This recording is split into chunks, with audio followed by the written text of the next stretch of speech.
Good morning, everybody. Brian Menning and Jody Brozick on the call here on GoBuffsLive.com, bringing you coverage of the 2019 Big Dakota Conference Tournament here at Parkview Gymnasium in Fort Pierre, South Dakota.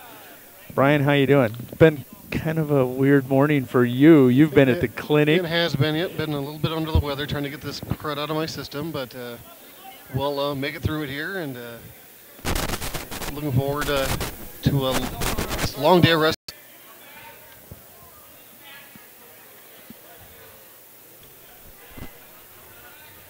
Just double checking things here, folks. We lost momentary internet connection, and we're going to go ahead and pull that back up here. Looks like we may be solid again here, but I guess we'll...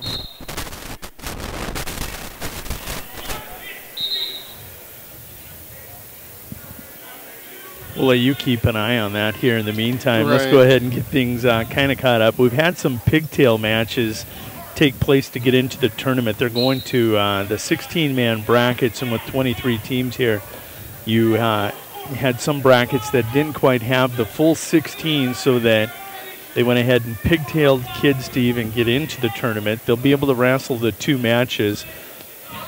Right now, we're working on also adding additionally that 3rd camera that we normally have. I'll be working on that here as we do that production for you today. Right now, mat 1 is on your left, and that will be the championship mat here tonight. Is that correct? I believe so, yep. They usually use this first mat for the championship matches, yes. Right now, you have Carter Lenz of Kimball White Lake Platte Geddes on the mat. He's an 8th grader, 18 and 13 in the season. Taking on Redfield area, the Pheasant, Jacob Fellman. He's a freshman, 8 and 12 on the year. Mat 2 is directly to our right, and that would be the mat furthest to your right on your screen. And over there is Mobridge Pollock, Zach Schilling. He's an 11 and 10 freshman, taking on Thomas Powell, the freshman. Chamberlain Cub, 6 and 13 on the season. And on that right video player across the way, you have Shiloh Mowry of Lyman, a 25 and 9 freshman at 120, taking on Trey Frost, 12 and 12 sophomore for the Stanley County Buffaloes here on GoBuffsLive.com. Look to be holding right now as far as our internet connection. Once we know we have a solid connection here, as it's dumped us twice, right. We'll jump to getting that 3rd camera, and we'll make every effort to get that 3rd camera up and going, so we have individual cameras on every one of the mats here right now. Scoreless on the video player on your left. On the video player on the right, furthest to the right, Tom Powell leads Zach Schilling of Mobridge Pollock 5-2. Shiloh Mowry leading 2-0 in his match on that right video player across the way. He's on top riding right now. Fellman hits a headlock, and he is collecting. Looks pretty deep there. That's tight. When you get that elbow bent across the nostrils and the mouth and the nose become covered, not only are you physically fighting an effort, you're now losing oxygen, sure. And it becomes more difficult to sustain that energy level. Really interesting. That's going to be an illegal headlock. Fellman will collect a reversal and a 3-point near fall to take a 5-0 lead. Carter Lenz will collect a 1-point technical penalty to draw within 5-1. More importantly, he's off his back. Of interest to me, Devin Gannett, the referee on the video player on the left.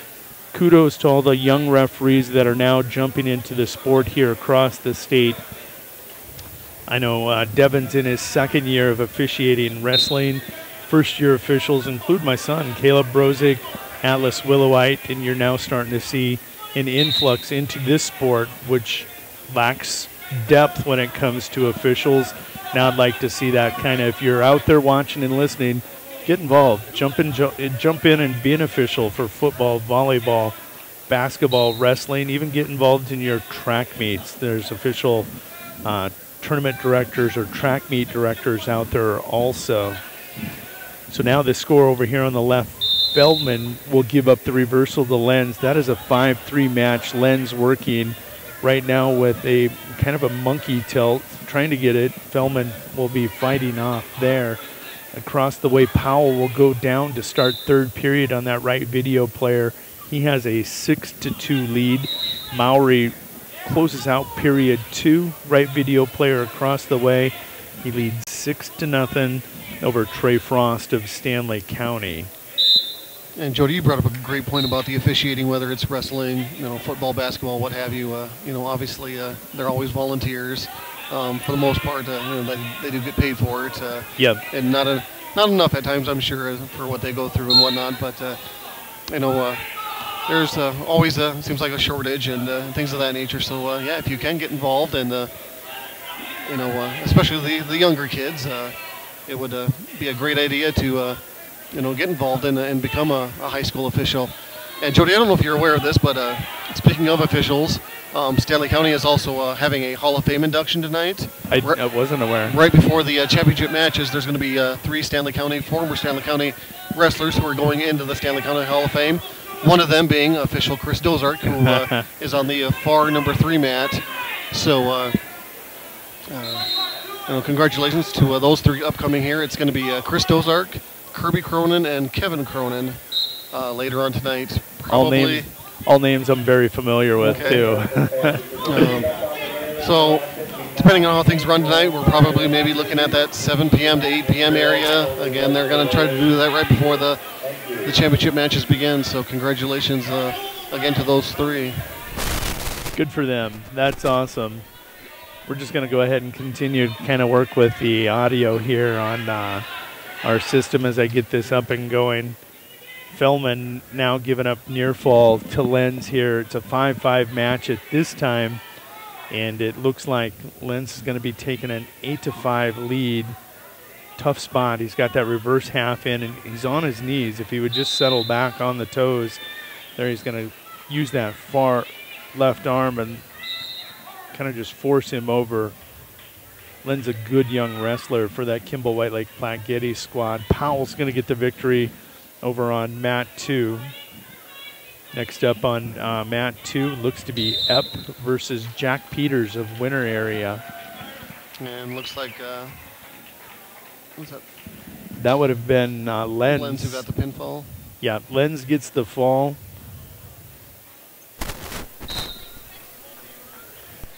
And what a great example of not giving up. He was in quite a bit of trouble earlier in that match.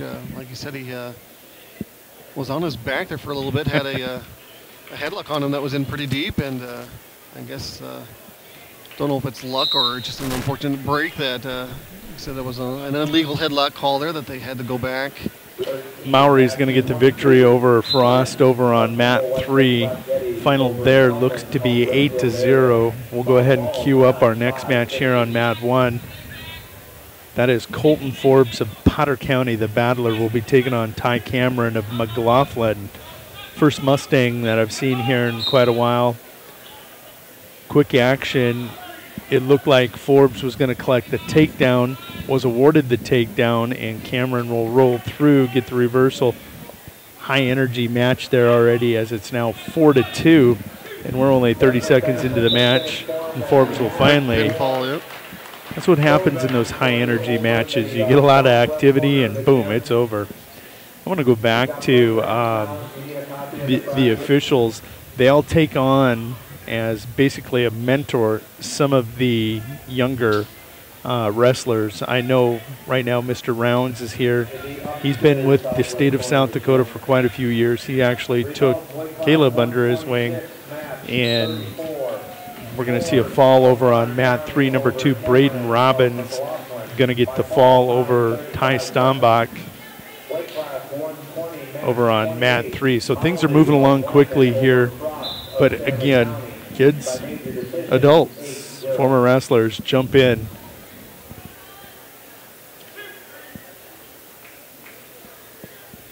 Get involved in the sport. Continue your involvement, more importantly. We're going to have Brian jump out here for a second.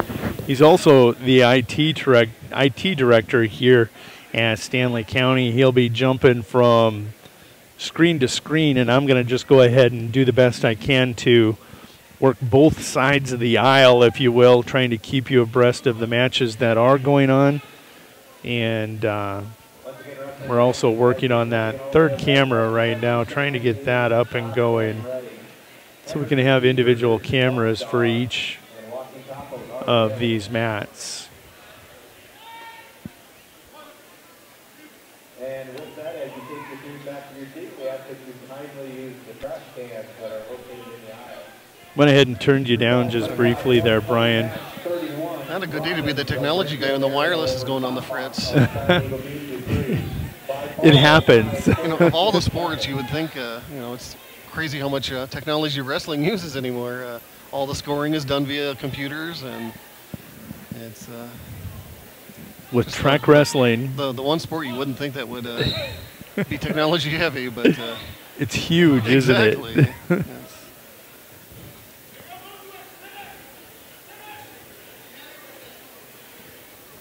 But yeah, in the same way, I can imagine it makes these tournaments, these big tournaments, I imagine, run a lot smoother than they were in the past.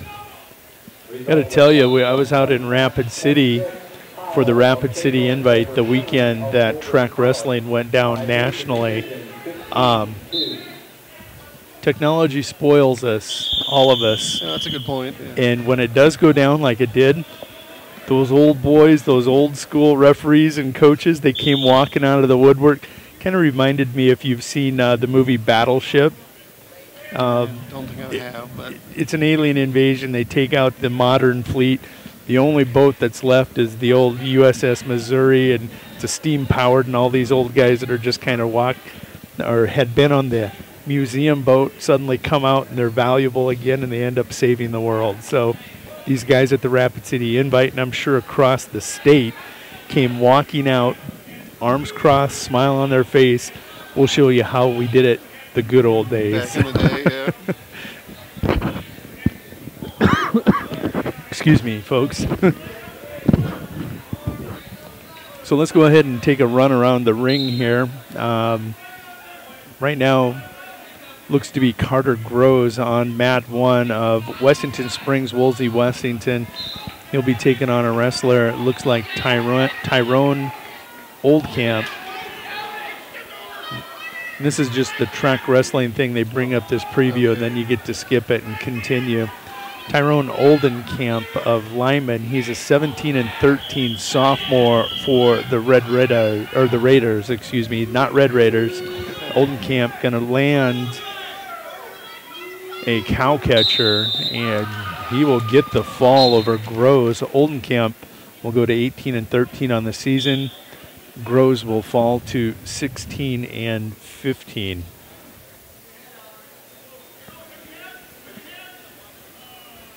We're just going to play around with this intensity shuttle until we get it. It looks like, again, just directly to our right over on mat 2, it looks like we have Tim Epp from Marion Freeman, freshman with a 6-19 record, taking on Jack Peters, an 8th grader from Winter with a 9-14 record.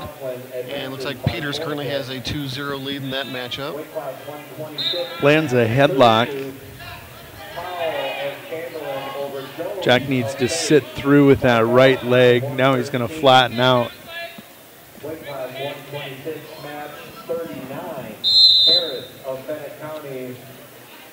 Over on the far 3 mat, looks like we have Ty Allen of Bennett County, freshman with a 25-16 record, taking on Ivor Paul, a junior from Sunshine Bible. Looks like Paul has just scored a takedown for 2.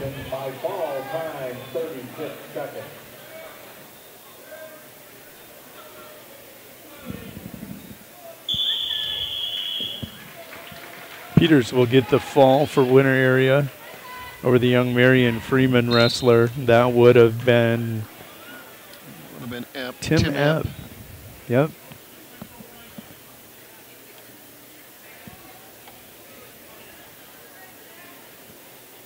I didn't catch the result, but it looks like the match over on mat 3 is done as well. Looks like the Bennett County wrestler is going to be victorious. We have a young Stover taking the mat on mat 3.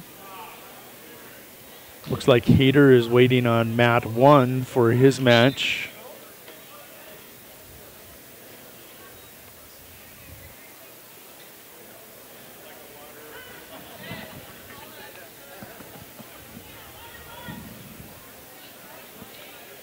Looks like Levi Stover from Stanley County over on mat number 3. They're taking on Ethan Ortman of Marion Freeman.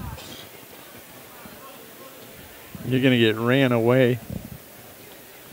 At this point, I had too much coffee on the way up here. I'm asking if I want liquids. Orange juice for the sick guy. Looks like the matchup on mat 1 has gotten underway now. That's taking on Josh Jimenez of Cheyenne Eagle Butte. Heater with an early takedown.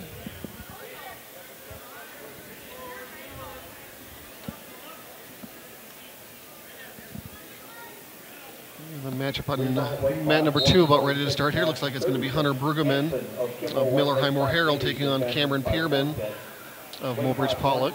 Match 29, Peters of Winter over F of Marion Freeman by fall time 3:20. Weight class 132, match 43, Paul of Sunshine Bible Academy over Allen of Bennett County by fall time 123. Just doing some subtle modifications to some of the things that we've innovated. I'm going to run you through those at break. By fall time 25 seconds.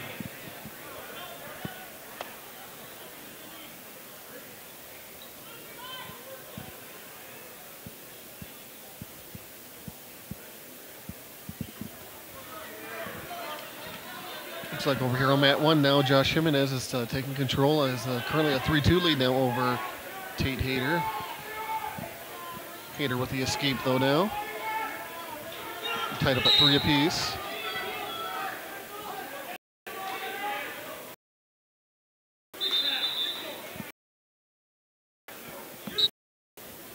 And still score. And Orton.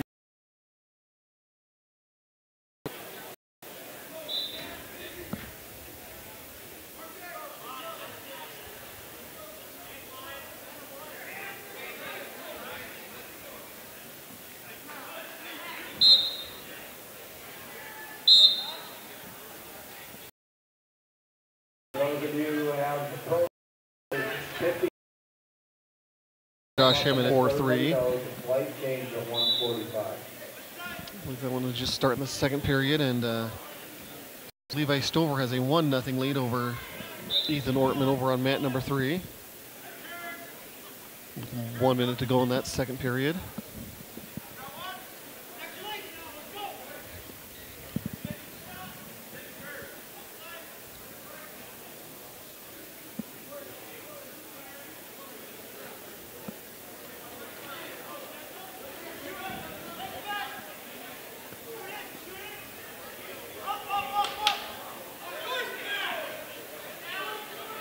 Peter with another takedown and another 2 points.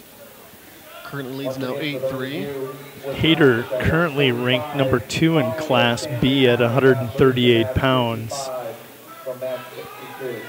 The 138-pound bracket today here at the Big Dakota Conference Tournament is loaded, as I think the top 5 wrestlers are all here today, and that includes Wyatt Turnquist, ranked 1, Hayter 2. You have Peterson in there someplace. He's not here. McNeil of Redfield, number 4. J.D. Carter of Stanley County, number 5. That seems to be the bracket that everybody is going to be watching as far as depth of quality wrestlers. As far as 1 versus 2, you're looking at Keyser versus Robbins of Redfield area in the finals at 120, 1 and 2 in the state. At 160, Luke Beats of the Parkston Trojans, ranked number 1.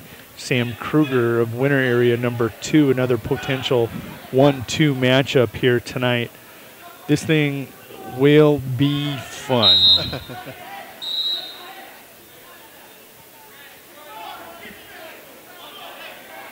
Still a couple close matches here on mats 2 and 3. Stover still hanging on to a 1-0 lead. And it's Pierman still with a 4-3 lead over Brueggemann. It's pretty safe to say that we're all Class B teams here today. I can't think of any Class A teams that are in the tournament today. So I am in the process of pulling up the Class B rankings, and if I'm wrong, go ahead and text Brian on his cell phone at 605-555-1234 and let him know that I'm wrong. That's your number, right? Close enough. Yeah. Close enough? Or is it 555-1212?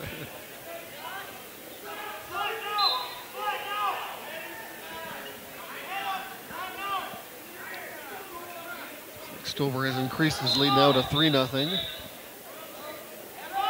Just under a minute to go in that matchup.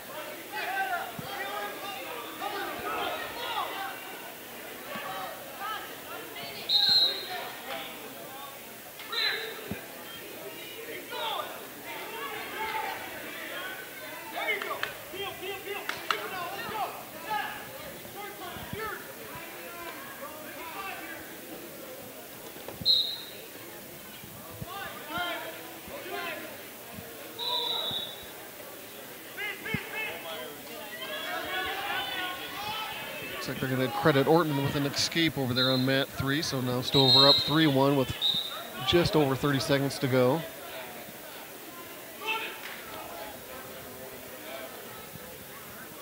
And it looks like Hayter's going to win his match here comfortably, currently up 10-4.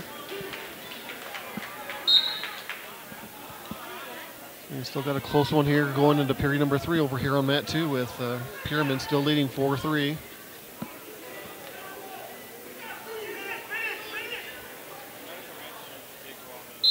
Looks like Stover got another takedown over there on mat 3, so he currently leads 5-1, and that's the end of that matchup. So the freshman from Stanley County, Levi Stover, will beat Ethan Ortman of Marion Freeman.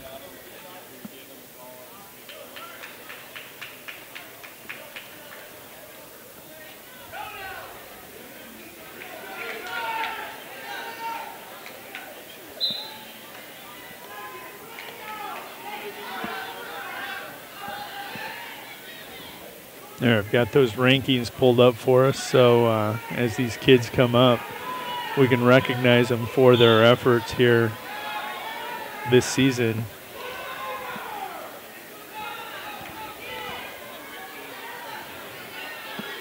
And just under a minute to go now in that matchup over on mat number 2.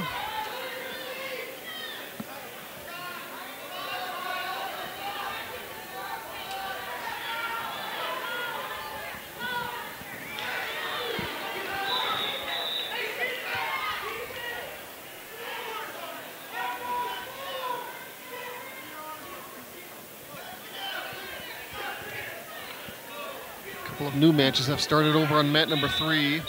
Looks like we have Ridge Ward, a sophomore from Bennett County, taking on Jaden Kaler, an 8th grader from White Lake Platte Geddes. And over here on mat 1, looks like it's Redfield area's Mason Fry, taking on Trenton Two Hearts of Mobridge Pollock. And big pin over here. Yeah, I didn't see who it was. With it's like 2 seconds to go in the third period. A late pin was that. Pierman with the victory for Mobridge Pollock, and he, I think, trailed maybe 5-4 in that match. Is that accurate? He was trailing 5-4, yes. Looks like he was.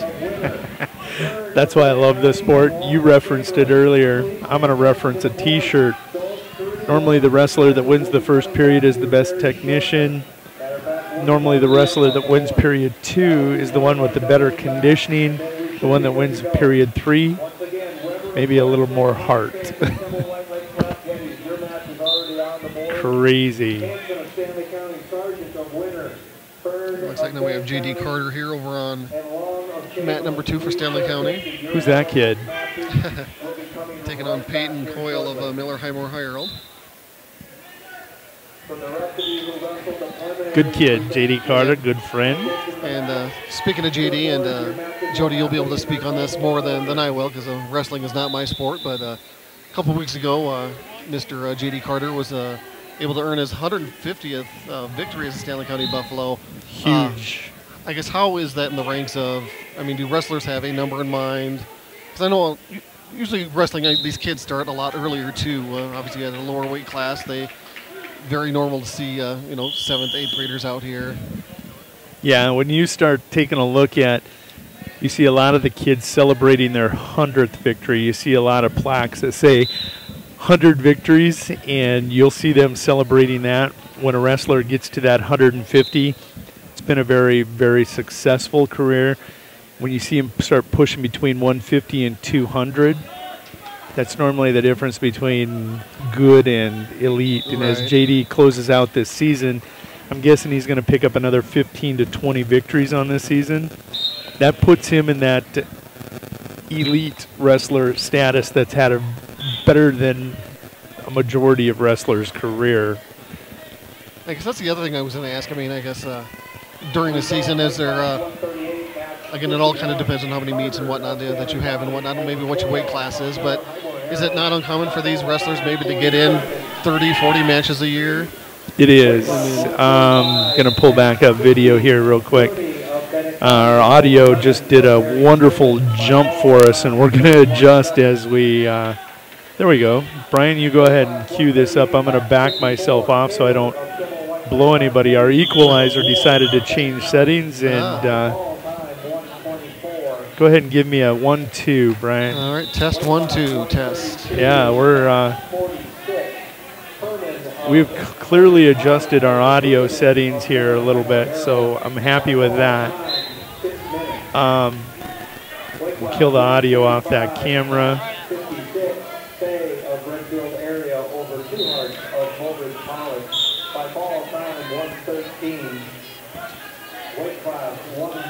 So I got to go back to your question that you asked me as our audio kind of made a move on us. I got distracted momentarily, Brian. What was the question again? Oh, just about basically the number of matches a wrestler can look forward to during a season.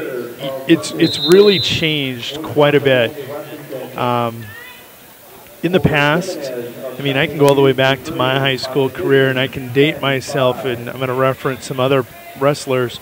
Charles Poach is the state champion for the Stanley County Buffaloes back in the early to mid-'80s. He was very successful, and he would wrestle, I think, 30, 32 matches in a year. Me, I wasn't at that same age period, younger.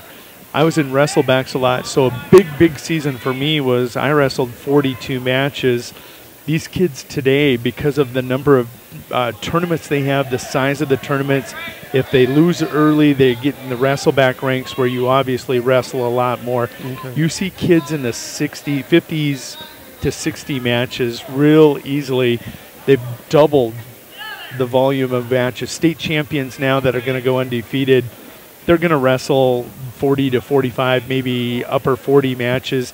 Kids that are in the wrestlebacks that can't quite get over the hump in the championship bracket that are coming through wrestlebacks, you'll see them pile on 55, 60 matches.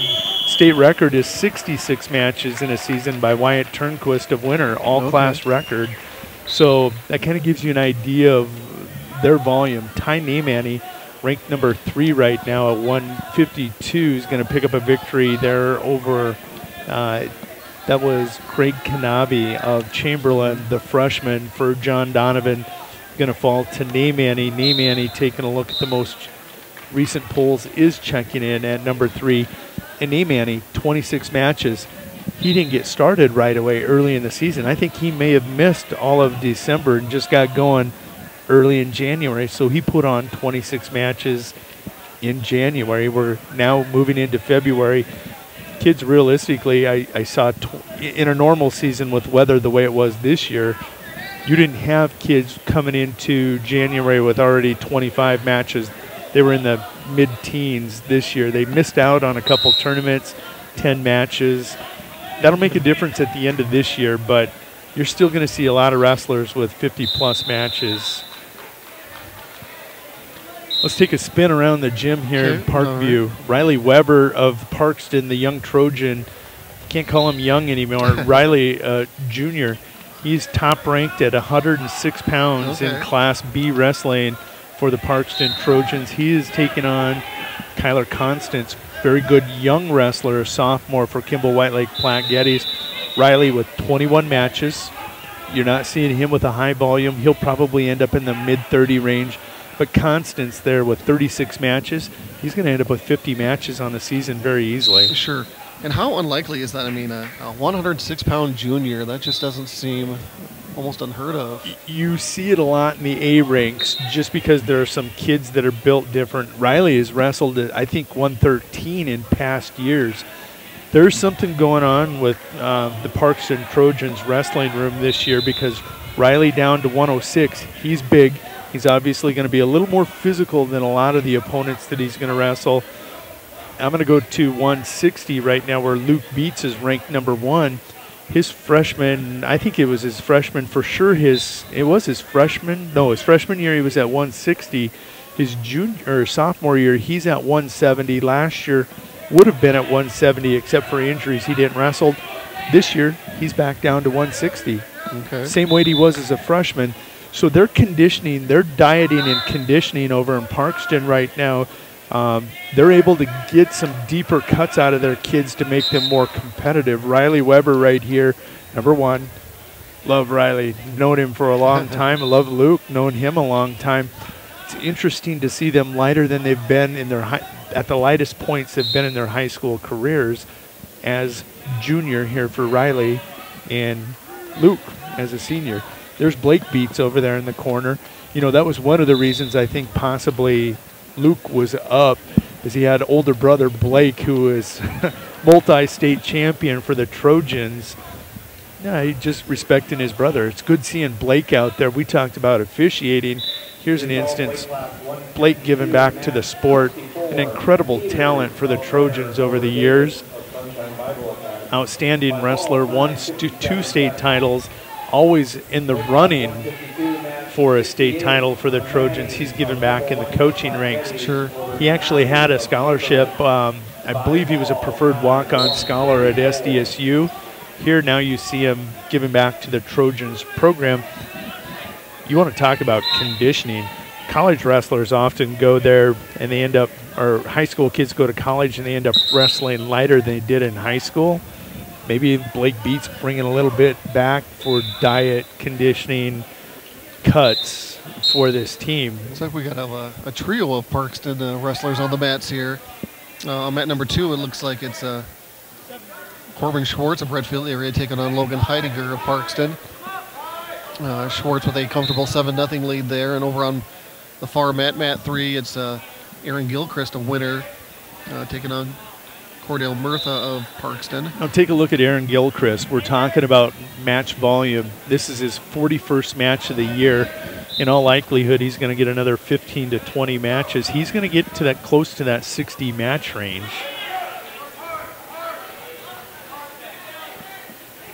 And Gilchrist leading that match up 11-6.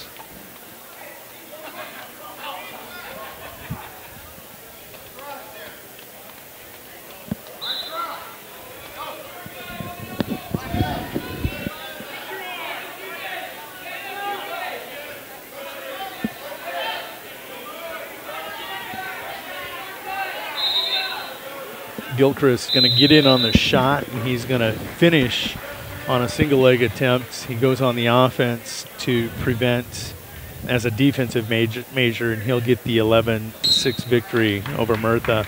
Weber wrapping up a win by fall over Kyler Constance of Kimball White Lake Platte Geddes. #1, Riley Weber advances at 106 pounds. Over on mat 3 now in the corner, Bennett County's Isaiah Johnson, a 14-14 senior, going to take on Hugh Groves, 16-9 junior from Faith, a Longhorn.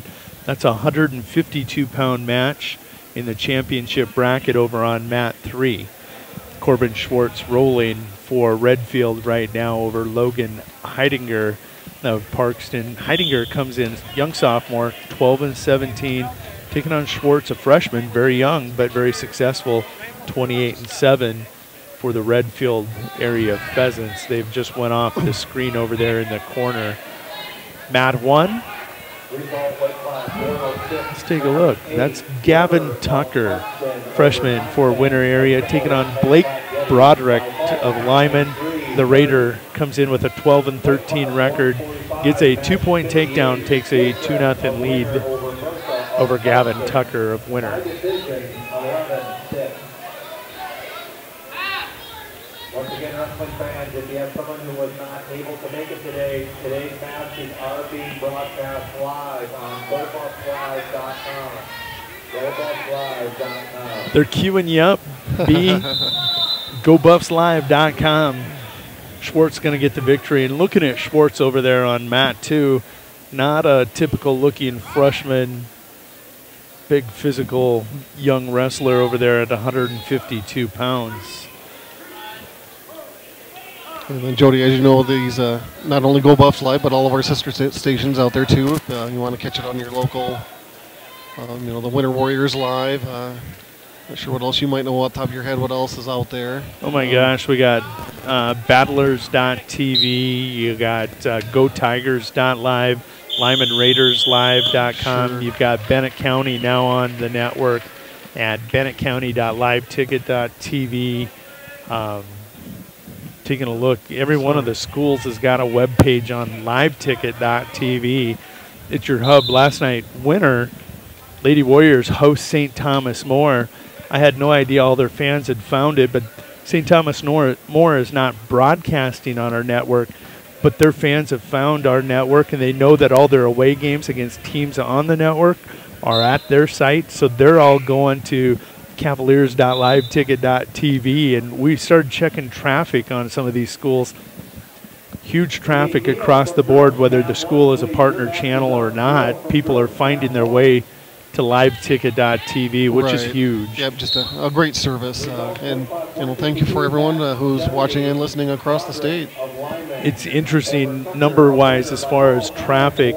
Our biggest month to date was in December. It was 299,000. We were about 21 days into the month as far as unique IP addresses watching on a monthly basis. We were at that point on the 21st of January. We were exceeding 290.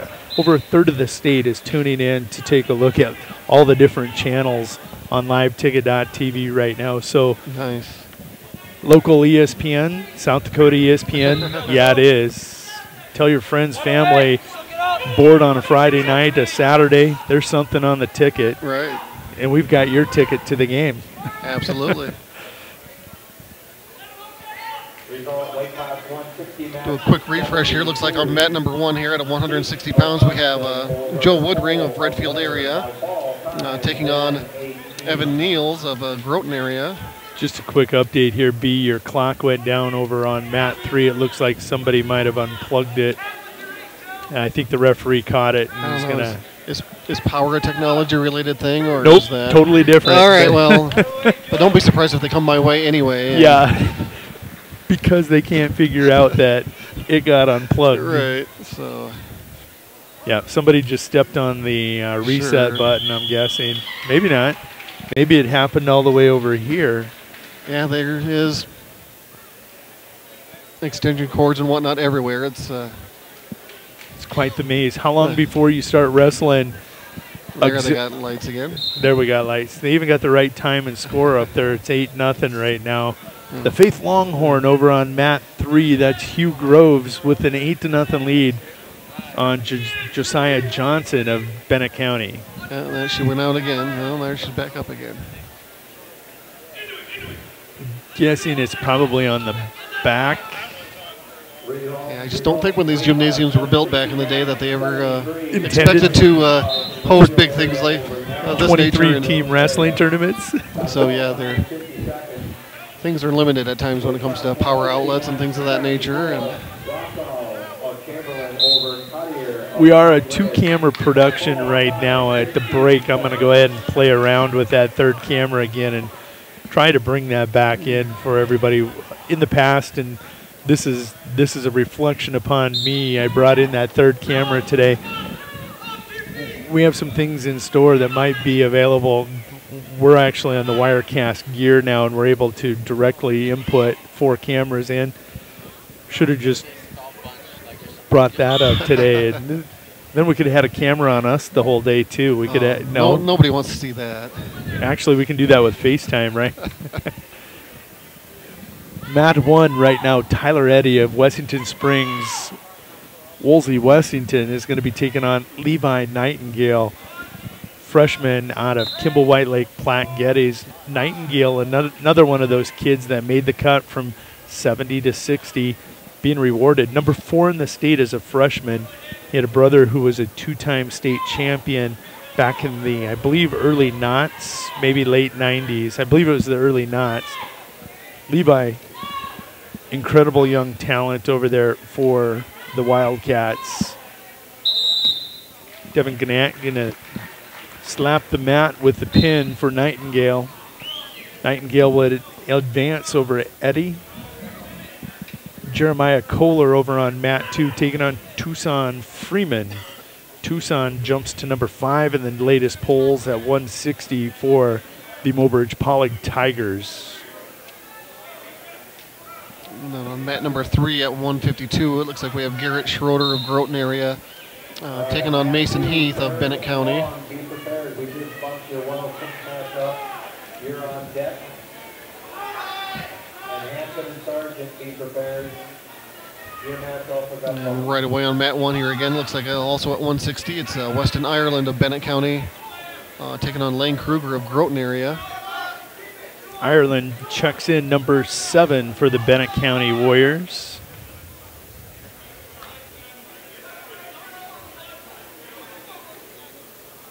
That Ireland wrestling family, it's just a name synonymous with Bennett County. Coach Ireland's older brother, state finalist, I believe twice. Weston will get the win by fall. Result weight class 152, match 65, Groves of Faith over Johnson of Bennett County by fall, time 3:46. Looks like over on mat 2, Tucson Freeman with a 7-0 lead now over Jeremiah Kohler. Kohler, Parkston Trojan. By fall, time 1:43. Weight class 160, match 70. And over on mat 3, we are tied up at 2 apiece between Schroeder and Heath.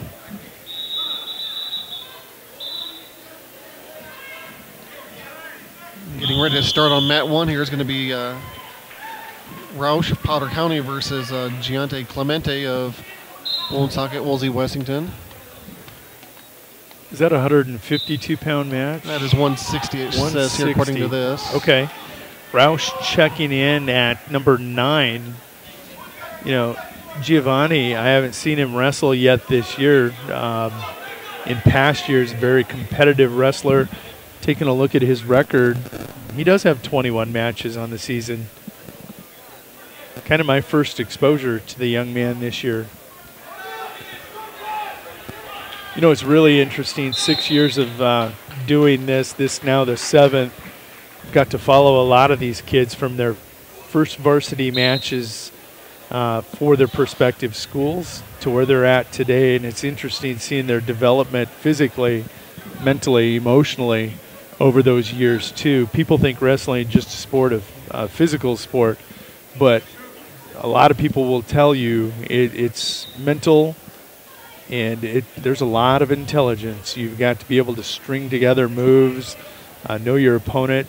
It's just not quite like it used to be. Kids have taken it, and their coaches, parents have also, probably more parents than any of them, to a whole new level. Over on mat 3. Just going to just refresh itself here now. It looks like a couple Stanley County wrestlers now here on the mat.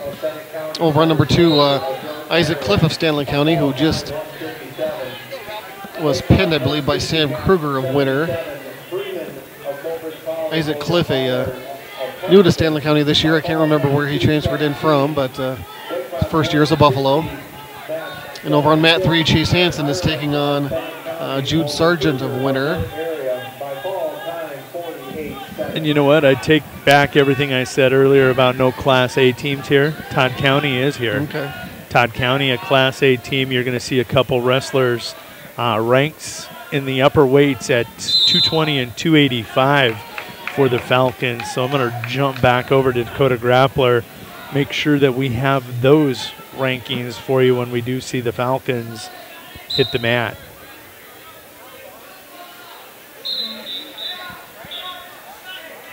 Interesting. Class B with one ranking poll. Class A, I believe there's for sure 2, maybe 3 different polls being is that right? published out there. So is that just a coach's thing that, or how does that work? Is it just independent? Class B is independent. It's a group of really committed individuals that will go out there and put together who's wrestling for which teams in each region. They predict how they do the rankings is they take a look. They try to guess who's going to come out of the regions and who will win matches at the state tournament and final placings. Roush will pick up the pin over Giovanni Clemente on mat 1. And they just do a really nice job of guessing, projecting. I don't want to say it's guessing because I have my opinions Sure.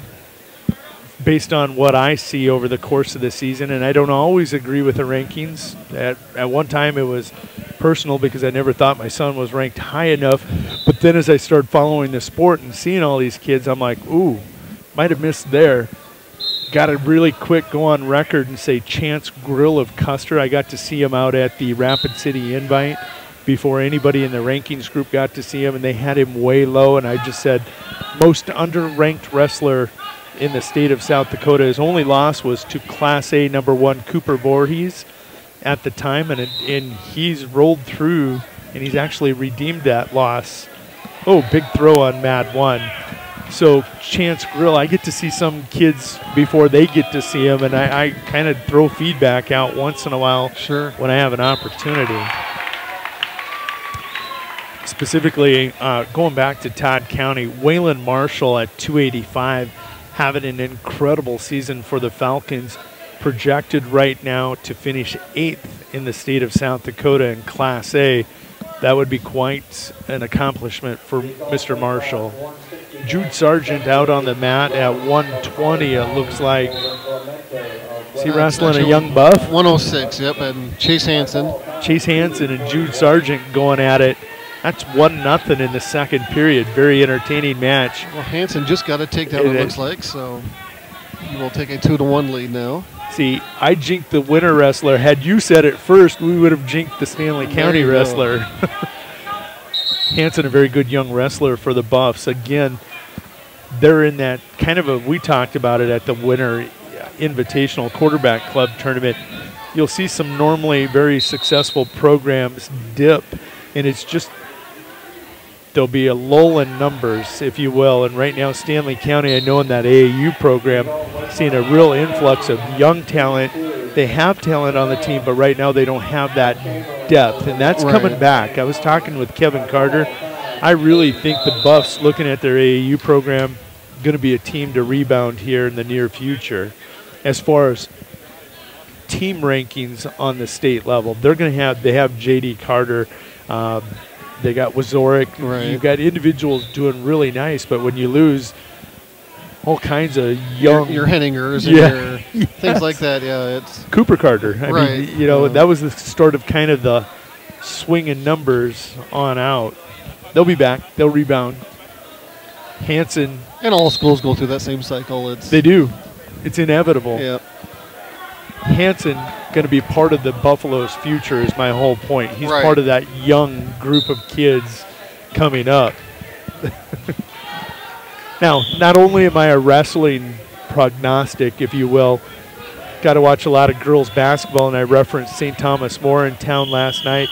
I did officially put out publicly that I made the line winner -24 against the 5-time defending state champ. They won by 30.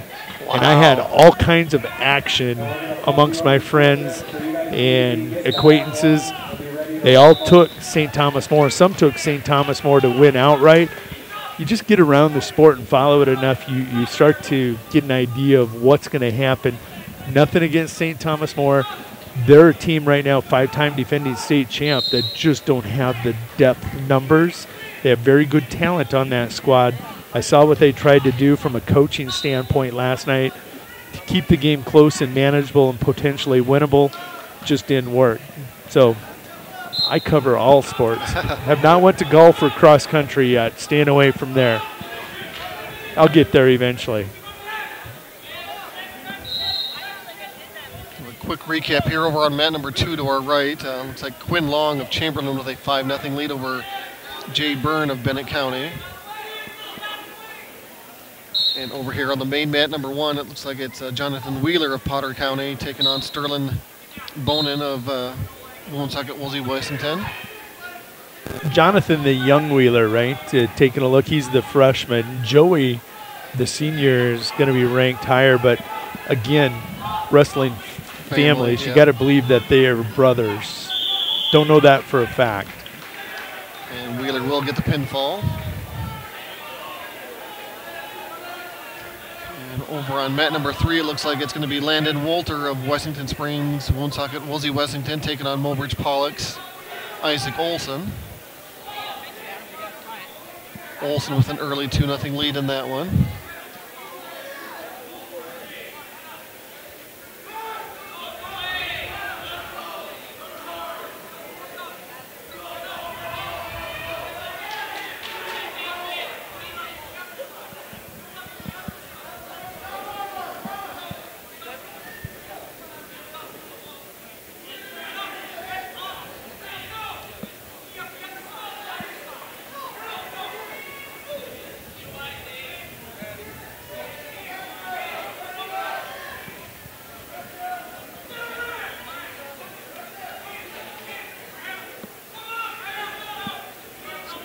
Quinn Long hanging on to a 5-2 lead here over on mat 2 with just about 35 seconds to go in that third period. Result weight class 182, match 90, Wheeler of Potter County over Bonin of Washington Springs, Woonsocket Woolsey Wessington. Over on mat number 3, where the first period is winding down, it's going to be Isaac Olson taking a 2-0 lead Match 120, over Landon Wolter. County over Sergeant of Winter by fall time 4:59.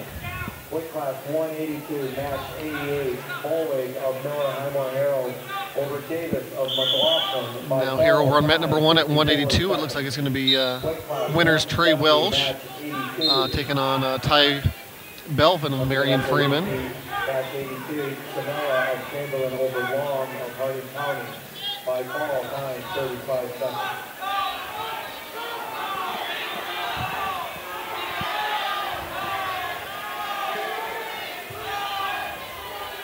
Good match over there on mat 2 right now, taking a look across, or mat 3. Isaac Olson in Class B at 152, ranked number 8, taking on a young Landon Wolter. Actually can't call it, he's a upperclassman now. He's made it to the rank of junior. He's 17-11 on the season. Wolter wrestling a very good match over there for Wessington Springs, Woolsey Wessington. Looks like Quinn Long will hang on for the decision victory over Jay Byrne. Over on mat number 2. So it appears Reed Wazorek of Stanley County is going to get ready to take the mat for the first time tonight. Wazorek really started to make his move at that. Well, he's fallen it down to 11 in the rankings, but big tournament for him down at the Quarterback Club Invitational in Winter here a couple weeks ago. Wrestled really well for the Buffaloes. He has a young Falcon out there. So we'll get the opponent's name here once track wrestling refreshes here.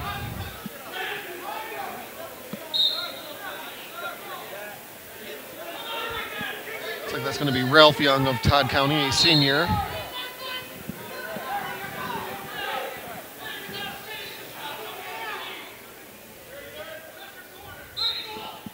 And at the end of the first period here over on mat 1, it looks like it's going to be Ty Belvin of Marion Freeman with a 4-2 lead over Trey Welsh.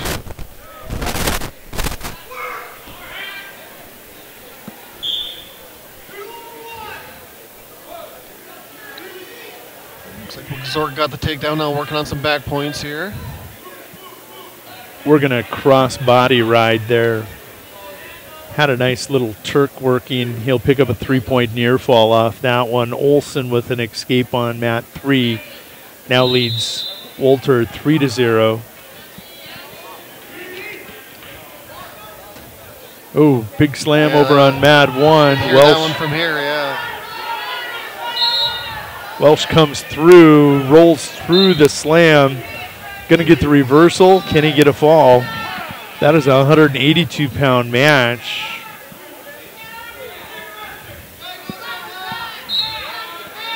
Welsh, a senior, wrestled when he was younger, took off his sophomore and junior year, and is now back to close out his career. He's going to get the fall, pick up his 8th victory of the year over Ty Belvin, a sophomore out of Marion Freeman. Well, that can't be the easiest thing either, taking a couple years off like that and then trying to get right back into things as a senior. Looks like Wazorek picks up a victory as well over on mat number 2.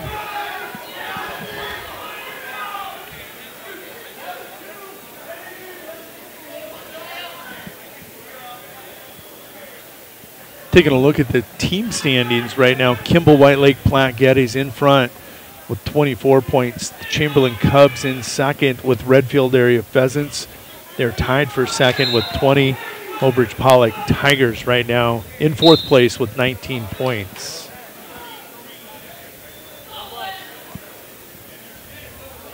And a reversal over on mat 3 has tightened that one up. It's 3-2. Barrett Wren now going to take the mat on mat 1. Barrett Wren of Redfield area. The Pheasant is ranked number 2 behind Cullen Rutten of Canton. He awaits his opponent, Braxton Big Crow of Little Wound. So, Jody, I know it's early there for the team points are obviously close and early. Is there a dominant team here? By the time we're done here, is there going to be a... I don't want to say dominant. I think every time Winter Area and Kimball White Lake Platte Geddes have gotten together, it's been a fairly close tournament. Winter Area is 1. They're ranked 2 in the state. Okay. Kimball White Lake Platte Geddes number 3. Today is the first look, I think, for Winter Area against Redfield area. Redfield area number 4 in the state. Phillip area not here. Wagner not here. Canton not here. This number 1, but you've got Parkston at 7. So you've got 2, 3, 4, and number 7. I would look for those 4 teams to really push and be the 4 teams that you're going to see competing at the end. Throw Chamberlain in there. I got to correct myself again. Chamberlain, another Class A ranked team, along with the Todd County Falcons. Chamberlain right now ranked number 6 in Class A, so I have to expect they're going to be in the mix there someplace. We dueled Chamberlain Thursday night as it was delayed. Good tournament, or good duel. Winner wins that one. Winner area over Chamberlain 43-32. Wren will get the victory over Little Wound's Big Crow. Win by fall. He'll advance at 195. Next up underneath, Adam Bonnet will be taking on Schroeder of Kimball White Lake Platte Geddes, I believe, on mat 1. Olson going to get the victory over on mat 3. Mat 2 right now, Norder of Mobridge Pollock trailing Josiah Thompson. Good young wrestler for Coach John Donovan, 3-2.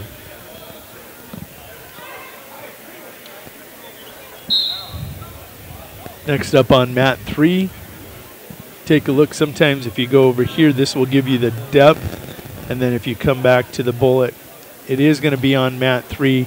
Hunter Stombach of Cheyenne Eagle Butte.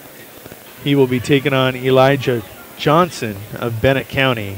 Stombach with first shot in on that single. Gets to his feet and drives through for the takedown. Nice job by Stombach. Good wrestling on his feet there. Drops levels, gets to the single, and immediately gets to his feet and will, instead of just standing there, he drives through the hips of Johnson for the takedown. 2-0 on mat 3. Not sure what the delay is here over on mat 1. Normally they like to get these things moving right along, but there may be some sort of delay here on mat 1 as they're taking a look. Sometimes you can see if you go to the depth that they're looking for the match to pull up. It's going to be Joey Cole taking on Rocky Wiedemann, but that's interesting. Joey Cole just wrestled over here a few minutes ago. That was a preliminary match. Prelim, yep. They're trying to get those preliminary matches out of there that have already been wrestled. they're showing up in track wrestling because Joey Cole Gotcha. is standing over there, and he's already wrestled that match, and he has wrestled Luke Beats of Parkston, and Luke Beats was victorious by fall. So trying to just close those matches in track wrestling to update wrestling it. Issue thing, all right. We can blame it on those guys up there. Right. You're the IT director. They're the tournament directors. They're running track. We get to blame them.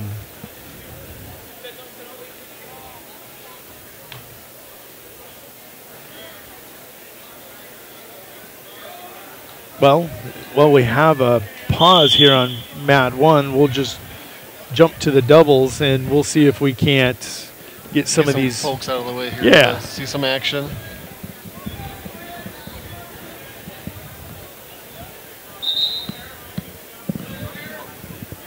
There, we got some clearance there for you, so you can see that match over on mat 2 right now. Landon Debus of Winter Area 18 and 14 junior taking on Dale Poirier of Little Wound, a sophomore. Over on mat 3 at the moment, Cody Westendorf, 24 and 11, 35 matches for the Wildcat, taking on Brock Stevens of Wessington Springs, Woolsey, Wessington, sophomore, 7 and 13 on the year.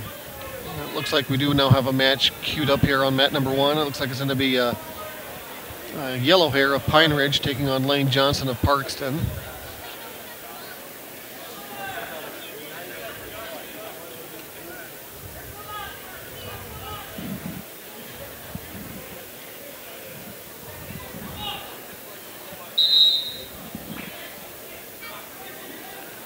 Yeah, as much as I don't want to, but yeah, kudos to those folks at the head table. They do work hard as well during a big tournament like this. And it actually, your tournament director has been doing this for quite a few years.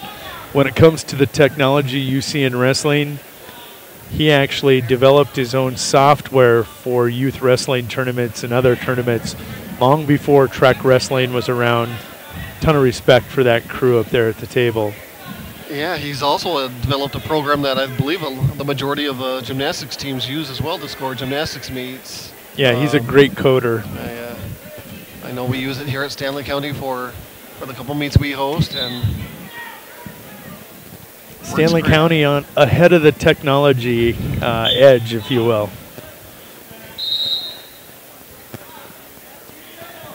It's 2-0. It looks like Debus is leading that match over Poirier of Little Wound. Underway on mat 1. Toka Yellow Hair of Pine Ridge taking on Lane Johnson of Parkston. Toka with first takedown. Credit him with 2 yet? I don't believe so. I guess they know they have given him 2. Yep.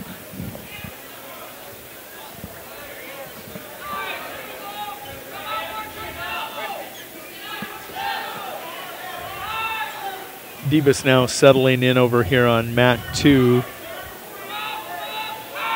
That's furthest to your right on that right video player. He's going to pick up back points and looking for a fall. Wessendorf over on his match leads 4-0 on Stevens of Wessington Springs, Woolsey, Wessington. Debus will get a 3-point near fall.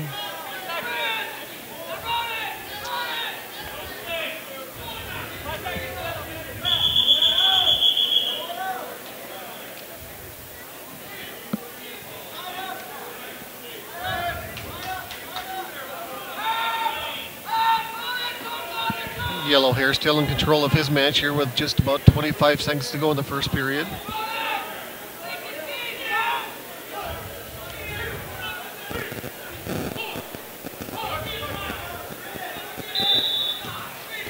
And Yellow Hair will pick up the pinfall over Johnson.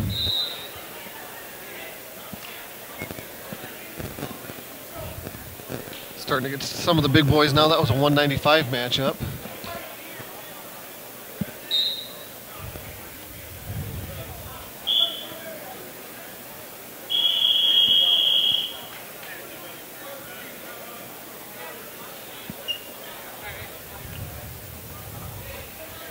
Steverson and Biggers. Steverson of Kimball White Lake, Biggers of Lyman.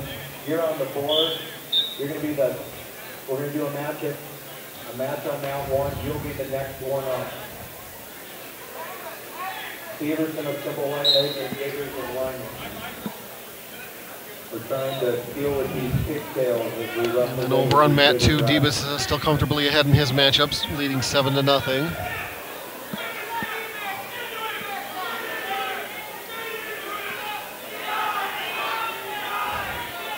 And over on mat number 3, Westendorf leads Stevens 4-1.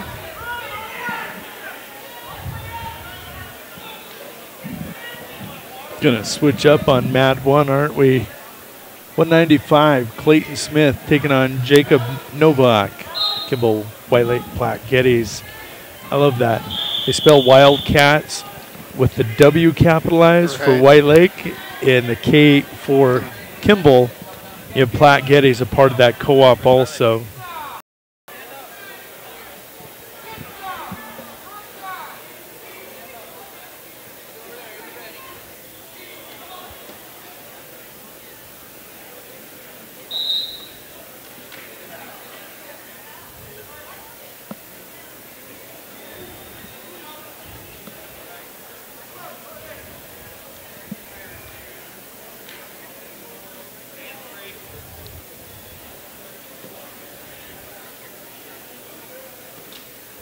Like the action over on mat 2 is finished up. I'm assuming Debus came away with that victory.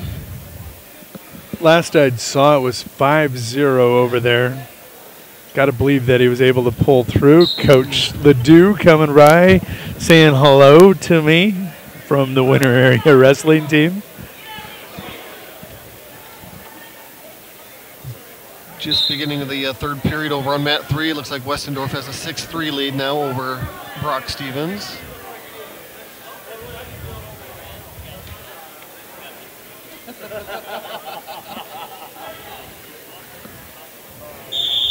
And over here on mat number 2, it's going to be Cole Wellner of Mobridge Pollock, an 8th grader taking on Blaine LaPointe of Todd County.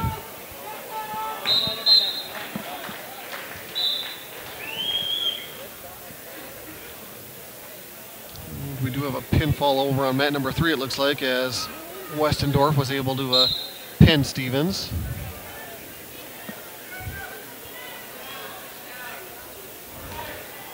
Right here over on mat 1, it's Clayton Smith with an early 2-0 lead over Jacob Novak.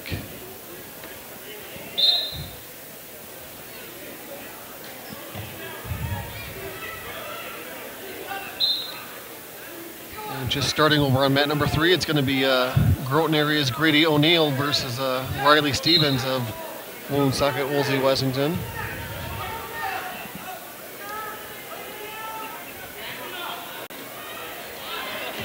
Oh.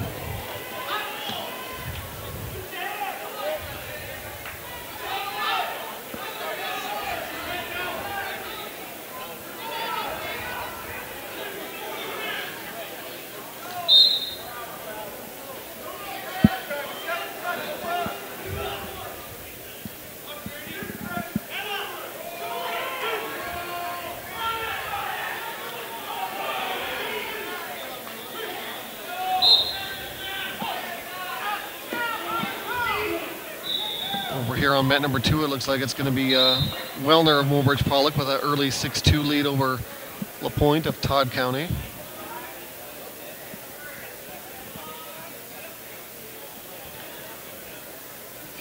It looks like Clayton Smith over here on mat 1 will take a 4-1 lead going into the second period.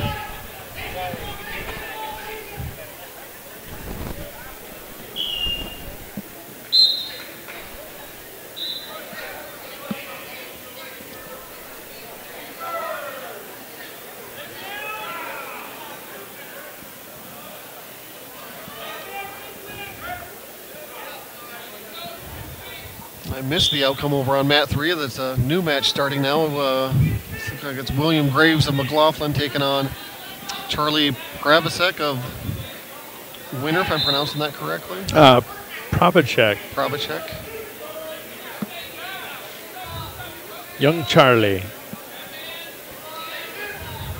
believe this is his second year of wrestling. Has an older brother that plays basketball, but I think Charlie likes the physical nature of the sport. Done a nice job.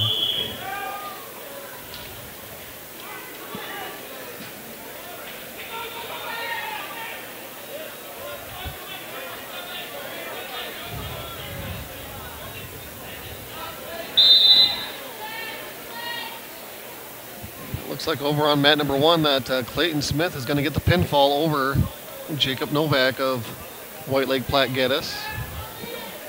It's Kimball White Lake Platte Geddes.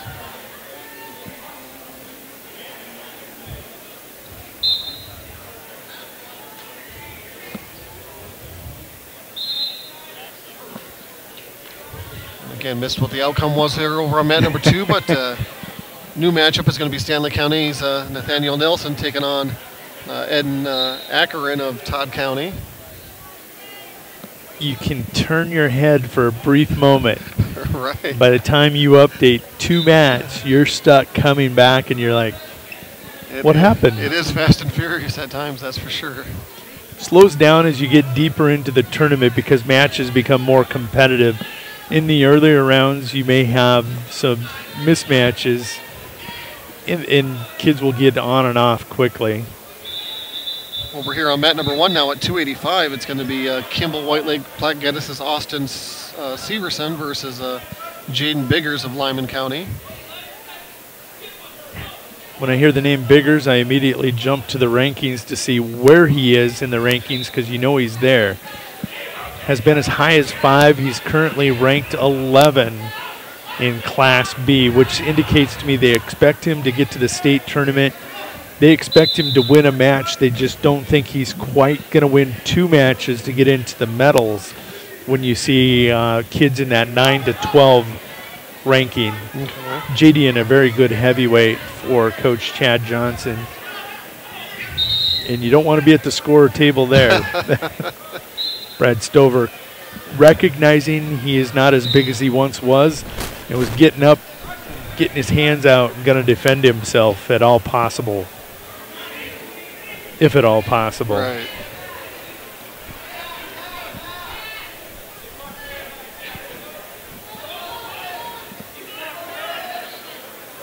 Taking a look at Severson, you know, Austin, a junior for the Kimball White Lake Platte Geddes squad. I'm guessing he is probably not their varsity wrestler in the bracket.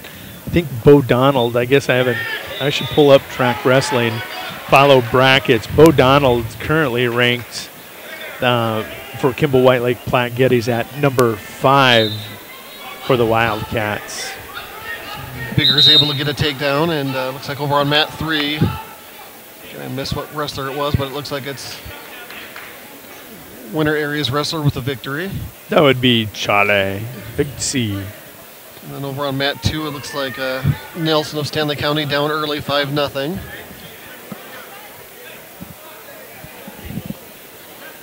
It's like 6-0 now. That's Eden Arcorin, 195 for the Falcons.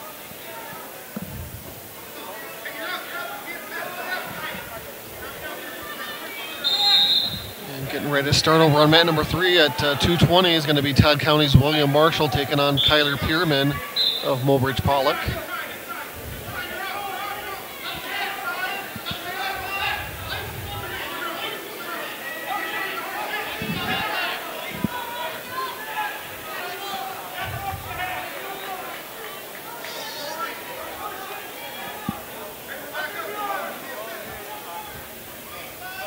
There are some incredible brackets here today. It's interesting, neither Achilles Willowite, ranked number 4, nor Bo Donald, ranked number 5, are wrestling today in this tournament. Nash Hutmaker, 22-0, top rank. He's influencing who's showing up where. I suppose that's a good point. Nash not only ranked number 1 in South Dakota, nationally ranked also at 285. Wyatt Locke of Groton, the 2 seed at 285. Waylon Marshall of Todd County, the 3 seed.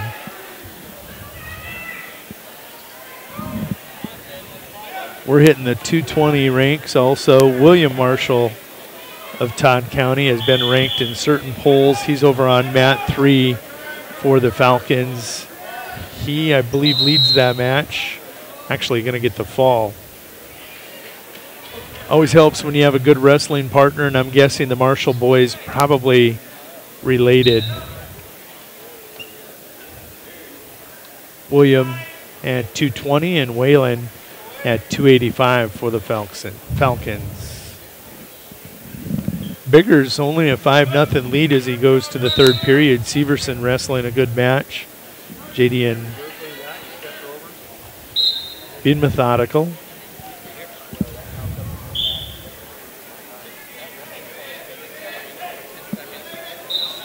Coach Johnson of Lyman County slimming up. He used to be the heavyweight whisperer in the Class B ranks. Always been able to get a state placer. JDN going to have to pull an upset according to the most recent polls to do that. Mat 2, it looks like T. Allen of Bennett County with a pinfall over Micah Johnson of Parkston. T. Allen taking a look, that was at 220? Yes, at 220. T. Allen ranked number 4 in the most recent Class B and also rankings. Also at 220 over on mat number 3, it looks like that's going to be Chamberlain's Gunner Restow versus Preston Worth of Potter County. Preston checking in at number 8 in Class B at 220 for the Battlers. Looks like he just scored a pinfall as well. Severson attempts a headlock. It's going to slip. JD able to get his hips back, sit back on it, and now he's going to put a half together. JDN will get the win by fall over young Severson of Kimball White Lake Platte Geddes.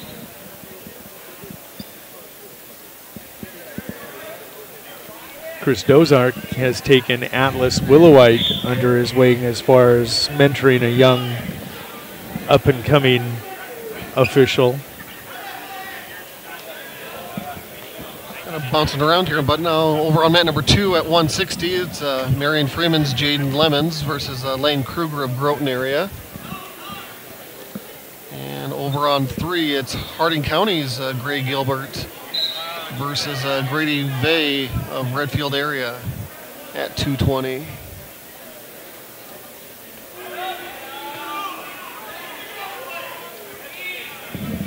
Harding County, they've got more matches than I thought. I knew they only had a small squad, 5-6 kids in their lineup, but for quite a while you didn't see any of their match results coming across. Some people had even questioned on Dakota Grappler, is the program still intact coming out of December? It's alive and well. Gilbert, 8th grader, 13-13 for the Ranchers. So again, this just kind of blows my mind a little bit, but at 220, yeah, you have an 8th grader in Gray Gilbert of Harding County taking on a 7th grader in Grady Vay of Redfield.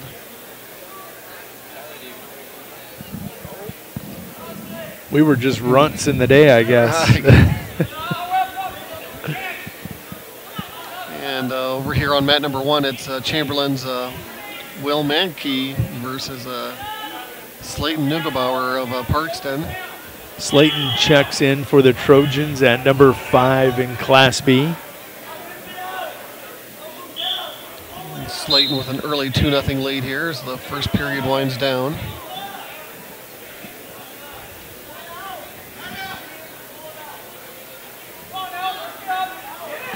Jaden Lemons with a 5-0 lead over Lane Kruger in period number 2 over on mat number 2.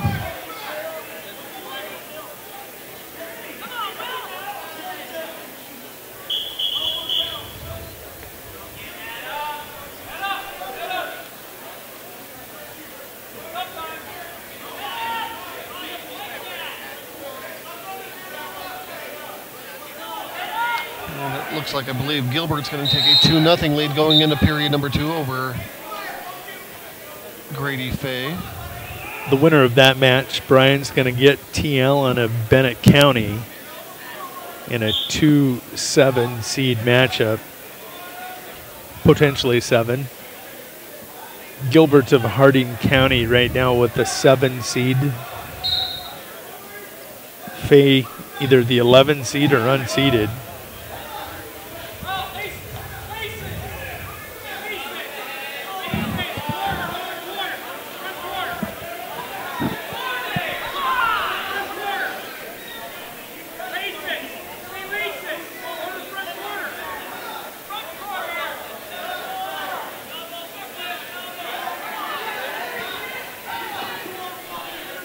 Niggebauer going to get a reversal, 7-0 lead.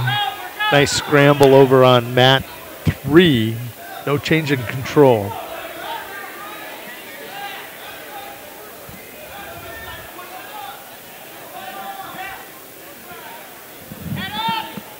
Over on mat 2, Marion Freeman's Jaden Lemons. He's a sophomore. Taking a look at him, Coach Saylor got a nice looking sophomore there. That's at that 160 weight class, taking on Lane Kruger of Groton area. Lemons put together nicely, wrestling nicely right now with that 7-0 lead.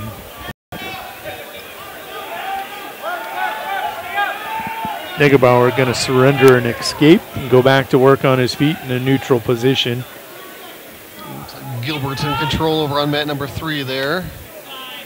You know, you asked me earlier about kids that win 150 matches in their career.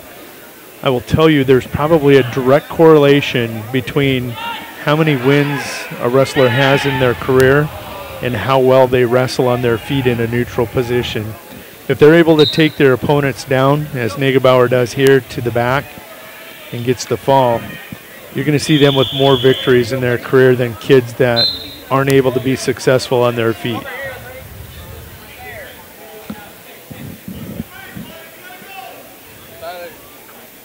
Direct correlation there.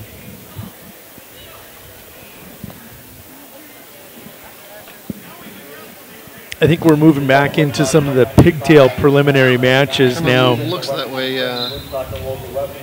Mat 1, Todd County's Jashawn Settlemeyer taking on Gage Davis of Sunshine Bible Academy. That is a 152-pound pigtail match taking place on the left. By fall time 250, 195, match 98, Wellner of Boulder College over LaPointe of Todd County. By fall time 236. Weight class 195, match 102, Probachek of Winter over Graves of McLaughlin. By fall time 238, 195.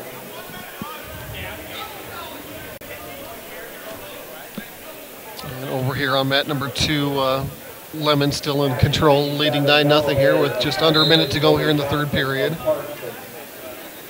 By ball time 148. And getting ready to go here on mat number 3, it looks like it's going to be Chamberlain's Jackson Solik taking on Adrian Knutson at 285 pounds. 182, match 92, Westendorf of Kimball White Lake Black Ready over Stevens of Washington Springs, Woodstock at Wolsey, Washington. By ball time 439. Weight class 195, match 101. Ercorin of Todd County over Nelson of Stanley County. By ball time 332. Weight class 220, match 106. Marshall of Todd County over Pierre of Boulder College. By ball time 123. It's even nicer when you see a young official warning people for stalling. Devin Gannett can recognize it's not too long ago that he was out there recognizing when a wrestler is not working towards a pin, just kind of riding the clock. Okay.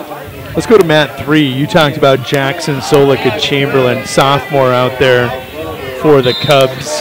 Got his opponent on his back over there across the way. Gonna get the fall. Gonna go to 8-7 on the year. He's placed in several tournaments, but guess what? Not gonna make varsity this year or next year because guess who's ahead of him? Right. Nash Hudbaker. Taking a look at team standings. Kimball White Lake Platte Geddes out in front with 28. Mobridge Pollock in second with 25. Chamberlain and Redfield area tied for third right now at 24. Match weight class 170, match 86. Samba of Sandy Labuche 3 over Johnson of Bennett County. By fall time 57. And speaking of 285, it looks like Dylan Enders of Stanley County advanced via a forfeit. Noticing a lot of kids that aren't here, and I know the flu has been just wreaking havoc across the state. Wrestling, one of those sports where, because of the nature of the sport, the contact with the mat, then you're back on the mat. You see a lot of sickness sweeping across the state, not just in the sport of wrestling, public schools. I know of a lot of public schools that have been missing numbers in the dozens. Weight class 220, match 107, Wood of Potter County over LaSalle of Chamberlain. By fall time 38. Over here on mat number 2, it looks like it's, as I get Track Wrestling to cooperate here, it's going to be Dorian Red Cloud of Little Wound taking on Colin Schmeit. Schmeit. Springs, Woolsey, Wessington, the new co-op over there. That one looks to be over. Schmeit, I believe, yeah, just got the pinfall.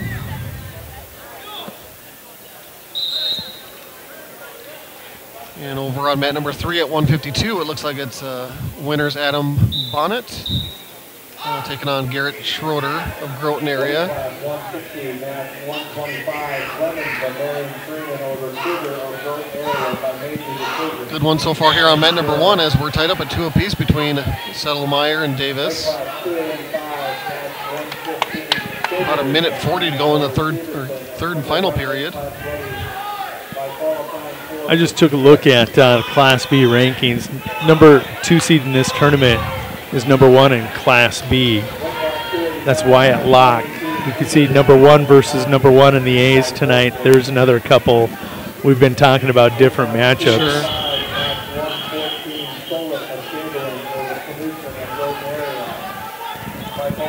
Settlemeyer able to get an escape, take a 3-2 lead now with just over a minute to go here.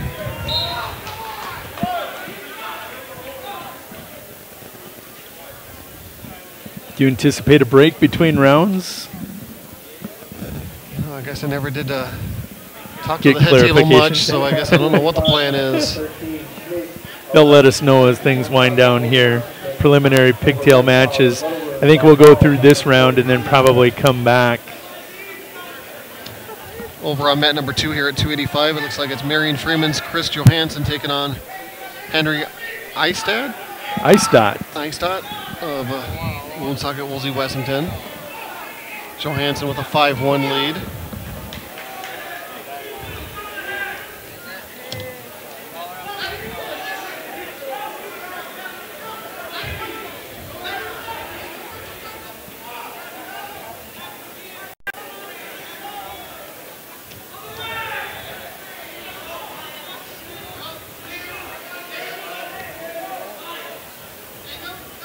I don't think the track wrestling gods are agreeing with us now because the match, according to this on mat 1, has changed on us.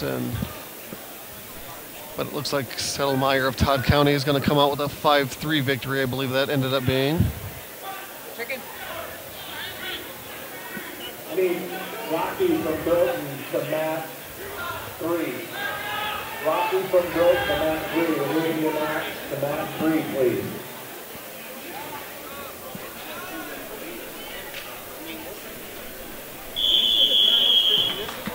I believe Eistad just got a pinfall victory over his opponent, Johansson, over on mat number 2.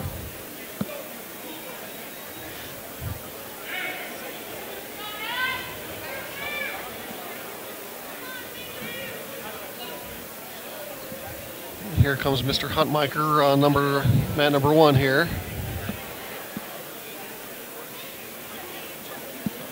Looks like he'll be taking on Tyler Two Crow of Pine Ridge.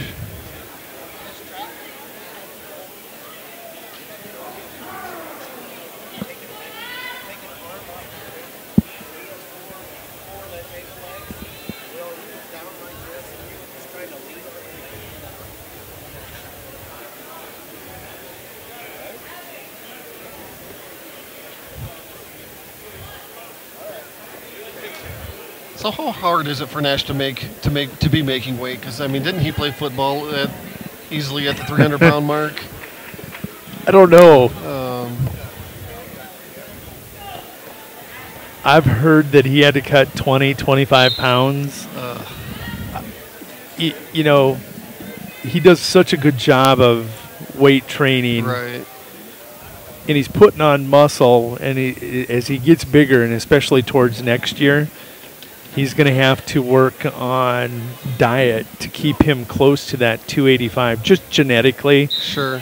Joe's such a big man. Nash going to have that DNA makeup that he could get as big as 360, 375 when he gets to college. And I really anticipate, looking at where some of his scouting trips are going, he could end up Ohio State for wrestling, Nebraska or Wisconsin for football.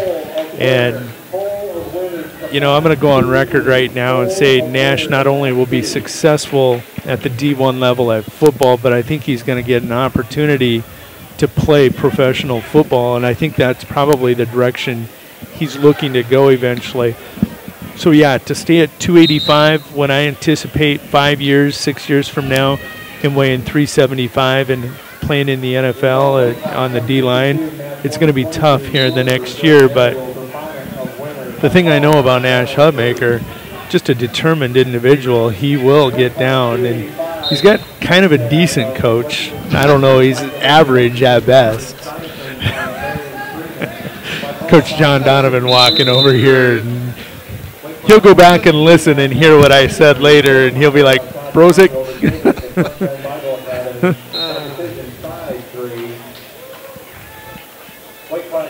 Looks like Todd County's Len Marshall made quick work of his opponent, Calvin Netterville of Mobridge Pollock here on mat 1.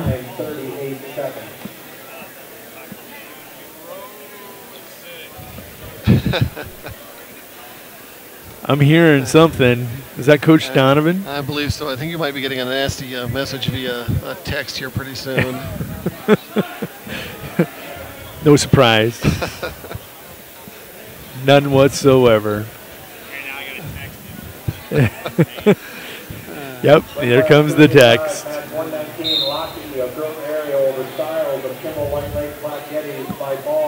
The only match going on right now appears to be on number 2. Redfield's Gavin Nichols versus Kimball Whitelake Platte Geddes' Austin Severson. If that's right, I don't think that's right yet, because that doesn't look correct. No, Severson just wrestled Biggers over here. There's no way I can see him. So yeah, Severson does look to be on deck right now. It's like a Todd County wrestler, and can't quite see where his opponent's from here. They're saying something about a break, so We're going to take a very, very small 5-minute break. We ask the wrestlers to please stay off the mat. As soon as we get 106 loaded, we'll go. So we want to just take just a very, very small little body break for our workers.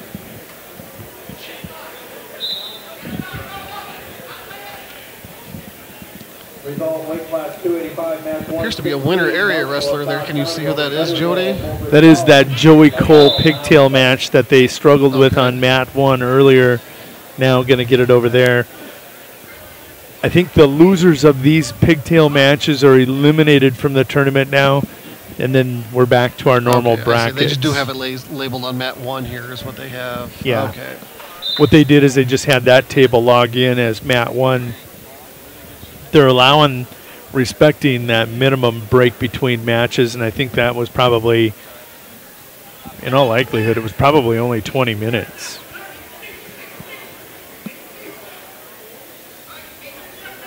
Once we go to break, we're going to jump around. We might actually see if we can find a USB 3.0 cord. That's the only thing that we haven't switched out.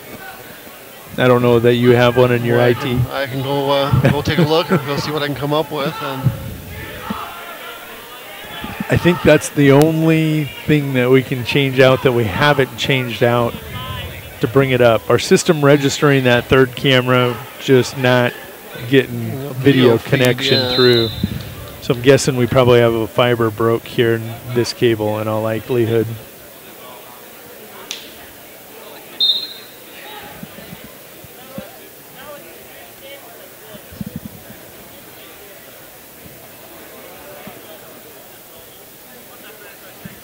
Taking a look at that match over there, it's 3-2 Wiedemann of Todd County leading Joey Cole. Joey Cole 17-17 now in the year. Wiedemann 5-15 for the Falcons. Oh, Cole with a huge headlock. Throw.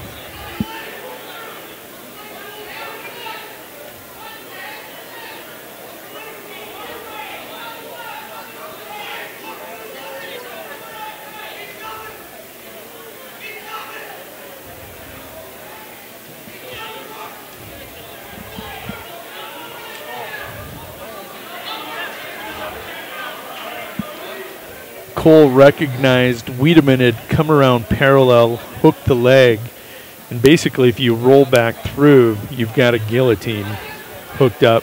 Cole wisely, there's the intelligence of wrestling, recognized not only was he not going to get the pin, he was probably going to surrender and possibly even be in a pin situation. He gives up on that hold, surrenders a reversal, now picks up an escape, leads 7-5.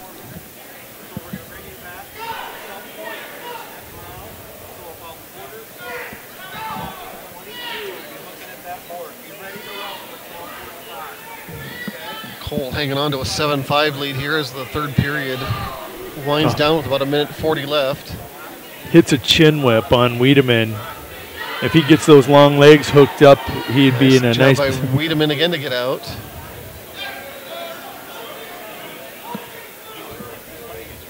Wiedemann, very game opponent here, 5-15, but really hanging around, being outpointed right now, 12-6. But every time it looks like he's in danger, he'll hook something or roll through, get the escape. Nice piece of wrestling. Remember what I said? Technician wins period 1, better conditioned period 2. Who's got most heart? Period 3. Right. We'll see how this one goes as we're in period 3 right now. Wiedemann showing a ton of heart. Can Cole hold on? 14-6 lead. And by no means am I questioning Joey Cole's heart because he's JV. He's wrestled behind Sam Kruger and Riggin Shippey all year. Placed in every tournament he's wrestled. He's got 2 victories against Class B ranked wrestlers this year. And so I'm not questioning him at all, folks. I'm just complimenting Wiedemann on his relentless approach to this match.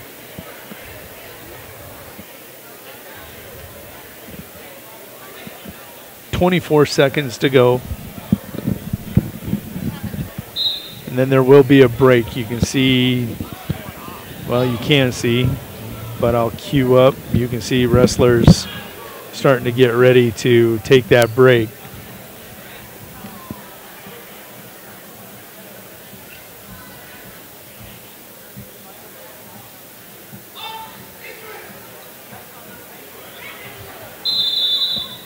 Cole going to be victorious 16-6.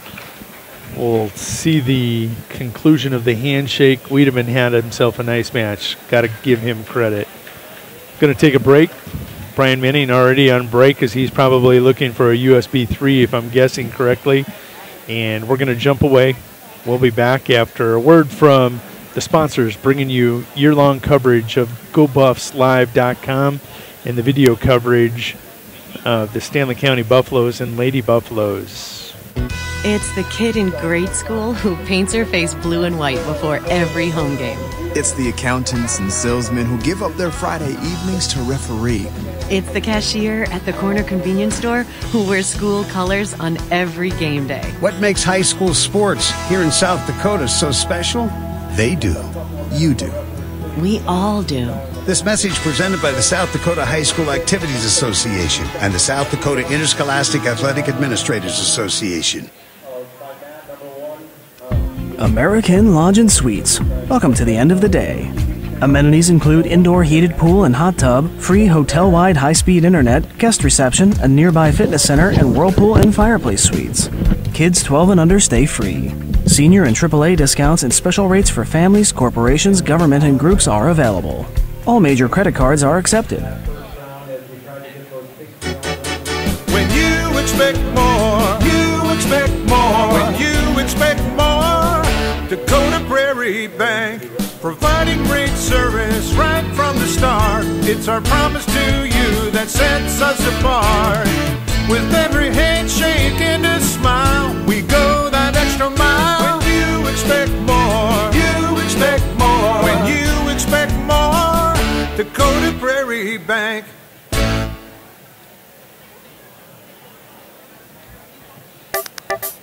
The Golden Buffalo Casino at Lower Brule is proud of our area youth for their competitive spirit and participation in the various high school activities. It takes dedication and commitment to be the best you can be.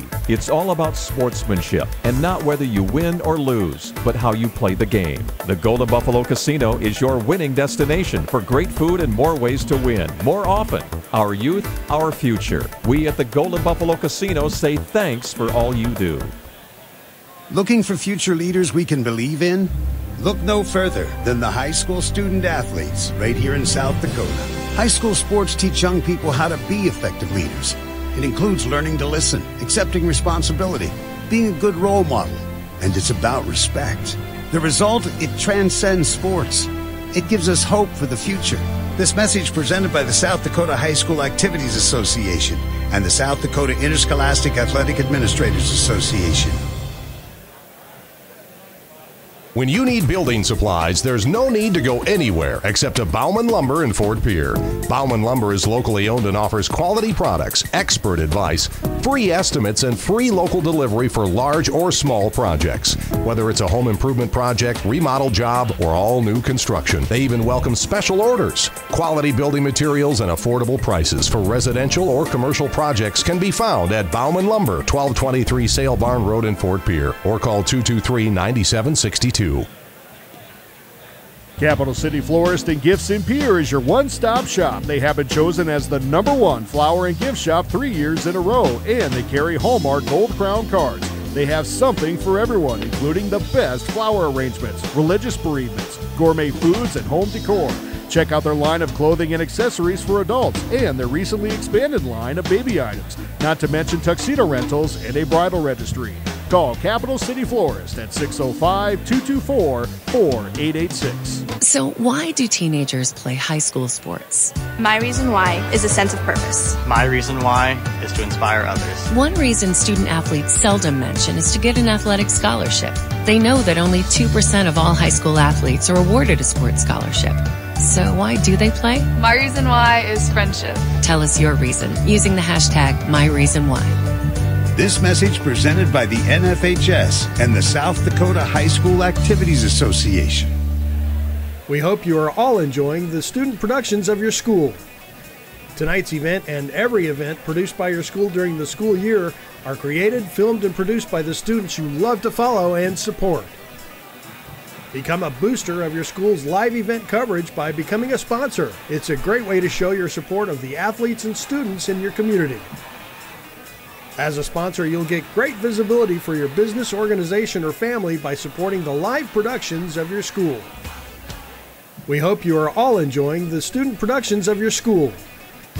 Anytime is a good time for Cowboy Country Stores in Pierre and Fort Pierre. Back to school, fall activities. Just make one quick trip to the Cowboy Country Stores. Fill the tank, pick up some snacks, food, sports drinks, breakfast and lunch pizzas. Take home some delicious Champs chicken at the Cowboy Country Stores in Fort Pierre and on Harrison Avenue in Pierre. Wherever you're going, make a stop at any of the Cowboy Country Stores' 3 locations in Pierre and in Fort Pierre. Hey, Doug, how'd that discount double check work out for you? Oh, that was great. I wish I had double checked before discussing that play earlier. Did anybody catch that play? No. Okay, we're going to act like we're debating about it. You two do the bouncy football thing. You rub your head like it's a real tough call. No, that looks like you're having a migraine. I'm going to break the huddle confidently, and we're going to call it incomplete. Your mic's on! First down! Thank you! 70,000 people were there. 20 million more watching at home. Got it! Save big with State Farm. Okay, here are 3 important reasons why your son or daughter should play a sport in high school. Number 1, High school sports teach valuable life lessons like self-discipline and time management skills. 2. Teens who play a high school sport have better grade point averages. And number 3. High school sports are safer than ever before.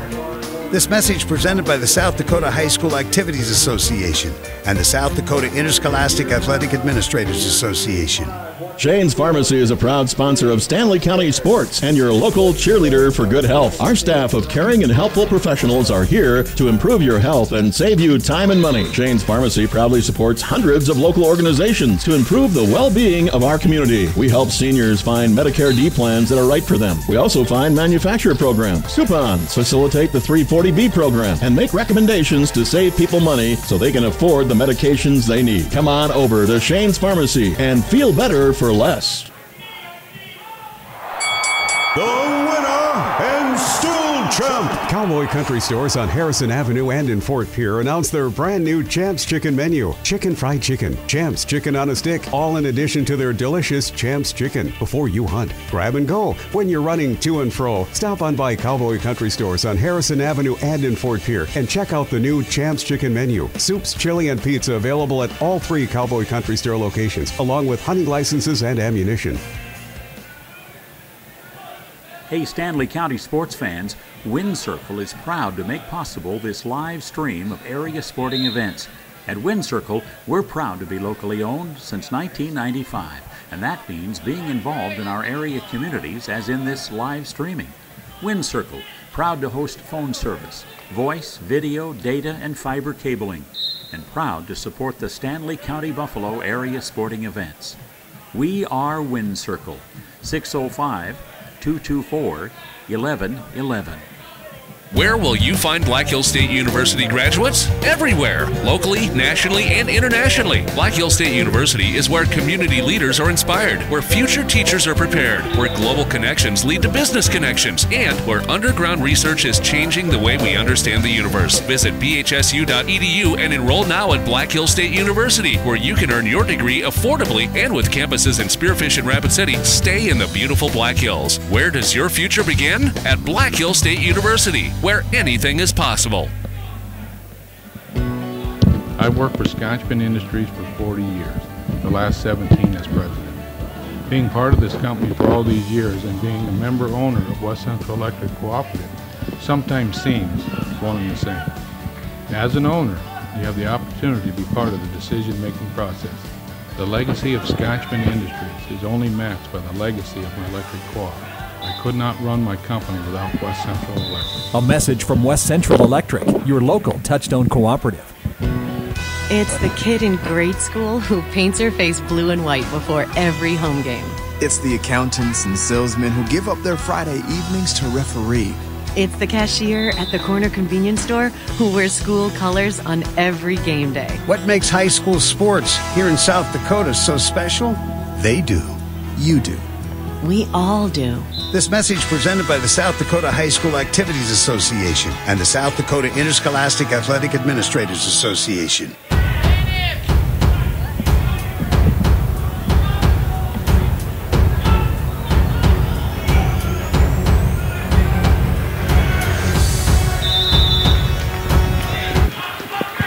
Welcome back to Parkview Gymnasium here in Fort Pierre, South Dakota. We are on to the quarterfinals. I'm going to clean my glasses so I can read some track wrestling, get you caught up. Riley Weber of Parkston, we had the camera on him, victorious by fall in his match. He'll move on to the semifinal at 106 right now on mat 1. Remington Ford of Mobridge Pollock taking on Riley Whitley of Redfield area. Quickly 5-0. Whitley with the advantage. Over on mat 2, it's a quarterfinal at 106 pounds. Joey Hoverson of Wessington Springs Woonsocket. Woolsey Wessington taking on Trey Nealon of Chamberlain. That one, Nealon leading 5-0 to start the match. Over on mat 3, 106-pound wrestle-back Eli Wagsness taking on Chase Hansen of Stanley. Get the win. He goes to 26-2. advance forward as track wrestling is updating. It looks like we're going to be buffering here for a little bit as they get things rolling. Corrects itself, and we're off. And let's go ahead and take a look at Mat 1. Joined now by Cooper. No relation. Woolsey Caden, a 7th grader, 4-3, taking on Quinn Long and Chamberlain. 106-pound wrestle-back on your video player on the left. 2-0 Long with the lead. Only quarterfinal right now taking place on Mat 2. That one wrapping up period 2. It's 5-0 Trey Nealon, the young sophomore Cub, leading Joey Hoverson, Wessington Springs, Woonsocket, Woolsey Wessington. Would you like a cookie, Cooper? Don't mind if I do. I had 7 of them. They made fun of me when I was coming out of the room. I was like, got to stay up somehow. Order in bulk. That's right. Got to adjust my volume as my mic is taking off on me here. I got to pull you up, too. How you been, man? Doing good. Still in school. SDSU? Jackrabbits. Go Yotes. We're starting that already, are we? No, we're not. Every time my son comes home, I have to have that conversation with him. It's no fun.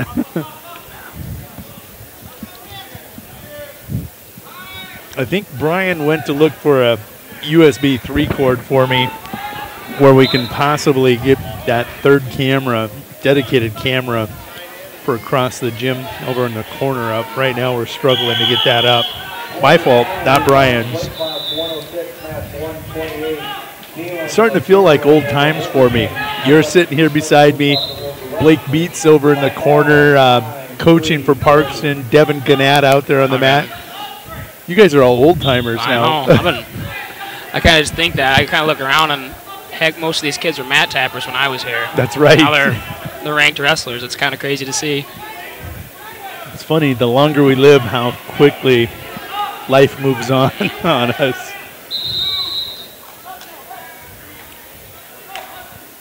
Track wrestling honoring the Marines right now with an ad, and then we'll be able to pull things up. Over on Mat 3 in the corner, it's Chase Hansen, Stanley County, leading 10-3 over Eli Wangsness of Miller Highmore Herald. 8th grader, Young Buffalo. He's going to be a part of, again, you talked about the young mat tappers. He's going to be part of that Buffalo turnaround in the future. Good young wrestler. I do know we got a lot of new kids coming up through AAU. I went to a practice over break, and they probably had 50, 60 kids up there. Great numbers. Great numbers. Got to have numbers to be able to push through and develop the high school level program, and you'll see that rebound. We talked about it earlier out of Stanley County. Going to happen. Right now, kind of a small group of high school wrestlers. That's all right. They have to sustain the program, keep it in place. JD, got to be the leader along with Wazorek to get it to that next level. Different role than what you were a part of. You were a part of that high-flying, high-scoring Stanley County Buffalo team. It's interesting how siblings can be in different positions with the program. Yeah, those 3 years we graduated a lot of seniors back-to-back 3 years in a row, actually. How many seniors did you graduate with? Just me and Casey Hediger. But the class before us, I think, was 3 or 4, and then obviously class after was four state placers, high placers. Big placers. State finalists, 3rd, 4th placers. You had, who was in that class? Michael Scott, Lucas Chase. Lucas Chase, that's Daniel right. Slama. I'm leaving anyone out right now. I'm sorry. It's been a while for me. Yeah, but it's a good point. That was a team that finished how high in the state tournament, too? Top 5, I believe. Or Parkston were probably on top. Or Phillip. Or Phillip, yeah. So we're going to roll over some of the mats here. Max Donovan in the quarterfinals now over in that far corner. I'm going to take a look at his results because of interest here as we roll along. 113, Max Donovan will probably be the top seed. He is. he had a bye in his first round match. If he's able to get a pin here and another pin in the semis or finals, that would put him at not 100 career wins, but 100 career win by fall. Oh, wow. That's quite the accomplishment. And I hope it comes via cradle, because that's where he probably got 90% of them. Another one of those young kids who was a 7th grader when I was a senior, and he was just starting to come to the ranks. It's just crazy to see how high they can fly. And he's got a state title under his belt, looking to defend. Currently in Class A at 113, he's ranked 3 behind Cale Larson of Rapid City Central and Landon Fisher of Rapid City Stevens. And of course, he's thinking, oh, great, I got to go to Rapid City for the state tournament on their home turf. Everyone's 0-0 when you get to state, though.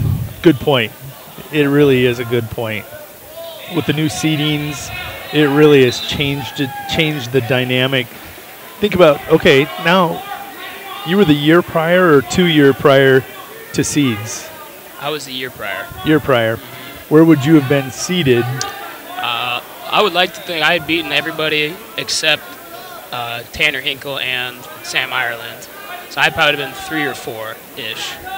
3, 4-ish. Yeah. And I had to wrestle Tanner in the quarterfinals. Right. And he edged me out. So, but have you put the bracket together? They seed the top 12 now. I kind of just once they let it down, I kind of let sleep dogs. I don't like to go what ifs because I might have lost in the first round and I had to work all the way back. You just never really know. You're right. Everybody's 0-0. You don't know what happens. Caleb always tells me, close the yearbook, Dad. Move on. Good point, right?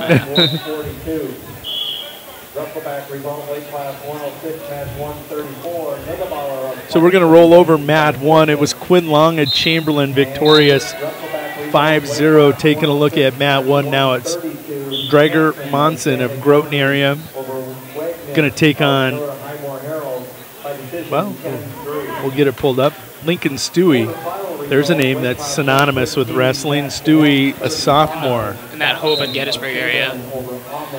13-15 on the season. Mat 2, Everett Paul having himself a nice year for Sunshine Bible Academy. 15-6, taking on Tom Powell, the youngest Powell over there for the Chamberlain Cubs. Pretty good wrestling name over in the Chamberlain area right now, too. Another one of those legacy names. It's just every town's got their couple legacy names. You just see.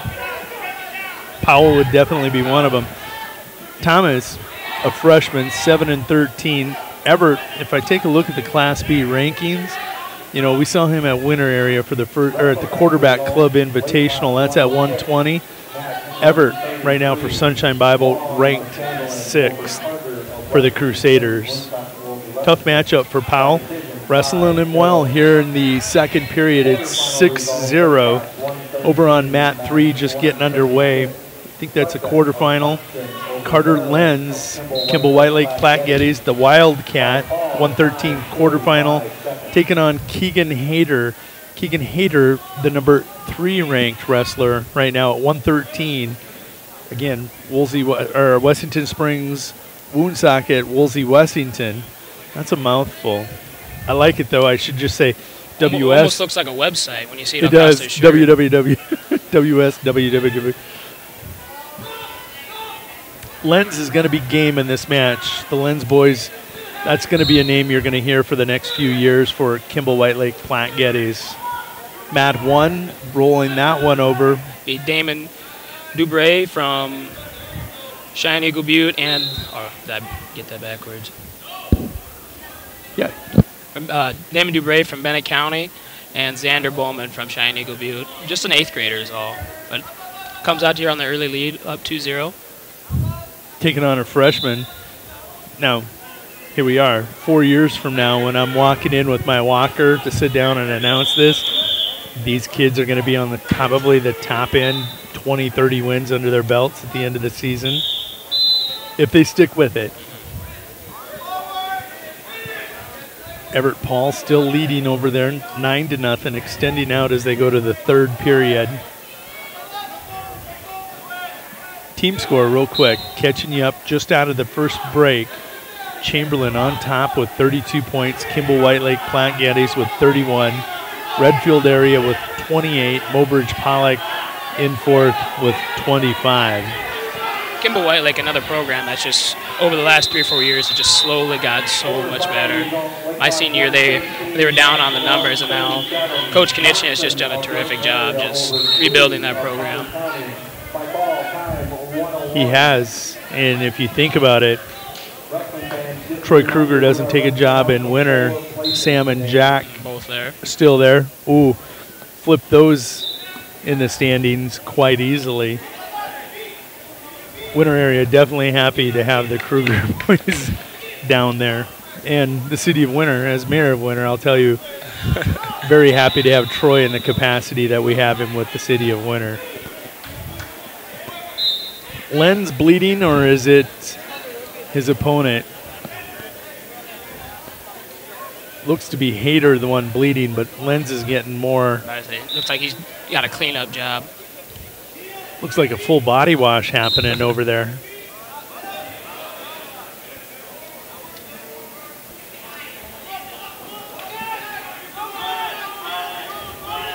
Make it 5-0. Bowman will get the escape and takedown on Matt 1 on your left to take a 5-0 lead over Dubray.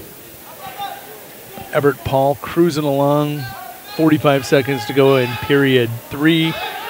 He's on that video player on the right, furthest to the right out in front of the Matt Tappers.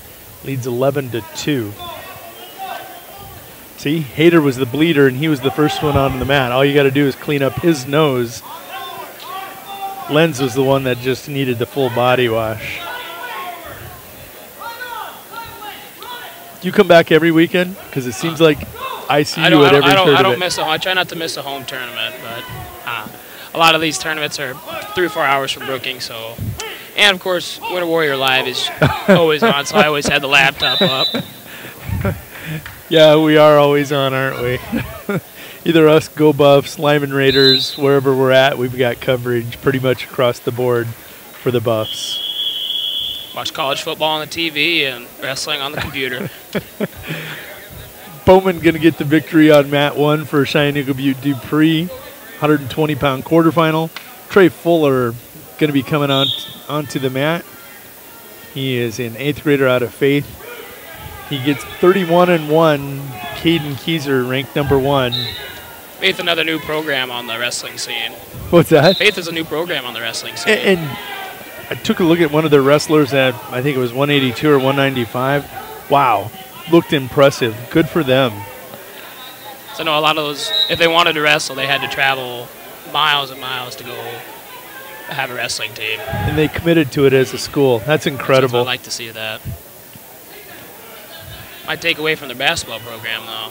But it's not hurting them by the looks of things. They're still pretty competitive. Their girls are very competitive out in Faith. They were state placers in volleyball, and it looks like their girls team's going to punch through that Sweet 16 to a state tournament bid if everything plays. I think they're once beaten or undefeated. I was looking at the brackets and regions last night. Faith, you know, you get out into those remote areas, there's not a lot else to do except for go to the gym or rodeo. There may only be one town, but they pull from a 50-mile radius usually, because once you get past Fort Pierre, there's probably a town every 50 miles, 50, 60 miles, until you get to the hills. And that's just a hop, skip, and a jump for us out here. So I have a lot of friends from Minnesota that'll always say 50 miles is a long ways. I was like, heck, I drove 25 just to get to school. Right. Every morning. Keyser victorious by fall on that video player on the left. 6-1 lead over Trey Fuller. He'll see better days. Next up, Colton Forbes of Potter County. Blade Foreman of Miller Highmore Herald. Foreman, another legacy name. Yes, it is. is. Coming back through. Taking a look, Blade right now. Is that going to go to 126? It is. Blade currently ranked 11. 11 at 126 in the Class B ranks. Forbes, good last name. I wonder if he's related to the magazine owner. I need to get to know that family a little better. I believe he moved up from Nebraska last year. Okay. Sure. He's not originally from the Gettysburg area. Good insight. Did not know that. Don't quote me on that, but I think that's right. Over on mat 2 right now, Austin Severson. This is a pigtail wrestle-back match. Winner stays in the tournament. The loser is done for the day. He'll take on Gavin Nichols of Redfield area, an 8th grader. Austin, one of those kids that's been in the varsity ranks. He was younger at the heavier weights. He's paid his dues. This is kind of that pendulum year for him. He's 19 and 18. Next year, I really look as he gets under the, literally and figuratively, out from under the shadow of Bo Donald to have a big year for the Wildcats. Guess what? Hater bleeding again. Once a bleeder, always a bleeder, and especially in the same match. Were you weren't a bleeder? I would have one bad one every now and then, but when I got them, they were bad. Vicious. That score over there, Keegan Hater leads 4-0 over Carter Lenz, the young 8th grader out of Kimball White Lake Platte Geddes. Taking a look at that 113 quarterfinal, Keegan Hater ranked 3. Carter Lenz not ranked. Chase Barilick, normally the varsity wrestler for Kimball White Lake Platte Geddes, he was ranked 8th. I don't know if he is sick because there's a lot of flu going around. Flu bug, it's that time of year again, that flu bug just going around. Or did Lenz take out in a wrestle-off? You never know. So I like to see South Dakota wrestling just seems to get a little more competitive every year, especially in school. You get more of those names that come back, and it's just iron sharpens iron. It does. Blade going to take a 4-1 lead into the second period over Forbes. No known relation to Forbes magazine owner. As far as we know. As far as we know. Heck, we could be wrong. If so, he might be able to get Winter War Live in a magazine. Spread the brand. They'd laugh at me, right? Oh. Severson, I believe, going to get a takedown and near fall. Not going to get the victory. Yeah, he does. Austin Severson will stay in the tournament with that pigtail wrestleback victory over Gavin Nichols of Redfield area. They were told to be ready to wrestle right at 12:45. They were on the mat at 12:45. They're off at 12:49. Here's another young name for the Buffs. You'll be wrestling Tim Epp, a freshman out of Marion Freeman. Trey Frost, the sophomore from Stanley County. Another one of those kids that's starting to finally pay his dues. He's finally heavy enough to wrestle. Long kid. That's kind of an understatement. Taking a look at him and McNeil of Redfield. Oh my goodness, those arms are incredibly long. McNeil is at what, 120? Where am I missing him? 138, I believe. Yeah, 138. He's ranked for Carson McNeil. Another one of those kids, just monkey arms. Look for a cradle out of him at almost any time. Forbes and Foreman, 6'2", 30 seconds to go here in period 2. Now you see Carter Lenz trying to Turk on Hader over on mat 3. And we miss it. We get away from Trey Frost for a second. Gets a win by fall for the Buffs and will advance. That is a quarterfinal? Wrestle-back at 120. 120-pound wrestle-back coming up. Wyatt Talp, no, that's going to be a quarterfinal. Cameron Pierman, 10 and 12 of Mobridge Pollock, taking on Wyatt Talbot. Another highly ranked wrestler out of Campbell. Let's see, that's 126, is that correct? 132, maybe. 132 it says on here. Yeah, that's correct, because Talbot ranked 4 in Class B at 132, taking on Pierman out of Mobridge Pollock. This is the young Pierman. If you remember from a few years back, there was probably an older brother, very competitive in the state rankings all year long for the Tigers. Hader with yet another bloody nose.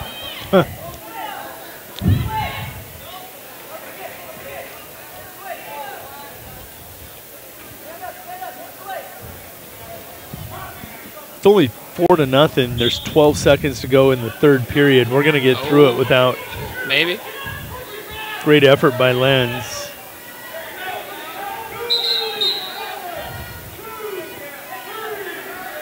Both just 8th graders, which is great to see.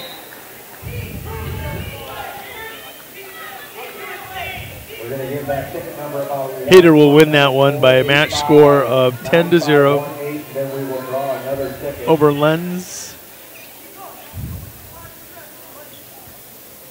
Here's another young man coming on over on mat 3. It's going to be Robbins of Redfield area Pheasants at 120, ranked number 2. Last year state placer at 126. Taking on Dominic Santiago of Chamberlain. You know, Robbins had surgery right at the end of this fall. And as I said, he'd placed at 26 last year, had surgery, went through his recovery, and through the recovery process, his weight was down, made the cut to 20. Now he's ranked number 2 in the state. Him and Keyser on a collision course, 1 and 2 in the finals tonight. Which finals do you look most forward to? Probably hopefully at 138, JD Carter. You gotta get past Turnquist, which is another wrestler who's just over the last few years just improved leaps and bounds. You know, I think I'm more looking forward to the 160 match since that's kind of my old weight class. Yeah, that I understand where you're at. I was at 167.85. You get in those weight classes. Those guys are the horses. They're athletes. They're physically they're fun matches. You're referring to Luke Beats, number 1 at Class B at 160, Sam Kruger, number 2 at 160. Foreman victorious in his match, 10-2. Next up, Oldenkamp out of Lyman County, going to take on Iverpaul. And that's going to be a 132-pound matchup. Taking a look, Iverpaul ranked 11. Everett 6 at 120, Ivor 11 at 132. Good to have a wrestling partner, isn't it? It is, especially in the same household. That's right.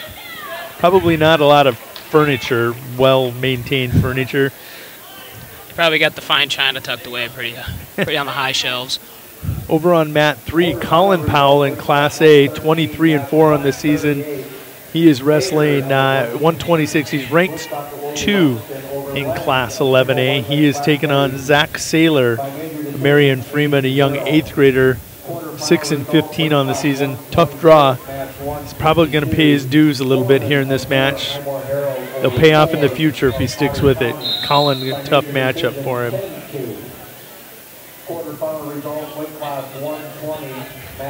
Colin wastes no time.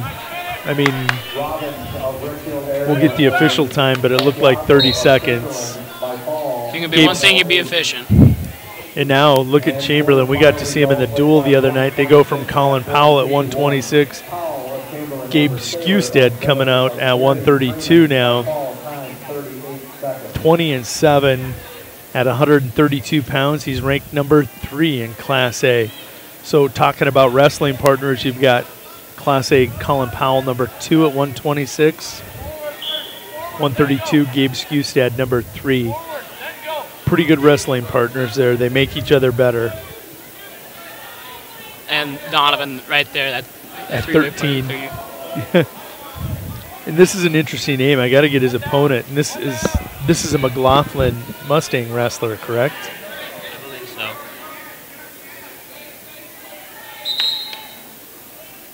I love how track takes their time with their videos. Harry Chin from McLaughlin. Toby Harry Chin from McLaughlin. Yep, reading it through the backs.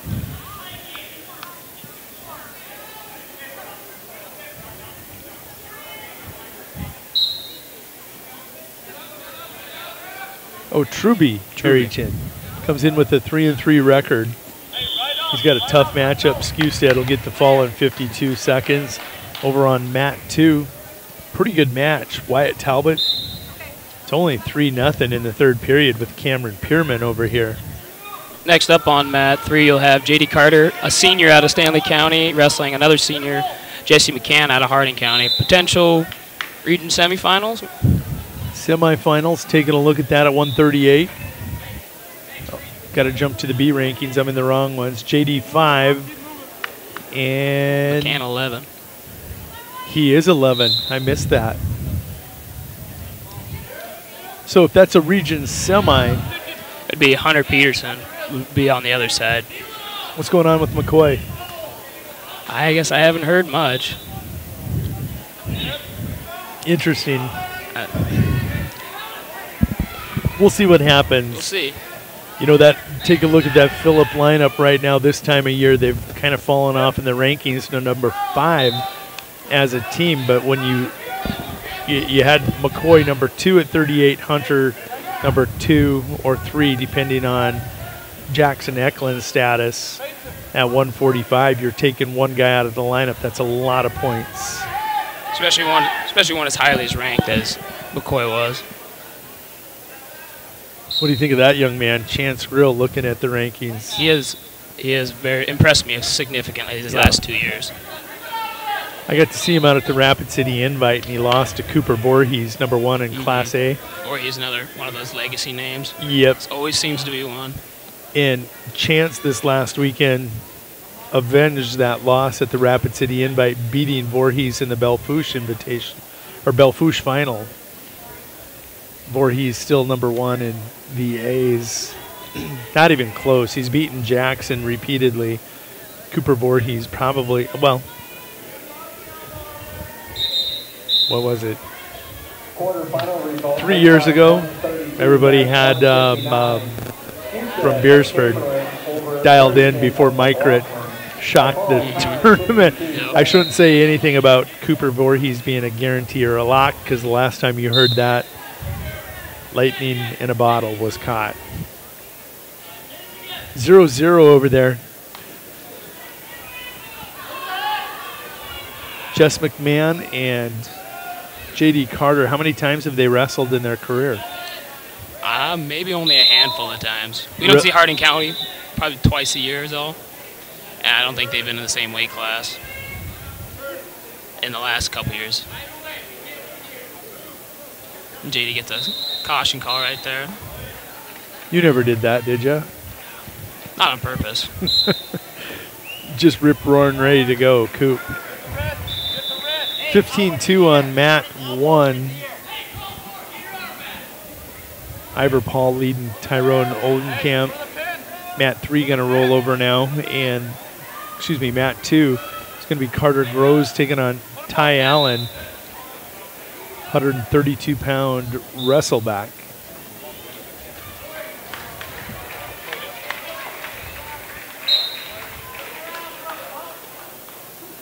Next up on Mat 1 will be Jack Kruger from Winter, a 21 and 12 8th grader, and Wrestling Levi Stover from Stanley County. Just a freshman at 11-6. Couple young studs. They'll both be good, really good here in 3 to 4 years. Right into living room screen they came. There's a quick takedown after getting escaped, looking to try to get a tilt out of this.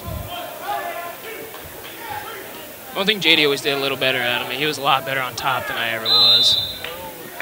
You were an action wrestler. I loved watching you wrestle because there was never going to be a dull moment in that match. You got to put people in the seats. That's right. People love to see fireworks. That's right. And you carried a lot of TNT in your action. People still always give Stanley County stuff. It's like, all you guys did was throw, and I don't know how you did it, but you worked on it all the time. Oh, the Henningers, you, Scott, Lucas even would launch once in a while. But the thing about it is that everybody said we practice. We never practiced in high school. In practice, ever. Never threw? Never threw. I think if we'd wrestle each other, we'd throw, but we never worked on it. You know where most of that come from? 25 miles west of town when you guys are out working with the steers and the calves and throwing calves. Just came natural, that natural hip toss, leverage. Got to be good at it out there or you get hurt.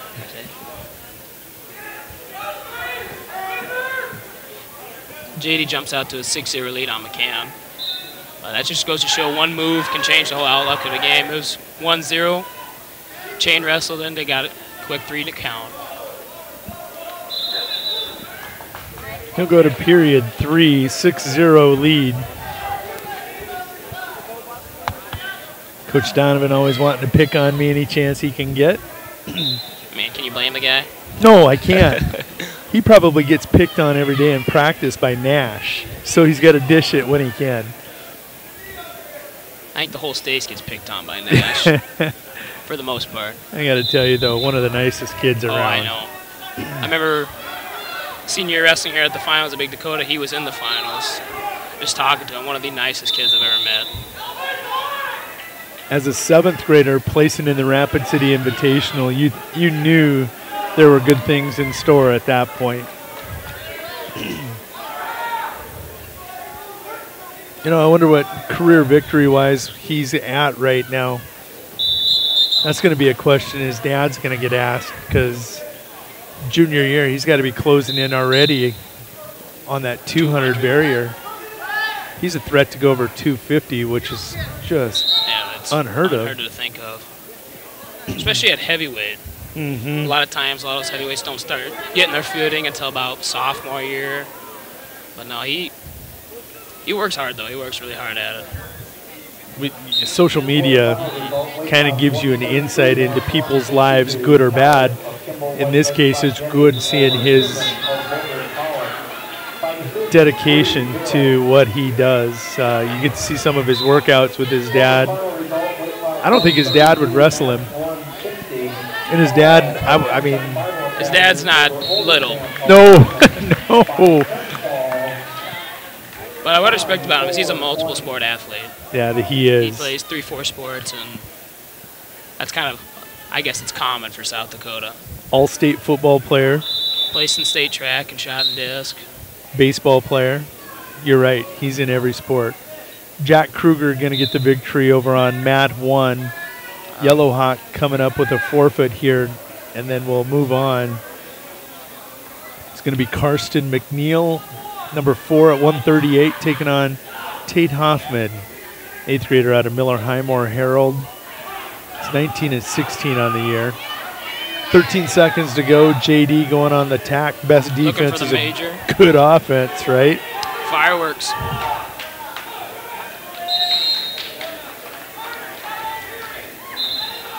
Yeah, it's so important to get those bonus point wins just for your confidence alone. And the team race. And the team race. Looks to see like Chamberlain starting to run away with it, but the middleweights, you'll start to see Kimball Whitelake and Winter area come back. In the late weights, then you're going to see Chamberlain and Redfield make a push with Wren and Hutmaker and some of those. This is going to be an interesting team race. Winter area without their 26-pounder today and 95-pounder. It's going to make it really, really interesting. 5-team race, in my opinion.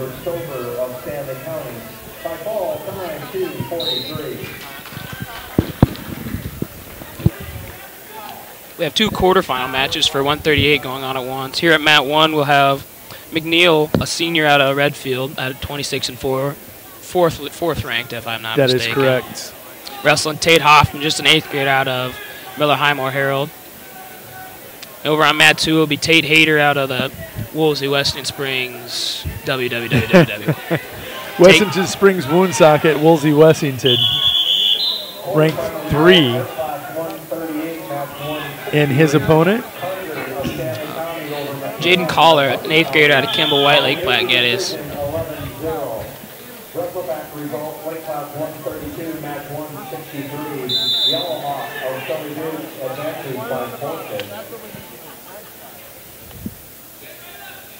What do you think of the 2-piece singlets?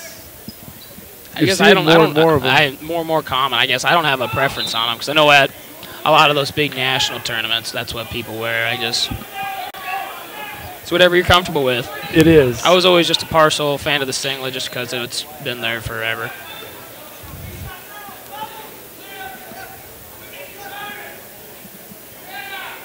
Taking a look at Matt 2 in the corner. That is McLaughlin's Jesse Winterberg in that two-piece singlet, taking on Ethan Ortman. There's a name you've seems like it's been around forever. Since wrestling's been around. It's almost like the Novotny's in winter. Yeah, that's a good point. That is a good point. That name has been around since the 70s. Maybe even the 60s. I think Glenn was Spencer's dad probably. I think he graduated 1959. A little before my time. I'm kidding. Glenn's listening. He's going to give me crap about it. Glenn, an early 80s graduate, but yeah, 70s and 80s, Novotny's were there. Mat 1, scoreless, starting period 2. McNeil and Hoffman, scoreless. McNeil, as soon as I say that, going to get an escape, take a 1-0 lead. Wrestling, you're starting to see more and more of those like lankier wrestlers. You kind of think about it. You've been to the college duels. You're not only seeing it in high school, you're starting to see it in the college ranks too. Used to be when you thought of a wrestler, you thought of somebody 5 foot tall, but stacked, built like a you know what. Because I remember I wrestled David Kosher growing up, and oh my lord, it seems like he'd ankle pick you, and he was standing in the stands. Speaking of a great wrestling name, Koshers. Here's one. Wyatt Turnquist's going to take the mat over on mat 3, taking on Mahoney of Parkston Trojans, the Parkston Trojan. Let's go ahead and see which Mahoney that is. That's going to be Noah Mahoney, a freshman, 14-11 on the season. Turnquist, 32-2.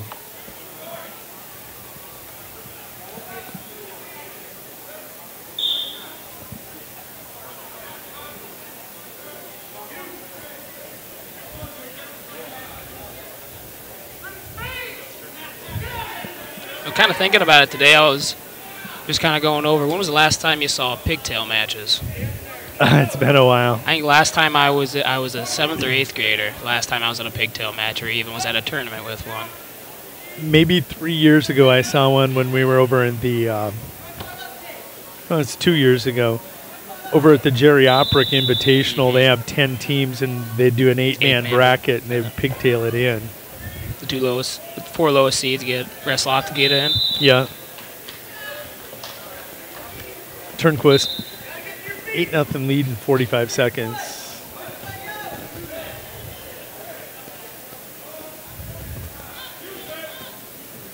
Hayter going to wrap up a victory over on mat 3 over Kaler.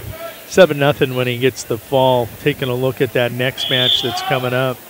It's going to be Ridge Ward of Bennett County, an 11-15 sophomore, taking on Josh Jimenez, senior out of Cheyenne Eagle Butte. Jimenez 0-1 on the season.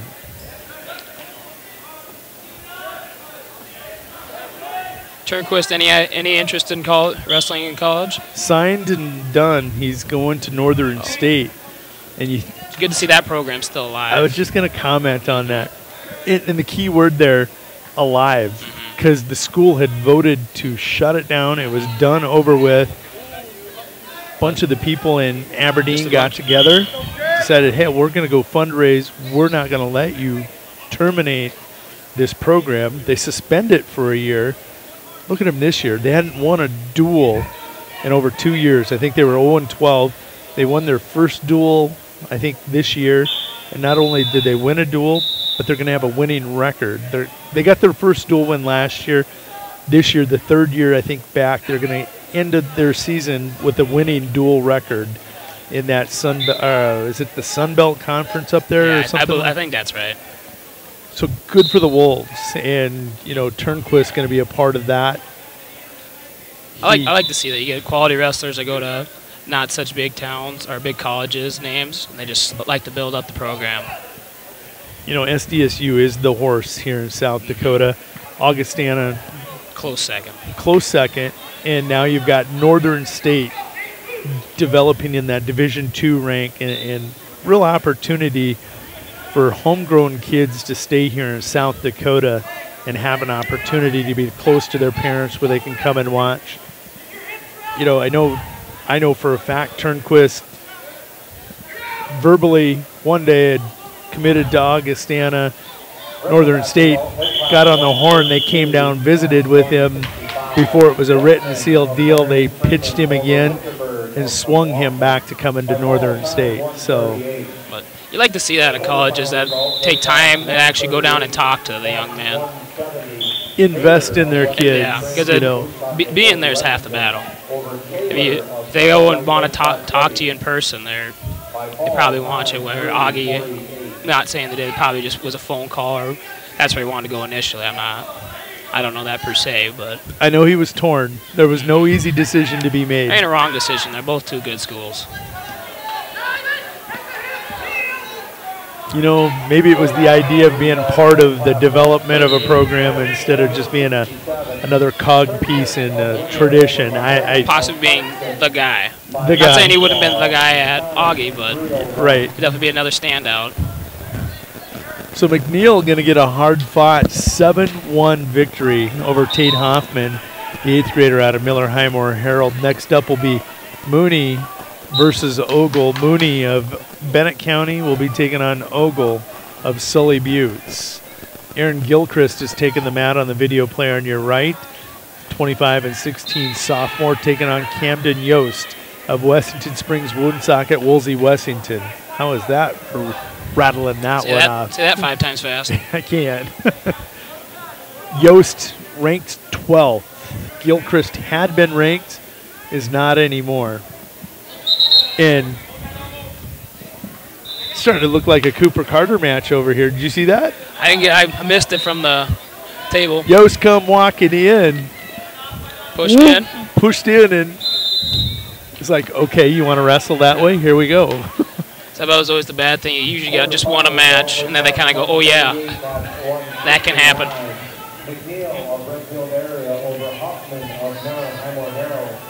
Gilchrist leading now 6-1 over the number 12 ranked wrestler at 145. You'll show you rankings. They mean something, but at the same time, they don't mean anything. Anybody can beat anybody on any given day. Over on mat 1, Ristow of Chamberlain taking on Spencer Hansen of Kimball White Lake Platte Geddes. 145-pound match. Spencer Hansen ranked 9 in the most recent ranking. Ristow unranked for the Cubs in the A's. Young wrestler, I believe, for John Donovan, a sophomore. Hansen, another one of those kids that was in the bigger weight classes when he was younger, and now finally starting to give out some punishment, which is always good to see. You always love to see development. This will be his 39th match of the year. He's going to have about a 70% win rate on the year as a sophomore. Pretty nice job, again, part of Coach Konitschke's wrestling program up there in Kimball White Lake Platte Geddes. I talked to a lot of those good old boys from the days of wrestling, and they're just like, they can't understand how people get 50, 55 matches a year. And they say, we're lucky to get 55 in 2 years. Yep. A good wrestler because they're always in the championship bracket. So you get 2 or 3 matches a tournament. Right, and they would get maybe 20, high 20s, low 30s. I was one of those guys that was always in the wrestle-back matches in my younger years. I finished with 45 matches in a year, and I felt exhausted. These guys. Now that's average. That's average. It is. That's a couple weeks. Yep. State record holder, mentioned it earlier, probably mentioned it every week, Wyatt Turnquist, 65 matches in a season. Caleb, number 2 all-time, 65 matches in a season, and he missed the Big Dakota Conference tournament that year. Battery went dead. We'll pull up the dashboard over here. But he got hurt in the finals of the Lee Wolf with one of the Nelson twins. Oh, yeah. And he had to sit out the next week here, or else he has 70 matches. Maybe 69, depending on how it rolls out. We're going to pull up the dashboard over here on our computer and let the iPad do its thing and charge here for a little bit. Give it a break. Give it a break. That's my fault for not being properly prepared. I always talk to my kids about the 7 Ps. They're like, what are the 7 Ps? Do you know? Preparation. Prior proper planning prevents piss poor performance. I like the alliteration. So we're pulling up the dashboard here on the computer. We'll be bouncing around.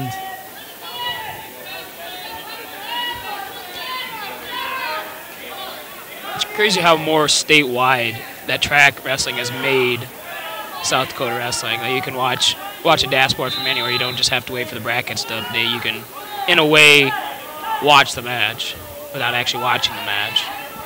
I think it was my junior year, would have been the season of 2013-2014 is when I think regions, when it finally, it was sophomore or junior year when it like first started coming out, and I did not know how to work it for about the first couple matches.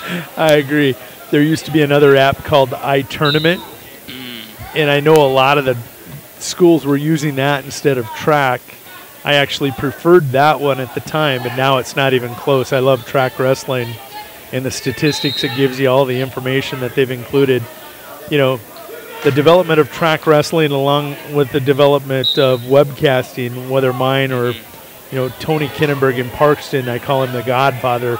He was the first one in South Dakota that was doing it.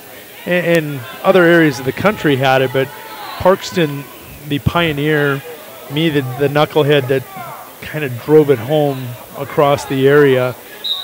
Track wrestling, the statistics, the live scoring, and if you were lucky enough to catch one of the schools covering, you don't miss a damn thing. And I'm hoping that's helping with the growth of this tournament. Spencer Hansen victorious 7-1. Trevor Peters of Winter Area now coming up. Trevor, a 30-5 junior for the Winter Area wrestling team, taking on Hugh Groves, a junior out of Faith. Faith wrestler Groves, 17-9 on the season. Another one of those kids that probably had previous wrestling experience, but had to travel distances to get to wrestle for a school. I'm not sure which one they probably wrestled for. Faith is kind of out in the Shining Butte, Faith Dupree. Oh, okay. So they're kind of breaking off and going their own way. It's Shining Butte Dupree now. Trevor Peters of Winter Area ranked 4 in Class B. Gilchrist and Camden Yost, 18-11. That was a Cooper Carter style match. You never got that high. You were like those high knots, low teens. Your matches get 12-10, 12-9, 13-1. Just depending on. Depends if I was on that day. Right. 22 seconds to go there. Taking a look across the way on mat 3 in the corner. Mason Fry at 145, 5-0 lead on Kevin Holly, a senior out of Stanley County. Taking a look at Mason Fay at 145. He's ranked number 4 in Class B for the Redfield area Pheasants.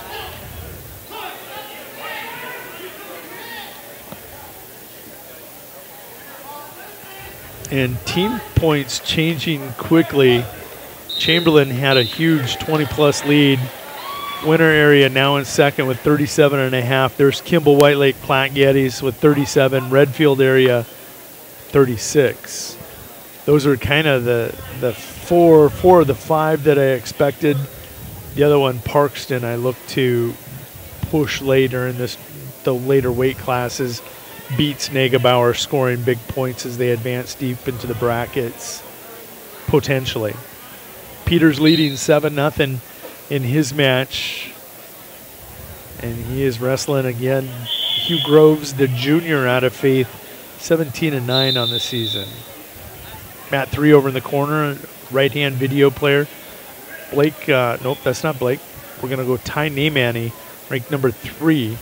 Kimball White Lake Platte Geddes, 21-6 senior, taking on Mason Heath, an 8th grader. 8th grader? No, that's not it. That's over here on mat 2. That's mat 2. Mason Heath, just an 8th grader out of Bennett County, but 24-11. I was just looking at that. 35 matches, 24 wins. Good for him. Mat 3 across the way. It's Corbin Schwartz at 152, 29-7, taking on Daniel Kramer, 27-12. Out of Marion Freeman. Schwartz and Kramer Schwartz ranked number 10, Kramer 11, 10 and 11 in the state. That far side, far mat, clear back there in the corner.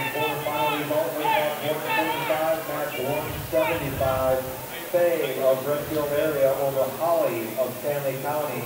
By fall, time 3:32.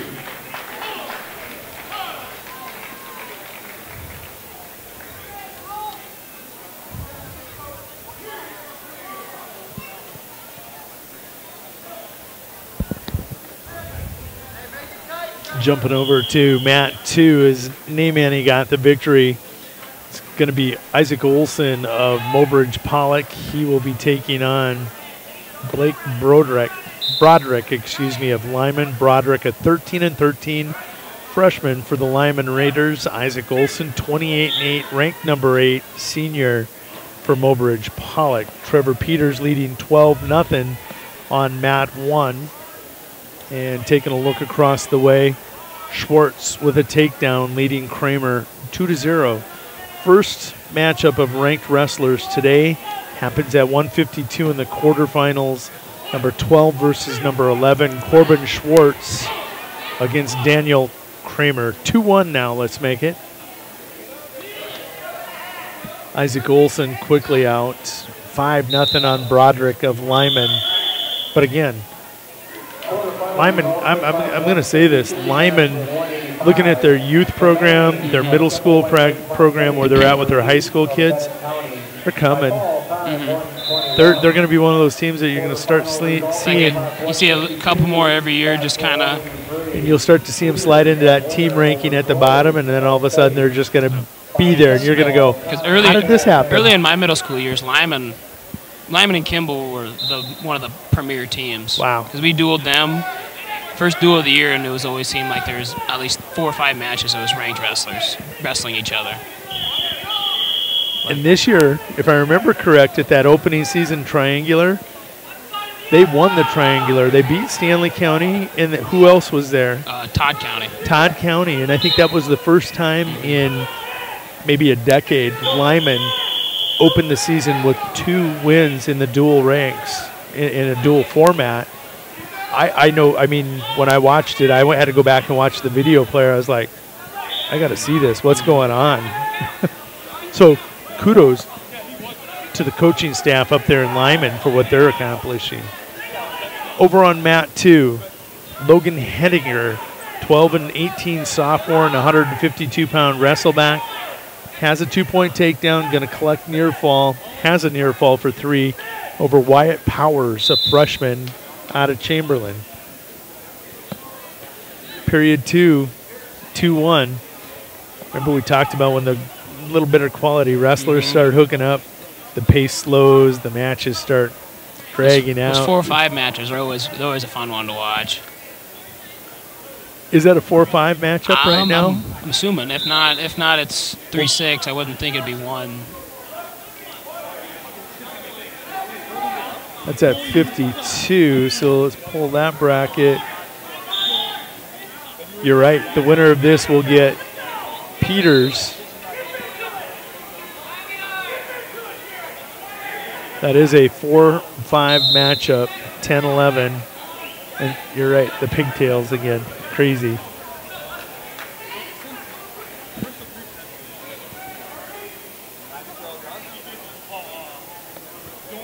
Taking a look at some recent results that we might have missed. Isaac Olson, Mobridge Pollock, did pin Broderick. That came in 59 seconds. Trevor Peters with a tech fall, scoring 17-0 victory over Groves of Faith. Manny of Kibble White Lake Platte Geddes in that 152-pound bracket, victorious by fall over Heath of Bennett County. That fall comes in 121 of that match.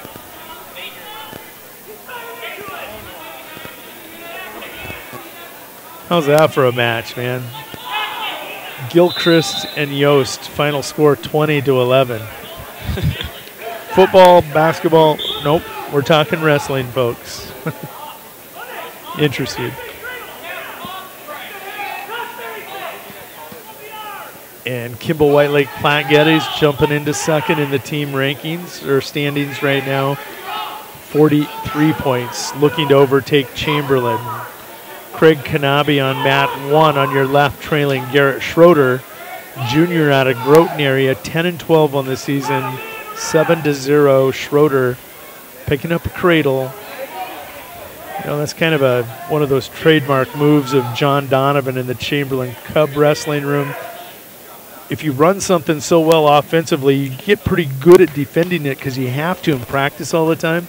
Not able to fight off Schroeder's cradle there. 3-2, third period. Schwartz over Kramer, mat 3. On mat 2 right now at 160, number 2 ranked Sam Kruger taking on Roush of Potter County. Number 9. Number 9. Got your rankings pulled up now, don't you? Or do you just have them memorized? Photo memory. Photo memory. It carried me for a while, but at my age, the photo has become a blur. More of a tunnel than a picture? Yeah, without a doubt. And tunnel might be kind of a broad statement. It's more like... pinhole? Yeah, exactly. Over on mat 1, things got exciting there for a moment for the Chamberlain coaching staff. Schroeder has now gotten the reversal and is going to get the fall. That's tough to defend. Schroeder goes to 11-12, advances at 152. 4-4. I believe that might be the first overtime match of the day so far, if it comes to that. Only proper that 2 ranked wrestlers would do that. I like to see that though. They're so close in rank that you don't like to see big gaps, especially when they're that side by side. It's competitive. Oh, you were thinking what I was thinking. It was there. If those hips a little harder, he might have had it, but at that point in the match, you're like, I don't want to make that mistake. I want to try to win this in overtime. Schwartz and Kramer go to sudden victory. Real quick for winter area fans, Gavin Tucker on the left in 152-pound wrestle-back taking on Landon Wolter of Wessington Springs Woonsocket, Woolsey, Wessington. Kramer with first attack. Nice defense by Schwartz. He gets squared, get those hands out, gets his toes dug in and back, toes up basically. Has there been any stall calls yet? I don't believe so, but that always plays a big factor, especially in these first rounds. Nice slide by, good defense. No stalling calls in this match. Scoring went. Trying for it. Schwartz had first takedown. Kramer got an escape. Feet are out of bounds. If pressure's in. Nope. Kramer tied it 2-2. Schwartz with an escape went up 3-2. Kramer went up 4-3. Schwartz with an escape to tie it 4-4 to put us into this sudden victory match. Another good slide, but I think he's going to get it. Oh, he just pulls him onto himself. That just goes to show how important shape is. Schwartz victorious with a takedown. That will come 53 seconds into sudden victory. 6-4, Schwartz, the 11th ranked wrestler over the 12th ranked wrestler at 152 advances. Good match going to be here on mat 1. Remington Rosso, Class A ranked wrestler, taking a look at 160, ranked 6th, taking on number 4 ranked Class 11B Levi Nightingale. In just a quarterfinals match. Quarterfinals match. Rosso, a junior. Let's go ahead and pull up his season record. 25-10. Nightingale, 30-9 as a freshman. Oh, Rosso with cow catcher. Got them double overs. You gonna go for it again?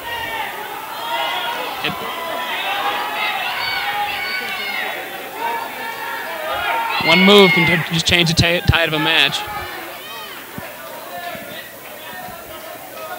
Honestly, Cooper, Remington Rosso reminds me so much of you when you wrestled.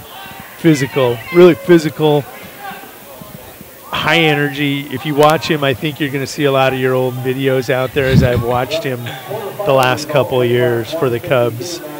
Over on mat 3, Todd County's Jason Sedlmeyer, 4-20, freshman, trailing Isaiah Johnson of Bennett County, 14-15 senior. Johnson over Sedlmeyer, 3-2. Kruger, period 2, only 4-0 over Roush. He just caused a stall call though. That just goes to show if you work hard on top, those stall calls come back in the end.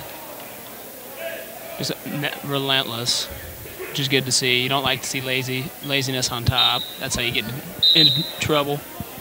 Good cradle defense there by Roush. Not allowing, first of all, Kruger to post that arm behind that leg and have that post to drive at. That's kind of the one thing that stops the cradle. If you can get a hold of that wrist, that's kind of the Achilles heel per se for that move. Wrestling a lot of Winter and Parson athletes growing up, I kind of learned how to defend wrist that. Control. Yeah. And you're referring to Parkson. Rip was a great cradler. You had Beats and some of the others. This match is entertaining right now, 7-5. And still very early, just in the second period.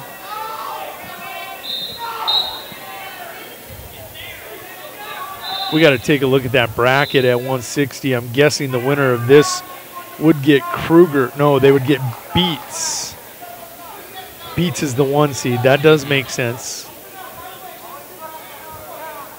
Winner of Rosso and Nightingale to face Beats in the semi. Beats hasn't wrestled yet, and I'm assuming again, but 160, another one of those weight classes where it's like the top 5 guys, they could fall anywhere. Even probably more than that. I haven't followed it as close as I probably should have, but it's just so equally distributed talent across that whole weight class. I think 1 through 3 kind of stand out to me looking at the rankings. Nightingale right there on that edge. I'm not sure where he's at. Is he up above or does he stand alone? But to me, a huge difference between 4 on down.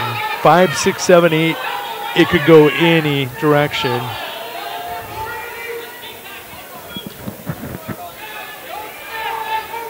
Tough position to be for Nightingale right here. He's got his head down. He's got to just keep his feet moving. Got to keep that elbow in. There he goes. Nightingale, another one of those names that associated with Kimball year in and year out. You can say state champion names from over there too.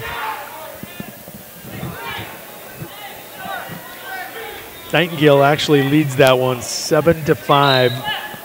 11 seconds to go here in period 2. Rosso, good attack, but look at that defense of Nightingale. Getting square, toes are up, he's backsliding, defending with the hands on the thighs. And Rosso not able to get out from underneath that weight, stuck underneath. Sam Kruger's going to get I don't know if he's going to, no major points, but just going to win a 7-0 and cruise into the semifinals.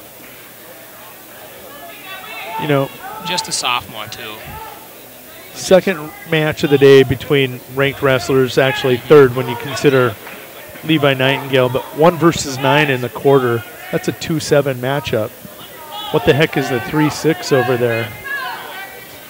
Oh, you've got Ireland going to take on Tucson Freeman. And if you take a look at the rankings there, that one's same region as well. Same region. Ireland ranked 7, Tucson Freeman 5. That's a quarterfinal. Region preview. Possibly final. Possible region final, yeah. Take a look at that region 4. Tucson right now ranked ahead of Ireland. Caleb McGregor of Newell right there with them. Joey Cole going to get a victory for winner area, and that was going to be a wrestle-back match, I believe. Cole, 160-pound wrestle-back match, will get a win by fall over Nels of Groton area. Up next, Lemons of Marion Freeman versus Kohler of Parkston on mat 2. 8-5, Nightingale with the lead, 44 seconds to go. Deep on that single, but just shows how compact Razau is. Just gets his hips down and gets his shoulders down on the mat so he can't get any deeper. He can't get out from underneath that weight. Can't get to his feet. Rosso, here, look at this. We're going to get a throw, gentlemen. You two ought to love that. Rosso takedown will give Nightingale the escape. He'll hook up and pulls him right to it. He's not done yet. There he is. He had time. He had more time to set something up better than that, but he's going to roll through. Nope. Freshman. He had a couple 20 seconds left, and I think he could have set something a little bit better. Only down by 2 before that. Match awareness. That just shows you the wrestling IQ of Nightingale. Being so young, he knows that's what he's been trying to do the whole match. Just keep your hips down. He's going to be a beast. He's a freshman. Look at him at 160. His brother was a state champ at the old weight class of 198. 189. 189, and then was it 198 above it or 205? 215. 215. Yeah. I was right at the end of my, or beginning of my Stanley County career, like 7th grade year, I believe. Look at Dad over there coaching. Well, Nightingale on to see Luke Beats, 1-4 in the semi. Semifinals match here, semifinals match at state. Luke Beats on the video player on the right all the way across the gymnasium. He is on mat 3. He is taking on Joe Woodring of Redfield area. 1-0 on the season. Luke Beats 28-1. On mat 1 right now on your left, 160-pound. Oh, no, that's going to be 170-pound wrestle-back as Eddie gets the victory over Codier of Pine Ridge. Eddie goes to 19-17 on the season and will advance. 170-pound quarterfinal coming up now. Riggin Shippey of Winter area taking on Aaron Smith of Potter County. Riggin Shippey at 170, ranked number 9, the most recent ranking. Luke Beats, quick takedown over there. I'm so excited. What he's trying to set up. Oh. Yeah. I thought about it for a second, was going to look, and then I'm like, I don't need to look. Come on. On mat 2 for the Trojans, it's going to be Jeremiah Kohler of the Parkston Trojans. He trails Jaden Lemons of Marion Freeman right now, 5-0. Cole with a takedown, 2-0 lead. Hasn't made varsity all year. Really? Oh, I'm sorry. This is Shippey. I was thinking of Joey Cole. Oh. JV wrestler, placed in every tournament. Kruger out with a flu. He fills in at 60 places. Wrestling unattached, places in every tournament. Go to the Lee Wolf. Shippey bull riding, state bull riding champion, gone for the tournament. Joey Cole bumps up at the Lee Wolf, goes to 170 places. There's that depth that you see in some of these programs. I know how that goes. I didn't start full-time varsity until like end of my freshman, beginning of my sophomore year. How many unattached matches did you wrestle in your career before you got an official spot? I don't know. I was kind of the same way. The varsity kid would be in the finals, I'd be 3rd and 4th, or we'd both be in the finals. I was always behind Wyatt Haraway, or I think Wyatt for most of my beginning of my career. Shippey going to be victorious by a fall for Winter area on mat 1. Beats was victorious on mat 3. Weston Ireland and Tucson Freeman, that match we previewed earlier at 160. Quarterfinal ranked wrestlers, 60 and 38, the loaded weight classes here today. As far as depth, as far as I can tell. Ireland 7, Freeman 5 at 160. Mat 1 right now, Reed Wazorek had seen him as high as number 8 or 9 in the rankings, now currently 11. Taking on, I love this name, Cash Weishattle. I love that name out of Sully Buttes. Weishattle, a young sophomore, 5 and 18, taking on Wazorek. Weishattle Wazorek. Say that 5 times real fast. Yeah. I was thinking Wazorek is obviously a Czech name or along those lines. I was wondering what Weishadel is. They sound so similar. Anyhow, Reed 19-10 on the season for the Buffaloes, having a really nice year. Another one of those kids that this has been like his first year full-time varsity. I think he got a little bit of a taste at the end of last year, but kind of taking his lumps as a JV now with a winning record. Probably end with a winning record on the year. And he keeps wrestling the way he is. Yeah, he's sitting right now, going to be winning 67% win percentage. 67% win percentage. Taking a look at that region for him, Region 4, you got Micaiah Grace, Spring, ranked just ahead of him. TJ Atwood at Hot Springs and him, just 12, 11, 10, and 8. I think Micaiah's the favorite to win that region, but take your pick. Who's going to be hot out of Spring, Wazorek, or Atwood in that semifinal matchup there? Reed's going to get a win by fall over Weishadel. He'll advance at 170. Taking a look at the bracket, let's see who he's going to see. Shippey, the top seed, will get the winner of Chamela or Domke. Reed will get the winner of Tebey and Stumbach of Cheyenne Eagle Butte Dupree. This will be Chamela. No, this is Josiah Thompson. Yeah, Josiah has had a really nice year for John Donovan at 182. He gets Jonathan Wheeler, the freshman, 25-11 on the season.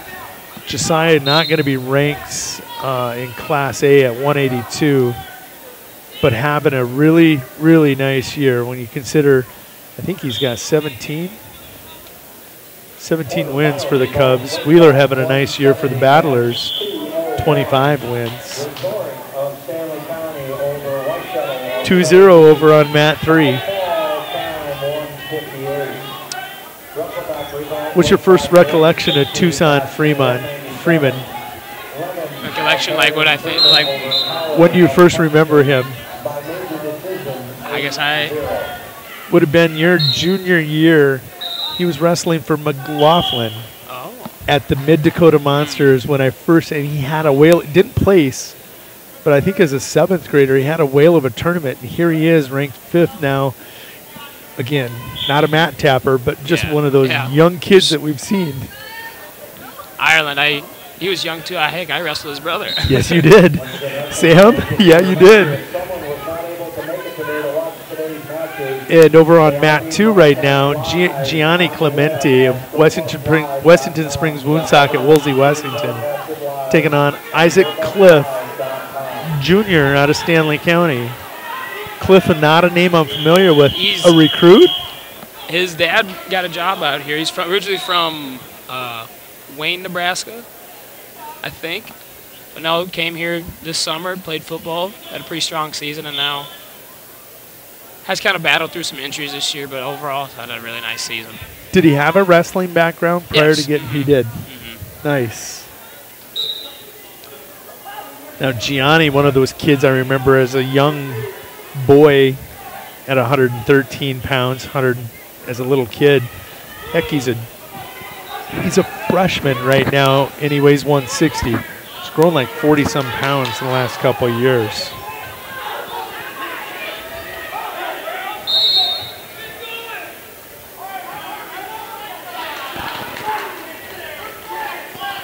Scoreless on Mat 1. Clemente leads 3-2 over Cliff. With a quick reversal, getting some back points right now. Ooh. Looking for the fall. Oh, don't let that half go. He kind of gave up on it too quick, didn't he? Looks like he's going to try to spin around to the front, but I think if he'd have just worked him back just a little bit more. Cliff looks like he's going to get the fall over there on Mat 2.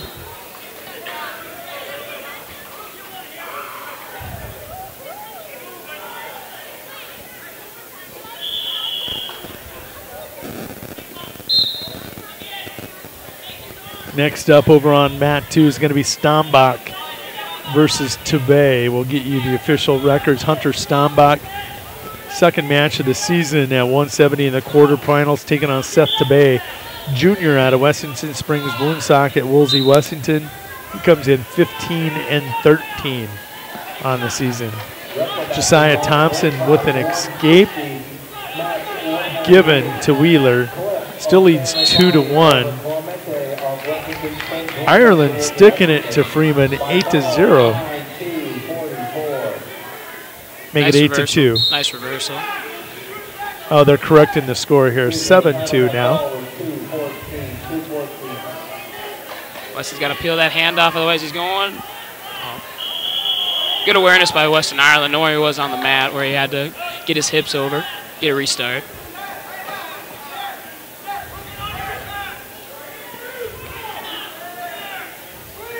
Contact, maybe? I don't know.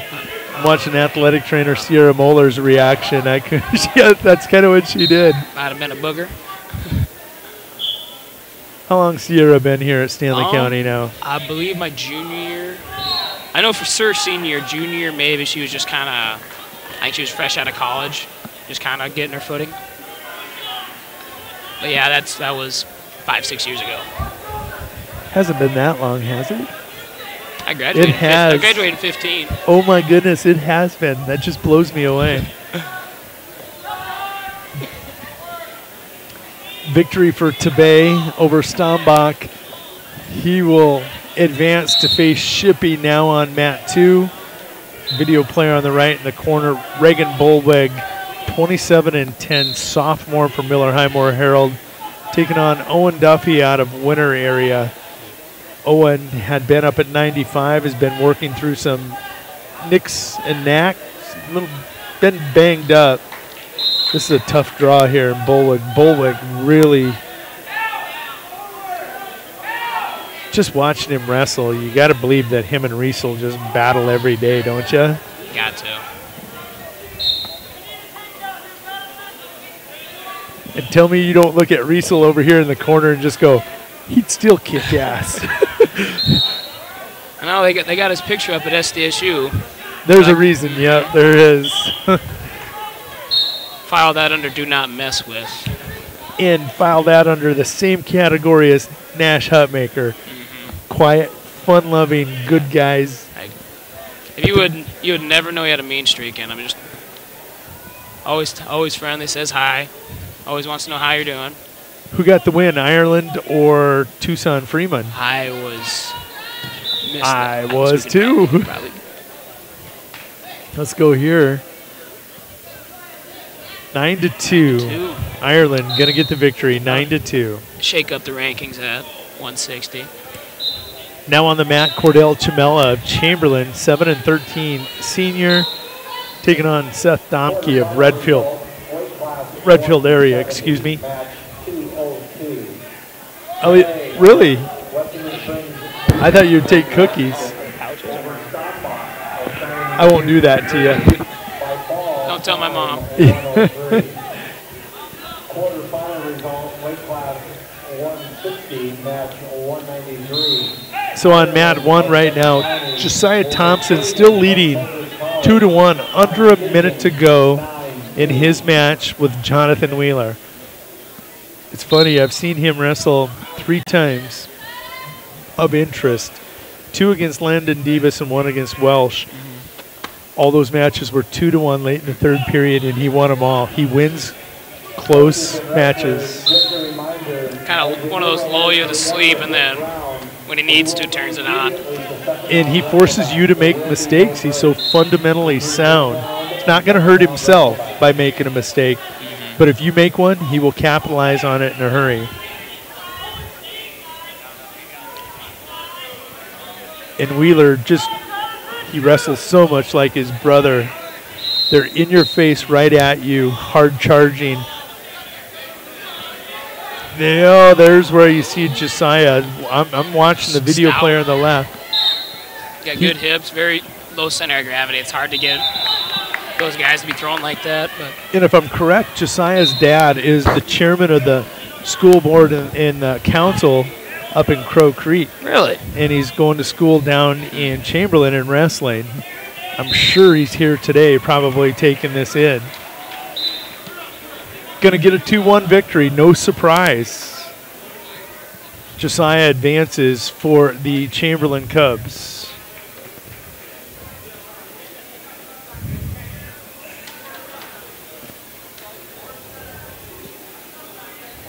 Taking a look at 82. For his victory, he gets Bullweg, who's now on top 4-1. Make it 6-1. I was just going to comment. 4-1. Owen Duffy was wrestling very good. Takedown to his back. Bullweg separates from Duffy. On mat, Trey Welsh, cousin to Sid and Sean Bice. Really? Quit wrestling after his... I could kind of see it a little bit. But gave up on wrestling his sophomore and junior years, and I wish he'd have stuck it out. Coming back his senior year, hasn't won the varsity spot yet, but 8-14, looking to put another victory on. His love of the sport finally brings him home to the promised land, the mats. Chamella leads Domke over there in that 170-pound quarterfinal 2-1. And I believe Bullweg will get the victory. I'm going to pull that. No results. That'll be up top. Now, number 2 ranked Barrett Wren taking on Toka Yellowhair of Pine Ridge. Barrett Wren at 195. Number 2 behind Cullen Rutten of Canton.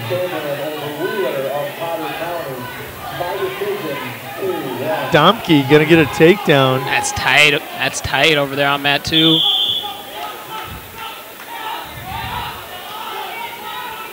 I got to see the duel. Wren went up from 95 to 285 and took Sigdestead of Webster, ranked 3 at heavyweight, into sudden victory. Actually, I think it got to, did it get to ultimate tiebreaker? He lost by 1 to the number 3 heavyweight, but a great match by Barrett Wren. Choosing to do the Casperson, go up and take on the highly ranked heavyweight.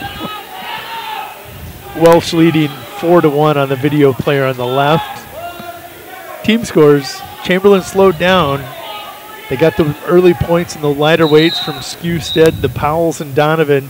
Winter area on top, 52. Kimball Whitelake, Platte Geddes in second with 51. Chamberlain in third with 46. There's Redfield area with 42. Give it a couple weight classes. Chamberlain will hop back up. Yeah, that tends to happen at that last one.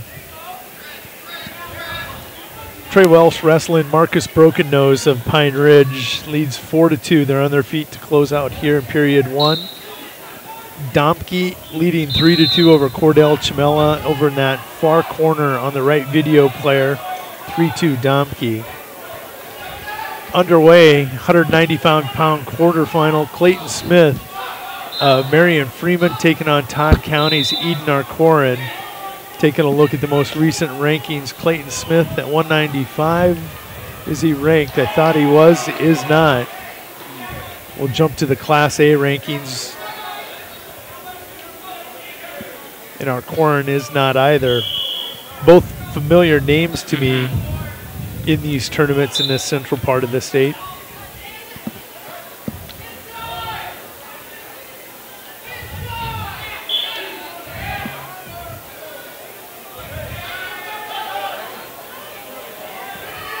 Looks like we might get a fall here on mat 1. And on mat 3. Domke can't keep him on. That new rule they're trying to implement now, you got to have 2 points of... Do you like it? I do. I do too. I think I'd have had a few more falls. Oh, yeah. Oh, I agree. Without a doubt. But you say that, but it probably saved me a couple times looking back. But laws of averages. Yeah.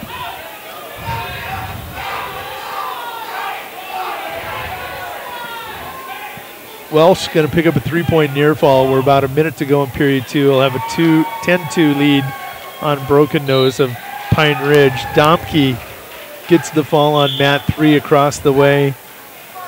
He'll advance to face Shippey in the semifinal at 170.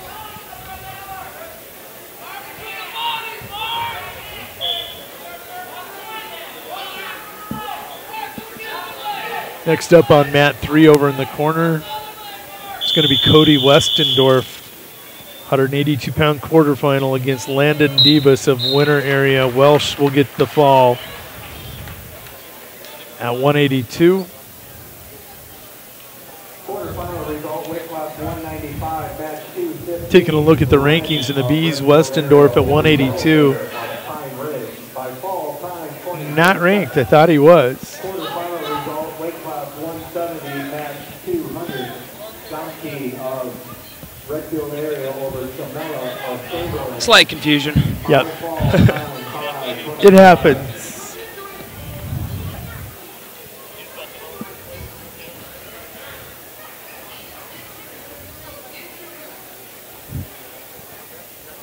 You know, I look at Westendorf over there.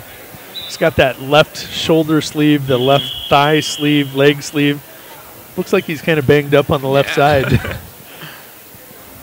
But it goes well with that black and gray singlet of Kimball White Lake Platte Geddes. Maybe it's a fashion statement. He's got black socks, black shoes, black headgear. If you can get a victory, it all works. I was superstitious like that. Landon Debus has got that mustache, so that's at least a couple points. I don't call that a mustache. I don't. I respect him for trying. I do. On mat 1. Kind of catching you up here. Brock Stevens of Wessington Springs Woonsocket, Woolsey, Washington, taking on Dale Poirier of Little Wound in a 182-pound wrestle-back. Mat 2. Here in the corner, it's Clayton Smith leading 4-1 over Eden Arcorn of Todd County. And it looks like Smith is going to get the win by fall. He does. Next up will be Charlie. Charlie Pravacek going to take the mat against, oh, that's a tough one, isn't it? Negebauer. Slayton Negebauer at 195. Slayton, the number 5 ranked 195-pounder against Charlie. I think third year wrestling. Last year was his first, I think, committed year. Loves it this year. Negebauer, another one of those names that's really popular in the Mitchell, Parkson area. So I know there was a Landon Negebauer that wrestled for Mitchell that was graduated in 15. He was a very strong wrestler. Placed very high, I believe. You want to know a little, this is just me. I've been following sports a long time, especially winter football. Charlie's dad, in my opinion, the greatest football player ever out of Winter, South Dakota. Really? Yeah. Did you play college ball? Did, for 1 year at SDSU and came back home to run the farm. Wanted to farm. Got married, had kids, and Absolutely nothing wrong with that. Absolute cornerstone in the community in Winter. And talking to his former coach and other former coaches, without a doubt, had he stayed, would have played in the NFL. Wow. Just a tidbit I like to throw out on people. And I don't know everything. I love those stories when I hear them about kids and like you, 25 miles west of town in the Hanningers, all you guys out throwing cattle and steer wrestling and the things that you guys do. I used to love hearing those stories. And I hope I live long enough to hear all these other stories that are out here. And I like to share what I do know, even though it's not very much. Debus and Westendorf. Westendorf leading 8-0. Debus is bleeding. Devin Gannett looks at him and says, "That's not blood, that's a mustache." Got some leftover Gatorade hanging around. Negebauer was victorious over Charlie Pravacek. The number 5 ranked wrestler will move on quickly. Now on mat 2, Kimball White Lake Platte Geddes. Jacob Novak, 8-15 freshman, taking on Nathaniel Nelson That's a cool name, Nathaniel Nelson. Seeing it on paper, hearing it roll off your tongue. A Stanley County. Another one of those kids that this is probably his first year of actual committed wrestling, and he's just an 8th grader, but he's got the size. If he can just get his footing, I think he'll do good things. I love those. Some people say you got to have your kid wrestle from the time they're 4 years old, 6 years old on.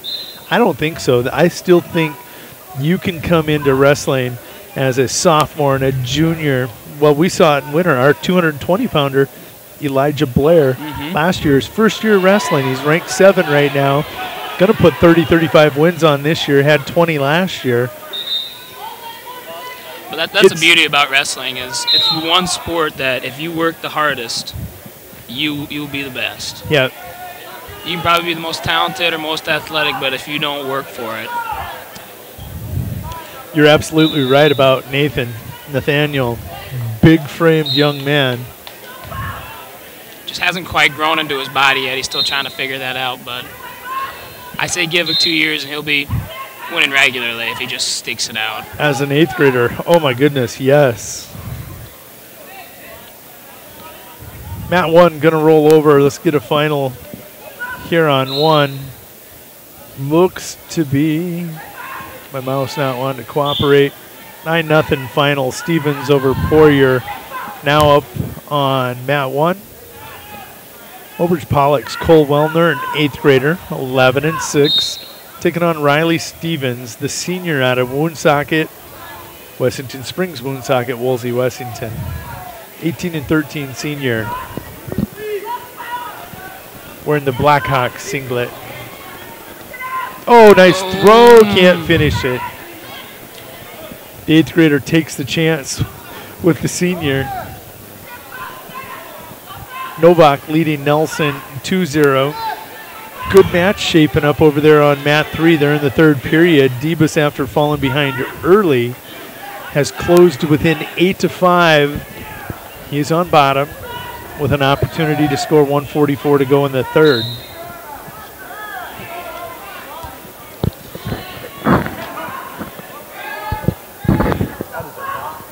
Probably a little more.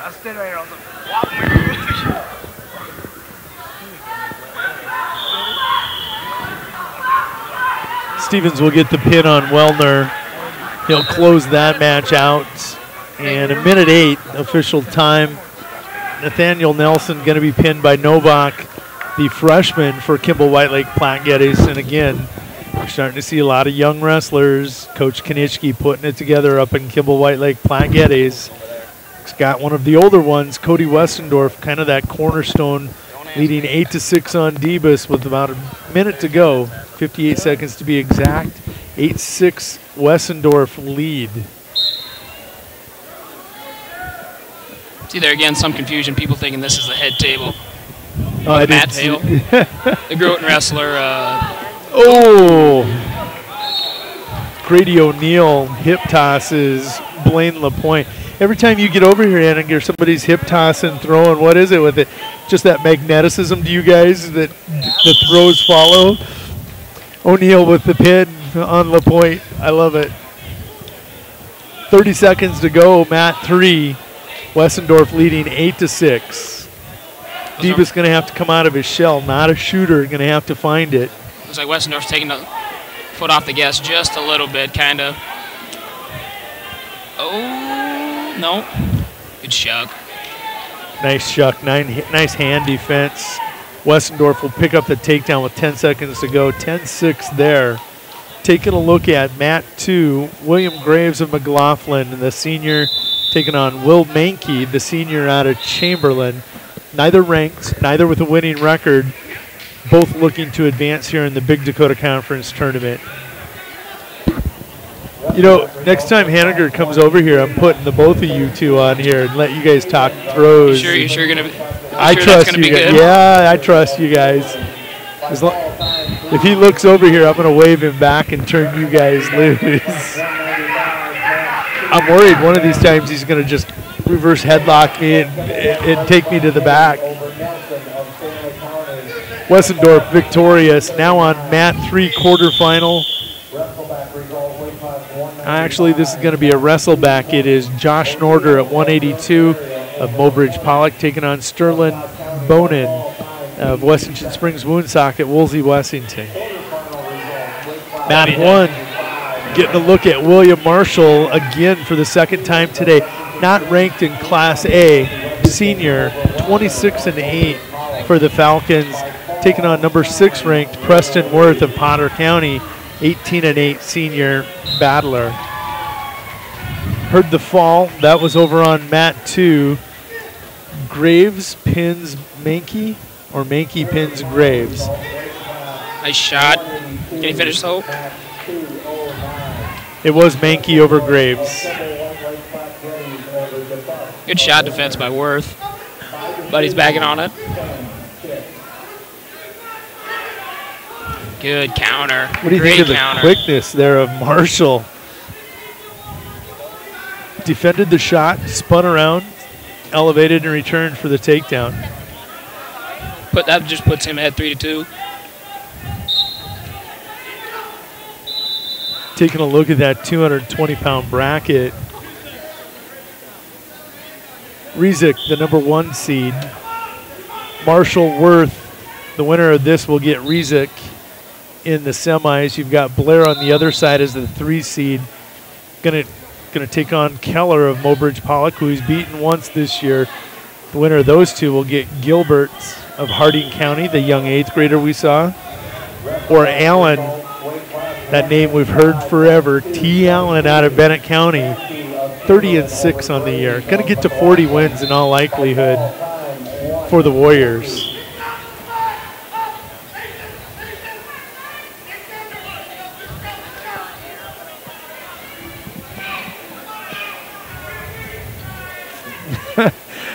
Request coming in from the cheap seats for cookies. Might not make weight next week. I had 7 of them, so you're okay to have one. Do you have to weigh in later?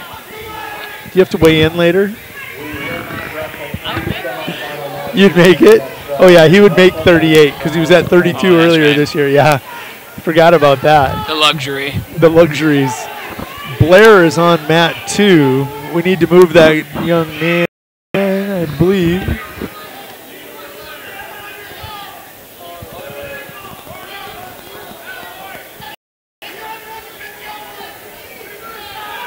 Sorry about that. Momentary lapse in our Wi-Fi here in the gymnasium.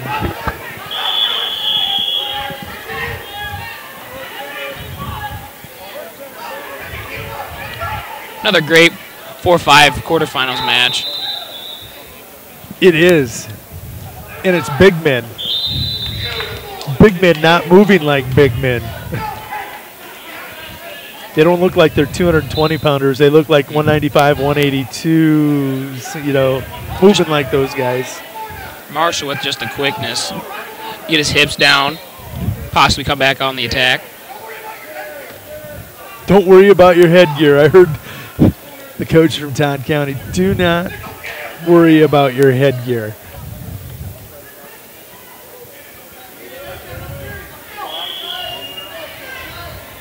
Blair looking for the fall. Runs a nice head lever.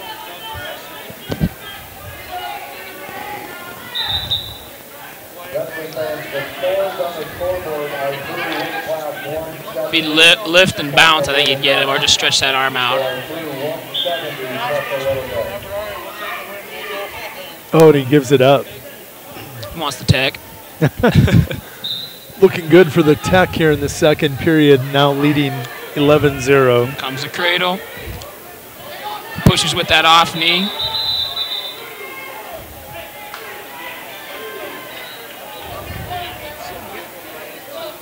That's never a good feeling. No. Especially when they start sliding out and reverse corkscrewing you in. And there's still a minute left on the clock. Well, we get to go from one country strong boy to one weight room strong boy. Just everything strong boy. Nash Hutmaker not quite ready to take the mat. T. Allen going to take on the young Gilberts out of Harding County. I'll guarantee he's country strong. Both of them probably. That's about as country as you get. Harding County, yeah. Harding County. Gonna roll over on mat 3. Let's get a final. Nope, no final for you. Braxton Big Crow of Little Wound taking on Lane Johnson, a freshman out of Parkston, over on mat 3. Greg Gilbert, that 8th grader out of Harding County, 14-13 on the year, gets T. Allen 30-6. Allen will get first takedown. Marshall with an escape in this quarterfinal. Blood time right now leads Preston Worth 4-3. You heard that too? Yeah. I think we're needing a new EQ. My guess, just my guess. I just thought it was me. I was messing something up. No. Unfortunately, hardware does wear out. T. Allen with a takedown. Gonna run that wing Iowa State. Over on mat 3, a victory for the Trojans. And Johnson gonna get the victory over Big Crow. Now up Tyler Rezick, 25-4 of Kimball Whitelake. Platte Geddes taking on winter areas Boston Morehart, the sophomore. Rezick comes in ranked 2. Had been number 1. Ranked 2 behind KJ St. Pierre. Good looking. You talked about body types. Yeah. KJ redefining it. 6'4", 6'5". You see Coach Donnelly's son. Is it Cody? Cody. 6'7" at least. I mean, you're seeing a new breed of wrestler. Even Marshall and Worth breaking the mold out here in this quarterfinal. 4-3, minute 24 to go. Marshall leading 4-3.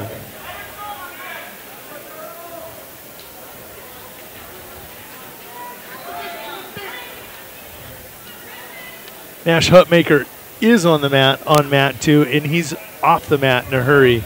Takedown and a pin over Colin Schmeidt of Wessington Springs Woonsocket, Woolsey, Wessington. Now we'll send to the mat Dylan Andres of Stanley County, 8-12 freshman at heavyweight, taking on Wyatt Locke, number 1 ranked Class B heavyweight.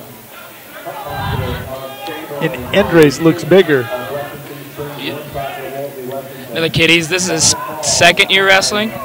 He's finally starting to figure it out just piece by piece, but got kind of a tough draw here today. You can just tell by the fluidity that Locke's probably wrestled a couple more years than he has, maybe just a few. You know, Locke very smooth on his feet. Worth with a takedown now leads 5-4 over Marshall. There's 10 seconds to go. Worth riding with a 5-4 lead on the video player on your left. Marshall's going to have 4 seconds to do something off the whistle. Try a roll or a switch here. I think the coach said Granby. Let's see how Worth defends a Granby series. You got to go think 1, not 2 at worst.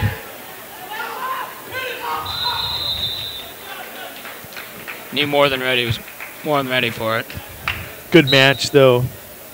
Marshall unranked in the A's, Worth 6 in the B's. Marshall will go to 26-9, Worth 19-8. Now, speaking of his wrestling partner over on mat 3, Waylon Marshall, 25-8, taking on Henry Eichstadt of Wessington Springs Woonsocket, Woolsey, Wessington. Speaking of big man on his feet, pretty smooth. Waylon, only a junior. On mat 1 right now, it's going to be Gunnar Ristow at 220 and a wrestle-back taking on Kyler Pierman of Mobridge Pollock. That's on the left. Quarterfinal result, weight class 220. I think what I'm going to do is try labeling these mats for you so you know.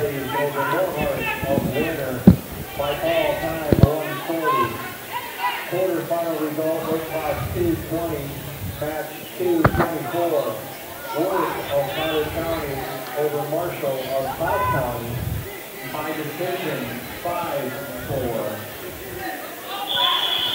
Quarterfinal result, weight class 285. Quick pin over there on Matt. Matt 2. Match 234. Rocky of Great Area over Anders of Stanley County by fall time 48 seconds.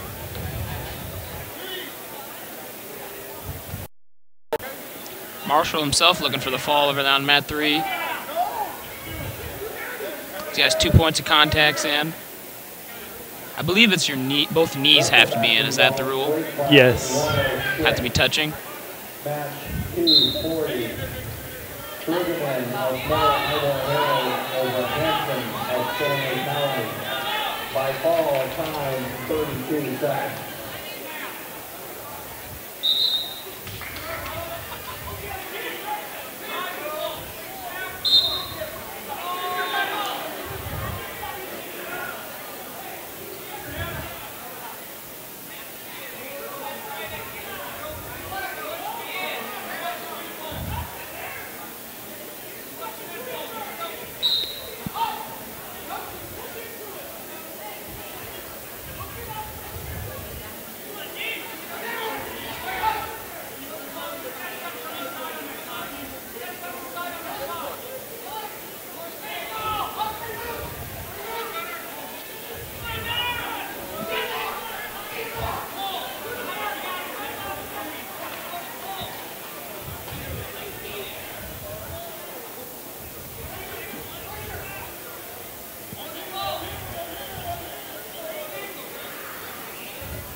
Making any progress, Jody? No.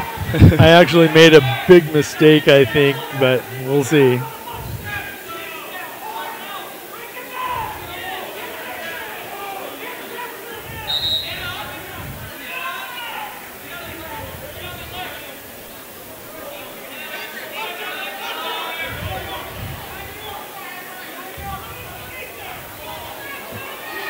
Yeah, we'll just leave it alone here for a little bit, and I'll do it during a break rather than mess everything up. That's been known to happen when I start playing with things. I can mess it up in a hurry.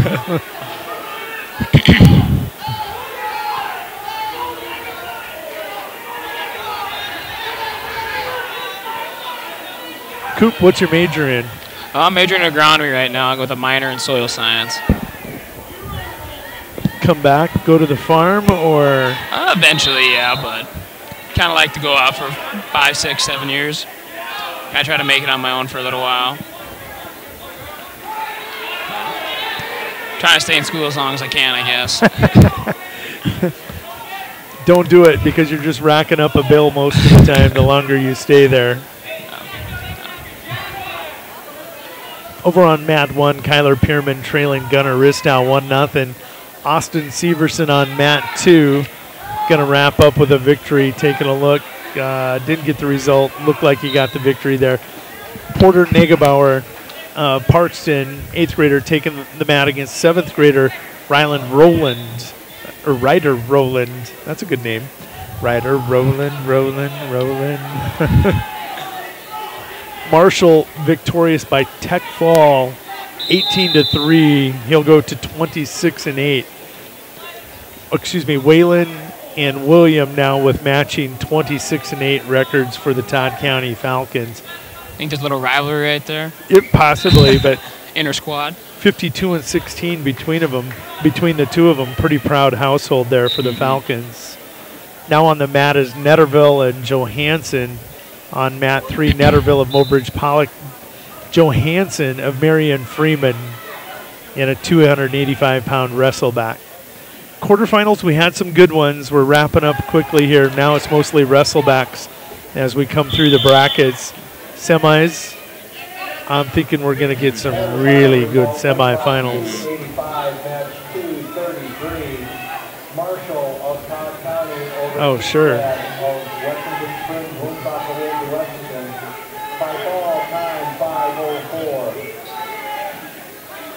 Wrestle-back result, weight class 220, match 228. There we go. Get rid of that background noise. Adjust my mic here a little bit because I am way loud. Wrestle-back result, weight class 285, match 230. Pulling audio still from someplace. Can't figure out where. Over Severson of Kimmel White Lake Flat City by fall, time 2:29.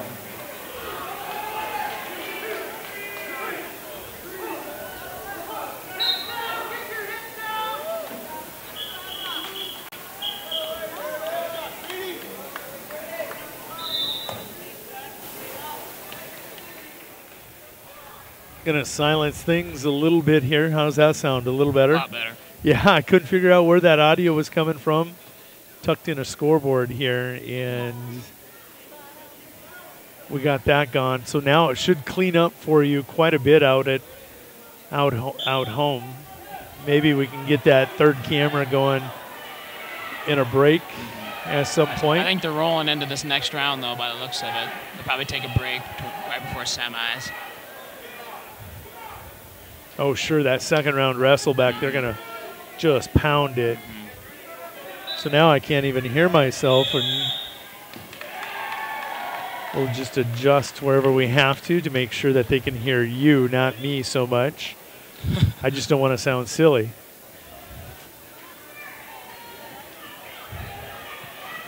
Pulling up the brackets, mat 1, going to be over Jackson Solik. This is going to be a good match. Both ranked? Jackson unranked. Junior varsity behind Nash Hutmaker as a junior. Yep. Jackson a sophomore. Jadian Biggers the senior.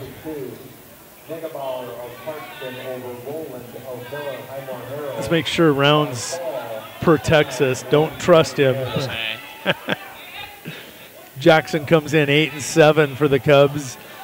Jadian Biggers 24-10 for the Lyman Raiders. Carter Lenz on mat 2, 113-pound wrestle back, 6-0 lead over 4-0 lead. They adjust the score, make it 6-0. They're going to put it back up. He's wrestling Cale Moline of Wessington Springs Woonsocket, Woolsey Wessington. Netterville over on mat 3 across the way on the right, trailing Chris Johansson and Marion Freeman 4-2. Kind of the match to watch right now for me. Solik, the wrestling partner of Hutmaker, taking on Biggers, ranked 11 in Class 11B, and Solik dictating pace right now. Oh, Biggers with the toss. I think he was setting that up. Solik, is that any relation to the Wagner area? Yes, yes. So, some good lineage there. Jackson going to dictate pace, but take the fall. Biggers with the rethrow. That's those 2 years of just extra matches. Big difference. Pay dividends, don't they? Next up at 285 is going to be Dorian Red Cloud of Little Wound taking on Tyler Tucrow of Pine Ridge on mat 1. It's kind of a regional battle down there in that southwest corner of the state. bragging rights for these two wrestlers. Going to be a fall over on mat 3. Chris Johansson going to get the fall over Calvin Netterville. And it looks like Len's got the fall over Moline. So we'll roll over those two mats.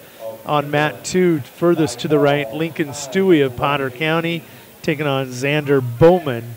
Bowman of Cheyenne Eagle Butte Dupree. Over on mat 3, it'll be Remington Ford of Mobridge Pollock taking on Kyler Constance of Kimball White Lake Platte Geddes. I believe Kyler out of the Platte Geddes area for that wrestling co-op. First takedown to Red Cloud over Two Crow of Pine Ridge.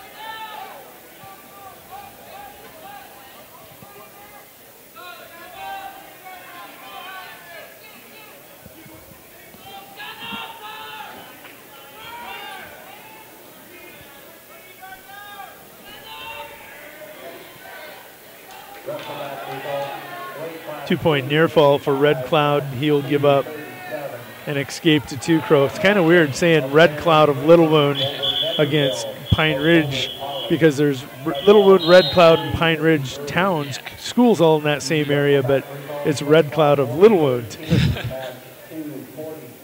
Possible region match right here. Is Little Wound in the B's or the A's? I believe A's. Pine Ridge is A. I do know that for sure. That's a good question. We'll go answer that question at South Dakota High School Activities Association really quick. Well, depending on the internet.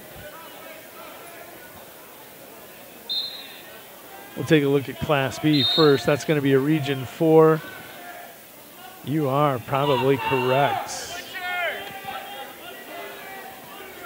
Little Wound is in Region 4. It is a region matchup. Good call. I did not know that.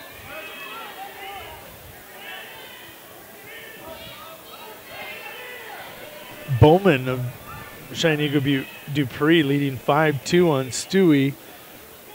Stewie with an no, they're going to give him the reversal. 5-4. Constance leading Ford 6-2.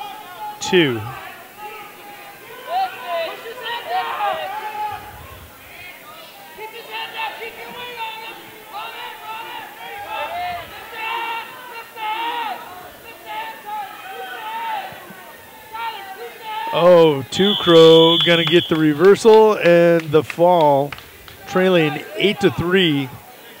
Tyler Two Crow of Pine Ridge will defeat region foe Dorian Red Cloud of Little Wound, win by fall. That was weird. Your phone just right there. I guess I don't know. What kind of phone is that? iPhone 5. Wow. 6. I don't know. I'm going to have to keep it away. The technology is... It's a dinosaur. Today's terms. Mine's a 6 Plus. My daughter last night told me it was time for a new one, and I said, nah, I'm all right. No, they don't have home buttons on these newer ones. It kind of... messes with you? Can't figure it out. Trey Frost, sophomore out of Stanley County, 13-13 Buffalo, taking on Thomas Powell of Chamberlain, 7-14.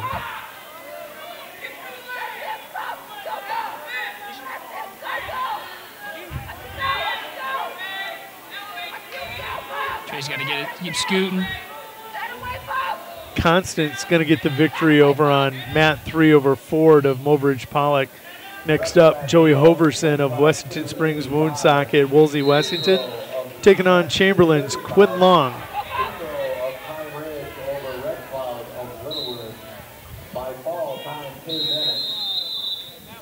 Wrestle-back result, weight class 285, match 238.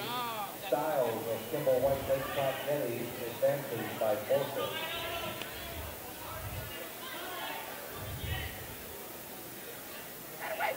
Oh, beautiful ankle pick by Frost. Can't finish the pick, but he gets in on the single. Suppose that ankle, he's got to push the upper body away.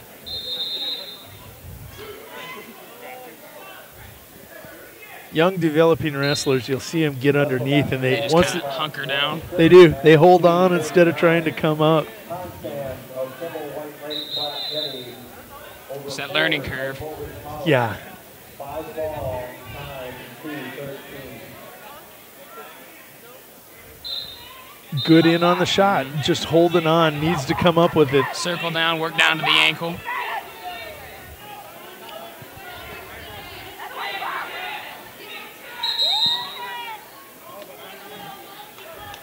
Good call by Dozy, wasn't going anywhere. Get them back to their feet. Stewie, after trailing 5-2, has rattled off 10 straight points. Now leads 12-5. Powell backtrip Frost for the takedown. 2-0 there. Matt 3 across the way in the corner. It's going to be Ahmed of Mobridge Pollock taking on Fellman of Redfield area, 113-pound wrestleback. Stewie now looking for the fall over there on mat 2. I don't know if you can see that. It's kind of in the corner. Just can see it. They can see barely the edge of it. They only place 4 here at the Big Dakota. That's what's really nice, though. Yeah. I love the fact we'll have enough cameras to cover, and you have to win. You have to. It creates a sense of urgency. It does. I know there was talks about placing 6, but I think I quickly kiboshed. I hope it stays away. It's one of the beautiful things about the Big Dakota 23-team tournament, and they will only place 4 kids. I love it. Not very many tournaments left that only place 4. It's I either agree. 6 or 8 now.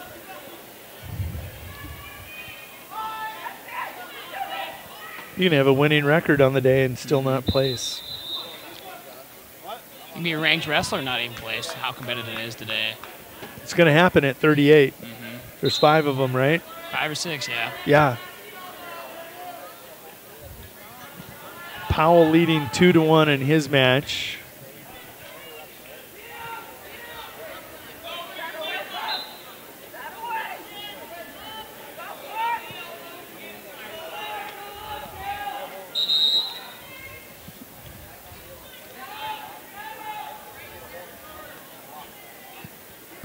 Over on mat 3. Amon leading 2-0, looking for a fall now on Fellman of Redfield area. Your phone it's radioactive. You ever heard that song? Chase Barlick, excuse me, of Kimball White Lake Platte Geddes on mat 2 has a takedown and back points on Cale Pond of Pine Ridge, the 8th grader.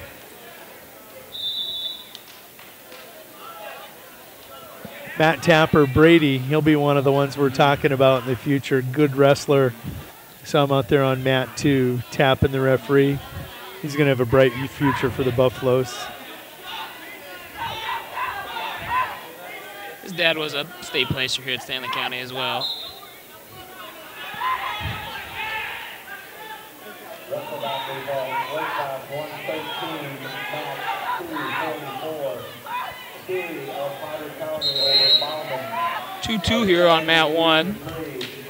By fall, time 4:26. I'm looking to stay alive in the tournament. I believe this is a wrestleback, isn't it? It is. All Looking to stay alive. wrestlebacks this round. Looking to stay alive.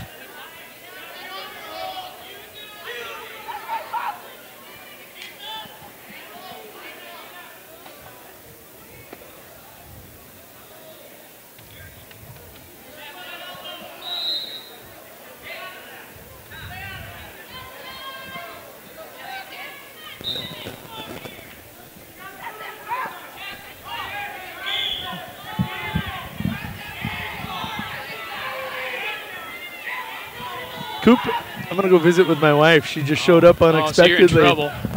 Quite possibly.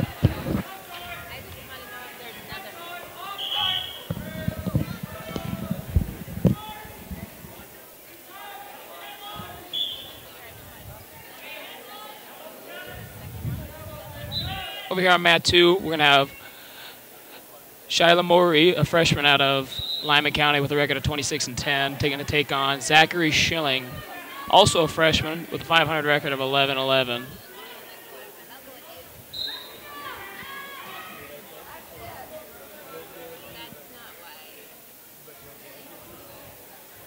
wrestle-back result, weight class 113, match 245. Pierre of Kimball White Lake Class ready over Pond of Pine Ridge. By fall time 118.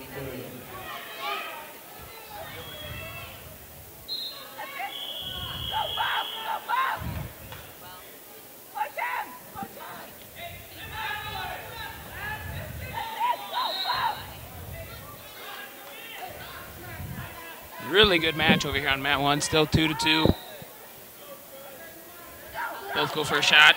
Good throw. Trey's going to get the takedown and back points and possibly more.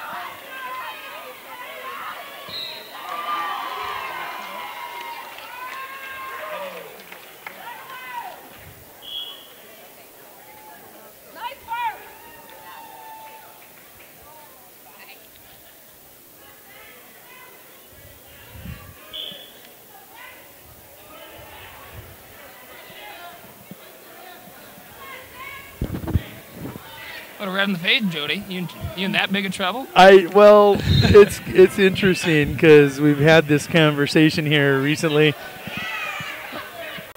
You know what I do on weekends. I travel to tournaments, and the conversation comes up, "You're never home." I said, "Come with me," and I invited today to come with. Nope, I'm staying home. I'm going to do some things around the house. Her friend calls, says, "Let's go to Pierre, watch wrestling. We'll go out for dinner and have some fun." She'll go with a friend, but she won't get. That's why the whole conversation's got me red in the face. Oh, Sally Ann. She apparently has been here for a while because she saw me eating cookies and she saw me ignore her text or call from earlier. That's probably the worst part. I got busted. So let's take a look. What do we got going on? Shiloh Mowry on mat 2 of Lyman. 26-10 at 120, and taking a look at the most recent rankings at 120, Mowry checking in at 9. Another Lyman Raider popping in. Yes, they've got three ranked wrestlers out of the 14 weight divisions right now. Most of them are under the age of, other than Biggers. I think is the sophomore or younger. Right. And at 6, you've got for Lyman, it's Bryson Muirhead. He's a junior, so he'll be back for his senior year. But then you're going to start to see those middle school kids coming up in the next couple of years, winning matches for the Raiders. Mowry in control, 9-2 on mat 2. Over on mat 3 right now, Carter Gajkowski of Wessington Springs, Woonsocket, and Woolsey Wessington taking on Zach Saylor of Marion Freeman.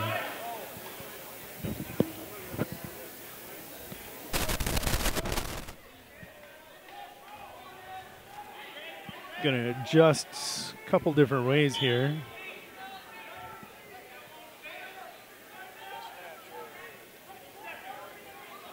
Mat 1, we got a 132-pound consolation wrestle-back. We're going to have Cameron Pierman, a sophomore out of Overton Pollock, taking on Chase Yellowhawk, an 8th grader out of Sully Buttes. Wrestle-back result, weight class 113, match 246. Of Overton Pollock over Thurman of Richfield area. Did you hear yourself a little more there? Yeah, starting getting a little static in this side, though. Gotcha. But wow. I think that's one of the problems. The guitar had been amplified in the past. I'm going to adjust here a little bit. Adjust us down.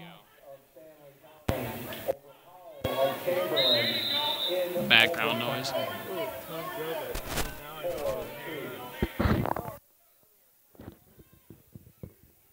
Just checking out the equipment, and we're thinking new equalizer on its way to Stanley County here in the near future to get that problem fixed.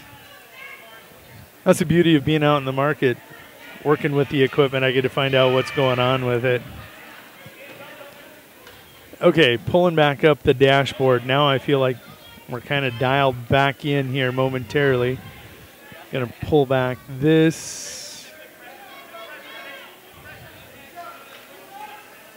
No static?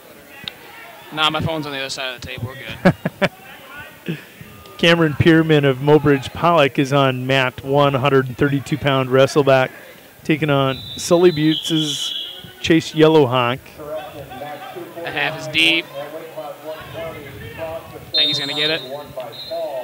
Pierman will get that fall.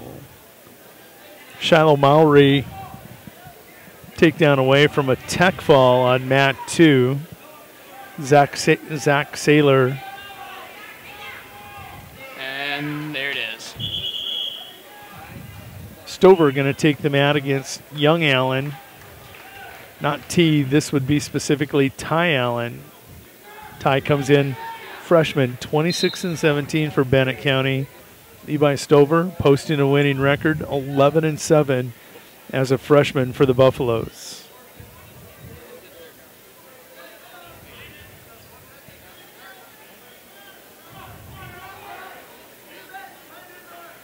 How many times do you guys see Bennett County during the course of the year? Probably 3 or 4.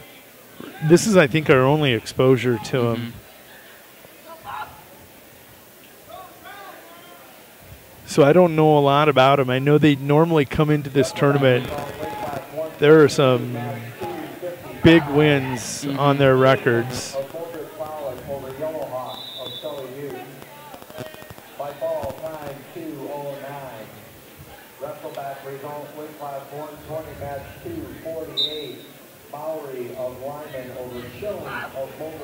Nope, Levi's going to learn. Wrestle to the whistle. He thought he heard a whistle. Make the referee stop you.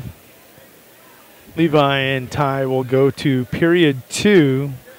And that match is scoreless over on mat 2. Teammates Tate Hoffman and Peyton Coyle of Miller Highmore Herald are wrestling each other.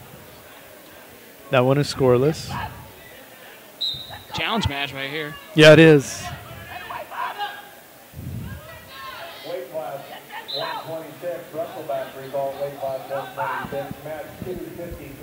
Better? I like to keep it silent as possible in this headphone. I only want to hear you. You might be the only one. Oh, that's not true. Don't say that.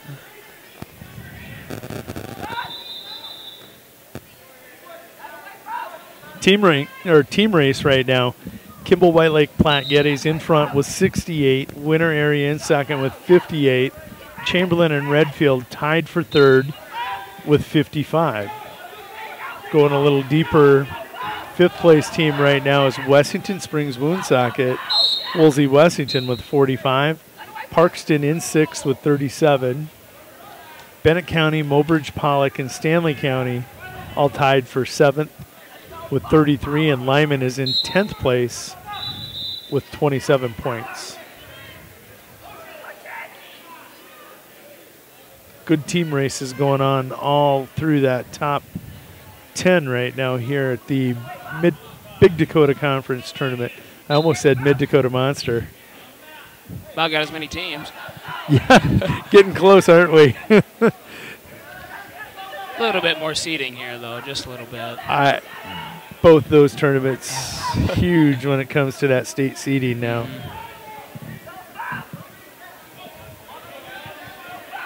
Especially at this time of the year. You probably won't see most of these kids again until regions or state.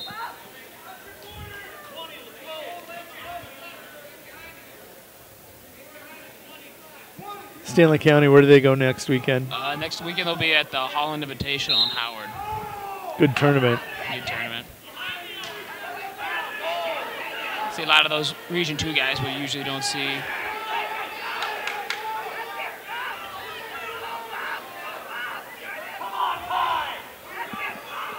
Levi Stover looking for the ride out. Gonna get it. That's a huge period. There's no riding time in high school. There's speculation it's coming. There really is. It's funny, Brad no longer at the score table. He's a little...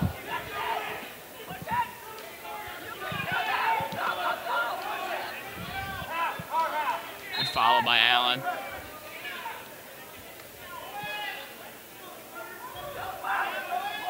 Cradle's coming. Oh, no. Allen's in trouble. Oh, that's defensive pin. Get his hips over.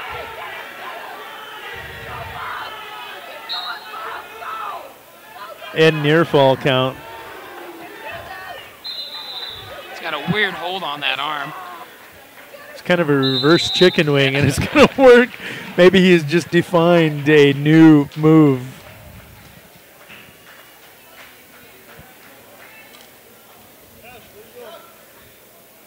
I'm just adjusting ever so slightly. Baby steps. Baby steps. Levi Stover goes to 12-7. He'll advance at 132. Next up, Garrett Ristow of Chamberlain taking on Trenton Two Hearts of Mobridge Pollock on mat 1. Going across to mat 3. That one's going to roll out. Ethan Ortman now of Marion Freeman, 18-18 sophomore in that white singlet. Taking on Lyman's Tyrone Oldenkamp, sophomore for the Lyman Raiders, 18-14 on the year. Tate Hoffman leading his teammate Peyton Coyle, 5-4 as they go to the third period.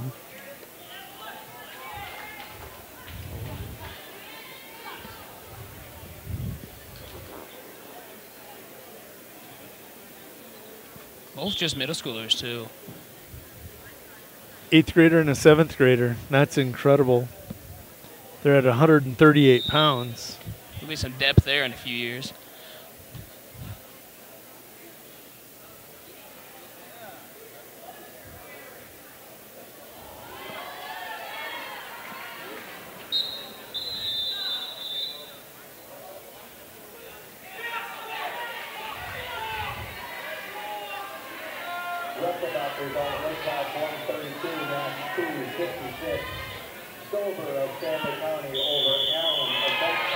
Unsure who's the unattached on this matchup over here. And we'll never know. Well, actually, we can. We can pull up track wrestling again, and we can go to the teams and see on the. Wrestle-back result, weight class 126, match 2. Does it say who's scoring? That was at what, 38? We said. In overtime, 7-5. Doesn't specify. I know one place that it will. Hoffman's gonna squeak out the win. Wrestle-back result, weight class 145, match 263. LaSalle of Chamberlain over Two Hearts of Truck Wrestling's traffic on their site's got to be incredible. Just at this tournament alone. I've got 3 windows open. They're getting 3 hits off everything I do. Teams, let's go results. Team results, and we can go to Miller Highmore Herald at 138.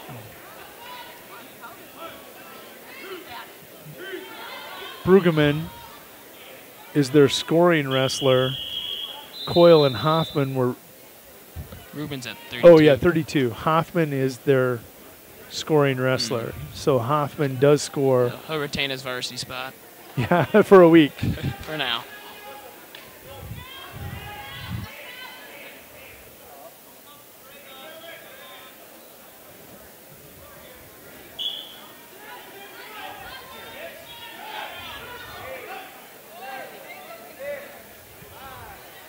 Taking a look right now at the tournament results. We were taking a look at team standings and taking a look at team standings. Kimball White Lake Platte Geddes with that 10-point lead right now. They've got 16 pins in the tournament so far. Wow. Chamberlain second with 14. Redfield area with 12. Tech Falls winner with 2. Murtha gets the fall on mat 1 to stay alive in the tournament. As far as teams out wrestling their seeds right now, everybody's doing well. Winner minus 23 to their seeds. Struggling right now. Jumping back. Cordell Murtha with the fall, as you'd alluded to, now coming to the mat. It's going to be Lyman's Blake Broderick, freshman, 13 and 14 at 152 pounds, taking on Isaiah Johnson of Bennett County, a senior, 15 and 15. Noah Mahoney of Parkston on mat 2, 14 and 12 freshman, taking on Josh Jimenez of Cheyenne Eagle Butte Dupree. And he is 1-1 on the season. Ortman trailing Oldenkamp over on mat 3 as Mahoney gets the fall. Odenkamp leading that match 2-1, second period, under 10 seconds to go.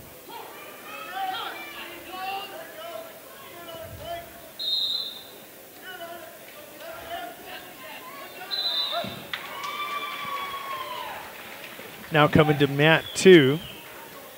It's going to be Logan Heidinger, a sophomore out of Parkston, 13 and 18 on the season, taking on 8th grader Mason Heath of Bennett County, who's 24 and 12 on the year. Didn't get the result here. I see Joey Cole coming to the mat, 19 and 17 on the season, taking on Chase Roush. They faced each other at the Winter Quarterback Club Invitational. Roush victorious, I believe, 9-1 in that first matchup of those two. Joey Cole's the one I was telling you about. Hasn't earned a varsity spot this year, but is placed in every single tournament he's placed at or wrestled in.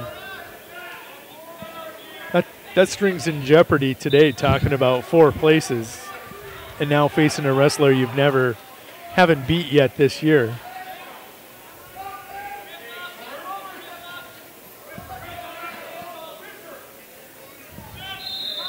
Another one of those long kids you don't want to get caught underneath of.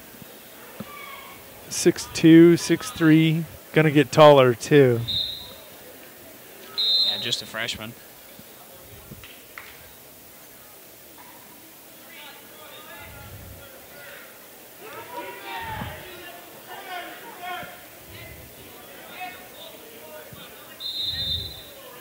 Wrestle-back result, weight class 138, match 260.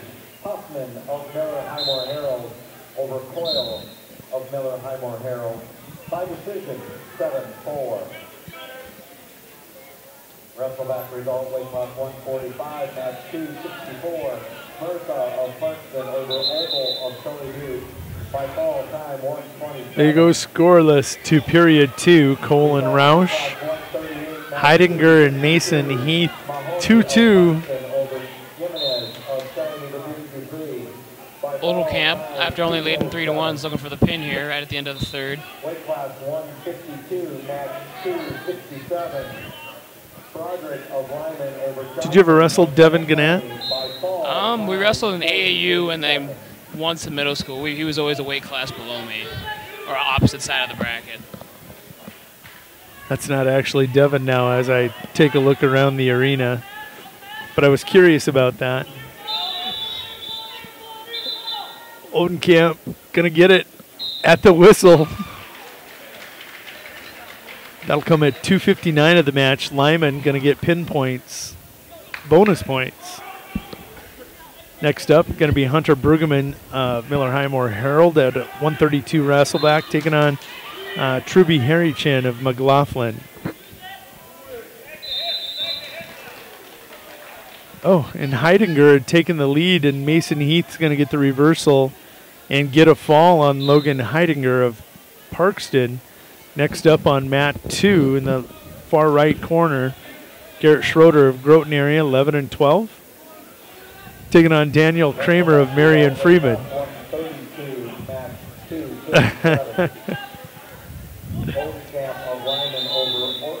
Roush with a 3-0 lead on Cole.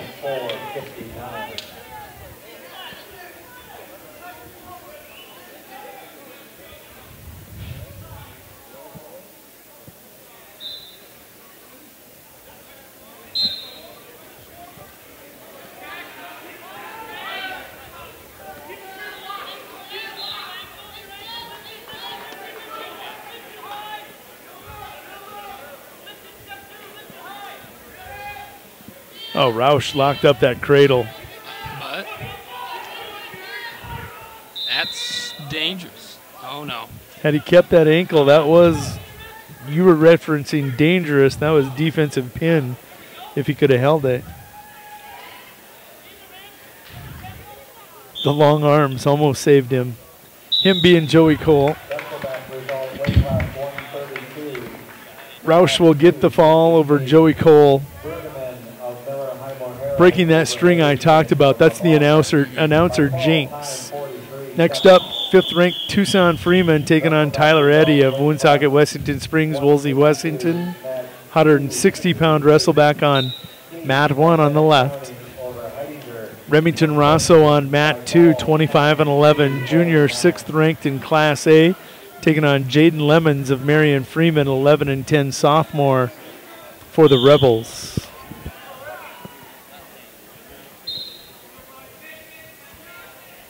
Over on mat 3, Camden Yost gets an ankle pick and will put Lemons on his hip. Get a takedown, take a 2-1 lead.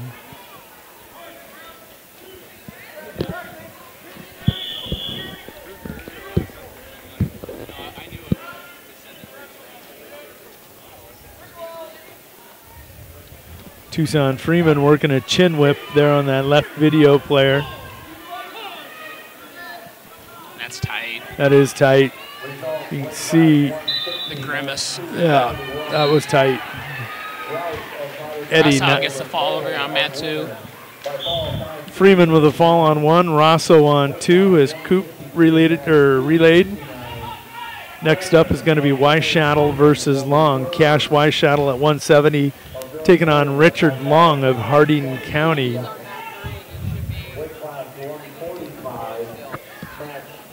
Mat 3, a good one over there. Landon Walter leading 2-0 on Hugh Groves.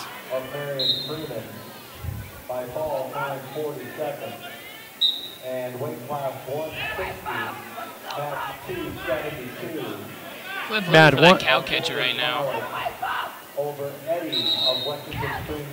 Isaac Cliff with the takedown for the Buffs on the left-hand video player, taking on Joe Woodring of Redfield area.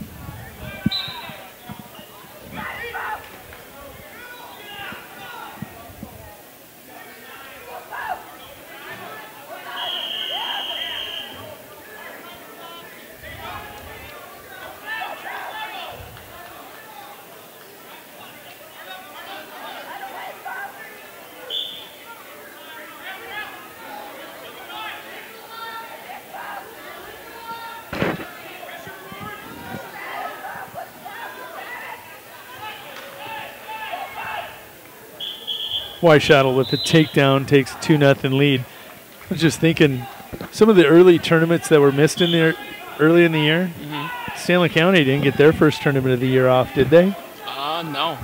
I think that's like the second time in 5 years all those teams are missing those matches due to inclement weather. I was always envious. You guys got 2 home tournaments when you do get that one off and then get this one. Great for your wrestling fans, and they're great fans around here. Good for your booster club up there. And that we're hosting regions this year too. Are you really?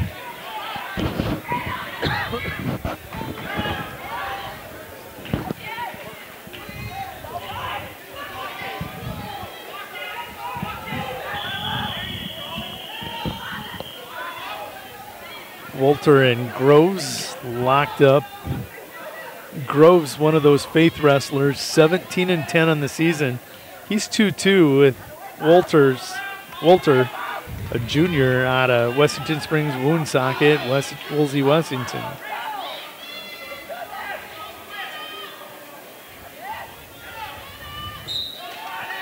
Weishattle will get the fall.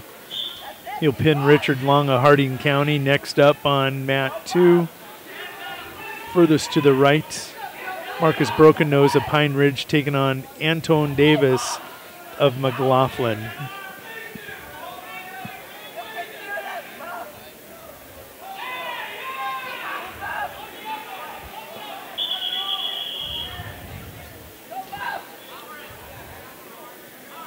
Rose is looking for the fall, but I think he slipped into a legal headlock. I think it's going to lose. It's going to cost him there. I think the second time.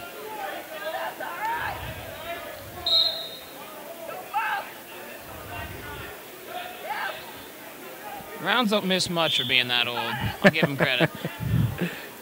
He would tell you he's not that old. Tell that to the top of his head.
Good match on mat number 3 over there.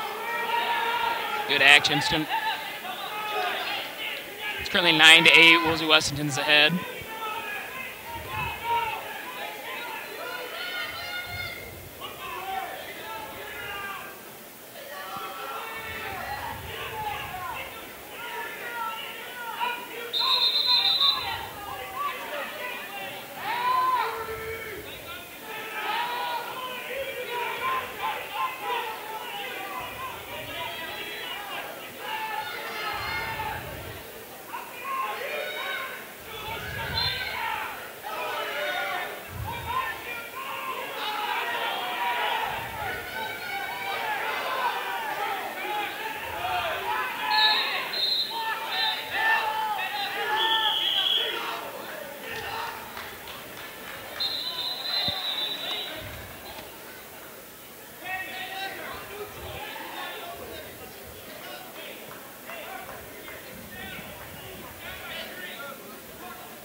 All right, I'll get you back on track. I was just doing some maintenance here, Coop, and making sure this tournament was getting put on all the different websites around the state that it's supposed to be on. Mm-hmm.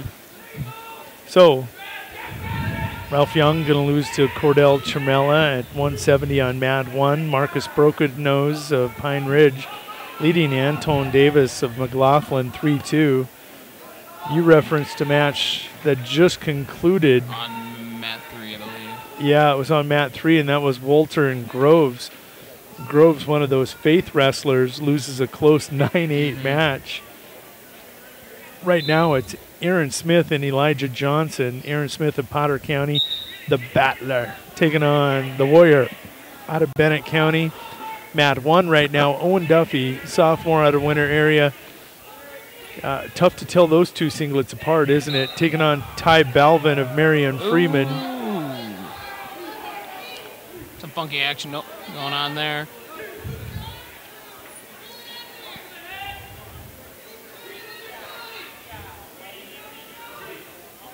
Balvin going to get a takedown and a 3-point near fall. Leads 5-0. Duffy going to get loose and get a reversal. Looks like McLaughlin's Davis will get a reversal and a pin on Marcus Broken Nose of Pine Ridge on mat 2 furthest to the right, and that'll bring up Jonathan Wheeler, a freshman out of Potter County, 25-12, taking on Brock Stevens, a sophomore out of Wessington Springs Woonsocket, Woolsey Wessington. They got to give us a break after this round, right, before the semis? I would imagine.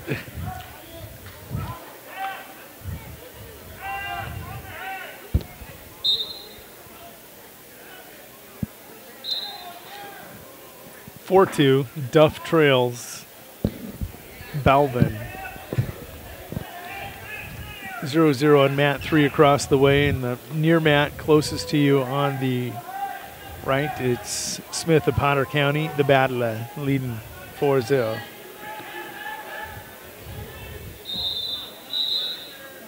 Kimball White Lake Platte Geddes starting to spread wings and pull away from the pack.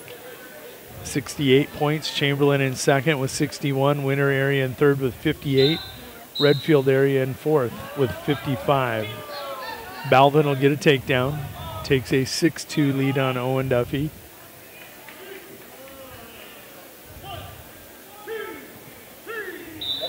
You Snapchatters. Balvin will get the fall on Duffy. Balvin, the freshman or sophomore, will pin Duffy, the sophomore. That'll bring up Eden Arcoran, a senior out of Todd County at 195, taking on Grady O'Neill, junior out of Groton area on that left video player. Weight class 152, match 270. Walter of Western Springs, Woonsocket, Woolsey Wessington, over Grove of Faith by decision. Now, poor Arcoran here. Speaking of wrestling partners, sometimes it's not good to have real good wrestling partners when you're the lightest of three. The Marshall boys probably give him some lumps during the week. Builds character. It does. Weight class 170, match 277. Camilla of Chamberlain over Young of Todd County by call time 130. Going for the headlock. Weight class 182. Match 279, Davis of McLaughlin over Broken Nose of Pine Ridge by fall time 4:35. O'Neill settling in, gonna get the fall on Arcoran. Next up on mat 1, it's gonna be John Keller of Mobridge Pollock taking on teammate Kyler Pierman of Mobridge Pollock, and that will be a 220-pound wrestle-back. Taking a look at the teams here. We'll see which one of those two is the scoring wrestler. I'm guessing it's Keller.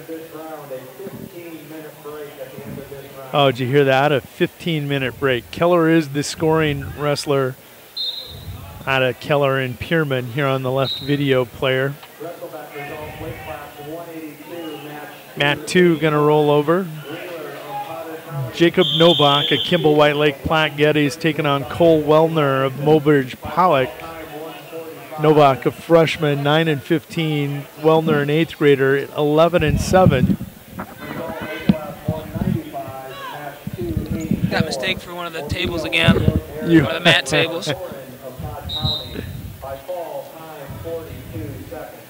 Should get a sign or something.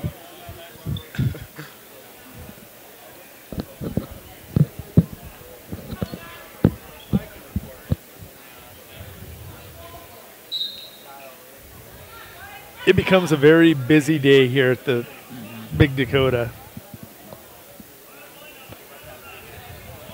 Oh, look at this. Pierman going to put Wellner to his back.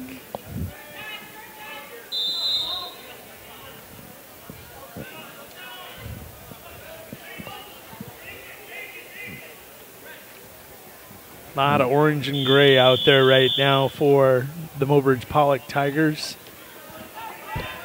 What's in it?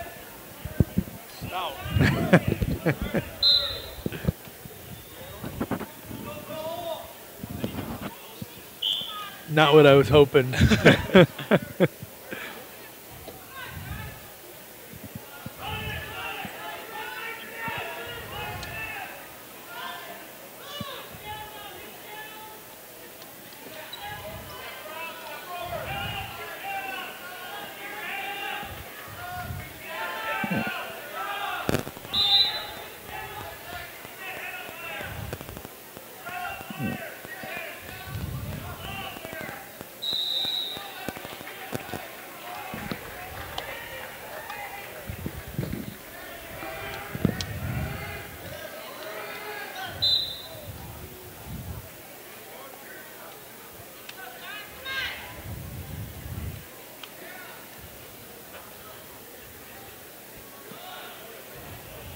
Oh, nice roll by Pierman over there on the mat on the left. Mat 3 across the way. Landon Debus, 19 and 15 junior for Winter Area, taking on Josh Norder, 11 and 21 junior for Mobridge Pollock. Novak, big toss, trailing 2-1. Now will take the lead, looking for a fall. He's wrestling Wellner, the 8th grader out of Mobridge Pollock.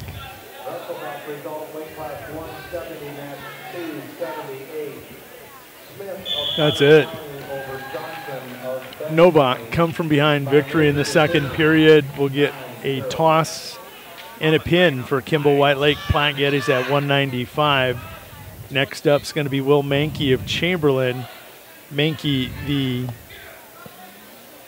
7 and 16 senior, taking on Toka Yellowhair of Pine Ridge.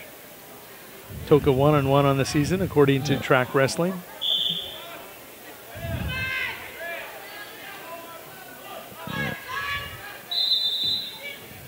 Going to be a fall on one. Wellner going to get the fall on teammate Pierman. Come from behind victory, too. 9-2.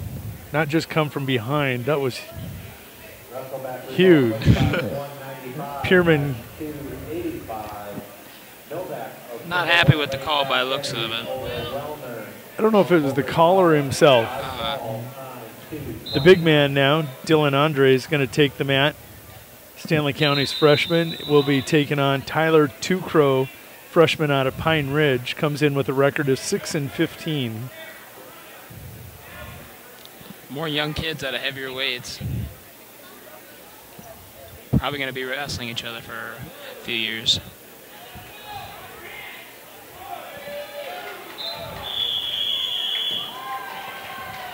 It's going to be a fall over on 2. Mankey going to get the fall for the Chamberlain Cubs over Toka Yellowhair. Henry Eyeshot will be coming up next for Wessington Springs Woonsocket Woolsey Wessington. He'll be taking on Groton Area's Adrian Knutson. 16 and 15. Debus going to get a fall over on mat 3 across the way, furthest match away. He'll get a fall off on Josh Norder of Mobridge Area. Charlie Provacek of Winter Area at 195 coming up next. He'll be taking on Braxton Big Crow, freshman out of Little Wound.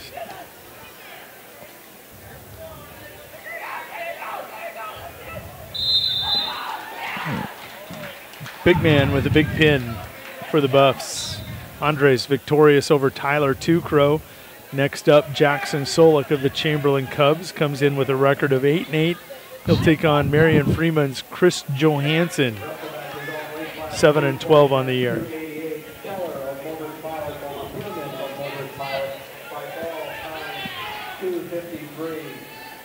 Coaches, I've been asked to remind you that they were on a very quick coaches meeting in the hospitality room. Coaches meeting in the hospitality room. You know, Solik, not tiny by any means. But compared to Nash, his teammate. It's crazy. Wrestle-back result, weight class 195, match 286. Mansky of Chamberlain over Yellow Hair of Pine. Another one of those JV kids that probably places in a lot of tournaments, just kind of got the short end of the stick, per se. I want to say he placed at the Rapid City Invitational.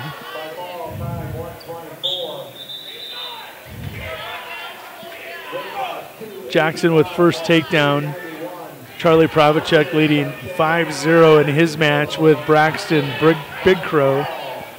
Eye shot with the takedown on Knutson of Groton area. Has a Butcher hooked up, and he is going to get the fall. On mat 2 up next. No matches.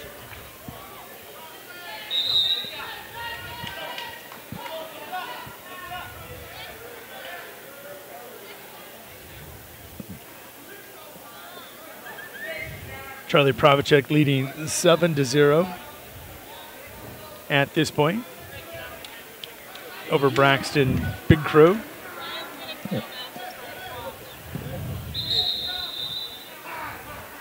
The mats are going silent. And you're getting a makeover. He's a senior and I was a freshman. I don't think he's got over it yet. Still getting hazed.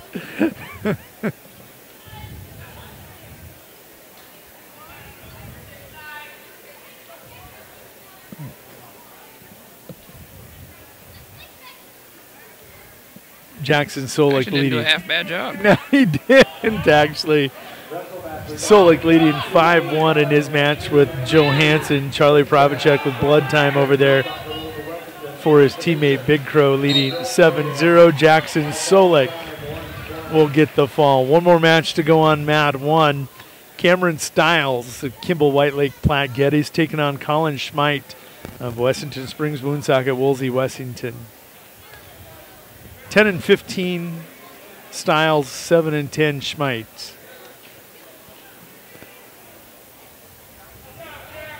Now think about Kimball White Lake Platte Geddes. You got Stiles, Bo Donald, and Severson at 285. Deep, deep, deep roster.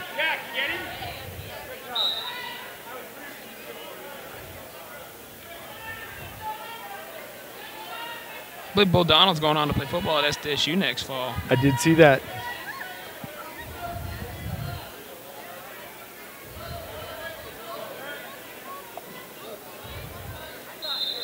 It's funny. SDSU chasing national championship opportunities, titles. USD chasing SDSU. Not the way it was when I played.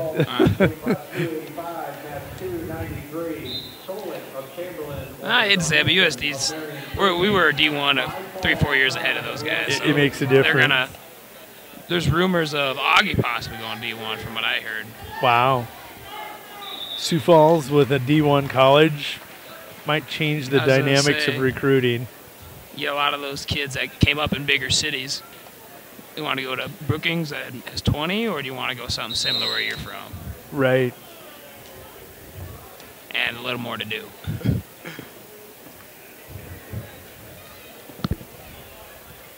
You know, sometimes all those things to do are considered noise or distraction. Mm-hmm.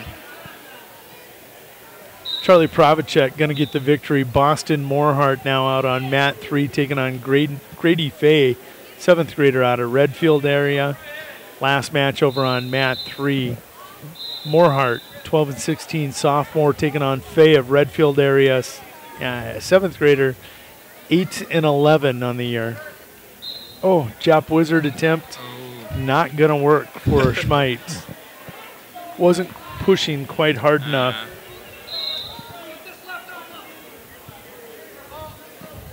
Styles more than ready for it. just anchored down the hips and nobody was going anywhere. Wrestle Donald every day probably helps quite a bit. Mm-hmm.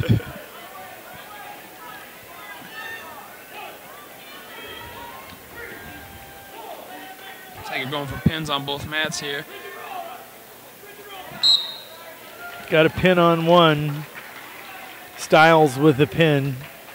Might run out of time.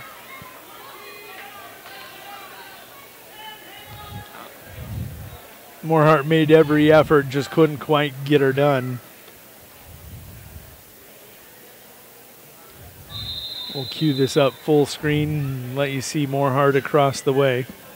Result, weight class 195, match 283.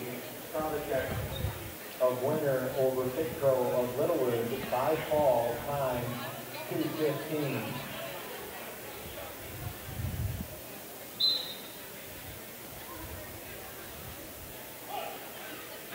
Moore had another transfer, wasn't he? He's from Phillip originally. Phillip area? Remember that his father was a coach in Phillip when I was wrestling, I believe. That is correct. And prior to going to Phillip, they were in Lyman before he took the principal job out in Phillip, and now, of course, superintendent in Winter.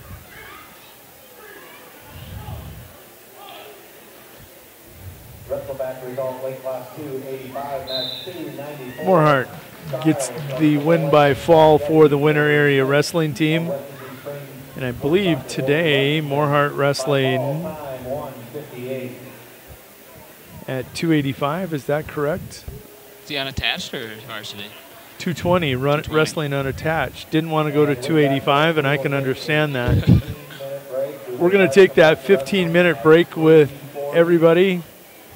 We'll be back for more Big Dakota Conference Wrestling Tournament action in about 15 minutes. Until then, enjoy this word from our sponsors. American Lodge and Suites. Welcome to the end of the day. Amenities include indoor heated pool and hot tub, free hotel-wide high-speed internet, guest reception, a nearby fitness center, and whirlpool and fireplace suites. Kids 12 and under stay free. Senior and AAA discounts and special rates for families, corporations, government, and groups are available. All major credit cards are accepted. When you expect more, you expect more. When you expect more, Dakota Prairie Bank, providing great service right from the start. It's our promise to you that sets us apart. With every handshake and a smile, we go that extra mile. When you expect more, you expect more. When you expect more, Dakota Prairie Bank.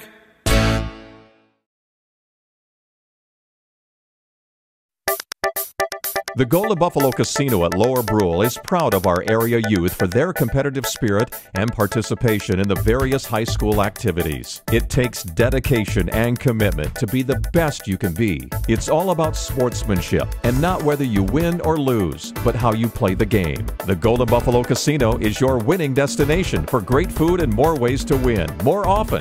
Our youth, our future. We at the Golden Buffalo Casino say thanks for all you do. Looking for future leaders we can believe in? Look no further than the high school student athletes right here in South Dakota. High school sports teach young people how to be effective leaders. It includes learning to listen, accepting responsibility, being a good role model, and it's about respect. The result, it transcends sports. It gives us hope for the future. This message presented by the South Dakota High School Activities Association and the South Dakota Interscholastic Athletic Administrators Association. When you need building supplies, there's no need to go anywhere except to Bauman Lumber in Fort Pierre. Bauman Lumber is locally owned and offers quality products, expert advice, free estimates, and free local delivery for large or small projects. Whether it's a home improvement project, remodel job, or all new construction, they even welcome special orders. Quality building materials and affordable prices for residential or commercial projects can be found at Bauman Lumber, 1223 Sale Barn Road in Fort Pierre, or call 223-9762. Capital City Florist and Gifts in Pierre is your one-stop shop. They have been chosen as the #1 flower and gift shop 3 years in a row, and they carry Hallmark Gold Crown cards. They have something for everyone, including the best flower arrangements, religious bereavements, gourmet foods, and home decor. Check out their line of clothing and accessories for adults and their recently expanded line of baby items, not to mention tuxedo rentals and a bridal registry. Call Capital City Florist at 605-224-4886. So why do teenagers play high school sports? My reason why is a sense of purpose. My reason why is to inspire others. One reason student athletes seldom mention is to get an athletic scholarship. They know that only 2% of all high school athletes are awarded a sports scholarship. So why do they play? My reason why is friendship. Tell us your reason using the hashtag #MyReasonWhy. This message presented by the NFHS and the South Dakota High School Activities Association. We hope you are all enjoying the student productions of your school. Tonight's event and every event produced by your school during the school year are created, filmed, and produced by the students you love to follow and support. Become a booster of your school's live event coverage by becoming a sponsor. It's a great way to show your support of the athletes and students in your community. As a sponsor, you'll get great visibility for your business, organization, or family by supporting the live productions of your school. We hope you are all enjoying the student productions of your school. Anytime is a good time for Cowboy Country Stores in Pierre and Fort Pierre. Back to school, fall activities. Just make one quick trip to the Cowboy Country Stores. Fill the tank, pick up some snacks, food, sports drinks, breakfast and lunch pizzas. Take home some delicious Champs chicken at the Cowboy Country Stores in Fort Pierre and on Harrison Avenue in Pierre. Wherever you're going, make a stop at any of the Cowboy Country Stores' 3 locations in Pierre and in Fort Pierre. Hey, Doug, how'd that discount double check work out for you? Oh, that was great. Great. I wish I had double checked before discussing that play earlier. Did anybody catch that play? No. Okay, we're going to act like we're debating about it. You two do the bouncy football thing. You rub your head like it's a real tough call. No, that looks like you're having a migraine. I'm going to break the huddle confidently, and we're going to call it incomplete. Your mic's on! First down! Thank you! 70,000 people were there. 20 million more watching at home. Got it! Save big with State Farm. Okay, here are 3 important reasons why your son or daughter should play a sport in high school. Number 1. High school sports teach valuable life lessons like self-discipline and time management skills. 2. Teens who play a high school sport have better grade point averages. And number 3. High school sports are safer than ever before. This message presented by the South Dakota High School Activities Association and the South Dakota Interscholastic Athletic Administrators Association.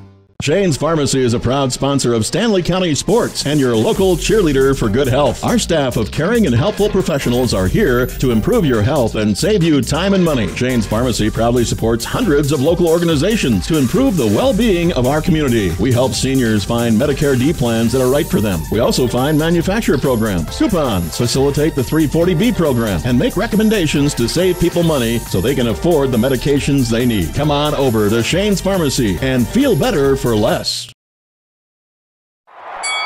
The winner and still champ! Cowboy Country Stores on Harrison Avenue and in Fort Pierre announced their brand new Champs Chicken menu. Chicken fried chicken, Champs chicken on a stick, all in addition to their delicious Champs chicken. Before you hunt, grab and go. When you're running to and fro, stop on by Cowboy Country Stores on Harrison Avenue and in Fort Pierre and check out the new Champs Chicken menu. Soups, chili, and pizza available at all 3 Cowboy Country Store locations, along with hunting licenses and ammunition. Hey, Stanley County sports fans, Wind Circle is proud to make possible this live stream of area sporting events. At Wind Circle, we're proud to be locally owned since 1995, and that means being involved in our area communities as in this live streaming. Wind Circle, proud to host phone service, voice, video, data, and fiber cabling, and proud to support the Stanley County Buffalo area sporting events. We are Wind Circle, 605-224-1111. Where will you find Black Hills State University graduates? Everywhere, locally, nationally, and internationally. Black Hills State University is where community leaders are inspired, where future teachers are prepared, where global connections lead to business connections, and where underground research is changing the way we understand the universe. Visit bhsu.edu and enroll now at Black Hills State University, where you can earn your degree affordably and with campuses in Spearfish and Rapid City. Stay in the beautiful Black Hills. Where does your future begin? At Black Hills State University, where anything is possible. I've worked for Scotchman Industries for 40 years, the last 17 as president. Being part of this company for all these years and being a member owner of West Central Electric Cooperative sometimes seems one and the same. As an owner, you have the opportunity to be part of the decision-making process. The legacy of Scotchman Industries is only matched by the legacy of my electric co-op. I could not run my company without West Central Electric. A message from West Central Electric, your local Touchstone cooperative. It's the kid in grade school who paints her face blue and white before every home game. It's the accountants and salesmen who give up their Friday evenings to referee. It's the cashier at the corner convenience store who wears school colors on every game day. What makes high school sports here in South Dakota so special? They do. You do. We all do. This message presented by the South Dakota High School Activities Association and the South Dakota Interscholastic Athletic Administrators Association. American Lodge and Suites. Welcome to the end of the day. Amenities include indoor heated pool and hot tub, free hotel-wide high-speed internet, guest reception, a nearby fitness center, and whirlpool and fireplace suites. Kids 12 and under stay free. Senior and AAA discounts and special rates for families, corporations, government, and groups are available. All major credit cards are accepted. When you expect more, you expect more. When you expect more, Dakota Prairie Bank, providing great service right from the start. It's our promise to you that sets us apart. With every handshake and a smile, we go that extra mile. When you expect more, you expect more. When you expect more, Dakota Prairie Bank.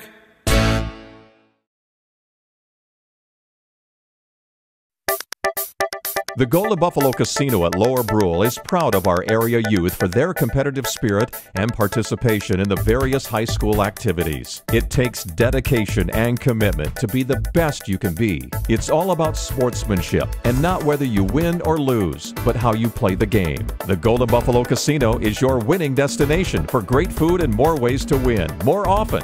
Our youth, our future. We at the Golden Buffalo Casino say thanks for all you do. Looking for future leaders we can believe in?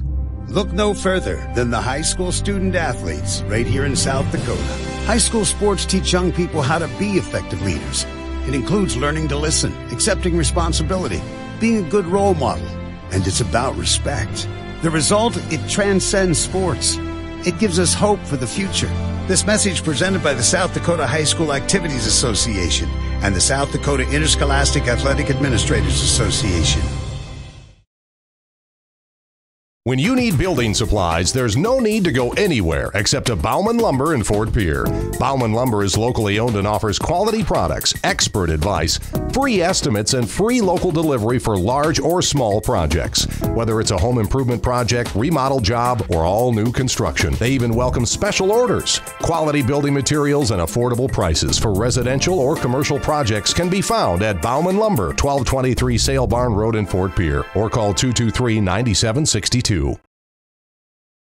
Capital City Florist and Gifts in Pierre is your one-stop shop. They have been chosen as the #1 flower and gift shop 3 years in a row, and they carry Hallmark Gold Crown cards. They have something for everyone, including the best flower arrangements, religious bereavements, gourmet foods, and home decor. Check out their line of clothing and accessories for adults and their recently expanded line of baby items, not to mention tuxedo rentals and a bridal registry. Call Capital City Florist at 605-224-4886. So why do teenagers play high school sports? My reason why is a sense of purpose. My reason why is to inspire others. One reason student athletes seldom mention is to get an athletic scholarship. They know that only 2% of all high school athletes are awarded a sports scholarship. So why do they play? My reason why is friendship. Tell us your reason using the hashtag #MyReasonWhy. This message presented by the NFHS and the South Dakota High School Activities Association. We hope you are all enjoying the student productions of your school. Tonight's event and every event produced by your school during the school year are created, filmed, and produced by the students you love to follow and support. Become a booster of your school's live event coverage by becoming a sponsor. It's a great way to show your support of the athletes and students in your community. As a sponsor, you'll get great visibility for your business, organization, or family by supporting the live productions of your school. We hope you are all enjoying the student productions of your school. Anytime is a good time for Cowboy Country Stores in Pierre and Fort Pierre. Back to school, fall activities. Just make one quick trip to the Cowboy Country Stores. Fill the tank, pick up some snacks, food, sports drinks, breakfast and lunch pizzas. Take home some delicious Champs chicken at the Cowboy Country Stores in Fort Pierre and on Harrison Avenue in Pierre. Wherever you're going, make a stop at any of the Cowboy Country Stores' 3 locations in Pierre and in Fort Pierre. Hey, Doug, how'd that discount double check work out for you? Oh, that was great. Good. I wish I had double checked before discussing that play earlier. Did anybody catch that play? No. Okay, we're gonna act like we're debating about it. You two do the bouncy football thing. You rub your head like it's a real tough call. No, that looks like you're having a migraine. I'm gonna break the huddle confidently, and we're gonna call it incomplete. Your mic's on! First down! Thank you! 70,000 people were there. 20 million more watching at home. Got it! Save big with State Farm. Okay, here are 3 important reasons why your son or daughter should play a sport in high school. Number 1. High school sports teach valuable life lessons like self-discipline and time management skills. 2. Teens who play a high school sport have better grade point averages. And number 3. High school sports are safer than ever before. This message presented by the South Dakota High School Activities Association and the South Dakota Interscholastic Athletic Administrators Association. Shane's Pharmacy is a proud sponsor of Stanley County Sports and your local cheerleader for good health. Our staff of caring and helpful professionals are here to improve your health and save you time and money. Shane's Pharmacy proudly supports hundreds of local organizations to improve the well-being of our community. We help seniors find Medicare D plans that are right for them. We also find manufacturer programs, coupons, facilitate the 340B program, and make recommendations to save people money so they can afford the medications they need. Come on over to Shane's Pharmacy and feel better for less. The winner and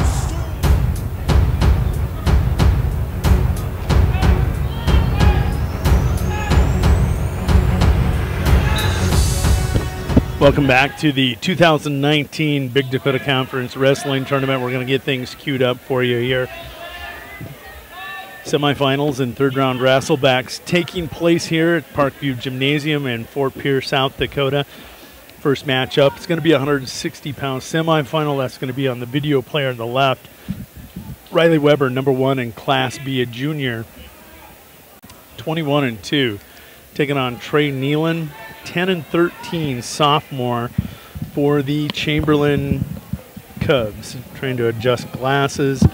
2 different headsets. We're going to get tucked in here and go along for the ride with you here in these semifinals. Weber with first takedown leads 2-0. Getting ready to do the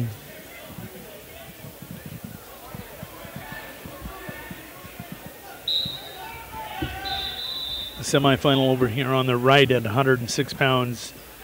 On mat 2. Mat 3 on the far distant mat. That is a wrestle-back mat at 106 pounds. Third round wrestle-back match. Kyler Constance of Kimball White Lake Platte Geddes, 20-19 sophomore. He is leading 2-0 over Gunnar Brueggemann, Miller Highmore Herald, who's 18-16. Weber leading 2-0 still in that semifinal. 106-pound semifinal underway now. Bryson Muirhead, a lineman, 36-9. A junior taking on Ryan Whitley, a 26-2 junior out of Redfield area. Taking a look at the most recent rankings. Weber, of course, number 1 on the left. Muirhead, number 7. of Lyman Whitley, number 4. 4 and 7 on that video player closest to you, or furthest, actually it'd be furthest to the right. Gonna eat a little buff dog as we're going along here. Keep you posted.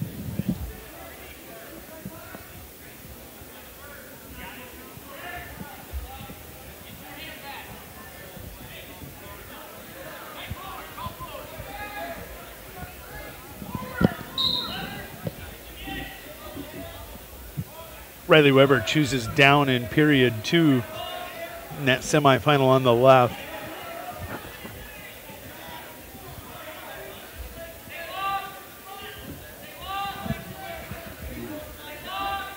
The semifinal on mat 2. You can see him wrestling just off the edge of the mat. Muirhead with a big lead there. I think it's 5. No, he's trailing Whitley 5-0. Whitley in the blue singlet. They're going to start coming back, working their way center circle. Whitley riding on top. Weber has come square with Nealon. Can't break the tie. They're going to go stalemate, and they'll come back center circle. Weber will choose down 21-2 on the year.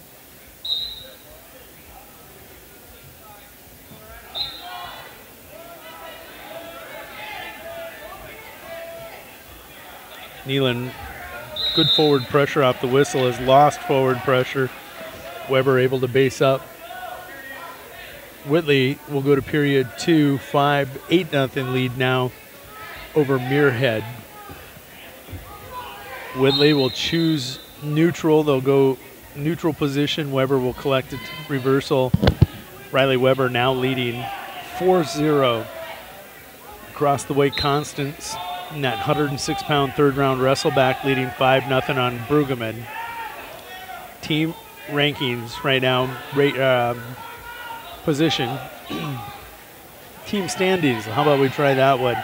Kimball White-Lake Platte Geddes at 71, Chamberlain in second with 67, Winter area in third with 64, Redfield area in fourth with 55. Parkston will pick up points as Riley Weber is on to the finals at 106 pounds.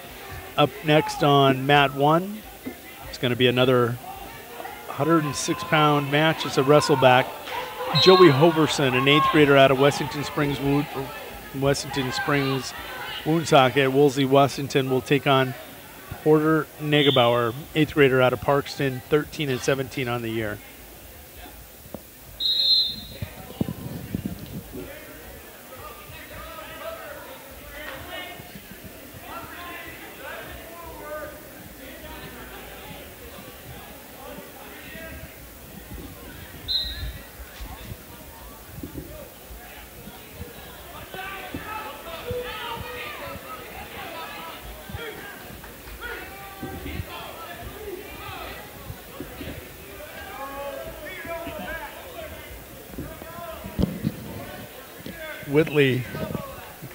Whitley now up 13-0, cruising in his semifinal matchup with Muirhead on towards the finals where Riley Weber awaits him in the finals.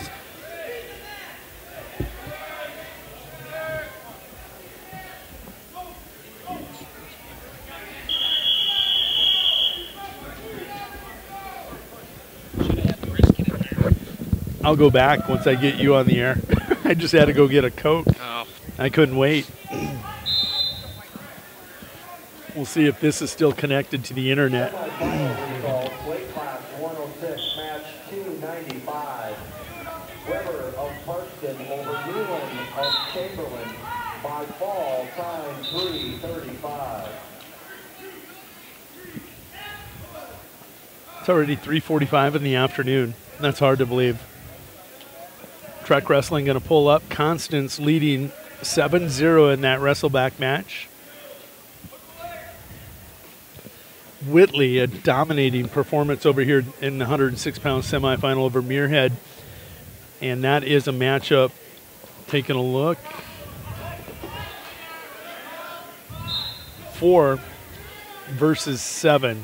4 dominating. Muirhead will get a reversal. No, he won't.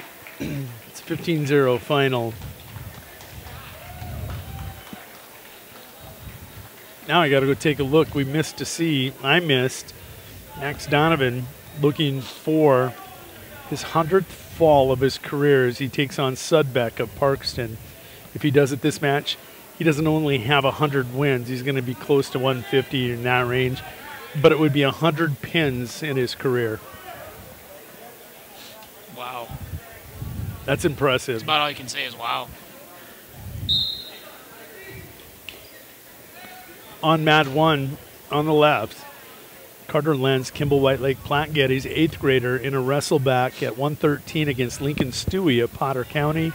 Semifinal on the video player on the right, Max Donovan taking on Landon Sudbeck, sophomore out of Parkston, 16-11 on the season. Across the way, semifinal at 113, Keegan Hayter, 23-5, ranked 3, taking on Drager Monson of Groton area at 113.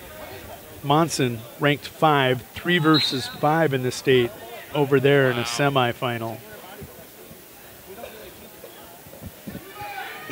One last bite of my buff dog and then I'm ready to go. There's plenty left in there.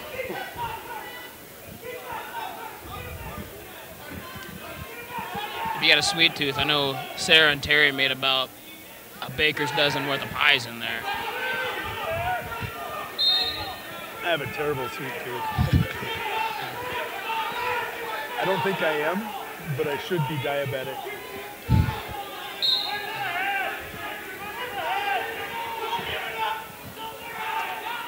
Ooh, Stewie in a lot of trouble here. Oh. Saved by the bell. Wrestle-back result, weight class 106, match 297. Constance of Kimball White Lake Platte Geddes. Max Donovan over here ranked in Class A number 3, as we said, looking for that 100th pin of his career. Hayter trailing Monson. No, he's leading Monson 3-2 as they start the second period.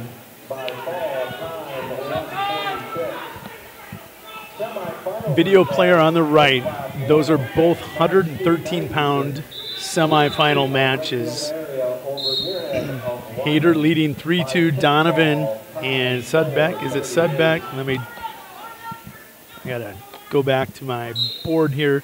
It is Landon Sudbeck. Scoreless, 0-0 as they are under 10 seconds to go. Donovan at the end of the period trying to score points. Sudbeck will snare that right leg. Devin's going to award the 2. Devin Gannett, and some people felt otherwise, kind of agree. Never hooked the ankle. It's an official's call. Yeah. A second. That's, again, a judgment call. He doesn't call it. You know, Chamberlain's quarter's probably not too happy either. Right. Got locked hands over there on mat 3. Got a free move on bottom.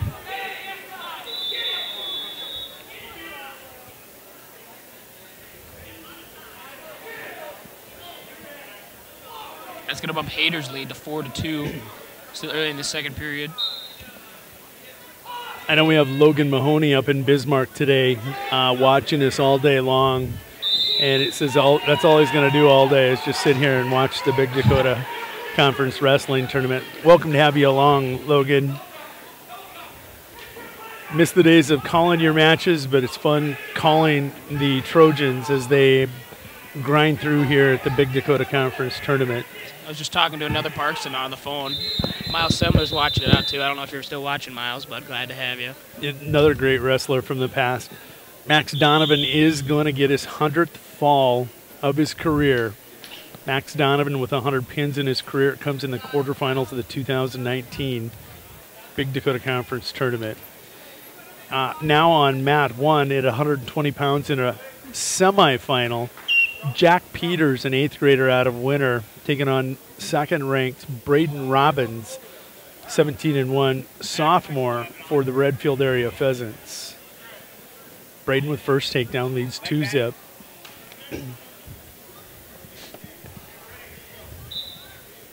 Mat 2 right now, Chase Verlick, freshman out of Kimball White Lake Platte Geddes, in a 113-pound wrestleback, taking on Isaac Ahmed of Mobridge Pollock. Amon, a 21-19 sophomore. Verlick, 26-14 freshman.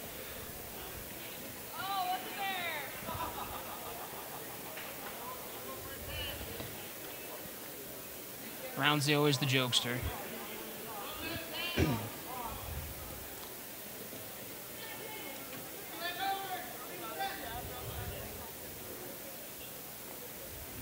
Suicide Cradle looking for the fall over here on mat 1. Trying to punch his ticket to the finals. Hayter across the way in that 113-pound semifinal. Blood time again. Hayter bleeding was earlier. He's going to go down. He leads 4-2.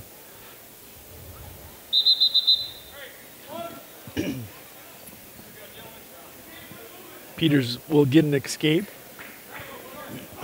That buff dog choking me up now. Pretty good. Robbins will get a 7-1 lead after this takedown.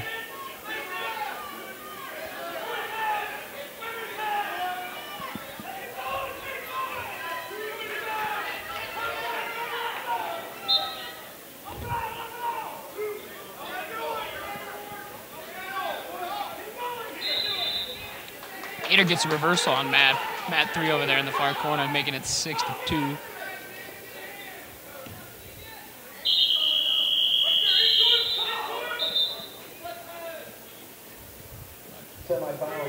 You know, I don't know if you see it, but Peters and Robbins are smiling at each other after that return.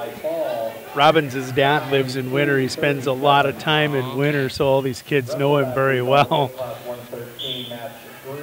If his mother would allow it, we would love for him to come back and go to work for his dad and go to school in Winter, but she says absolutely not.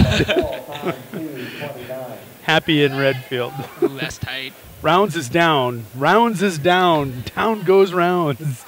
I didn't think he could move like that anymore. He got kicked in the knee. He's hurting bad.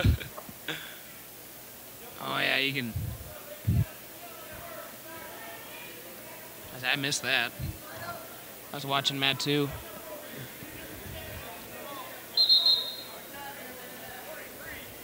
This will be a quick fall if it gets close. I don't think he wants to come back up too bad. I think he might just roll.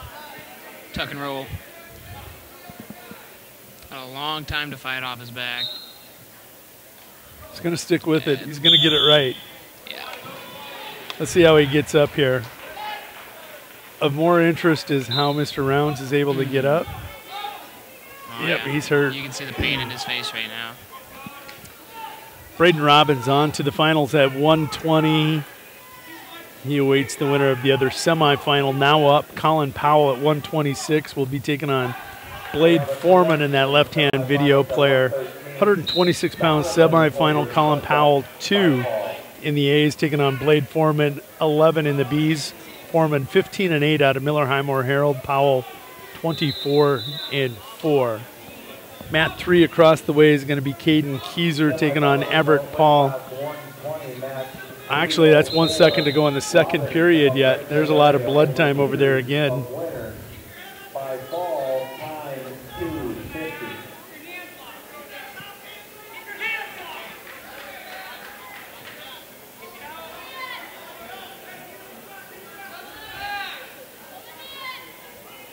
That's great single leg defense there by Foreman. It just shows the strength. He just, probably one of the more underrated kids at that weight class. Just. Powell will get the takedown. Blade's going to kick out.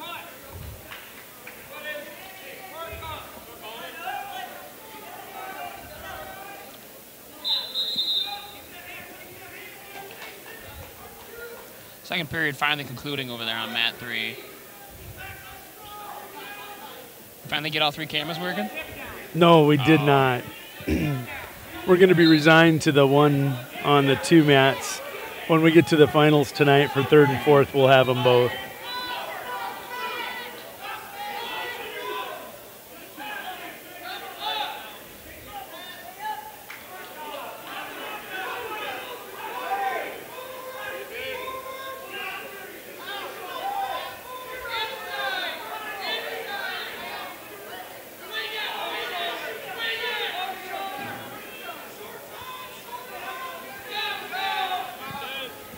Still 2-0. Nice job by Foreman.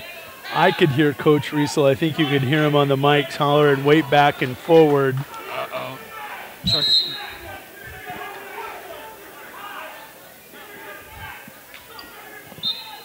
It'll go to period 2, 2-0. Powell will go down. Monson trails 6-2, 8-2 now to Hayter. Hayter going to go get sealed up again.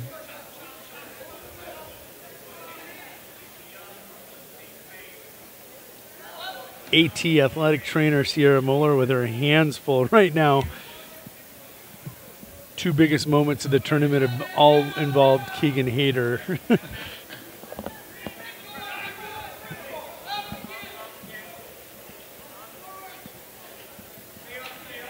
Here's one for you. Take a look at the team standings. Oh, wow. Parkston with a quick jump. Parkston at 72. Late push.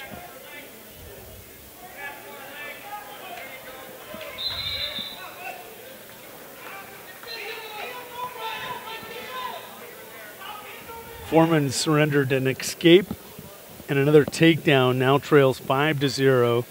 Minute 2 to still to go, and on mat 3 across the way. Hayter on top, riding Monson of Groton area. That is 3 versus 5 in the state in a semifinal. 3 versus 5. Shiloh Mowry now going to take the mat. He will be taking on Dominic Santiago in a 120-pound wrestle-back. Mowry trying to continue his tournament life against Santiago. Mowry comes in ranked 9th at 120.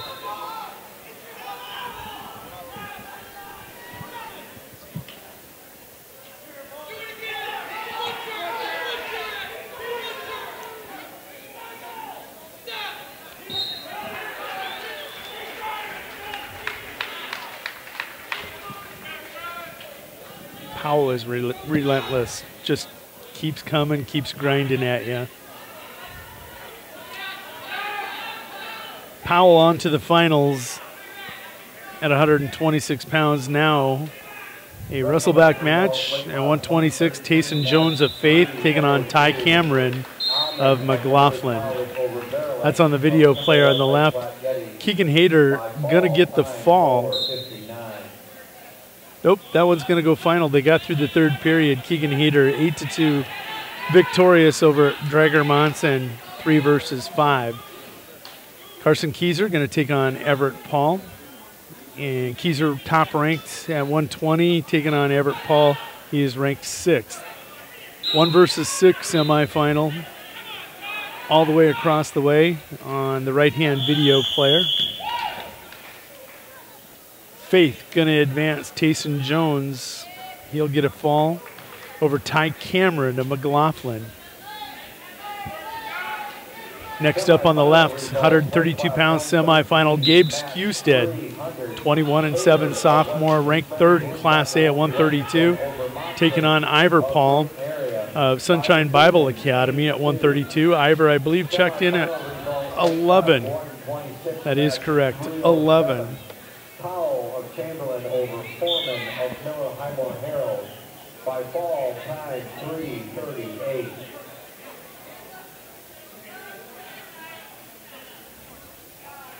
Keyser leading 4-1 in his match. He is wrestling Everett Paul, ranked 6th. Keyser will take him down, now leads 8-1.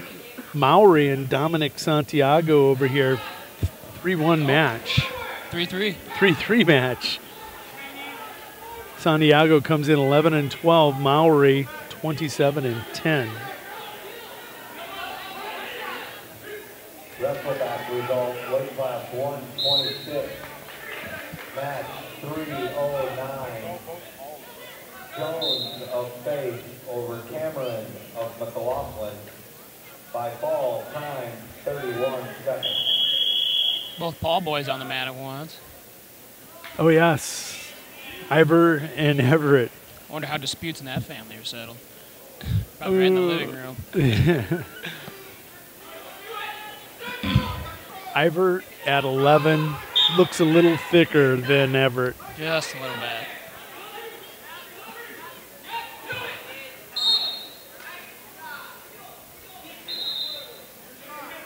Keyser will take a 12-1 lead to period 2.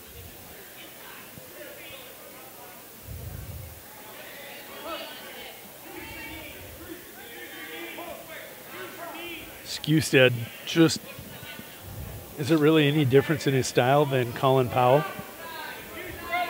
Both grind at you, just keep coming, relentless. Kind of almost like a Dos Santo kind of, just always pushing, bonus points, bonus points. All right, here we come. But look at this. Oh. Nothing yet. Mowry going to hit a souffle.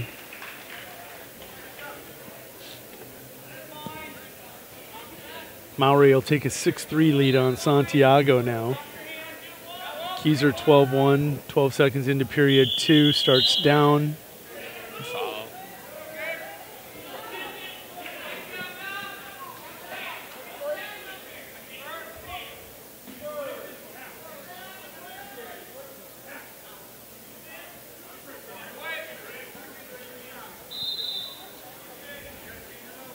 Everett had both legs in, but Kaiser just the awareness, scoots out of bounds, avoids the trouble.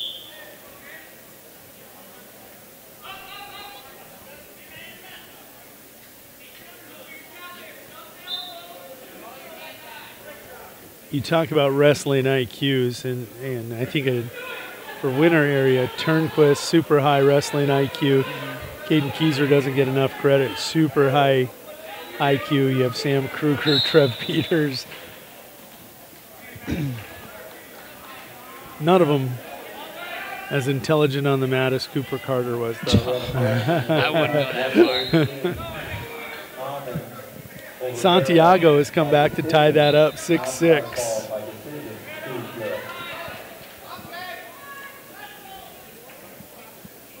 Under a minute to go. That's on the video player. Mat 2, furthest to the right on the right-hand video player. How about Everett Paul? So far, a ride out. Maybe.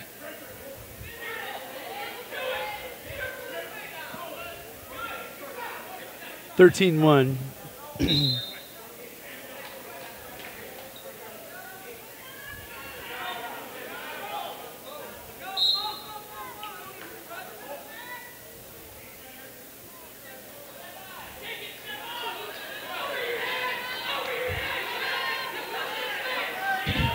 Keyser will take the tech fall, move on to the finals. 15. Oh, no. No. I don't know my math. Who cares about wrestling IQ? I have no. Oh! Some fireworks over here on mat 1.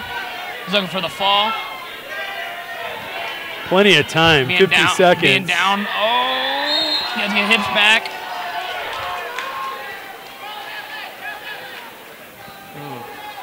Cut. Oh. He's got a gash in his eye. That one's going to be tough. That one's going to be tough to stop. Yeah. Your coach Donovan yelling, need med kit. He's going to need quite a bit of something to stop that. Yeah. That's bleeding quite profusely. And it's probably when he rolled through out of the headlock and come over the top. Caught an elbow. Yeah. It kind of looked like. Keyser gets an escape. He'll take a 16-1 tech fall victory over Everett Paul, the 6th-ranked wrestler at 120 at 11B. Next up, Trey Frost in 120-pound wrestle-back. He's 14-13 sophomore for the Buffaloes on mat 3 across the way, taking on Tyler Stombach. Stombach is of Cheyenne Eagle Butte Dupree. He comes in with a record of 1-1. It's like Roundsy recovered pretty quickly. He's back out there. Finally getting the blood stop. You can see that big old chunk of that new skin right on the top of his nose. On Skewstead.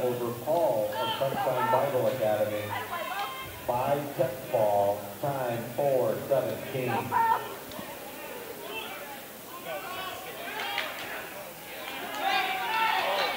I would say that Ivor is here to wrestle.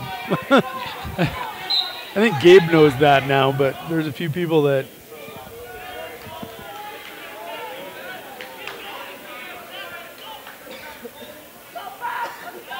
Skewstead's got to be careful. Gonna get dinged for stalling right here. He keeps backing up. They go to period 3 at 6-3, excuse me. On mat 2 right now at 132-pound semifinal, Jack Kruger of Winter Area, 22-12 8th grader. He is ranked number 8 in Class B. He's taken on Wyatt Talbot, number 4 of Kimball White Lake Platte Geddes. Wyatt Talbot, 32-6 junior for the Wildcats. These two will be seeing each other probably in a couple weeks at Regions. Yeah, they definitely will. This one's scoreless. Skewstead getting back points.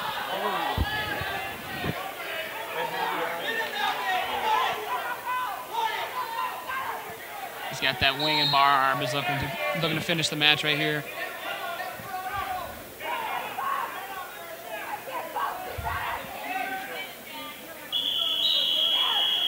Shows you the strength of Ivor right there. It does.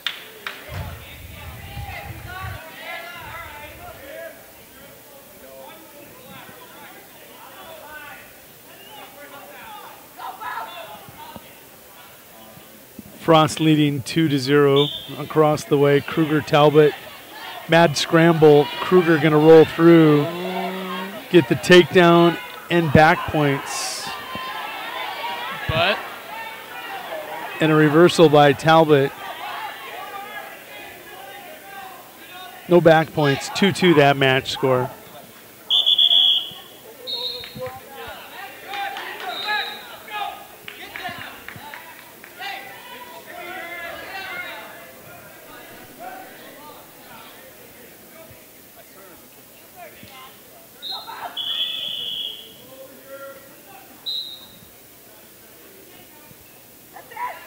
Chris Dozark reffing on mat number 2 over there will be inducted in the Stanley County Hall of Fame later today, just before placings take place.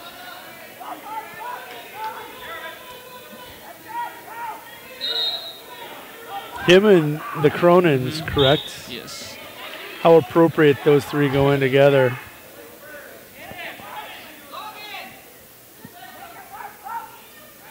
Shane and Kirby, I believe.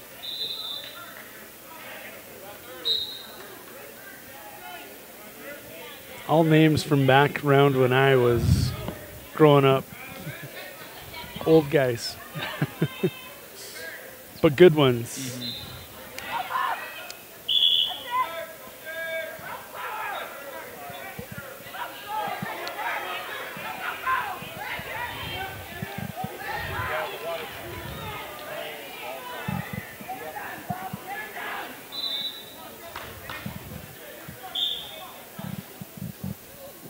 Trey leading 6-0.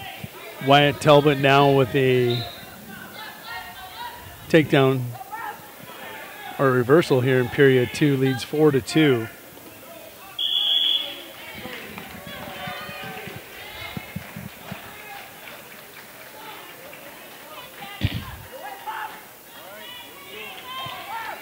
Good match, even though Ivor loses that one. Skewstead's like, what the hell happened? That wasn't supposed to be that tough. Mat 1, Levi Stover, 12-7 freshman for the Buffaloes, taking on Cameron Pierman, 11-13 sophomore. Brad leaves the table again. Over Paul of Sunshine Bible Academy, 5 decisions, 9-4. Look at Pierman, just so long.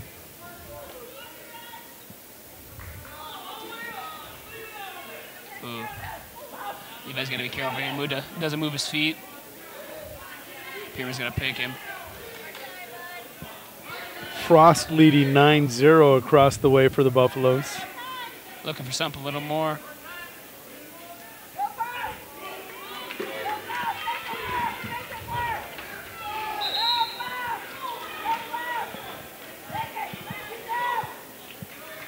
looking for and found. Frost with a cradle. Trying to get the fall for team points, but and he gets it. It looked like the other kid looks like Staumbach's shoulder was up, but worked his hips out and got it.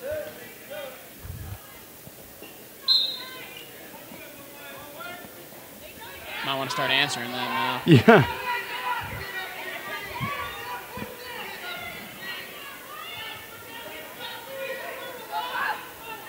Stover going legs on the lankier Pierman.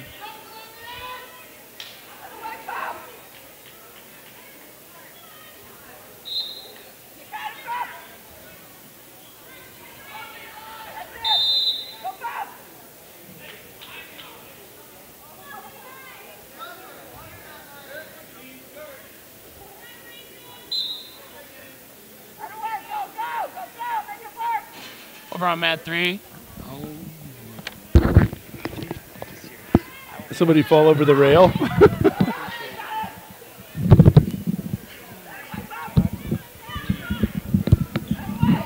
Sorry about that. That's all right. I've never seen you move so fast.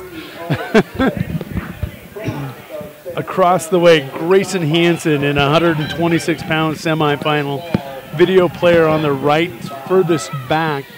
31-9 freshman Wildcat taking on Jared Harris, 36-3 junior out of Bennett County at 126. Taking a look at those rankings. Jared Harris ranked 7th.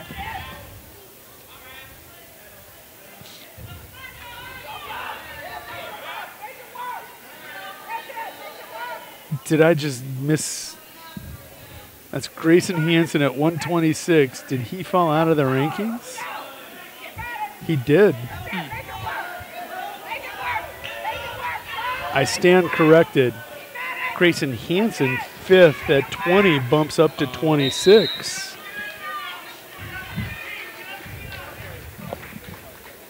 Avoiding Robbins, avoiding Keyser, maybe trying to weigh what he's got at 32. So 5 at 20, Grayson Hansen taking on 7 at 26. Interesting. Mat 2 goes final. We're going to have a 132-pound wrestle-back. Tyrone Oldenkamp of Lyman, 19-14, taking on Hunter Brueggemann, 18-16. A Miller Highmore Herald.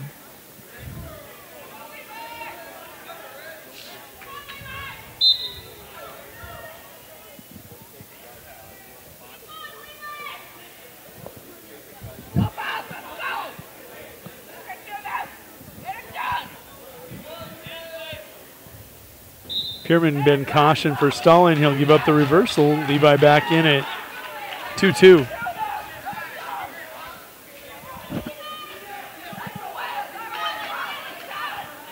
Jared Harris, another wrestler with a respectable mustache, if you want to call it that. Yeah, his has gotten better. He's had it for 4 years. It's finally starting to fill in. Either that or he just dyed it. Just filling in, it is. Over on mat 2 right now. Let's take a look. Still scoreless. That wrestle-back match, 2 seconds to go in the first period. Oldenkamp and Brueggemann.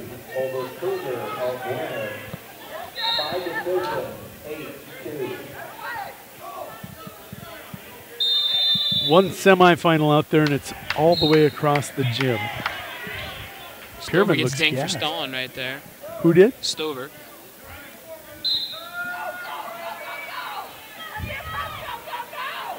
And for that tilt, you got to be careful.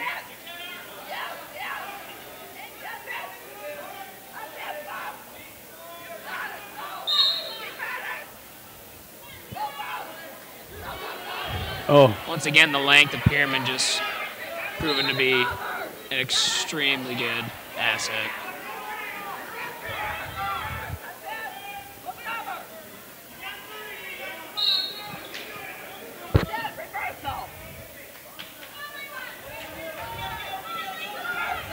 Levi got work to do. 15 seconds to go. He's going to get it done. You cross face hard, you can get some back points out of here and win the match. That's a reversal. That should be 2. That's not even bias. Ed back. Did he get the near fall? I don't think he got the near fall. Nope, going to overtime. I like that call. Don't decide the match, let them decide it. Another one of those judgment calls.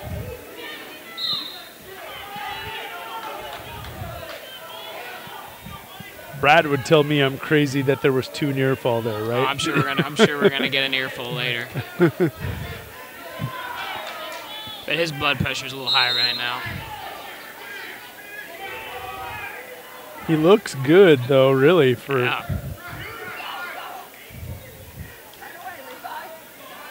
Oh, that's deep. Levi got his hips down though. That's 4 points in freestyle though, right there. It is. That is a great point, Cooper. Freestyle, you're scoring on that, baby.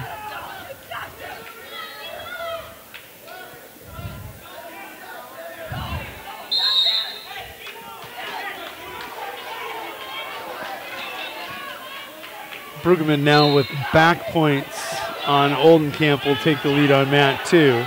Pierman's deep on that single, switching to 2. But he can't get out If he from under the weight. he can come out that back door, but Stover's got that ankle pinched. He's squared up. Got a good scramble here on mat 3. 1-1 over on mat 3. Period 3. Call stalemate. There it is. That 126-pound semifinal is 1-1, 106 to go. Grayson Hansen and Jared Harris.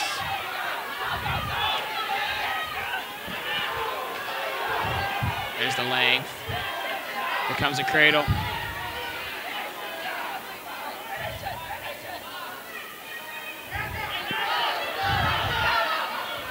Gotta get that.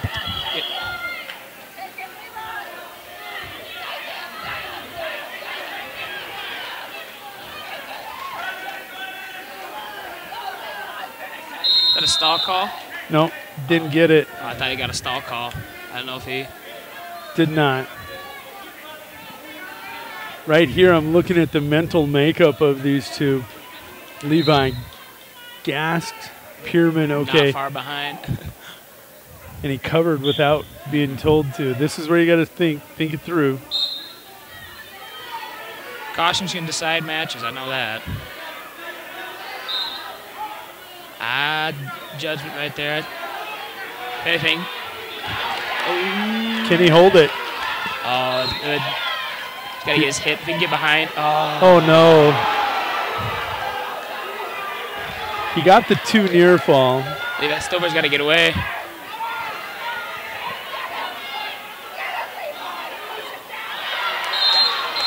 What a match.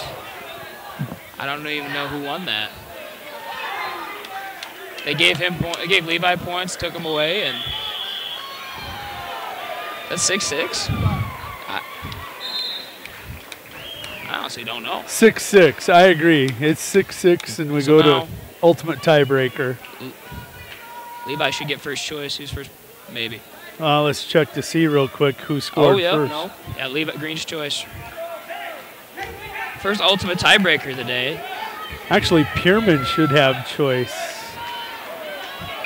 Pierman had choice.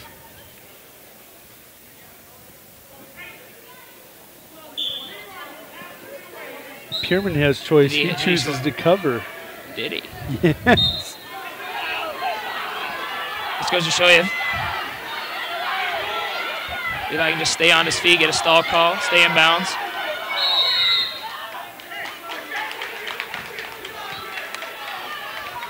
You almost got to wonder what's going through each of them's mind right now.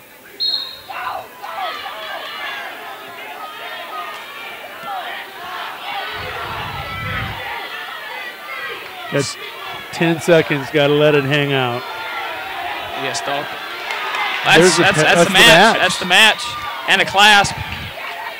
That should be the match right there. Yeah, it's the match. I should have called it right there, but yep. Nothing changed. All right, we're going to get back to semifinals right now on mat 3 across the way. Karsten McNeil taking on Tate Hayter at 138. McNeil comes in ranked 4, Hayter 3. 3 versus 4 in a semifinal in the state. 5-1 right here, potential semifinal match at state. 5-1. J.D. Carter taking on Wyatt Turnquist. Got a smile out of the two, the referee did. What was that, do you think? I don't know. These two have been wrestling each other since they were in 7th grade. Ooh, JD's got to be careful. You gotta flatten out here. Turnquist just so quick. But you talk about young wrestlers and how important it is to develop the ability to string together, chain together. Chain wrestling. Yeah. Turnquist has had that figured out since a very young age. He just kind of feels himself into position, which is huge.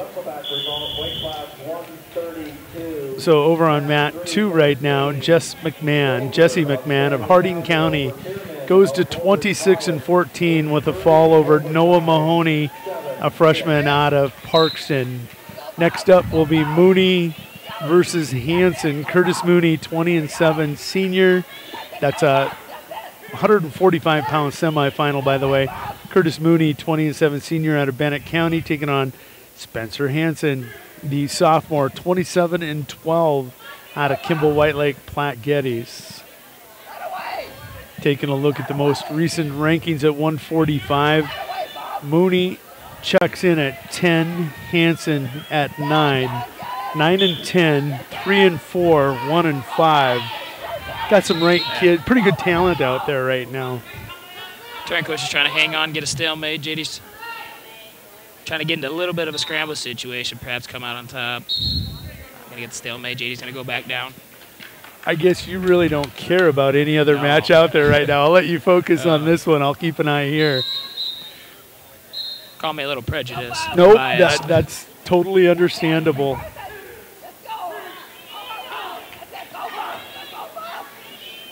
That is tight.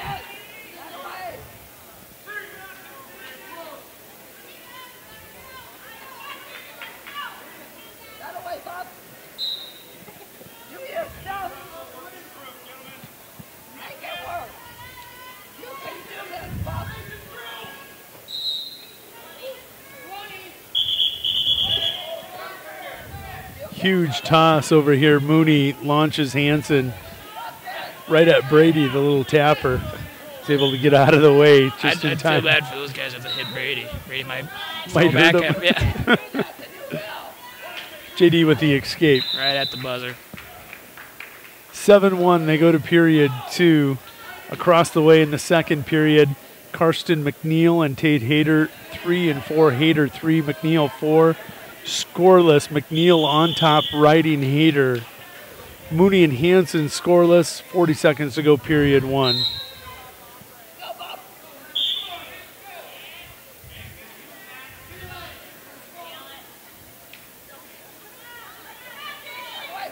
JD a little high right here.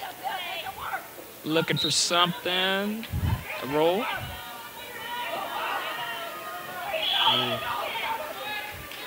Good whizzer spot. Oh. Turnquist gets his hit down. JD's in a good spot here. He's got to bail. It just shows the familiarity of these two wrestling each other. Both of them smile for a minute coming out, or just a brief second coming out of that scramble. Chamberlain out in front in the team standings, 109. Kimball White Lake Platte Geddes 85. Redfield area 82.5. Winter area 77.5 in fourth. Scoreless in the Mooney Hansen match. 3-0 now. Hayter with an escape and a takedown on McNeil. Number 3 Hayter leading 3-0 over number 4 McNeil of Redfield area. Pheasants, 27 seconds to go in that match. Period 2. Turnquist looking for the fall here. That's a deep half. JD's in deep trouble.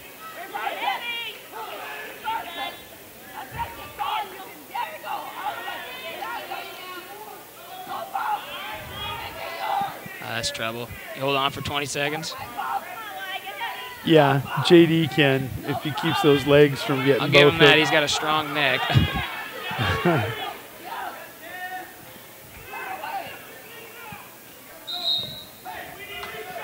With that 3-point near fall, the match score goes to 13-1. Hansen with a reversal on mat 2 now is on top, riding Mooney, leading 2-1. McNeil got an escape from Hayter at the end of period 2. He'll go down trailing 3-1 to Hayter.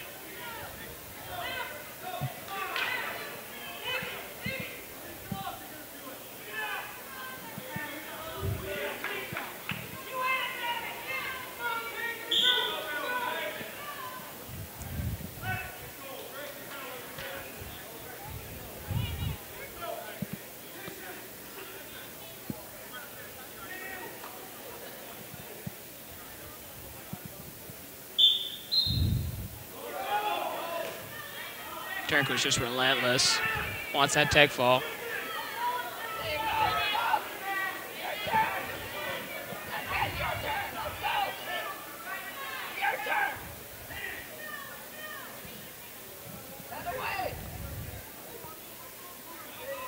He's a turn for a tech. Has that arm That's posted. Deep. That's yeah. Deep.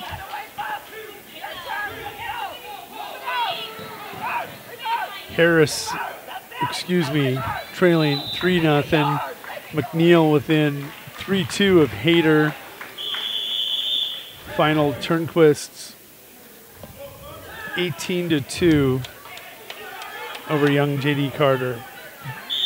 Up next at 138 in a wrestle back on that left video player, Jaden Kaler of Kimball White Lake Platte Geddes will take on Tate Hoffman of Miller Highmore Herald.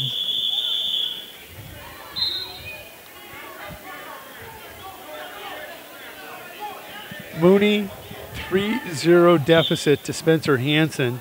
On their feet in the third period. Neutral position. Hayter in a McNeil. 3-2. McNeil on the go. Has 5 seconds to score.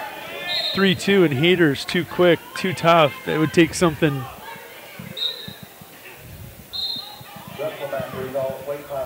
That's how she'll end. Number 3, Karsten McNeil. Or excuse me, Tate Hayter over number 4, Karsten McNeil. 3-2. Potential state final, semifinal, as you said. Up next on mat 3 across the way in a semifinal, Mason Fay of Redfield area taking on Aaron Gilchrist of Winter area. And taking a look at the most recent rankings, Gilchrist unranked, Mason Fay ranked 4. Gilchrist has already gotten 1 ranked wrestler today. This is an opportunity to get another one for him, number 4, Fay. On mat 1 right now, Collar gives up a takedown and near fall to Hoffman, 5-0. Hansen with a takedown in period 3, 45 seconds to go. You can see him on top riding, 5-0 lead. He has Mooney broken down flat. Hansen, great forward pressure, pushing tempo on Mooney. Collar just an 8th grader as well. Wow. You think about them from the Lens boy that we saw to Styles at heavyweight. I think he was an 8th grader or a freshman. We see Kimball White Lake Platte Geddes loaded 7th, 8th, 9th graders. Preparing to make a run here in the next 3 years. And they're ranked 3rd right now as a team. Hansen was going to get the fall. Not only a 5-0 victory, bonus points in that team race. Hansen with the victory, bonus points. Next up, Trevor Peters, 31-5 against Corbin Schwartz, a freshman out of Redfield area. He is 30-7. Taking a look at the most recent rankings, Peters comes in ranked 4 at 152. Schwartz ranked 10. 4 and 10 taking the mat.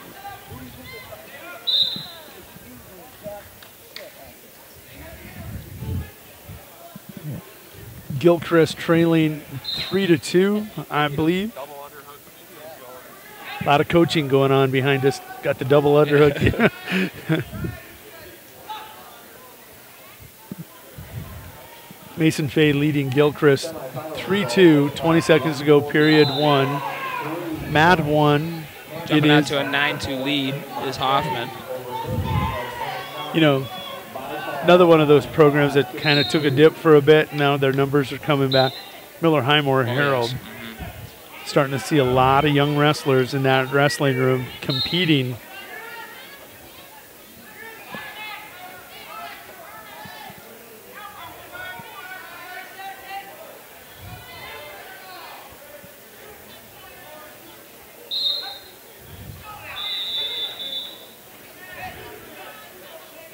Fay will take a 6-2 lead on Gilchrist.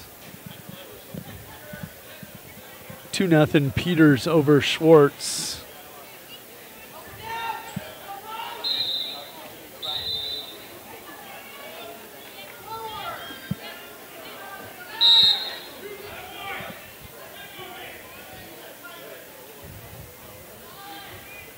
A lot of action going on over there at Mat 3. Yeah. I don't know what point was divvied where.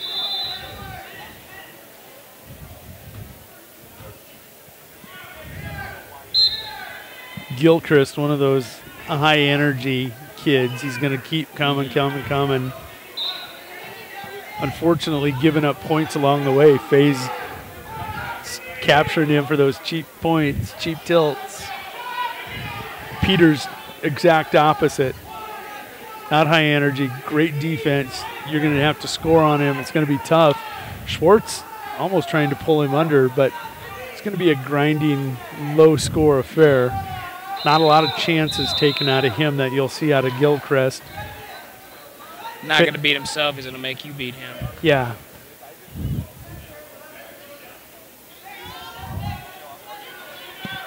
Hoffman looking for the fall right here. His collar to his back, and he's going to get it.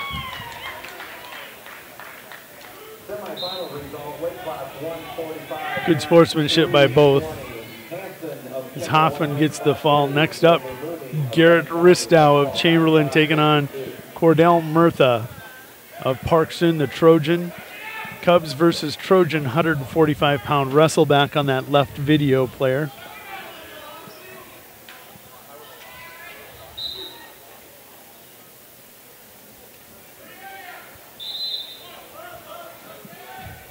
Peters with an escape leads 3-0. Gilchrist, high energy. You're going to have to catch him now. At this point, 40 seconds to go in period 2. You trail 15-4. It's looking like one big move you're looking for. One opportunity, one chance.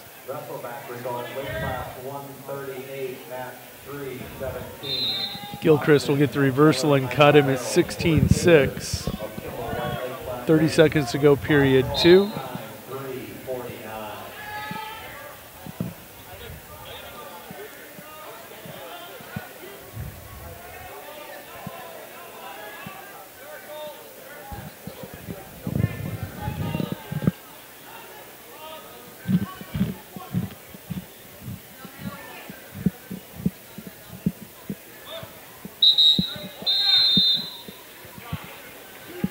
Fay's going to get a 2-point takedown, 2-point near fall. Fourth-ranked wrestler leads 20-6. 5 seconds to go, period 2. Ristow with the takedown. Leads 2-1. Murtha with an escape there at the end of 1.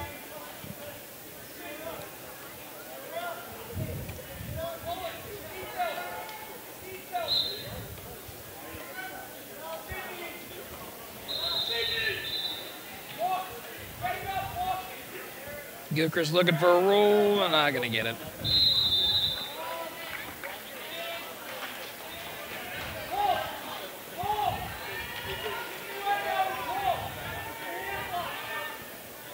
That'll be your final on Mat 3.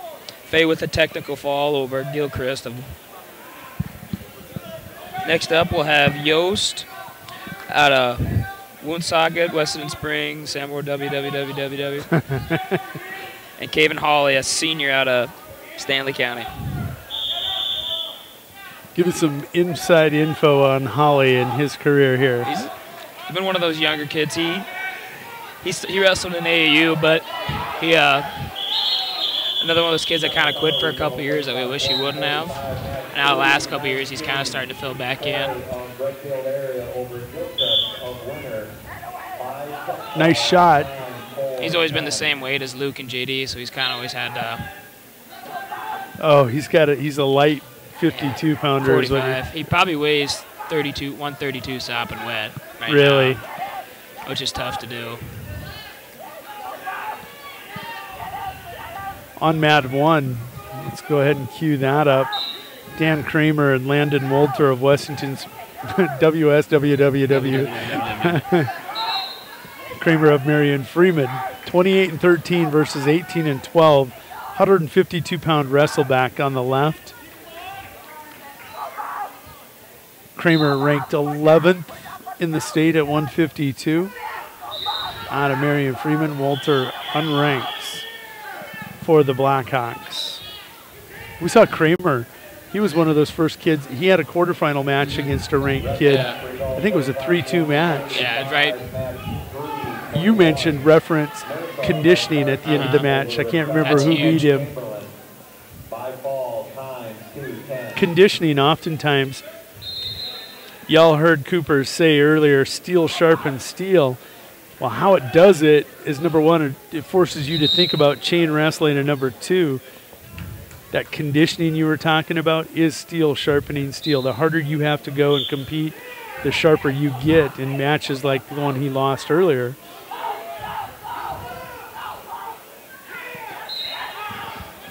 Snap chatters, go ahead, hit it. I'm jumping in.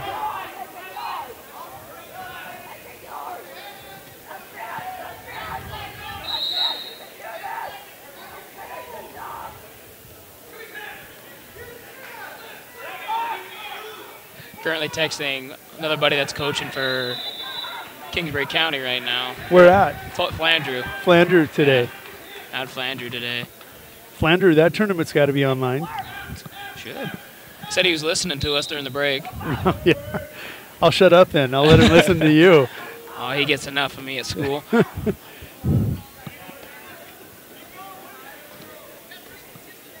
you want to watch that wrestling tournament, Flandreau Flyers, the website is flyers.liveticket.tv.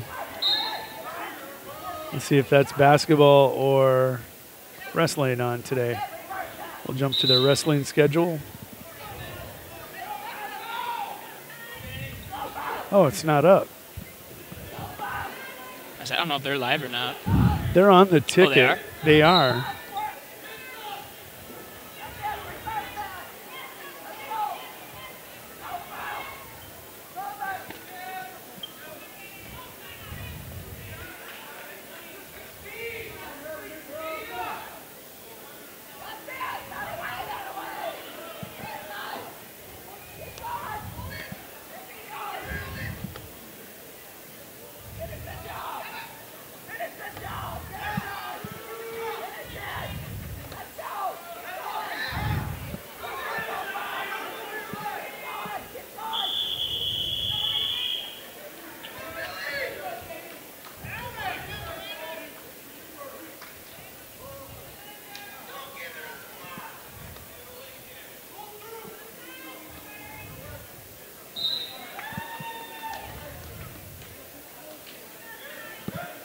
Kramer gets the fall and moves on to the chance to get into third and fourth.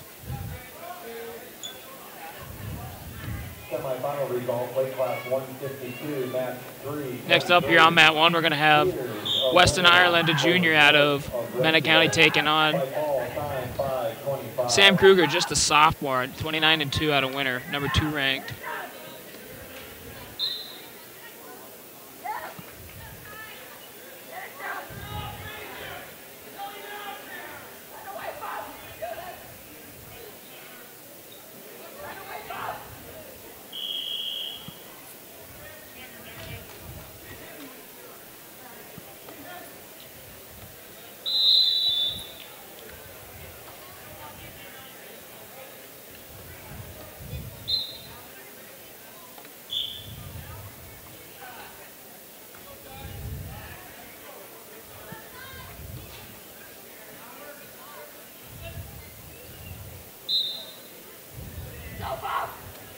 Nice low single by Kruger. Lloyd's out to throw. West Ireland was looking for the toss right there, but Kruger keeps his hips back, and now he's looking for the cradle. Wrestle-back results, weight class 152, match 326. Kramer of Marion Freeman over Walters of Washington Springs, Woonsocket, Woolsey, Washington. By fall, time 2:21.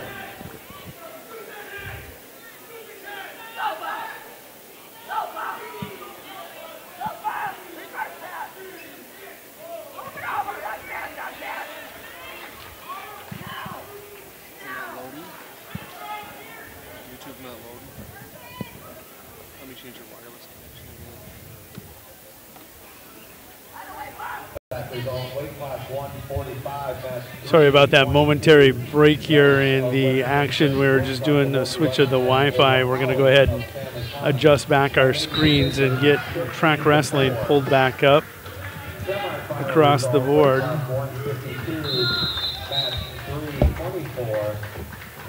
And we'll pull up our rankings.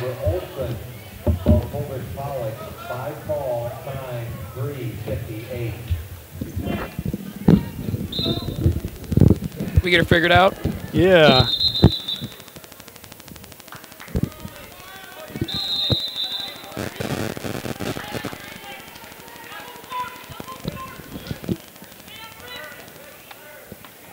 Did you hear that? The technology of one signal affecting another, and that wasn't the cause of our shakedown, folks. I just switched networks and momentarily jumped off, and I'm double checking some other things here. Got a locked hands over on mat 3. Bottom man's got a free move. Not going to be able to capitalize on it. It's going to push his lead to 3-0. Getting our dashboard pulled back up for you here, and we'll pull rankings. Luke Beats is over on mat 2. Him and Levi Nightingale scoreless through 1. Nightingale looking to make a statement here as a freshman. You think he's got designs on a 4-time state champion, something along those lines, possibly? 152-pound wrestleback across the way. Heath of Bennett County defending against Broderick of Lyman, leading 3-0.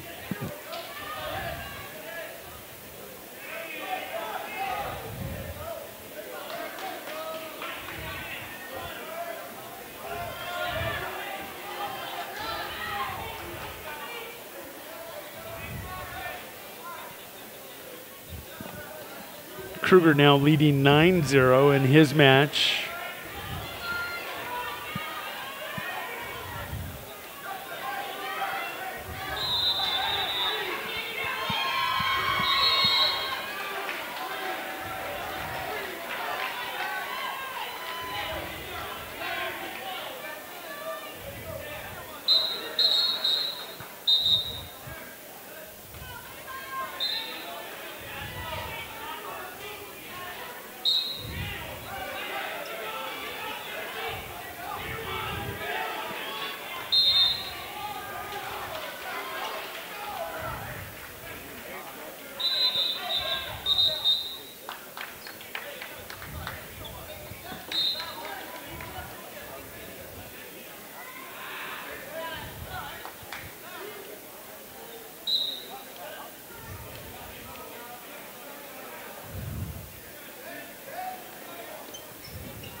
Kruger just so tough on top, making Ireland work for every inch he's trying to get down there.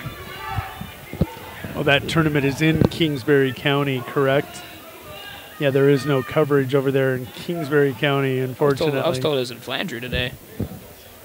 It says at Kingsbury County Quad.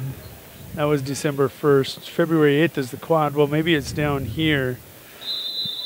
Yeah, it's the Big East tournament. Let's see if we've got anything coming through yet. I'm going to go check their YouTube page. Sam Kruger's your winner of 9-0. Where he'll go on to face the winner out of Luke Beats, who's currently leading Levi Nightingale 3-0, just starting the third period. Wow. They're not covering their wrestling tournament. How dare them. Lazy. Lazy.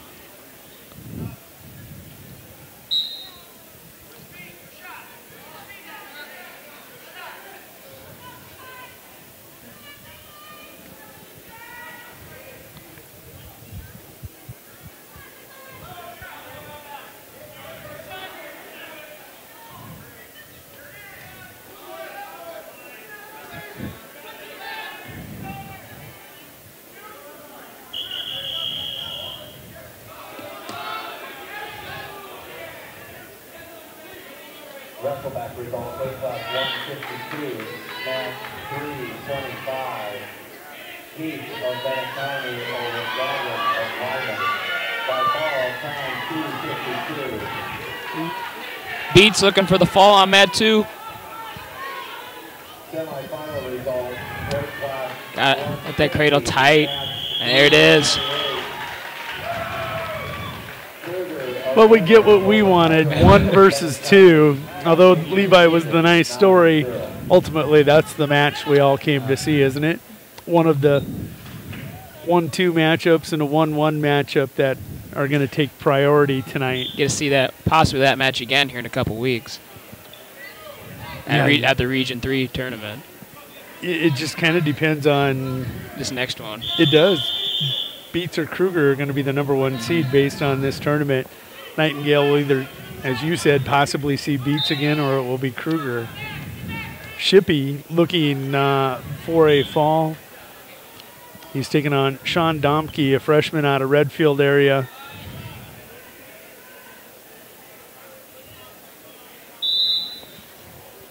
He'll take an 8-0 lead to the second period. Team scores: Chamberlain Cubs in front with 109, Winter area in second with 103, Kimball White Lake Platte Geddes in third with 99, Redfield area in fourth with 96. I'm guessing Parkston slipping a little. Yeah, they're all the way down to 61. We saw them make that move. You'll get points out of Beats and possibly Negebauer coming up, but Wessington Springs, Woonsocket, Woolsey Wessington sitting in fifth. Now, taking a look at the team rankings, they're nowhere to be found in there. Nice showing for them. Taking a look now over on mat 2, Remington Rosso is wrestling Isaac Cliff.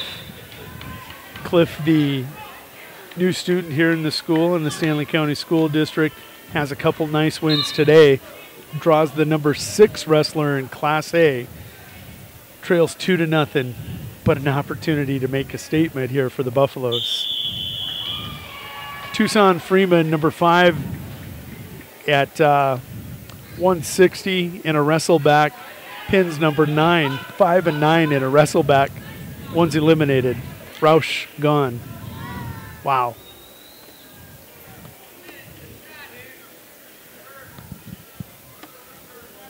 Rossau scores another takedown, making it a 4-0.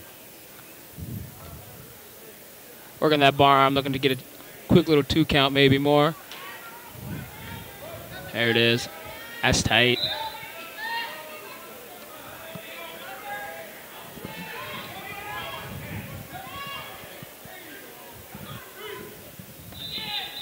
Shippey bumps his lead up to 13-0. Boy, bonus points out of him at 170 will be huge in this team race that's going on today. Advancement points, too.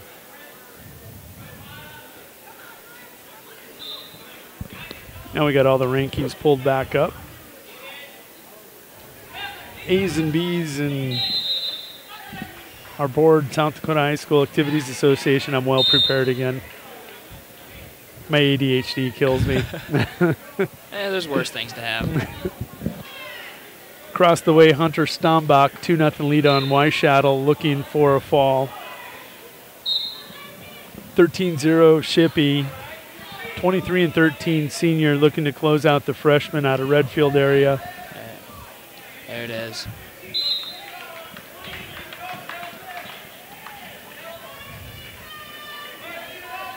He'll advance to the finals. Well, he'll face the winner of the next match. We got Reed Resorick, a junior out of Stanley County, and Tabay.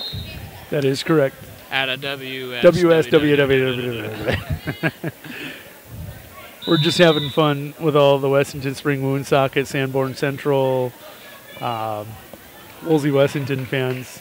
It's a great co-op, and I know it's worked for all the schools involved. It's obviously working today as they're sitting in 5th place. Now, Shippey beat Wazorick in the duel 10-1. Wazorick beats him at the Quarterback Club Invitational in winter 12-9. Be nice to see a rubber match out of those two if he can get through Tabay. I don't know if he's faced Tabay yet this year so far. Not to my knowledge. Beauty of track wrestling, if you click on their names, it'll pull up their season, and we can take a look at his high school boys season that was last year. It's not there this year, so we'll just take a look. I know we saw them in, or Stanley County saw them in Plankington. In Plankington.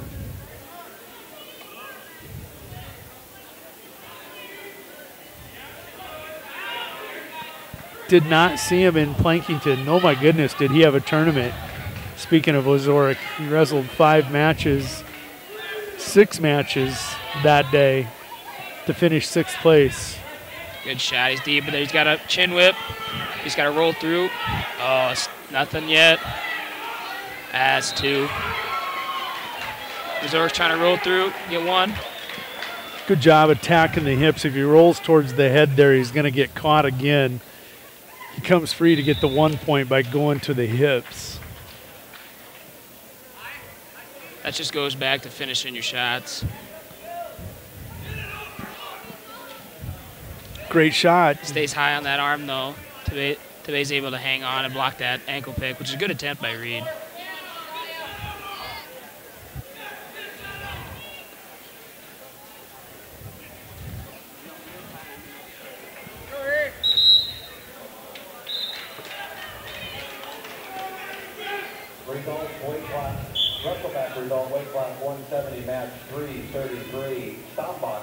Okay, let's go across the way. Cordell Chamella on the video player on the right closest to you, taking on Aaron Smith of Potter County, 170-pound wrestle-back. The semifinal, right, Reagan Bolweg over there, 28-10, high energy, high scoring sophomore for the Bandits, taking on defensive-minded, low-scoring minded Josiah Thompson. Thompson rolls through that big move by Bolweg, scores 2. Oh, and team points, winner area 116, Kimball White Lake Platte Geddes has now jumped to second at 113. Chamberlain's went stagnant at 109 for a while. Redfield area up to 96. This team race will be fun tonight. This might be the funnest team race we get to see all year long until, well, let's not even talk about the state tournament. Canton will run away with it. Never know. Reed with the reversal. He's pretty high right now. You got to get suck his hips back. Do that or stretch him out.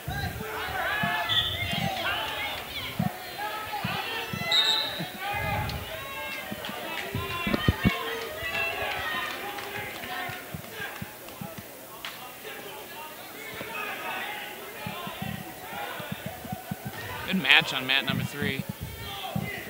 And again, this isn't Josiah's type of match already outside the normal amount of points that he scored in a match. 7 points in the first period, way too fast a pace for him. Reed trying to bury that power half. He's getting a little high right now. Got to keep that elbow.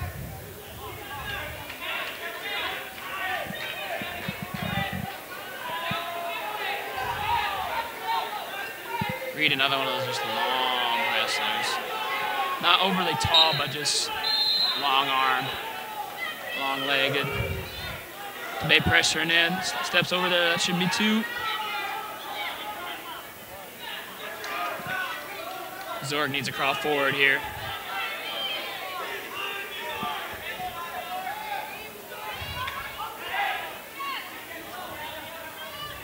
Bullock will choose down. Current lead 6-3. And he gets a quick one.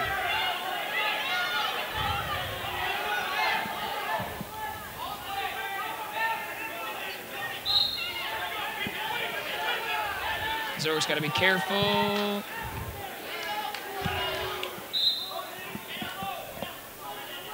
He's in a good position, though, as we go to the end of period 2. Down 1.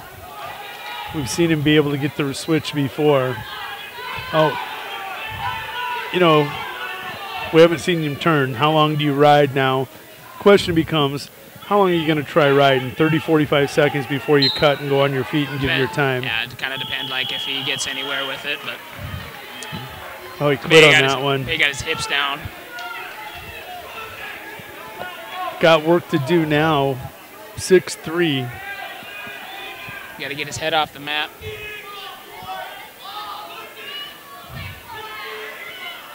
£170 semifinal on the left-hand video player.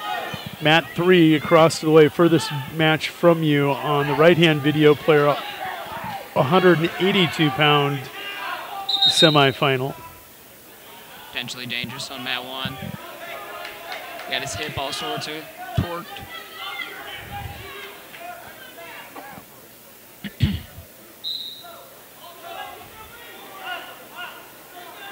Not a very good first move off bottom. No. Not just a flinch. You see so many kids nowadays.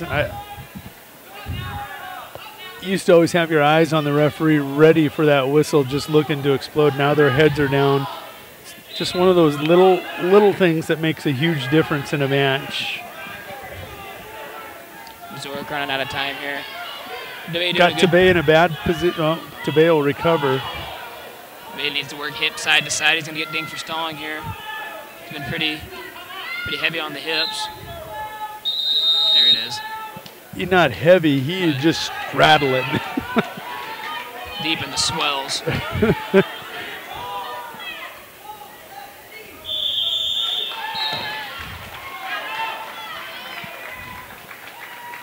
Over on mat 2, we're going to have a fall. Looks like Aaron Smith got the pin over there. He'll live on to wrestle one more match. And again, Bullweg dictating tempo, his style of match. Compared to Josiah, he's going to take him down. As of now, taking him down. Reed's got a chance. Keep pressuring it. If you scoot back, scoop the head. There's his chance. He's got to step over. Did he get a 2 count? No back, he says. He's got a reversal. I ain't going to get it.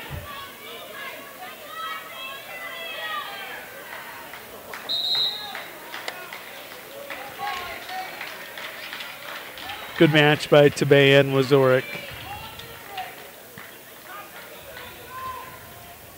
6-5 your final. Next matchup is going to be a 182-pound semifinal. Cody Westendorf, 26-11 senior for Kimball White Lake Platte Geddes, taking on Trey Welsh, 9-14 senior for Winter Area. Welsh non-scoring. But taking points away. Possibly taking points away. That's huge. Bullweg out 11-3 over Josiah Thompson. Landon Davis, the scoring 82-pounder, leading 2-0 over Anton Davis on mat 2, the video player on the right mat closest to you. Davis in white will come back center circle. Davis in that black singlet. Rosso won by fall over Cliff in 4:08. Smith in fall 4:13. I'm guessing something in that 4-minute range over here in this next match. And maybe not, as Davis is going to get a reversal, reverse half.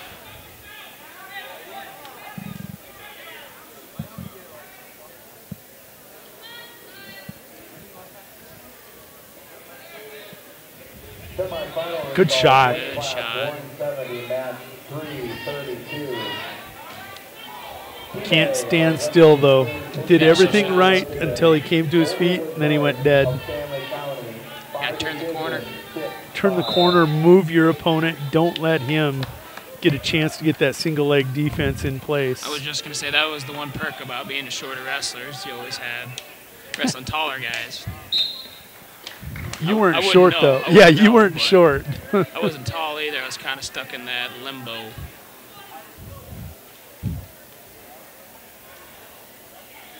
You were a matchup nightmare for the short guys and a matchup nightmare for the tall guys when you're in limbo.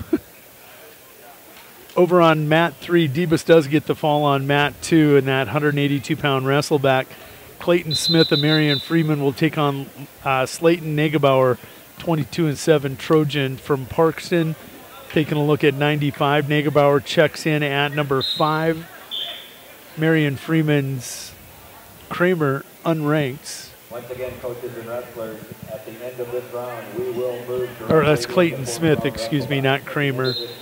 Jonathan Wheeler, an 182-pound wrestleback over on mat 3, taking on Ty Belvin of Marion Freeman. Marion Freeman with a couple wrestlers out there for Coach Saylor now. He's probably straddling someplace in the middle. There he is. Not even paying attention to the one mat. Maybe not aware that it's going on. He's got a wrestler in the semifinal over here, and he's watching the wrestle-back match.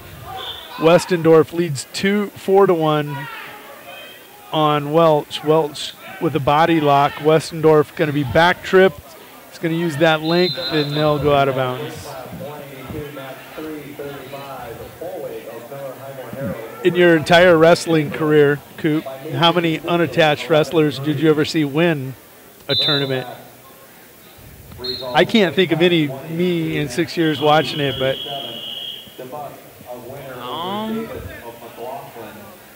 I take that back. I saw one this year. I have not seen one. Or I might have, but I couldn't think of going off the top of my head.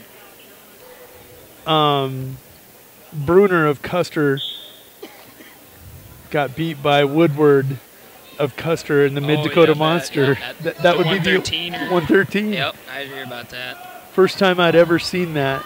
I've seen one make the finals. Me and Casey were at the same weight class sophomore year. I got hurt in the quarterfinals, and Casey, I think he either won it or was in the, I know he was in the final. I can't remember if he won it or not. Westendorf going to get the fall. Welsh tries to roll through Westendorf, that limbo length.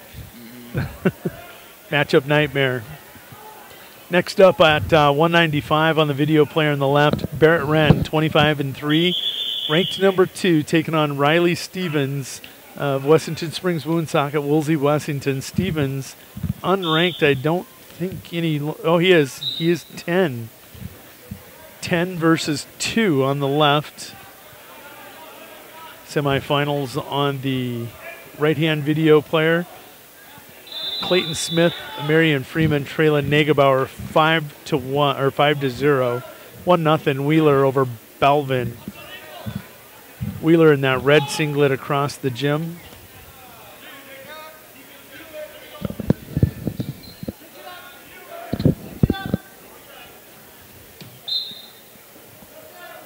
Semi-final result, weight class 182, match 336. Westendorf of Kimball White Lake Flat Gettys over Welch of Winter. By fall time 332. Kind of a popular spot over there on the wall.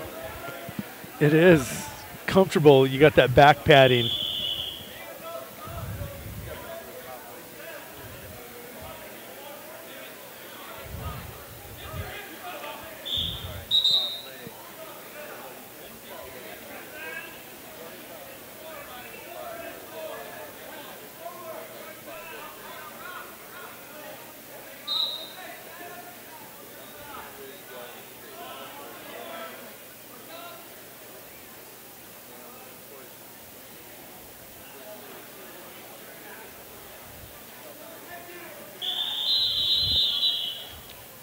Wheeler almost getting the toss right there. They go to the third period. Wheeler with a 1-0 lead.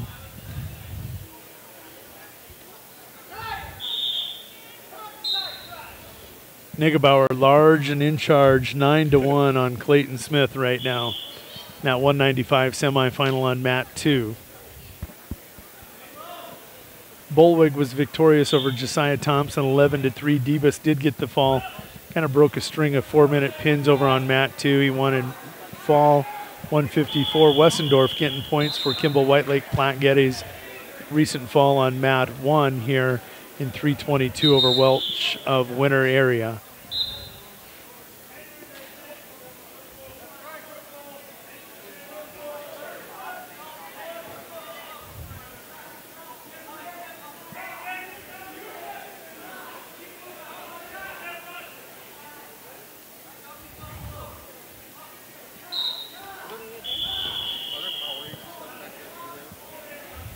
This is kind of a good little match. Stevens fought off that suitcase cradle at the end of period 1 by Wren.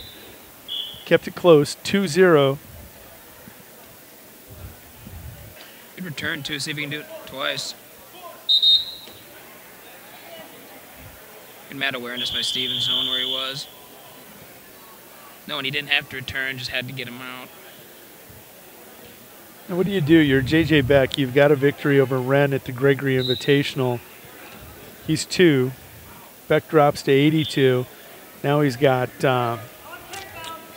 obviously, Caleb Orris, number 1. And number 2 is Peterson out of Canton. You're sitting at 3. Do you consider going back up to 95, or is that just too much weight now at this point that you've been at 82 that long? I don't know. Those are some things that we're going to see happen here in the next couple weeks. Oh, nice scramble. Nothing. Out of bounds. So when are you going to become an official? As soon as JD retires, hangs up the wrestling shoes? We're still going to end up after college, I guess. Everybody else is. Caleb, Atlas Willowite. Now you got Devin Gannett. I can't remember the former wrestler. Miles Bilas. Bilas. Yep. Starting to see a lot of them. It's time for a Cooper sighting. We'll see. I don't know. I'll be in Minnesota this summer, so I don't know if I'll. Not even coming home. The second summer in a row. Well, you're home enough during the school year, Mom. Try to compensate a little bit. Balance it out. Stevens holding his own, looking for a 2. Circle to that leg. Circle the leg, get your hips over. I heard it from the crowd. Circle swim.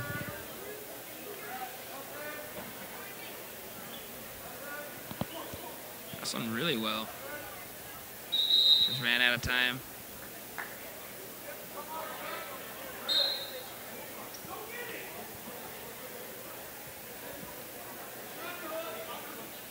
Thought about going underneath, decided to go on his feet.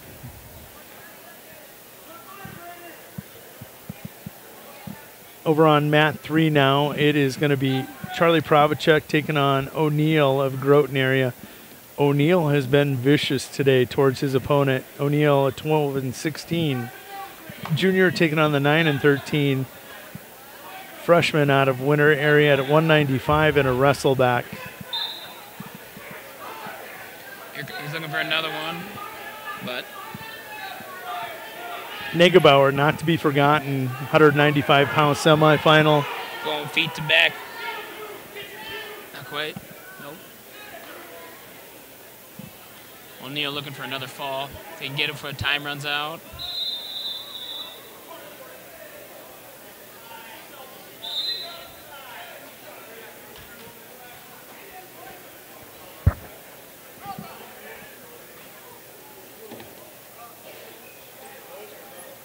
O'Neill looks like he might be cutting to 95. He's lean. He's lean and he's mean. He is mean, and that's okay. Step on the mat. Anything goes. Anything goes.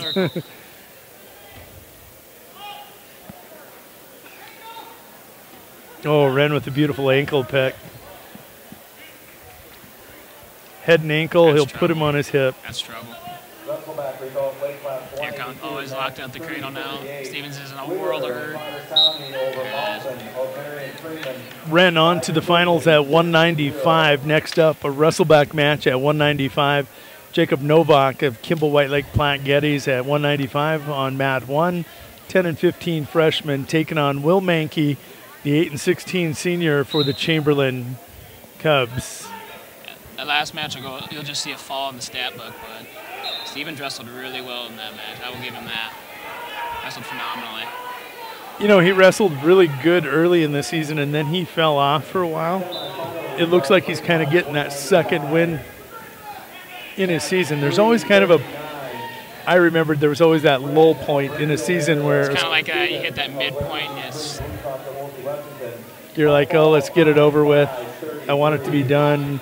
Then you realize. And about 2 weeks later, you're like, oh, damn. Yeah. I better get my poop in a group.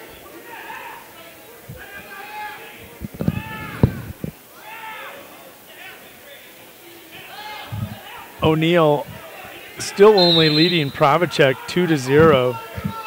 Charlie been able to weather the storm so far.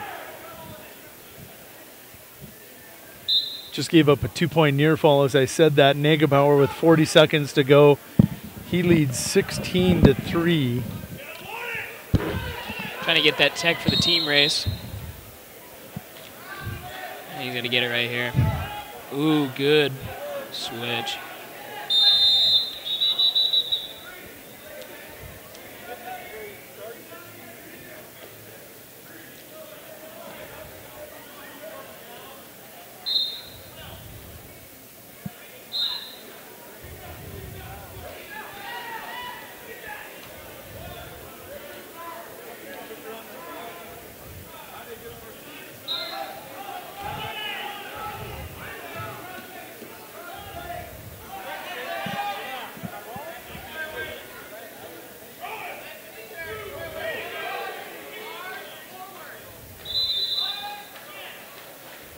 O'Neill with the cradle, leading 4-1. Negebauer going to get a 14-4 victory. He's going to get a major.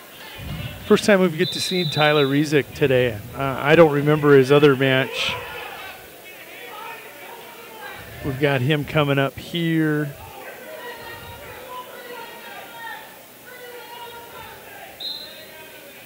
His first match was a win by fall over Boston Morehart in 140.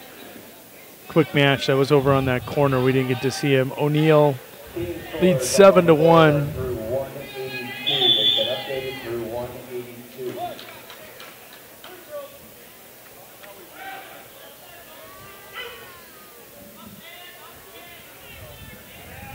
Novak and Mankey scoreless. No, 1-0 actually now.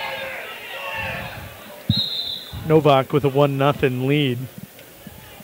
Rezick taking on Preston Worth. Number 2 and 6 in the state on your right-hand video player on the mat closest to you. Rezick in that black and gray singlet. Worth in the red and black.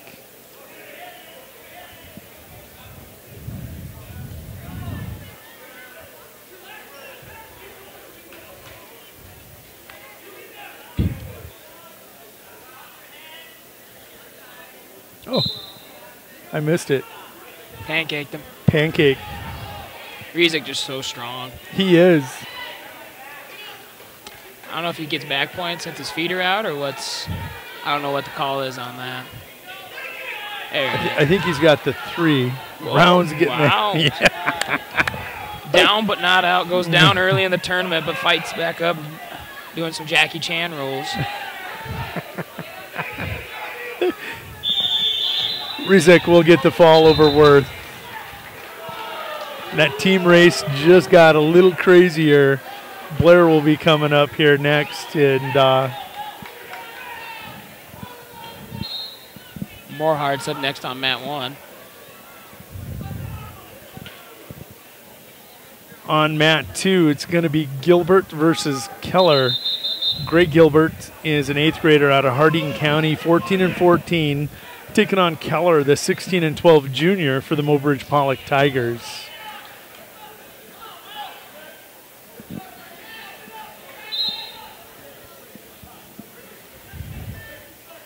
That's a caution. Did he let it go? I've noticed this year they've been really lenient on hand placement. Usually, sometimes they've been getting deep. Wrapping it, but here he only had maybe the fingers on the side, but then he let him scoot it down. Usually that's just a caution. I guess they're kind of being a little more lenient on that this year. The thing that I've seen him really watching is throttling that elbow, coming forward and throttling it back. So I always went underhand on the elbow, just, you know, when you get tired, you kind of just droop. If I come on the elbow, you're always just right there. I like kind of working the claw underneath, so I'd always... Yeah, right to your claw and get across, it makes sense.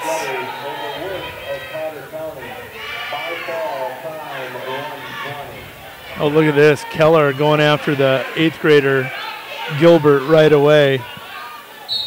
Mobridge Pollock looking for bonus points. They'll get him. Keller with the victory. Next up on Mat 1 is going to be semifinal at 285. Todd County's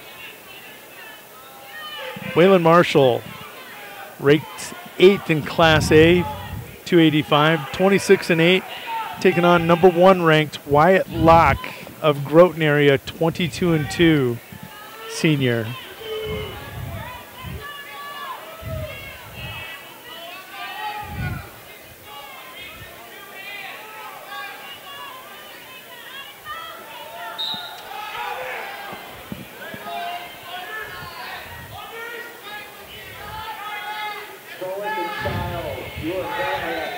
Good shot by Novak.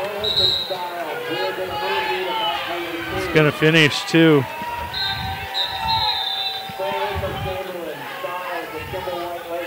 Ten seconds to go in the day for Charlie Pravacek. He has weathered the O'Neill storm, though. Didn't score a lot, but didn't give up the pin and battled the whole way through.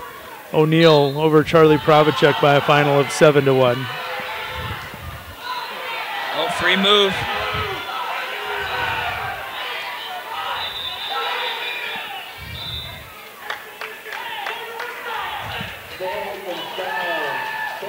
We're going to go to overtime here on mat number 1. It's a 195 wrestle-back match. Desperation team points on the line for both teams. Interesting matchup now. Elijah Blair versus T. Allen.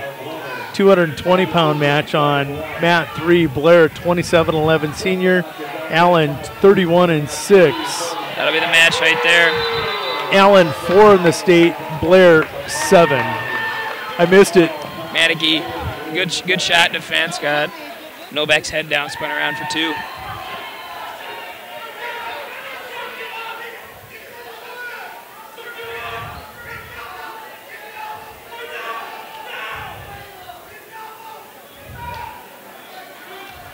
Allen with first takedown on Blair leads 2-0.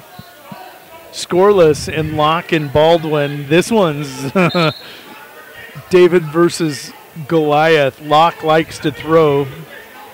There it is. Hips are up, ain't in.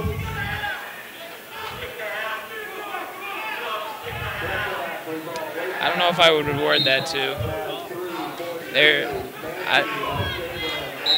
Locke with a 2 at the buzzer. Morehart taking on the other Baldwin on mat 1. This looks to be William Marshall of Todd County, 26-9. The senior taking on 13-16 sophomore Boston Morehart from Winter area. Locke a huge throw.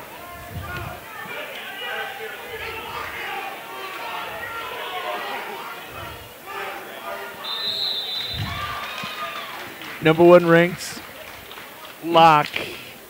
Locks up a headlock. Wyatt Locke onto the finals. Number 1 in Class B, potentially against Nash Hutmaker, number 1 in the A's. If we don't see it, it would be the most monumental upset I think I've ever seen. Biggers has his hands full.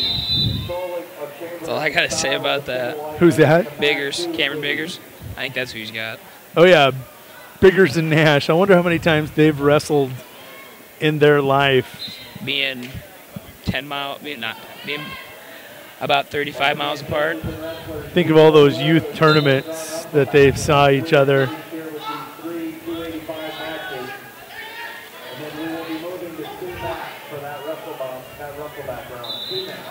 17-second fall for Nash Hutmaker. Hutmaker versus Locke. 1v1. 1 versus 1. 1B versus 1A.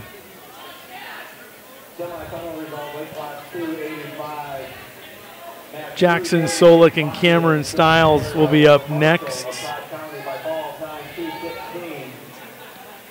On mat 2, that's where they're wrestling actually. Solik and Stiles wrestling on mat 2, 285 wrestle-back. Talked to Joe Hutmaker at the break. He guarantees Jackson Solik wins state his senior year. Guarantees it.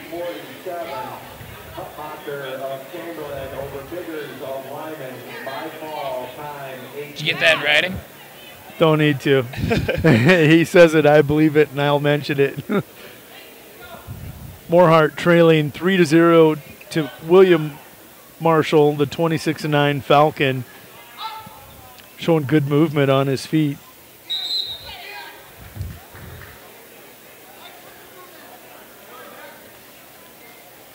They're going to tear it down, go to the consolation semis. We're going to slide back against the wall, back against the bleachers, try to get our cameras away from all the action so we have a better shot. We're going to have both mats for you, consolation semis and the medal matches at the conclusion of this round.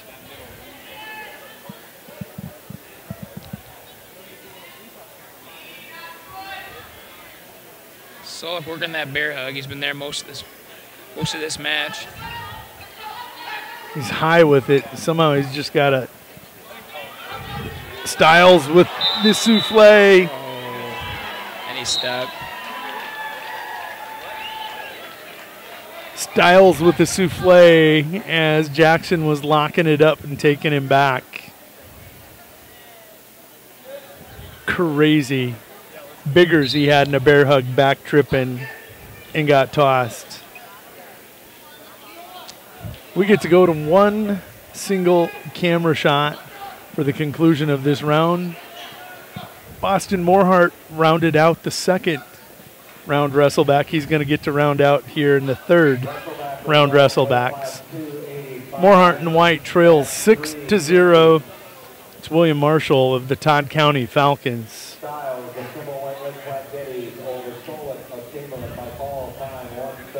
Oh, there will be one more match after this one.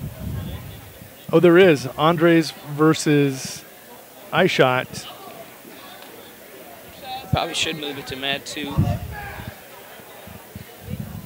You could, but the help jumps up and runs away and comes and combs your hair.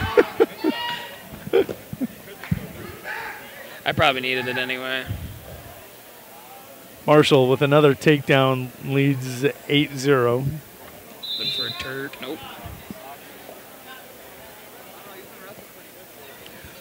So that out of bounds rule, do both knees have to be in even to get points or just a pin? One knee. One knee? 1 point. 1 point. So like a toe? Toe. Okay. Knee. You're in. You're in. Oh, Morehart. Can he finish? He's in trouble. Marshall's in trouble. Ugh. He ain't out of the woods yet. You know, so many of those kids are wanting to come quick, parallel, throwing the legs, rather than tee off. Give yourself an opportunity to tee off and flatten them out, but when you come parallel, you give Creates them wiggle room. Either way. They're open to go either way. If you don't get those legs sunk and those legs straightened. When you tee up, all they can do is go up like this and subtle little things. 8-5 now. Morehart's still young though. He is. He's got time to figure it out. Showing no quit. Made it a match.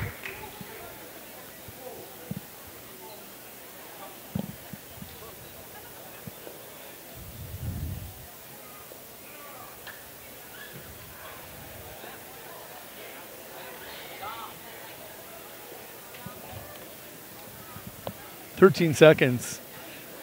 I guarantee he doesn't get Marshall to push in again.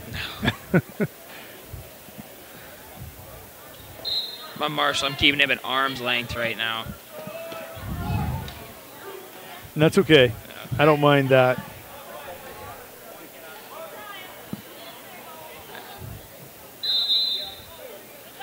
Yeah, 10-5. At that point, you're willing to take a couple stall calls.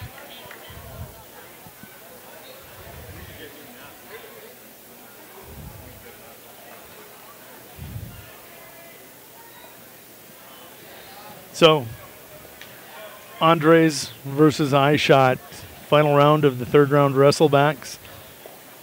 Dylan comes in 9-13 for the Buffaloes. iShot, senior for Wessington Springs. Woonsocket, Woolsey Wessington, 13-9. Oh, they're wrestling on mat 2 now. Looks like they're going to do this one on 2, then move the mats and.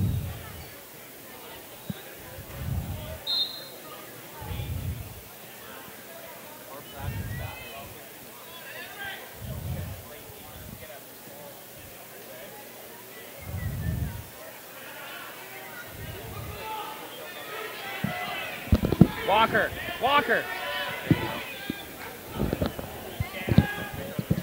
Now we got to switch our camera shot so you can have the actual match.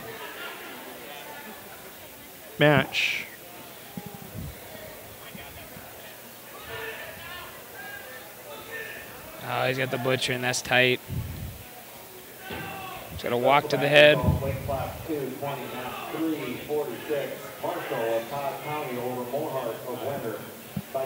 You know, so many of these kids running the butcher, they just think they got to walk the head. You get to that tricep on the far side, you have to push and pop your shoulder at the same time.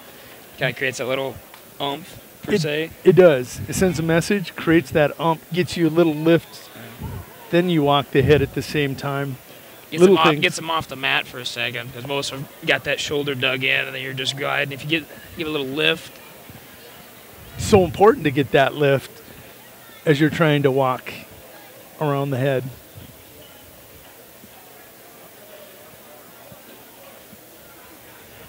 Big guys, I guess they can do whatever they want. I'm not going to tell them nothing. I don't know how to wrestle like that. Team standings. Kimball, White Lake, Platte Geddes 141, Winter area 132.5, Chamberlain 113, Redfield area in fourth at 110, Wessington Springs, Woonsocket, Woolsey Wessington in fifth with 95, Parkston in there at sixth with 88.5. Rounding out the top 10, number 7 is Bennett County with 53, Mobridge Pollock 8th with 49, Stanley County in 9th with 48, Miller Highmore Herald, the Bandits, in 10th in this 23-team tournament, 10th place with 43 points.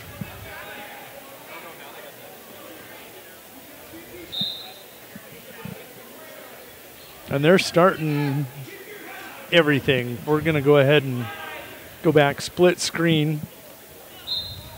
Trey Nealon of Chamberlain in the consolation semifinal. 10-14 sophomore taking on 21-19 sophomore out of Kimball White Lake Platte Geddes. Tournament leading Kimball White Lake Platte Geddes, Kyler Constance.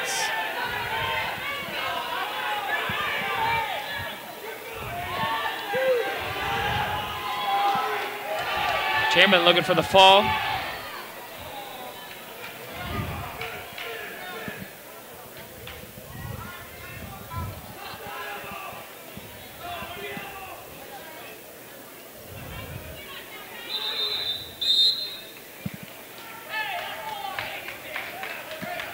Oh, high shot with a bleed. Blooder. Got a bleeder. Not a lot of it hitting the mat. That bottom lip's out catching the most. Ugh. I even had a plug in there.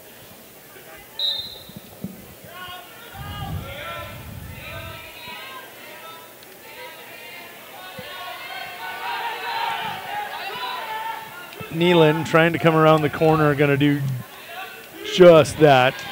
Extending his lead to 6-0.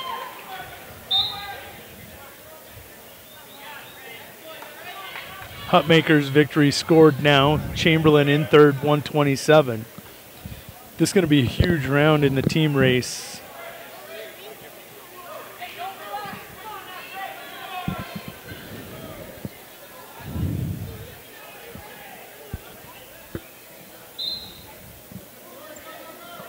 Now where's bottom wrestler's eyes there? Straight down, looking down. Didn't see the referee or the whistle.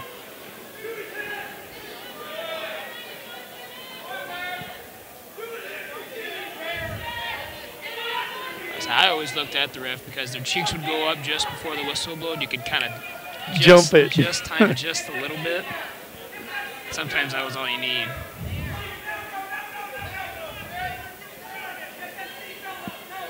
I don't care what you do. If you want to create kind of an opportunity, I was always a stand-up guy. If I got to my feet, there's so many things you could do from the feet.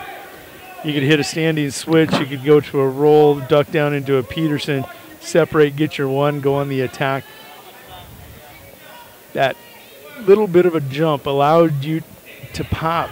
Yeah. Got your hips through. Hips under, pop the shoulders up, create that separation. We were in Philippa, probably my sophomore, junior year. I wrestled a kid from Moorcroft. They would cross their legs. Oh, reverse bottom. cross. Yeah. Are they just sitting out? They cross their legs and just kind of sit. Oh my. You don't see that at the next level very often. I'd never seen it before. I kind of looked back at Coach and I was like, okay. That's when you tell the referee, I'm going to come and I'm going to attack the head. Bunched him up.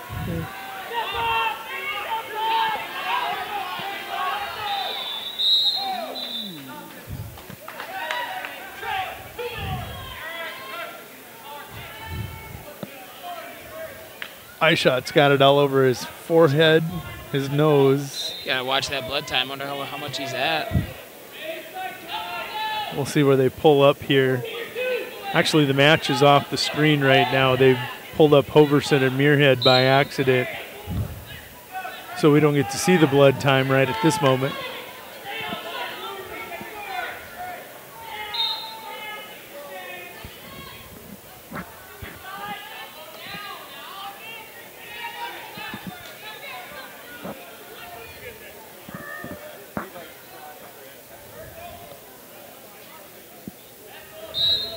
Back to action. Back to action.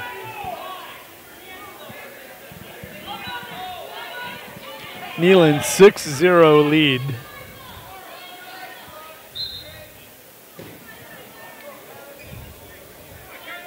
Flop.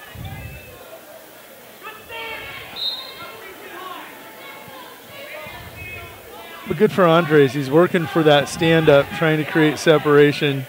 Didn't take his arm with him. There, he's got it back.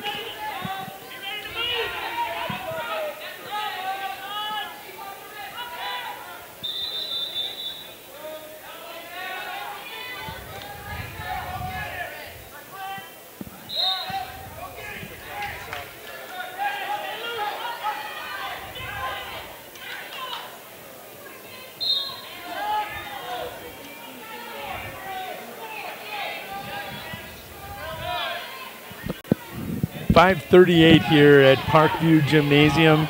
Still one more round of wrestle-back matches before we get to the medal matches. Consolation semifinals in place on the left-hand video player. That is Trey Neyland of Chamberlain leading 8-0. 10-14 sophomore right now ahead 8-0 over Kyler Constance of Kimball White Lake Platte Geddes. 21-19. Coming into this match, 40 matches on the year. He'll be close to 60 before the end. If he makes the state tournament, I should say. He'll get close.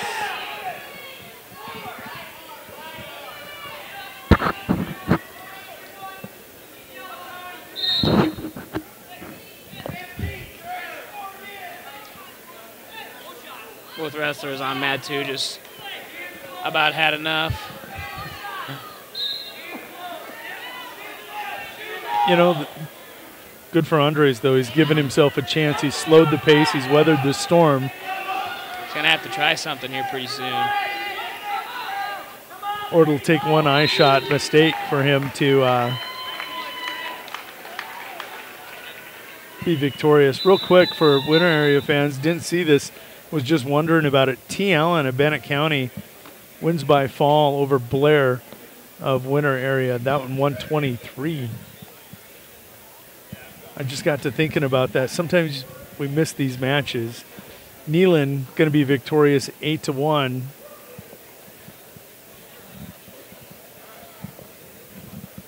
Isaac Amon of Mobridge Pollock, 22-19 at 113.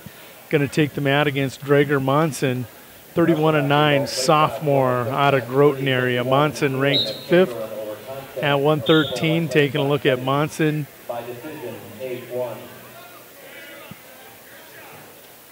Unranked for Mobridge Pollock.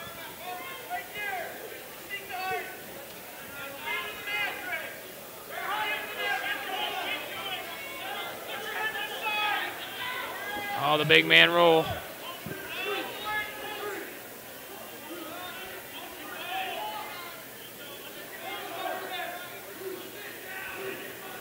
Check fall or pinfall, there it is.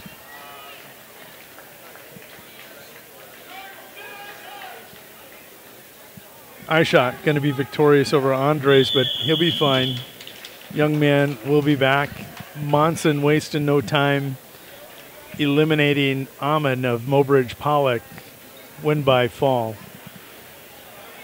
Muirhead of Lyman will take on Hoverson of Wessington Springs Woonsocket Woolsey Wessington on mat 2.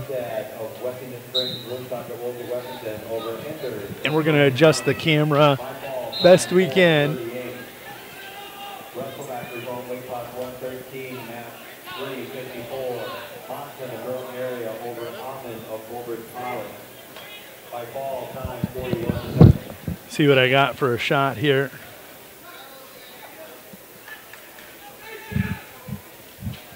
About as good as we can get. But we got to get rounds out of the way. Move rounds down to the other end. Tell him I said so. Tell him to look at me.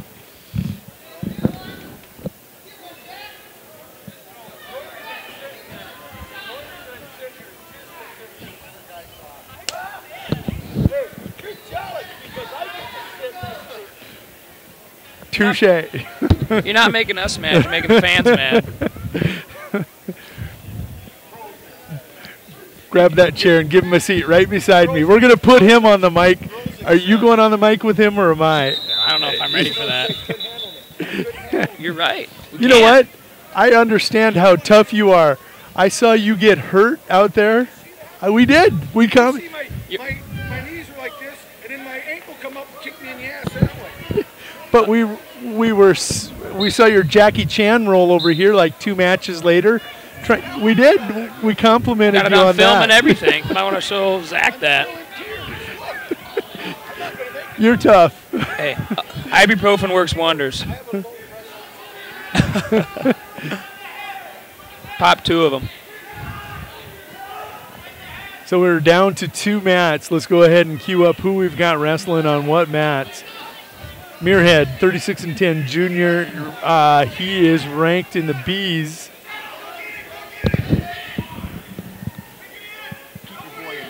I'm going to.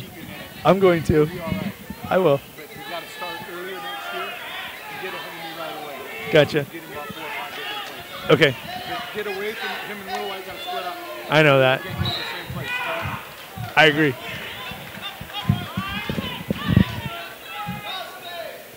Muirhead going to get the win by fall. Muirhead ranked 7th in the state. Will advance to the 3rd and 4th place match tonight.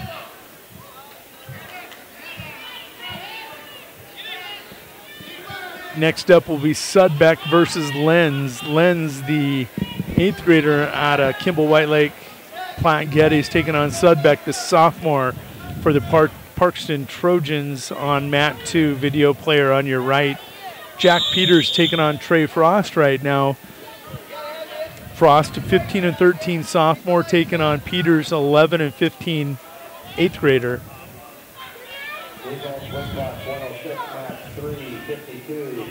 We need to work down to that ankle. Oh, there he goes. He'll come around for the reversal, 4-0 lead. That's at the end of period 2. End of the point period points.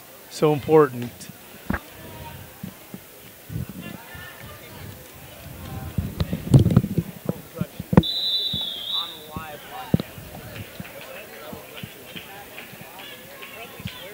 Neither Peters nor Frost ranked, both looking to earn their way into the medal round. This is a big match for these two young men in their career.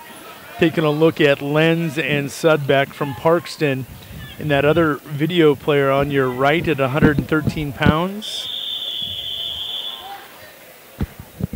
Sudbeck ranked 11th in the state of South Dakota in Class B. Verlick had been ranked 8th for Kimball White Lake Platte Geddes. Lenz, the varsity offering today for the Wildcats.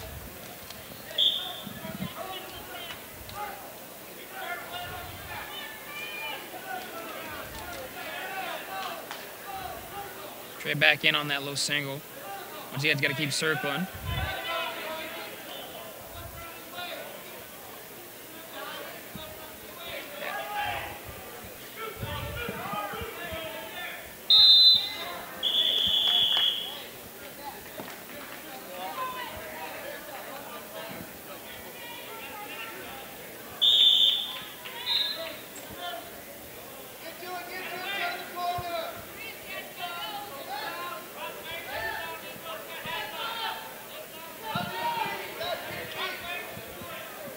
Frost looking for one more takedown. Try to put this on ice. If he sits to his butt right now, I can put him to his back. There. Sudbeck scores a takedown over here. That's to go tight. Up 5-1. Oh, Frost with the pin on Peters. Frost will advance to the 120-pound medal match tonight for 3rd and 4th, pushing his record to 16-13 for the sophomore. Next up, Colton Forbes of Potter County, 16-11 junior. Grayson Hansen, 31-10 freshman for the Wildcats. Hansen ranked 5th at 20, is at 26 today. Forbes unranked for Potter County. Sudbeck leading in his match right now, 5-1, 35 seconds to go.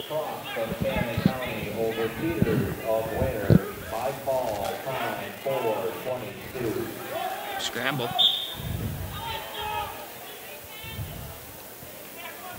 Oh, that looks tight. Let him grab your leg. If you can sweep Get that Staller's cradle. Oh, I bailed. What's that? Staller's cradle. You ever try that? No. Basically, you get those kids that sit on your legs. It's kind of difficult to explain on the mic. I'll get you on the mat after this round. No, I'm not going on the mat with you, Cooper. I'm way beyond that. We'll pull up a video of it. That's how I learn at this point. I've become really good at communicating instead of illustrating. The joints just don't do it at this age.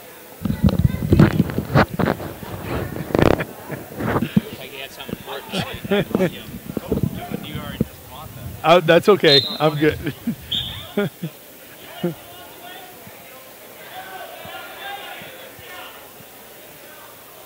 Hansen with a 2-0 lead. Sudbeck 5-1 on bottom in the 3rd period. He's in control, 5-1.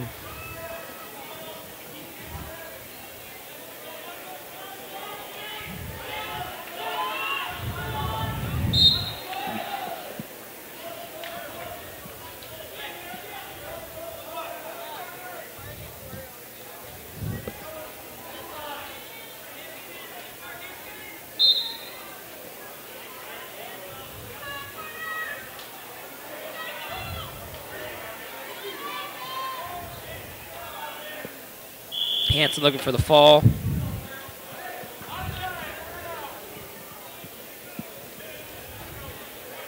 More points as he's going to get it. There it is. Grayson Hansen on to 3rd and 4th place. Kimball White Lake Platte Getty is pouring it on now, the tournament here.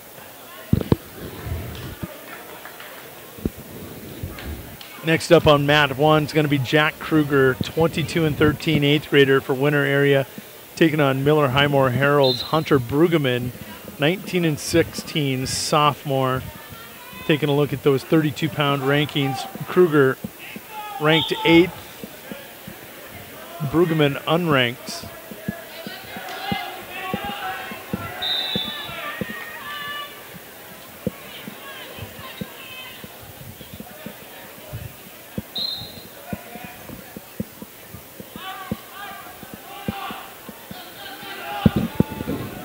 Sudbeck 45 seconds away from punching his ticket through. Parkston Trojans scoring more points now if he can finish.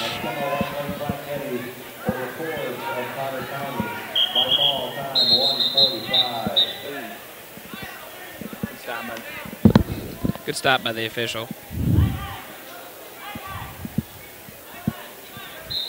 Kruger, the younger one in this match, but you'd never know that if you didn't look. Physically you don't see that. He's going to try a chin whip. Bulldozed him. We talked about body types. Kruger's length obviously working to his advantage. He'll get the fall at 58 seconds.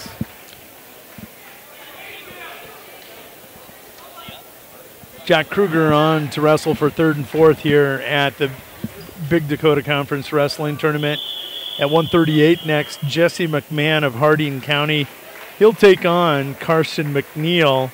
McMahon 26-14, McNeil 27-5. Taking a look at those rankings at 38. McNeil 4.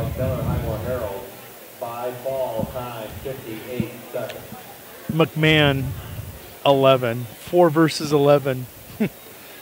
We saw it in the 3rd round. Wrestlebacks, ranked wrestlers eliminating each other. We'll see it probably quite a bit here in the consolation semis. One of the Paul brothers taking the mat at 120, or is that 138? It's going to be at 120.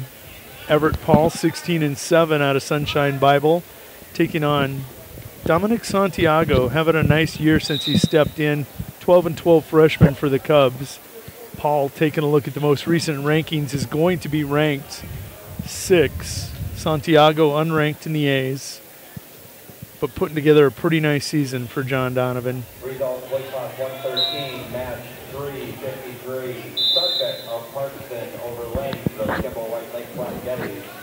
By decision, 7-2.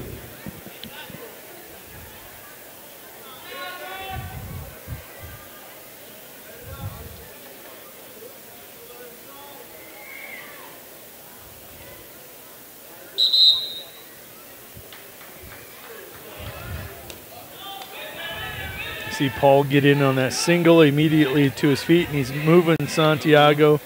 Took him the wrong way. He did. Thank you.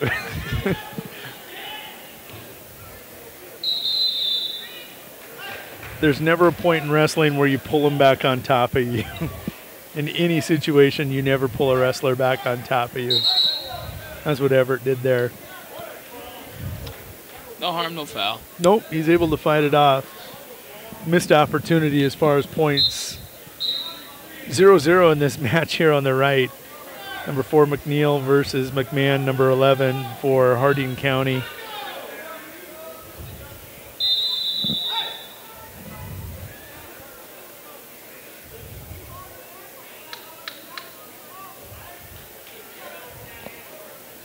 So I'm sure the fans are wondering who you're rooting for tomorrow.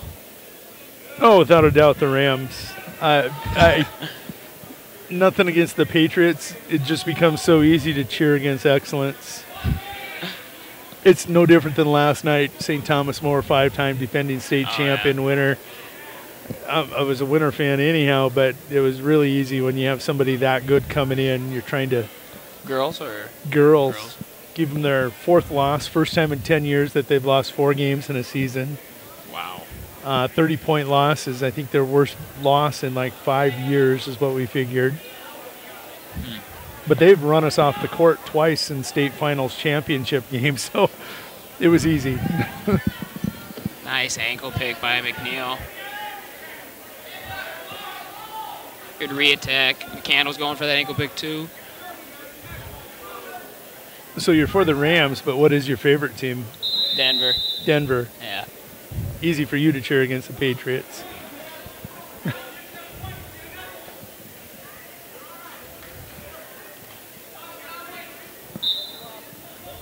Still scoreless over here, Santiago and Paul. Santiago trying to hit a switch. Deadlock. Good job by Paul to pressure in. Take away those hips.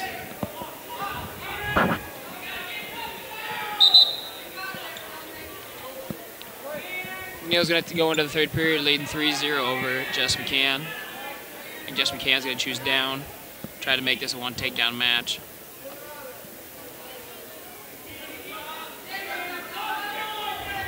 In his match with Tate Hayter, I think he went into the final period with a deficit of 3-0, and Hayter pulled away. An opportunity to flip the script, if you will.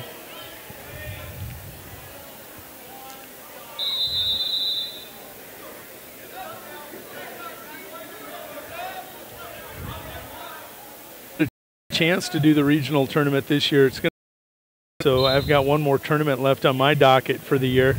That's next weekend in Huron. Otherwise, I get to watch a regional, and then I get to go watch the state tournament. Get a media pass and go go schmooze up the coach's room. I stay away from the coach's room. I'd rather go down and hang out. You saw me before. I was down on the mat talking to wrestlers. That's where you learn more about what's going on.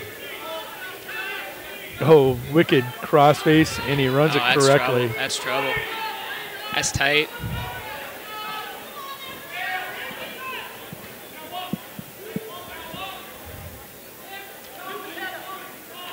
Makes it 2-1.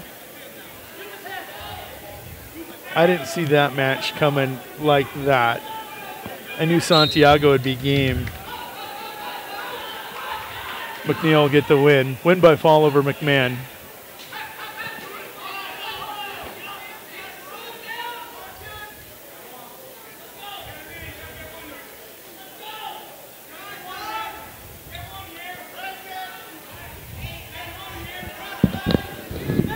Who do we have next? Let's take a look.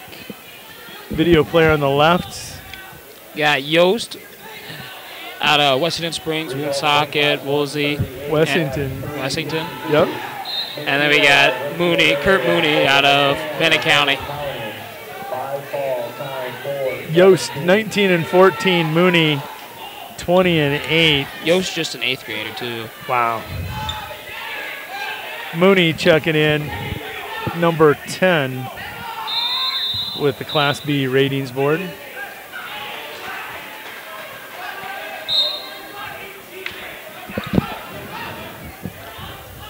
(5-2). What'd we miss? Dang, I don't know. 18 seconds to go. Santiago with a reversal, a 2-point near fall. Paul in danger here. Tries to hit that Peterson's. Got it hooked up. Got it right now. Got to sit. Got to go the other way. Uh-oh. He'll get the reversal. No back points. Santiago with an upset of 6th ranked Everett Paul. Santiago goes to 13-12 and will medal for the Cubs. Next up, Blade Foreman taking on Tayson Jones of Faith. Foreman, a 15-9 senior at 126, ranked 11th, taking on the young freshman from Faith in the startup program.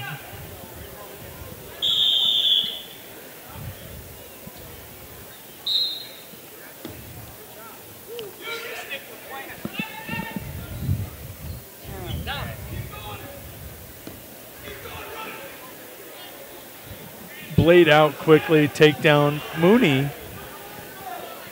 trailing Yost 2-0.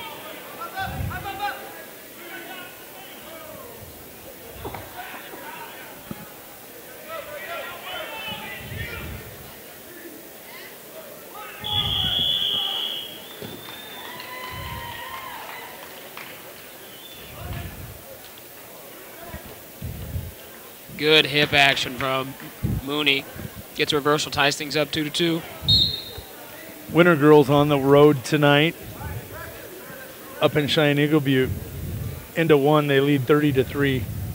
Wow. I didn't see that coming. Usually Cheyenne Eagle Butte's pretty competitive. They are, and they have been this year. So I think Winter girls ranked 2 hitting their stride down the stretch. You see, even in the wrestling ranks here today, some of the better wrestlers today in the 1 versus 6, 1 versus 4 matchups, they pulled away. They're starting to hit their stride, dialing in on what they are hoping to be a championship run. Of course, tonight there's going to be some number 2 ranked kids jumping in the way, hitting their stride too. So looking to make their statement. Speaking of a statement, Yost 7-2. Now we have Ivor Paul on the mat, 11th ranked junior at 132 on mat 2 on the right. It's got young Levi Stover, the freshman out of Stanley County, 13-7 on the year. Ivor with a takedown leads 2-0. Oh, he's got that double chicken wing.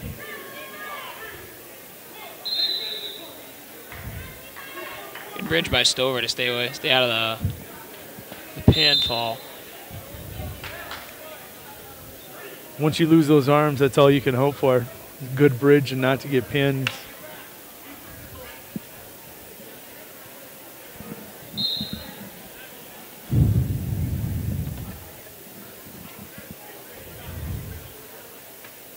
J.D. Carter will be up next on mat 2 against Hoffman of Miller Highmore Herald.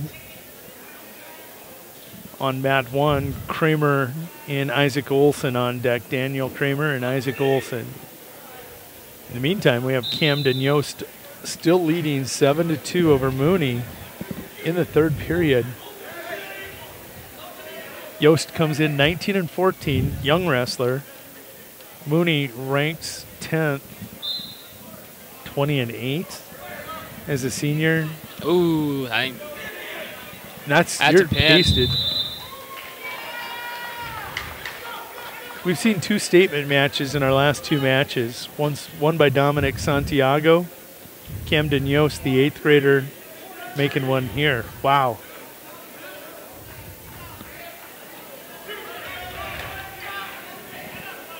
Stover trailing 6-0. Daniel Kramer now coming to the mat to take on Isaac Olson. Olson ranked 8th, had 152. Kramer 11th. Number 8 versus number 11. Possible cry round match. Yeah, seriously, that's the difference between the ranking. You're saying Olson will win a cry round match. Kramer can't by the Class B rankings boards. Next up, we're going to have Hoffman and Carter on mat number 2.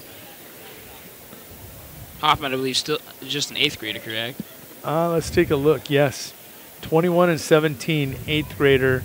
J.D. Carter, 18-9, senior. We've seen an 8th grader do it before. J.D. needs to go out and take care of business. 145, match 364. Yost of Washington Springs, Woonsocket, Woolsey, Washington over Mooney of Bennett County by fall time 3:45. JD dictating pace right here. Goes for that low single. Good job coming up right away. Back trip. Olson tough on top as always.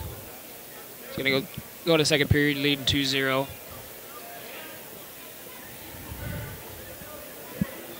Kramer's going to take down. Hopefully make this a 1-point match. JD got that cradle tight.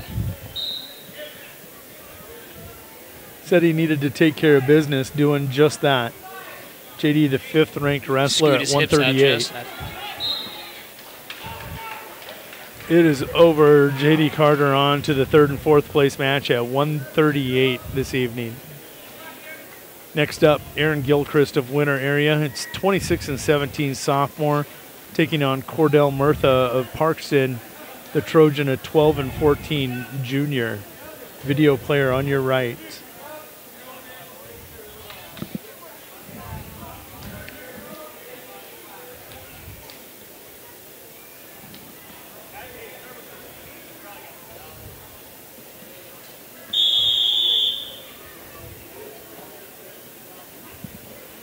Oh, Olsen.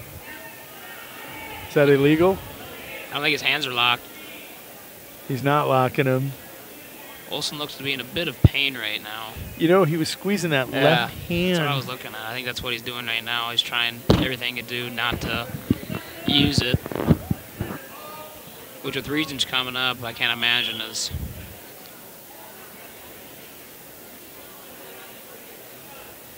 Results weight class 138.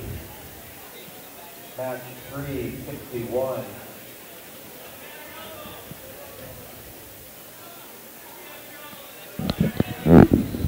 Carter of Stanley County over Hoffman. Olsen leading 9-4 over Kramer. Gilchrist gives up that low single shot attempt. Can't get his hips out and under. He needs to get his hips back, toes back, square up. He can't. Now he's going to go to a single leg defense. Nice. Nice scramble to stay scoreless by Aaron Gilchrist. Olsen in obvious pain. And at that time, Stanley County will be inducting 3 members into their Hall of Fame.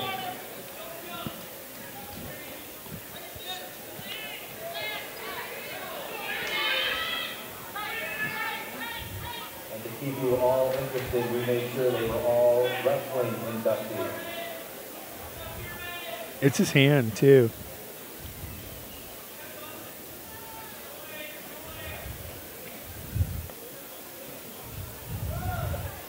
Don't really want to default either because that is going to affect state seedings. It does. Especially when you're 8 and he's 11. It's going to have a huge impact.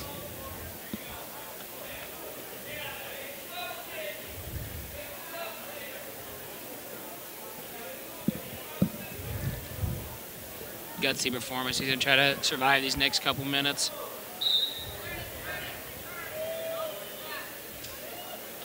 Kramer going to try to work that wrist.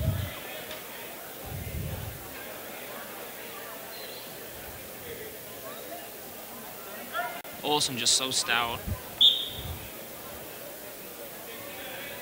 He's going to get called for stall. Oh, no. Good action.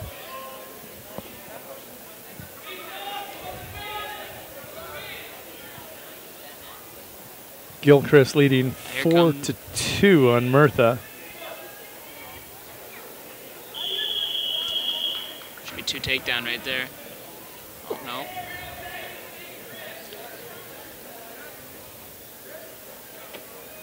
Really no defense. You saw him go to the ankle, let go, the hip to block, let go.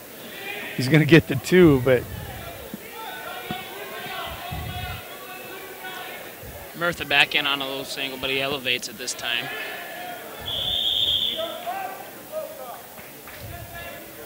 Murtha with an escape, 4-3. They're in period 2. 27 seconds to go.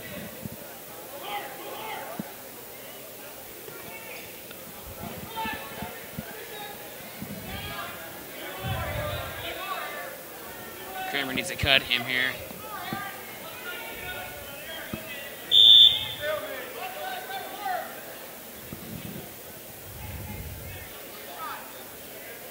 Olsen's going to gut this one out. Too tough to give up a big throw here with 20 seconds to go in a 6-point lead. Got to get his hips down. Standing a little too tall right now. Gilchrist with another takedown at the end of the period.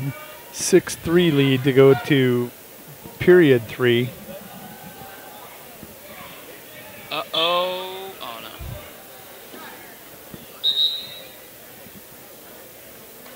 Olsen in the end just too strong, too stout. But he earned that one. 12-10 will be the final, I believe. Yep, 12-10. Next up, really good match. Remington Rosso, number 6 in the A's. Weston Ireland at 160. 7, I think that's what he said. Yeah, 7. 6 versus 7. So another good match coming up here.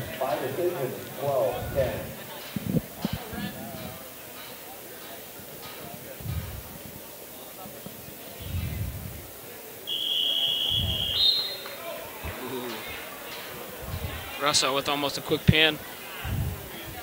there? I missed it. I was looking at Gilchrist Murtha. Ireland was working on it. He is so explosive with those throws. Working on, almost rolled through. It just was on the edge. Do you understand why I said he looks like a Cooper Carter of past? He's got a little bit better hair than I did. That's a natural curl there for him. You got to cut it into a mullet next time.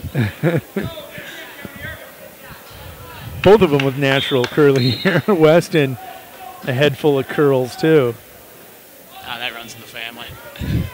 I don't remember Sam with a bunch of curls. I remember when Sam and I were younger, it was pretty long, but he kept it pretty short. In the end, he did. In the end.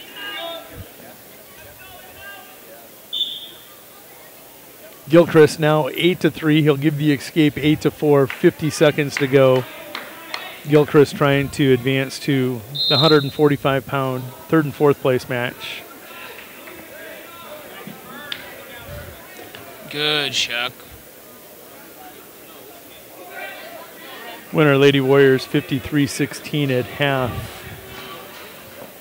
Oh, beautiful single. Nice defense. 10-5.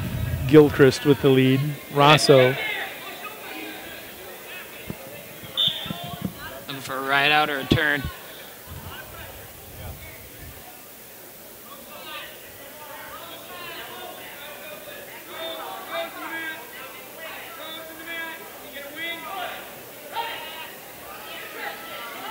That's trouble. Pressure in, sit out.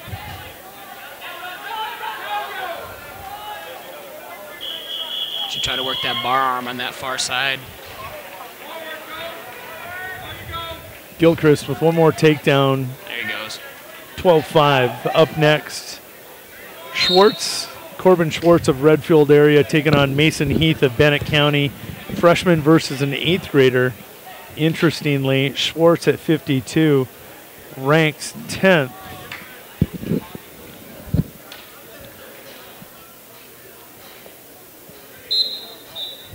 He wrestled Peters pretty competitive in that semifinal match. Rosso, you talked about the ride out. That would be huge for him. It's going to come down to the third period, and there'll be, I'll guarantee you, it won't end 2-1. It'll end up like 5-3, 7-2, one way or the other because of the nature of these two.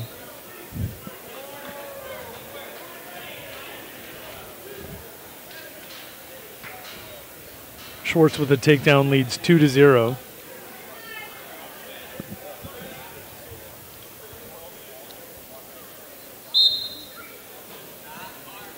We're also letting hand placement go a little more. What's that? They're also letting that elbow hand go a little higher. Oh, I didn't notice elbow that hand one. was right on the between the forearm shoulder and the tricep. shoulder.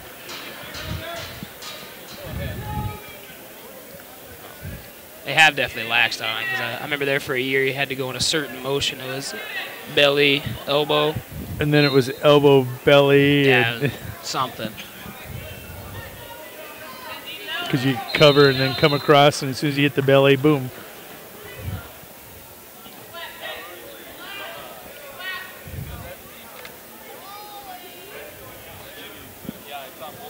Rosso with the right out. Let me get the right out. That's huge. If you're Ireland here, you want to give up one before two.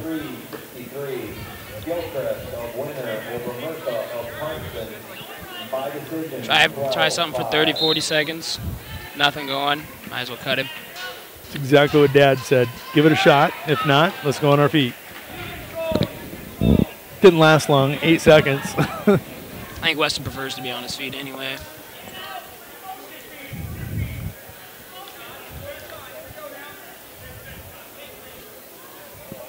Refs are doing a good job of keeping it in the center.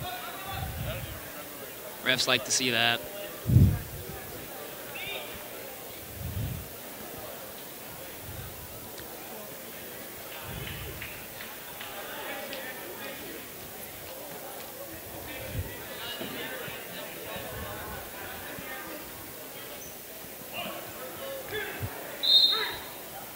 Schwartz looking for the fall.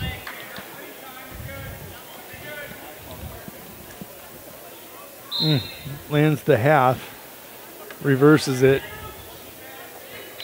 Near side Deep cradle. shot. Nice.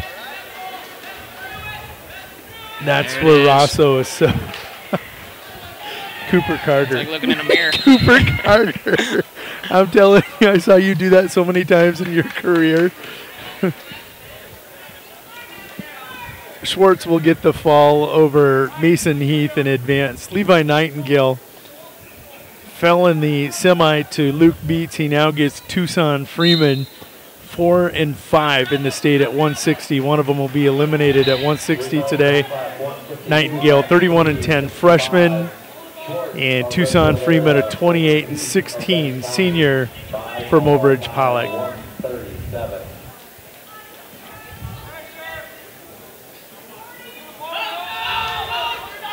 Does he have it hooked up? Peterson looked like he was trying to. I think Russell quickly felt it and got the heck out of dodge. Two ways to defend it: head on the hip, push the head away, or let him hook it up and then kick your leg over hard. Oh, Rosso, physical. Good return. Good. That might be. Nope. Excellent return.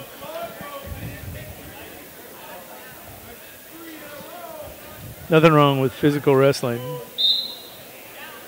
Weston. So getting his hips down. 1, not 2 here. Oh, you got to go for it. Turn. 5-1. It wasn't 2-1. Next up, Reed Wazorek of the Stanley County Buffaloes about to take on Aaron Smith of Potter County. Aaron Smith, a senior for the Battlers, taking on the junior in Wazorek. Wazorek comes in 20 and 11. Most recent rankings at 170. He is ranked 11th.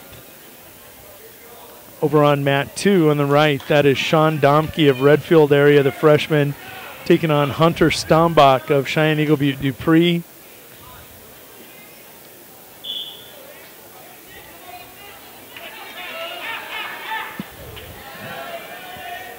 Reed looking to make quick work. Punch his ticket. Almost got a leg cradle right there.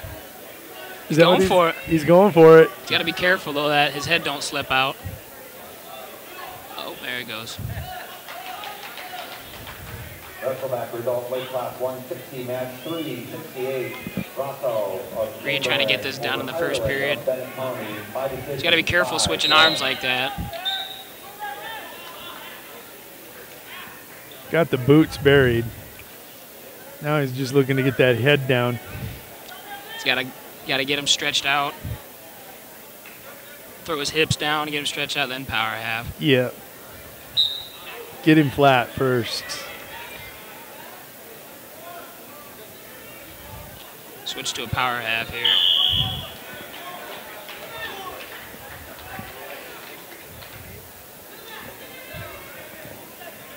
Stombach still leading Domke 2-0 in that 170-pound consolation semi.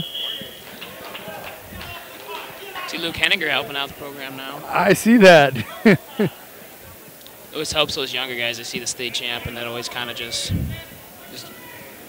it's you can't measure the impact that it has on those kids when they see those others coming back and buying in to what their success is going to be like.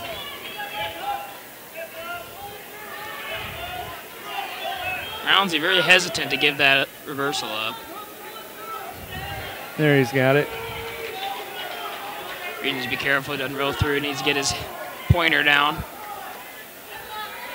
Turn his hips down so he can't hook the ankle like that. He's in danger right now. There he goes. Turn his hips down, there he goes. Don't jump over, he's trying to jump over. Give up the reversal. Hips down.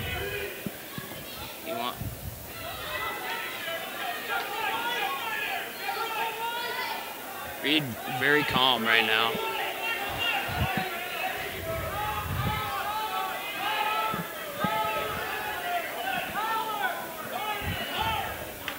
Stombach getting back points. trying to extend his lead.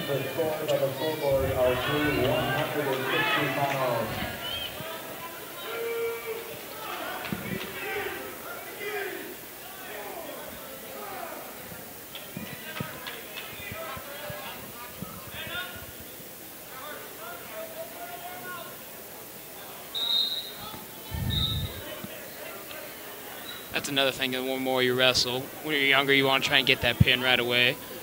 But as the older you get, you learn to slowly, methodically, kind of, you know where the clock, you know how much time you got left, just work it in. By then, you've had a few opportunities to have to fight off your back, and you know how much energy it takes. Even if he comes out of this, you know you've gassed him. Be up 13, only looking for a takedown or a near fall. Stombach with 140 to go and ticking. He's working on near fall over there. Smith's gonna go take top here.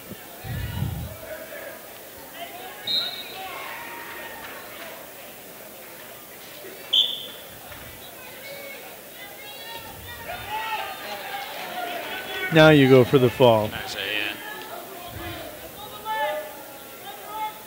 Worst thing that happens, tag fall. You go for the fall here. There he's settling in. If he can get those hips back and bury the boots, he's okay. O'Neill and Stevens are going to be up next on mat number 2 at 195 consolation semifinals. Should be a good match. Stevens been wrestling really well today, and O'Neill's just been relentless, borderline ruthless. Good description, because he has been. I mean, he's been more physical than Nash Upmaker.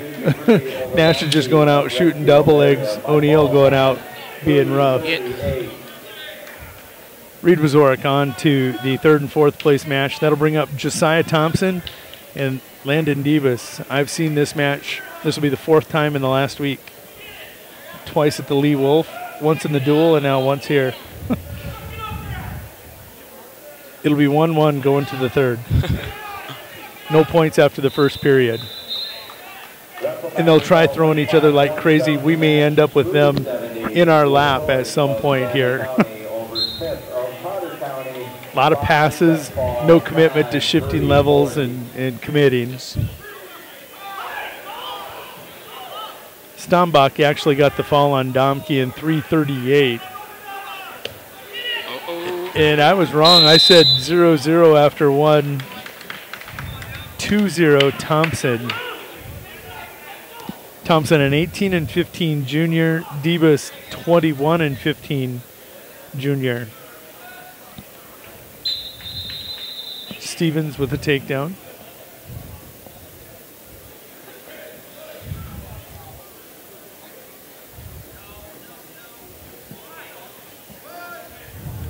Debus with an escape.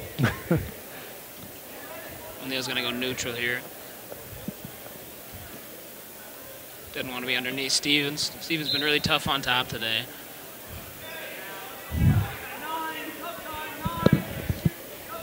Once again, wrestling fans, wrestlers and coaches, we will take a break at the end of this round. We got to get the one match turned around and get things ready for our championship and 3rd and 4th place matches. While we're doing that, there will also be a Stanley County Hall of Fame induction for 3 of our... A shot at the end of the period. They're both good for that, too. You gotta look like you're working. That's right. Debus will have choice as Josiah will defer.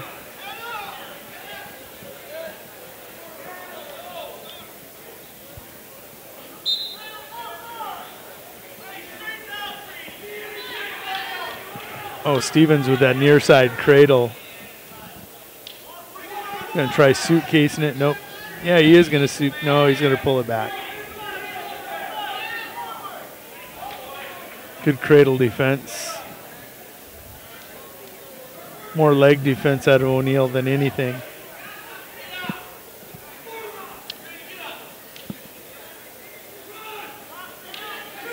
Good.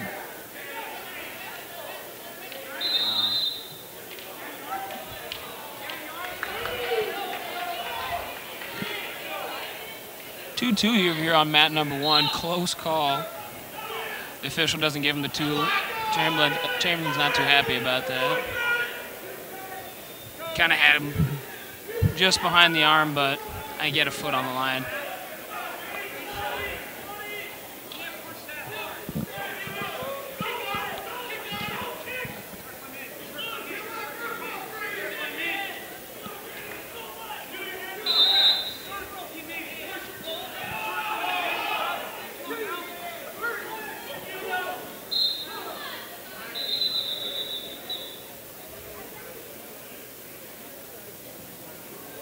Trey Welsh and Jonathan Wheeler up next after Debus and Thompson on mat 1. Mat 2, it's going to be Worth and Keller here in a moment.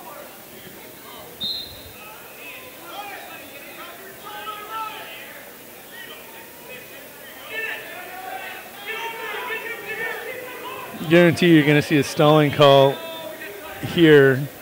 Debus working in. Tebey looking for the fall, punch his ticket. Tebey or Stevens?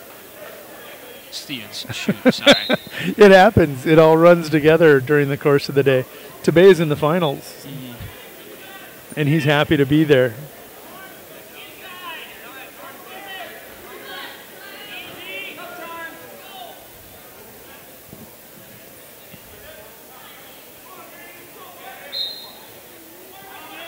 I'm not far off on this match as we get to the third period. It's going to be 2-2. Said 1-1 at 2-2. Yeah. And Josiah is going to have choice. He's going to go down. Debus can't ride him. Debus doesn't like to ride. He's not a pinner or a rider. Josiah will be up within 8 seconds. I've got the clock on this. Tell me when. Time. Okay, 7 seconds. And now it's going to come down. Josiah and the duel won this matchup late in the match. Big throw, 4-point move to finish. Stevens looking for the pin over here. Yeah, plenty of time. And there it is right there. Oh my, when both legs go up kicking in the air at the same time, it's over. It's tight. Good day for O'Neill, though. Just ran into a pretty good kid right now making a statement. Making a late season run. Just wrestling his best at the end of the season. That's what you want to be doing. Preston Worth of Potter County, 19-9 senior, ranked 6th. Taking on John Keller of Mobridge Pollock, 17-12. Thompson with the takedown makes it 5-2.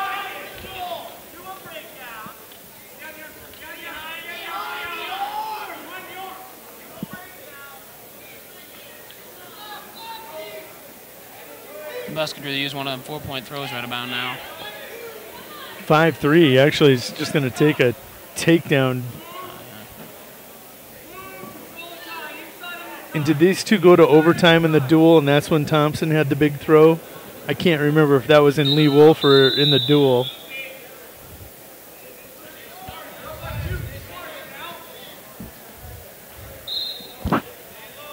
Worth just tossing around Keller to get the first takedown. Worth number 6 and 11 B or in B at 220. You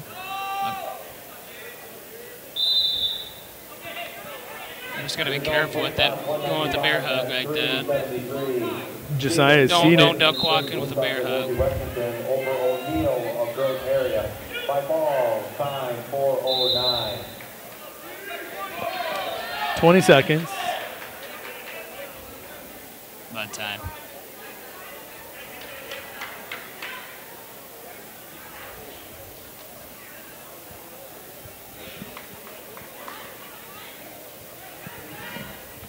Worth looking for the fall. Winner of this will get the winner of William Marshall and Elijah Blair.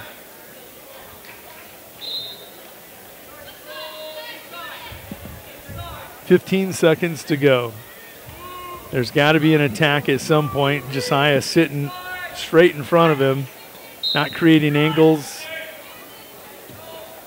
Deeb's not going to get it, but the clock is his friend. Josiah is going to win this one 5-3. He can go on his horse. He doesn't have a caution.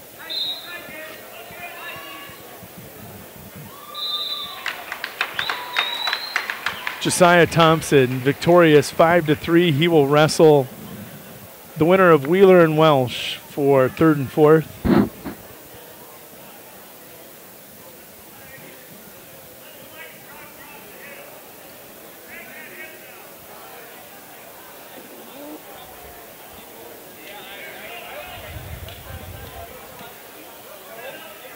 Worth picking up more back points.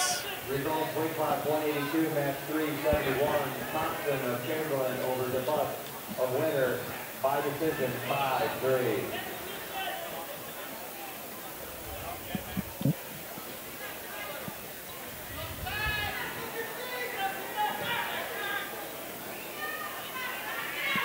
Oh no.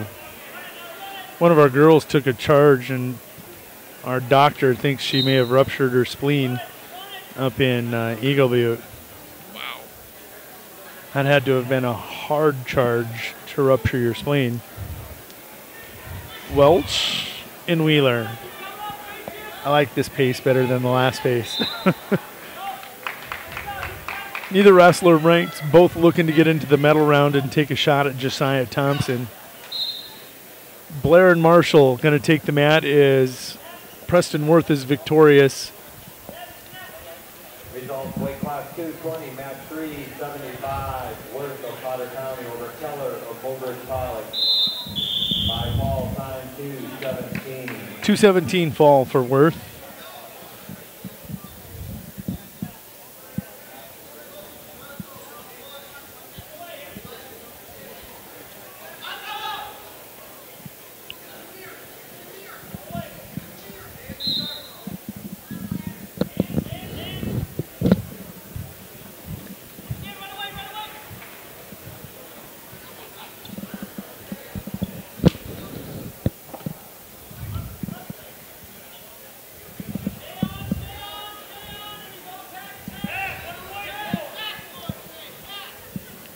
Wheeler now leads 3-1 over Welsh. Trey trailing 3-1.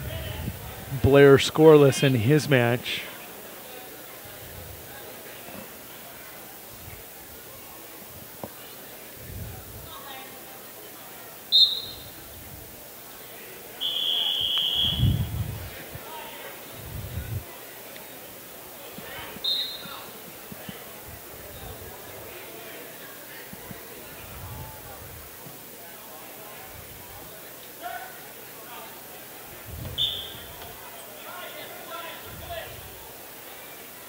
Marshall with an escape leads 1-0.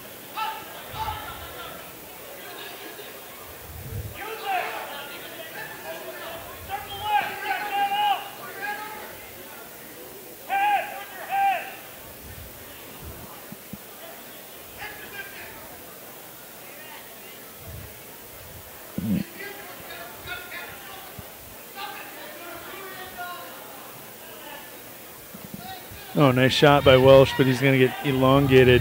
Wheeler does a nice job getting those legs back. Now leads 5-1. 29 seconds to go here, period 2. Marshall, beautiful sweep single out of a 220-pounder. Missed that. I'm watching this. Blair trying to defend, going low to the ankle. Both wrestlers in the same UFC. Oh, there's two.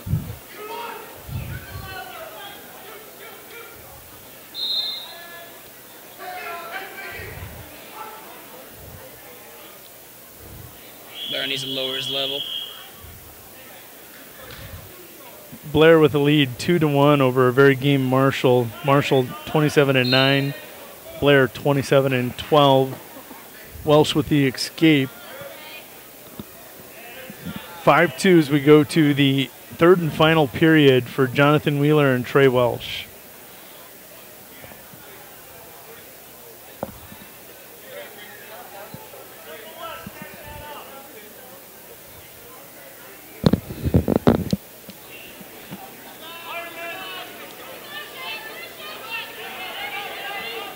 Trey deep on a single right now. He's got his head on the wrong side. All that weight.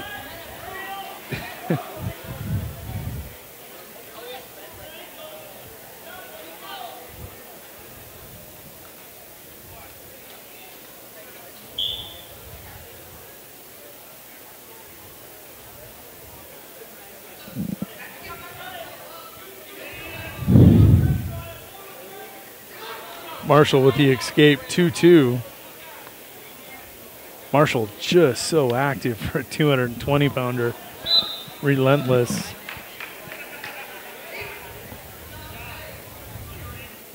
(7-2) here, Welsh and Wheeler. Wheeler slowly pulling away. Methodically is the word you used earlier. Putting this one out of reach. It's going to take something big for Trey.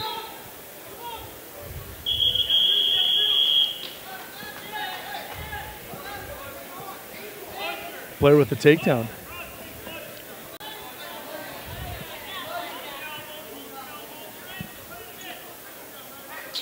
Look away, you lose your eyes or your weapon. Didn't see it.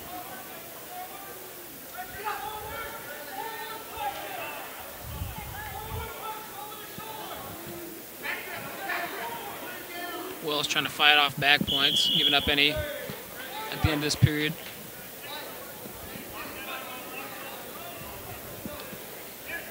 Coming around, hitting that near side cradle. Nice type. Wheeler will get the fall. It'll come at 4:58 of the match over Welch. It'll be Wheeler versus Thompson for third and fourth at 182. Next up, it's going to be Will Mankey of Chamberlain going to take on Clayton Smith of Marion Freeman at 195.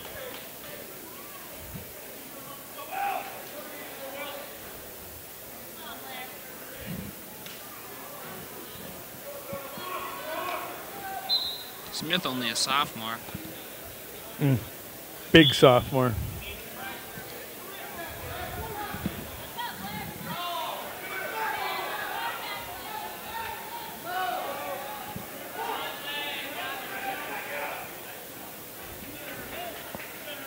Result weight class 182, match 372, Wheeler of Potter County over Welch of Winter, 5 fall time 4:57. We're down to 2 matches remaining after these two.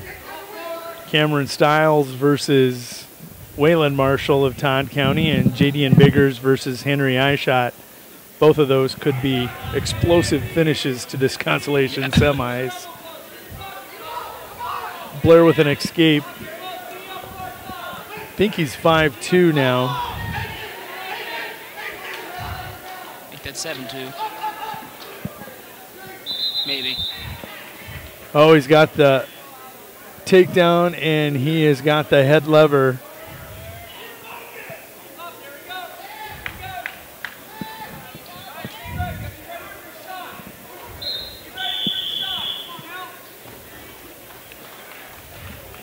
Bonus points, gets the fall. Taking a look at this team race. Kimball White Lake Platte Geddes 148, Chamberlain 147. Winter area now going to be right up in that 148 range. I think there's going to be 3 teams within a point of each other. Well, we're going to pick up 2 bonus points plus the advancement. It's going to be interesting. Top 3 teams. Redfield area 124 and 4th. Wessington Springs Woonsocket, Woolsey Wessington still in 5th with 112. Parkston in 6th with 93.5. Stanley County in 7th with 68.5. Bennett County in 8th with 67. So through your top 8, there's a race on the top 3 teams. 4 and 5 are a great race, and 6 and 7 are going to be a fairly good race tonight, depending on how things shake out.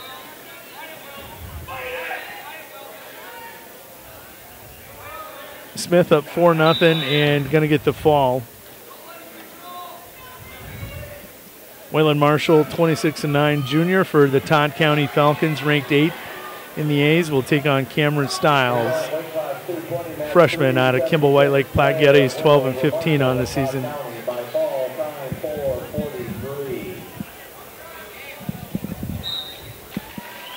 Jadian Biggers wastes no time. 29-second fall over Eyeshot. We're down to this, folks. Last match of the consolation semis.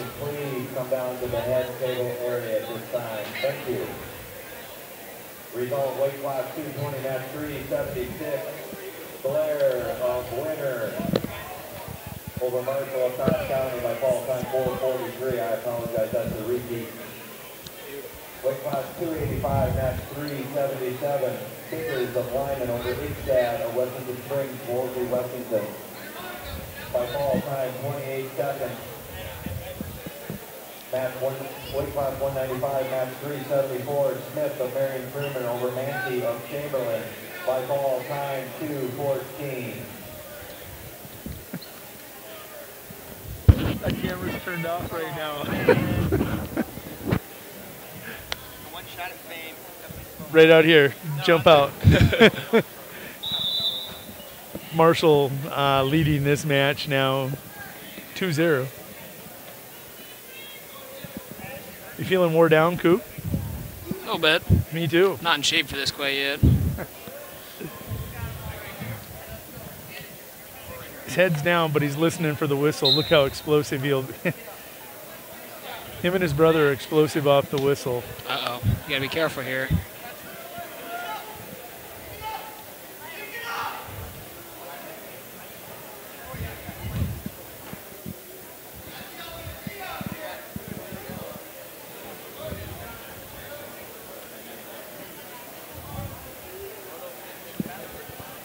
And this is how we are going to conclude the consolation semifinals. Wayland Marshall win by fall. We are going to jump away for a word from our sponsors, and then we will be back for the medal matches as we rearrange our setup.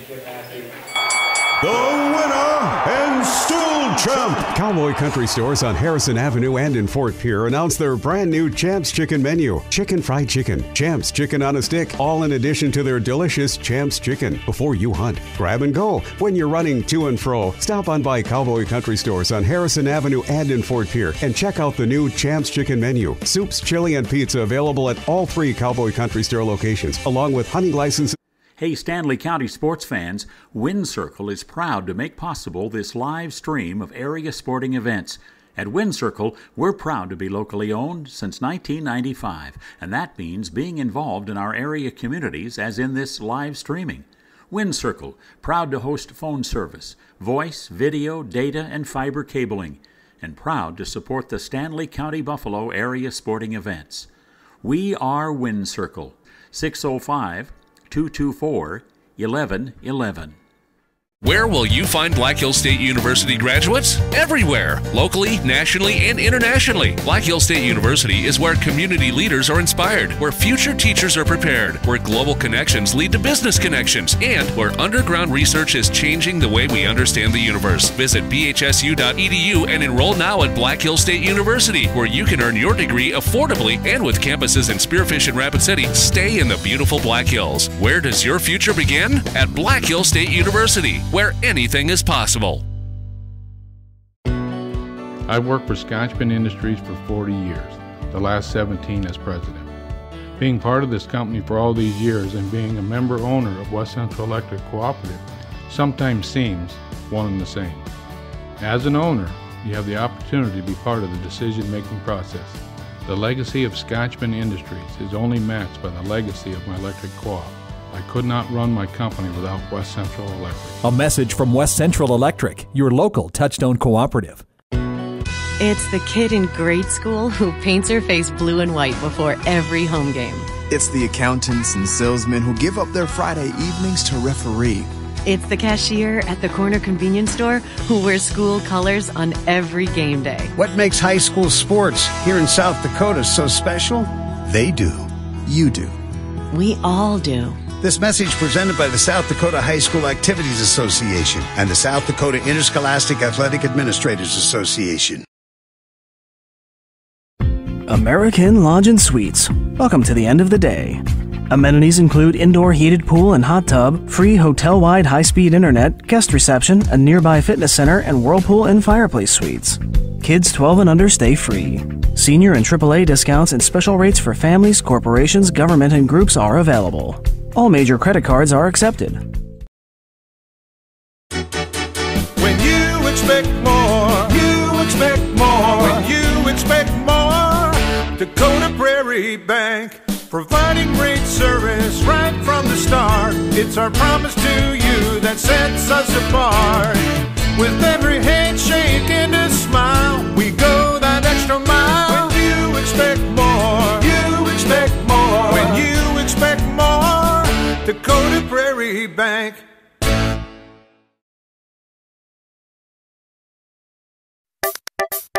The Golden Buffalo Casino at Lower Brule is proud of our area youth for their competitive spirit and participation in the various high school activities. It takes dedication and commitment to be the best you can be. It's all about sportsmanship and not whether you win or lose, but how you play the game. The Golden Buffalo Casino is your winning destination for great food and more ways to win, more often.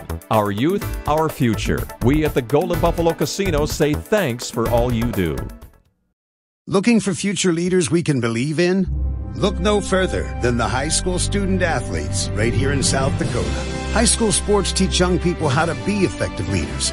It includes learning to listen, accepting responsibility, being a good role model, and it's about respect. The result, it transcends sports. It gives us hope for the future. This message presented by the South Dakota High School Activities Association and the South Dakota Interscholastic Athletic Administrators Association. When you need building supplies, there's no need to go anywhere except to Bauman Lumber in Fort Pierre. Bauman Lumber is locally owned and offers quality products, expert advice, free estimates, and free local delivery for large or small projects. Whether it's a home improvement project, remodel job, or all new construction, they even welcome special orders. Quality building materials and affordable prices for residential or commercial projects can be found at Bauman Lumber, 1223 Sale Barn Road in Fort Pierre, or call 223-9762. Capital City Florist and Gifts in Pierre is your one-stop shop. They have been chosen as the #1 flower and gift shop 3 years in a row, and they carry Hallmark Gold Crown cards. They have something for everyone, including the best flower arrangements, religious bereavements, gourmet foods, and home decor. Check out their line of clothing and accessories for adults and their recently expanded line of baby items, not to mention tuxedo rentals and a bridal registry. Call Capital City Florist at 605-224-4886. So why do teenagers play high school sports? My reason why is a sense of purpose. My reason why is to inspire others. One reason student athletes seldom mention is to get an athletic scholarship. They know that only 2% of all high school athletes are awarded a sports scholarship. So why do they play? My reason why is friendship. Tell us your reason using the hashtag #MyReasonWhy. This message presented by the NFHS and the South Dakota High School Activities Association. We hope you are all enjoying the student productions of your school. Tonight's event and every event produced by your school during the school year are created, filmed, and produced by the students you love to follow and support. Become a booster of your school's live event coverage by becoming a sponsor. It's a great way to show your support of the athletes and students in your community. As a sponsor, you'll get great visibility for your business, organization, or family by supporting the live productions of your school. We hope you are all enjoying the student productions of your school. Anytime is a good time for Cowboy Country Stores in Pierre and Fort Pierre. Back to school, fall activities. Just make one quick trip to the Cowboy Country Stores. Fill the tank, pick up some snacks, food, sports drinks, breakfast and lunch pizzas. Take home some delicious Champs chicken at the Cowboy Country Stores in Fort Pierre and on Harrison Avenue in Pierre. Wherever you're going, make a stop at any of the Cowboy Country Stores' 3 locations in Pierre and in Fort Pierre. Hey, Doug, how'd that discount double check work out for you? Oh, that was great. Great. I wish I had double checked before discussing that play earlier. Did anybody catch that play? No. Okay, we're going to act like we're debating about it. You two do the bouncy football thing. You rub your head like it's a real tough call. No, that looks like you're having a migraine. I'm going to break the huddle confidently, and we're going to call it incomplete. Your mic's on! First down! Thank you! 70,000 people were there. 20 million more watching at home. Got it! Save big with State Farm. Okay, here are 3 important reasons why your son or daughter should play a sport in high school. Number 1. High school sports teach valuable life lessons like self-discipline and time management skills. 2. Teens who play a high school sport have better grade point averages. And number 3.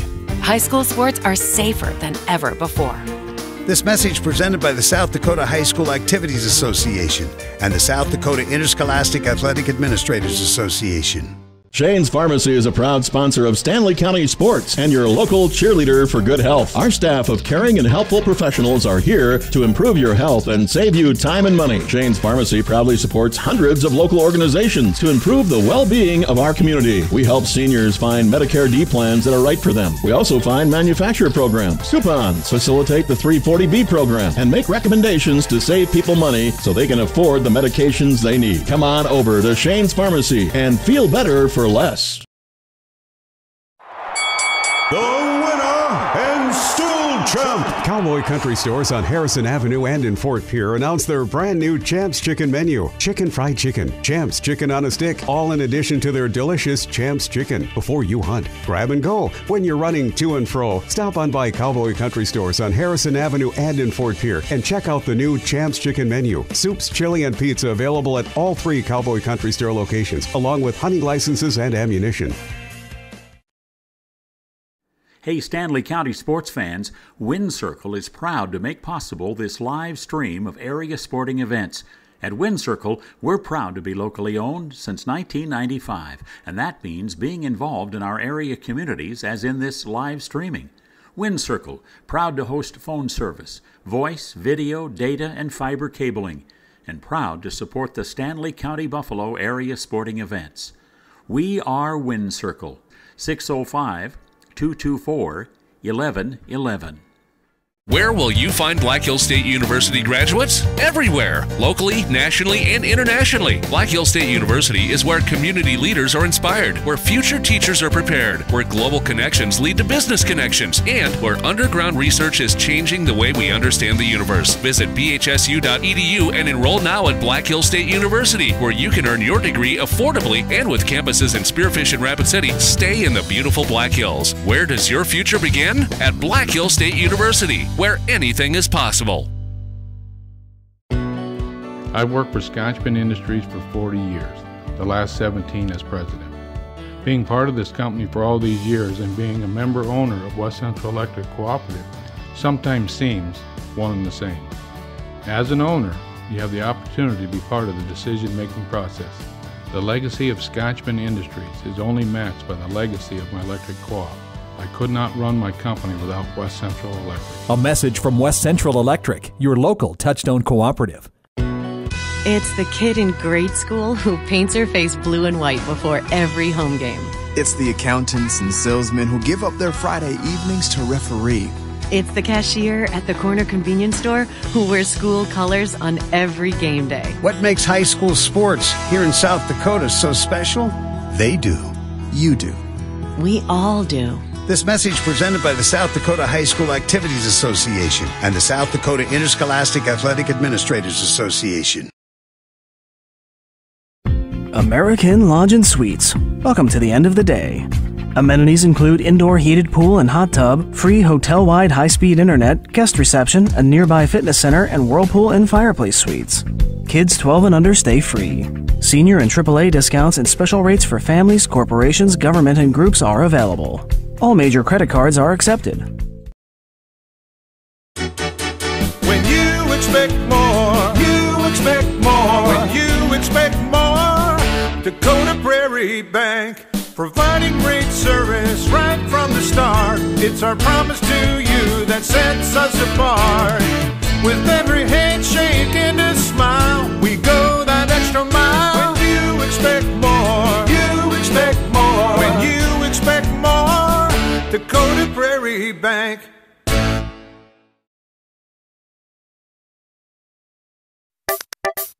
The Golden Buffalo Casino at Lower Brule is proud of our area youth for their competitive spirit and participation in the various high school activities. It takes dedication and commitment to be the best you can be. It's all about sportsmanship and not whether you win or lose, but how you play the game. The Golden Buffalo Casino is your winning destination for great food and more ways to win, more often. Our youth, our future. We at the Golden Buffalo Casino say thanks for all you do.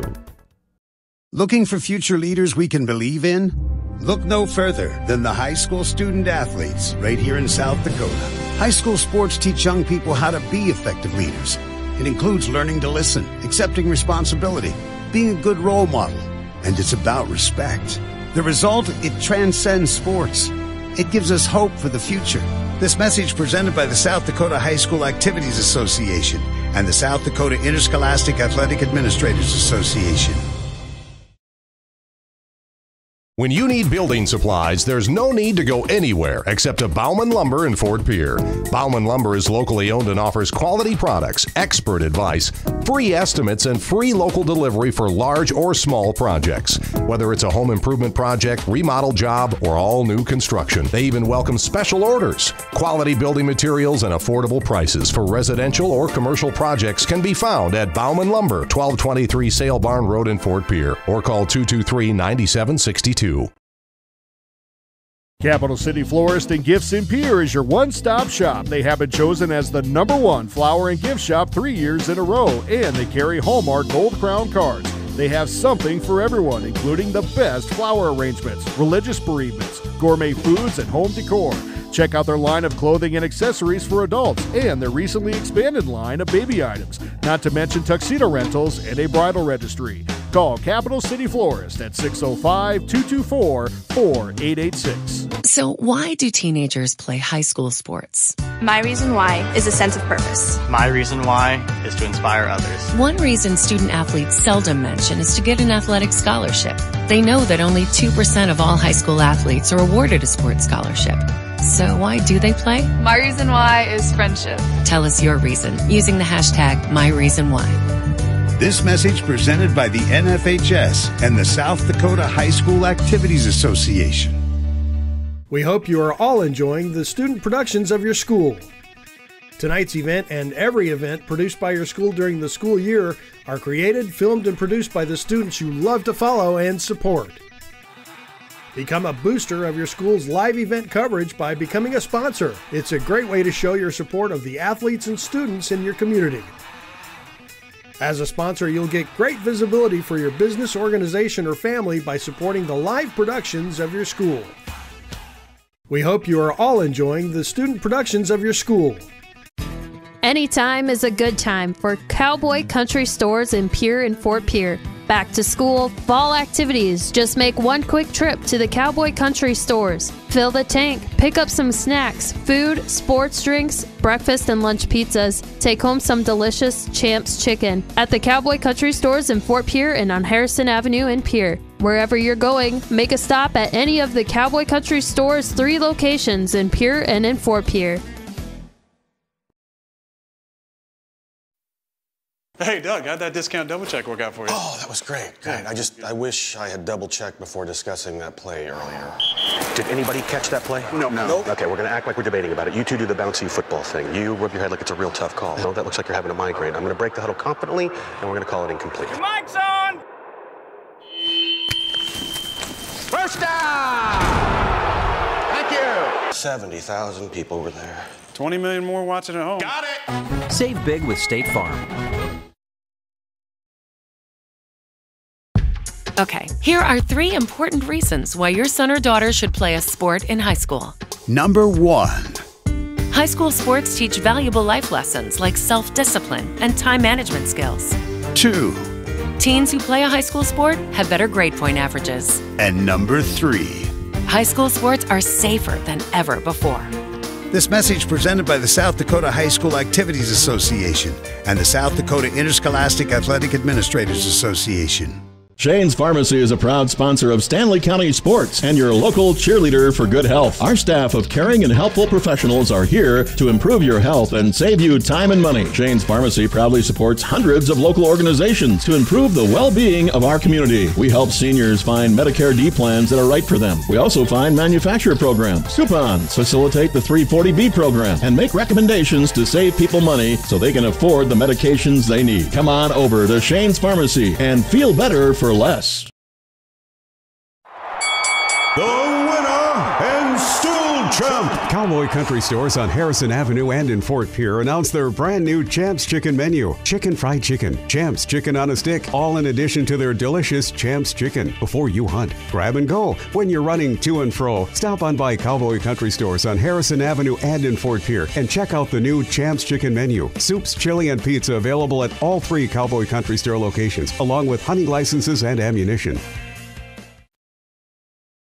Hey, Stanley County sports fans, Wind Circle is proud to make possible this live stream of area sporting events. At Wind Circle, we're proud to be locally owned since 1995, and that means being involved in our area communities as in this live streaming. Wind Circle, proud to host phone service, voice, video, data, and fiber cabling, and proud to support the Stanley County Buffalo area sporting events. We are Wind Circle, 605-224-1111. Where will you find Black Hills State University graduates? Everywhere, locally, nationally, and internationally. Black Hills State University is where community leaders are inspired, where future teachers are prepared, where global connections lead to business connections, and where underground research is changing the way we understand the universe. Visit bhsu.edu and enroll now at Black Hills State University, where you can earn your degree affordably and with campuses in Spearfish and Rapid City. Stay in the beautiful Black Hills. Where does your future begin? At Black Hills State University, where anything is possible. I've worked for Scotchman Industries for 40 years, the last 17 as president. Being part of this company for all these years and being a member owner of West Central Electric Cooperative sometimes seems one and the same. As an owner, you have the opportunity to be part of the decision-making process. The legacy of Scotchman Industries is only matched by the legacy of my electric co-op. I could not run my company without West Central Electric. A message from West Central Electric, your local Touchstone cooperative. It's the kid in grade school who paints her face blue and white before every home game. It's the accountants and salesmen who give up their Friday evenings to referee. It's the cashier at the corner convenience store who wears school colors on every game day. What makes high school sports here in South Dakota so special? They do. You do. We all do. This message presented by the South Dakota High School Activities Association and the South Dakota Interscholastic Athletic Administrators Association. American Lodge and Suites. Welcome to the end of the day. Amenities include indoor heated pool and hot tub, free hotel-wide high-speed internet, guest reception, a nearby fitness center, and whirlpool and fireplace suites. Kids 12 and under stay free. Senior and AAA discounts and special rates for families, corporations, government, and groups are available. All major credit cards are accepted. When you expect more, you expect more. When you expect more, Dakota Prairie Bank, providing great service right from the start. It's our promise to you that sets us apart. With every handshake and a smile, we go that extra mile. When you expect more, you expect more. When you expect more, Dakota Prairie Bank.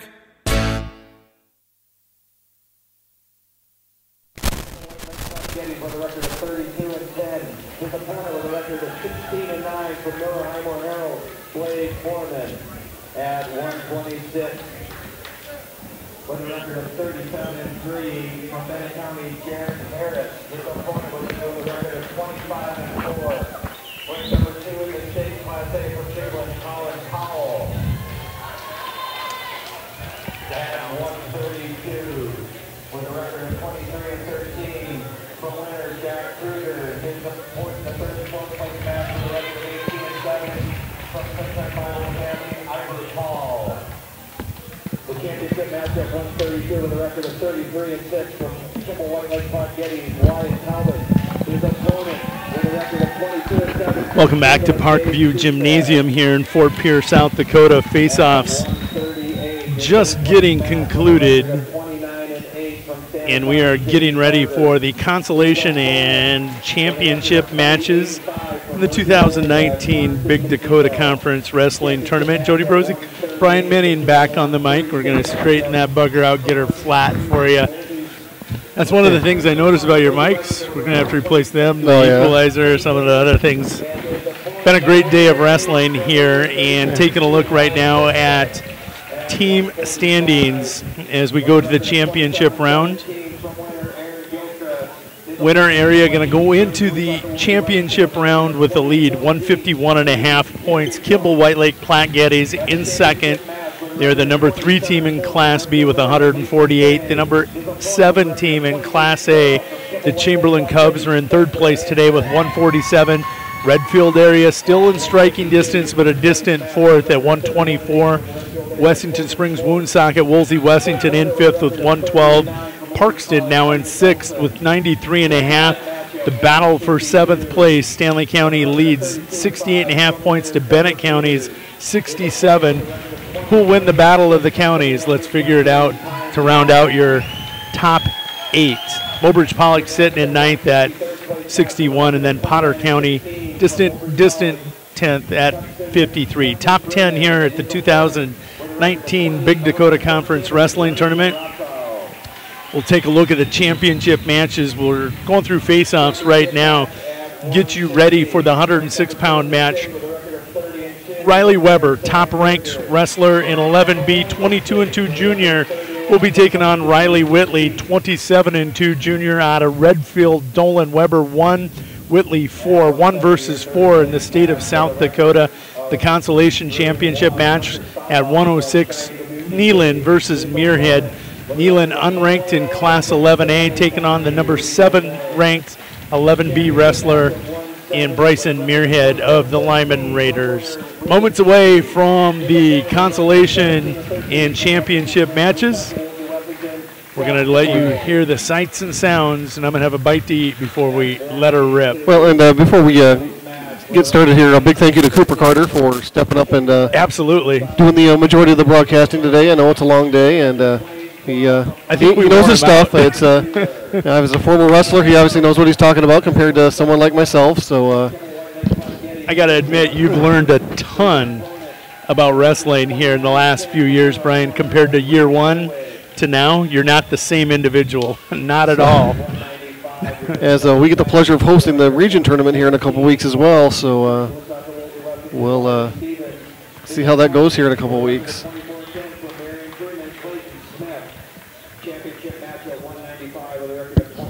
Out of curiosity, for the regional tournament, will they go 2 mats or will they go 3 mats? I actually asked the athletic director, Kelsey Nash, that exact same question a little earlier today, and it sounded like we were going to start out at 3 mats again for region, and then I would assume probably pretty similar to this where they would narrow it down then. Then we got to get ahead of schedule. We got to get that Black Magic Intensity show right, get our third camera issue figured out.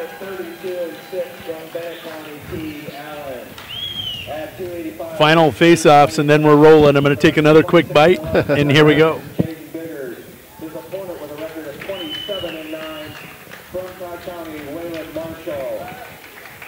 And at heavyweight, ranked number 1 in the state in Class B at 23-2 from Grove area, Wyatt Lockey. And at 24-0 from Chamberlain, ranked number 1 in the state, number 3 nationally, Nash Hummacher. Let's go 106 on the mat. Oh, wait a minute, before we start, I know you guys have had a long day, but so have our workers, table workers, and everybody. Please, a quick round of applause for all of our table workers today, mat tappers.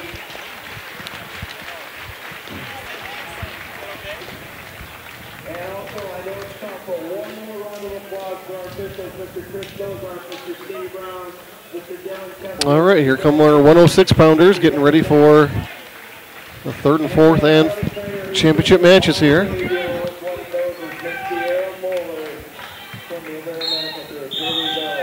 And we are on. There's the whistles, yep. Taking a look at that consolation semifinal, it's Trey Neyland, 11-14 sophomore, taking on Bryson Muirhead, 37-10 junior. Riley Weber taking an attack from Whitley. We're going to focus on championship matches. We'll look back at the consolation, but today it's about these 2 young men on the championship mat. They have wrestled their way here to the final and outlasted 21 other teams and wrestlers in their weight class to get to the finals. What I love about the Big Dakota Conference Tournament Didn't know that I liked it a few years back when my son missed in the consolation semifinal. But that's the way life is. Sometimes you can wrestle an outstanding day, and at the end of the day, working your butt off, you still may not medal. It may not be enough. That's just the way life is. Right. That's the way the Big Dakota Conference tournament is. Weber now working the head against Whitley. And as you would expect, with the competition as high as it is at this level, no scoring so far in either match. I would look for most of the championship matches to be very low scoring today. Too many 1 versus 4, 1 versus 2. And heavyweight, we have number 1 in the A's versus number 1 in the B's. That may not be low scoring. Nash Hutmaker has only allowed one person to see the second round against him this year. Mr. Locke has got his work cut out for him. Whitley with the attack, going to land a takedown on Weber. It's a crazy stat. Riley Whitley takes down Riley Weber, leads 2-0 champion. No, they've got no points awarded. Excuse me, Weber with the wizard. I couldn't see it behind the referee. Now I see his arms extended. He has battled that defense, or that attack, with a wizard defense. He's going to get him off the hip. We're going to come back neutral. Devin Gannett, the official of the 106-pound championship match. We go to period 2, scoreless. Riley Weber now going to do blood time. They're going to go to the med kit. And still scoreless in the third and fourth place match as well, with 1 minute to go there in the second period.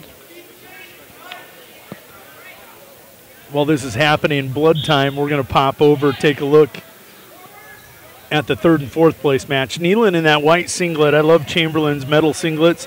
White with those red pinstripes, kind of a anti-Yankee or similar Suedo Yankee, but with the River City flair, the red and white. Taking on Bryson Muirhead, of course, of that Lyman program that we've talked so highly about all day today. We're back to live wrestling on both mats. We're going to jump back. Weber will choose down here in period 2. Whitley will cover. 1 versus 4.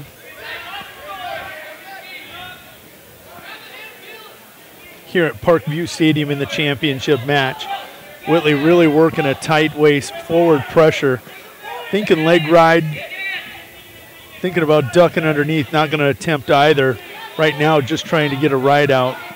Short sit by Weber. Goes to his hip. He'll base. Left arm trap now for Weber.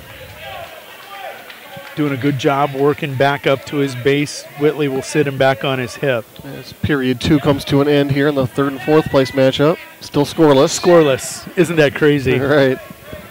Scoreless in both matches here at the Big Dakota.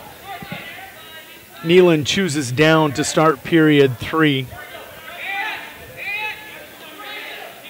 Jody, I suppose that goes to show you not only do these wrestlers have great offensive skills, but their defensive skills are obviously up there as well. Spent a ton of time talking today about the intelligence level of the wrestler of today's world compared to 20, 30 years ago. Now you're seeing Weber coming around on the switch. Whitley trying to keep the arm, can't. Going to be switched by Weber with 33 seconds to go in period 2. 2-0, Riley Weber. Intelligence, conditioning, it's all, and we talked about it's the wrestler, it's the coaches, but more importantly, I think it's the parents nowadays. A much more intelligent parent getting their kids the resources they need for nutrition, sleep, strength training. Sure. And then you get them to the coaches with better conditioning. They get a better mindset, better performance out of these kids. Minute 2 to go, consolation championship match, scoreless. Weber riding now with about 8 seconds to go, 2-0 lead due to that switch.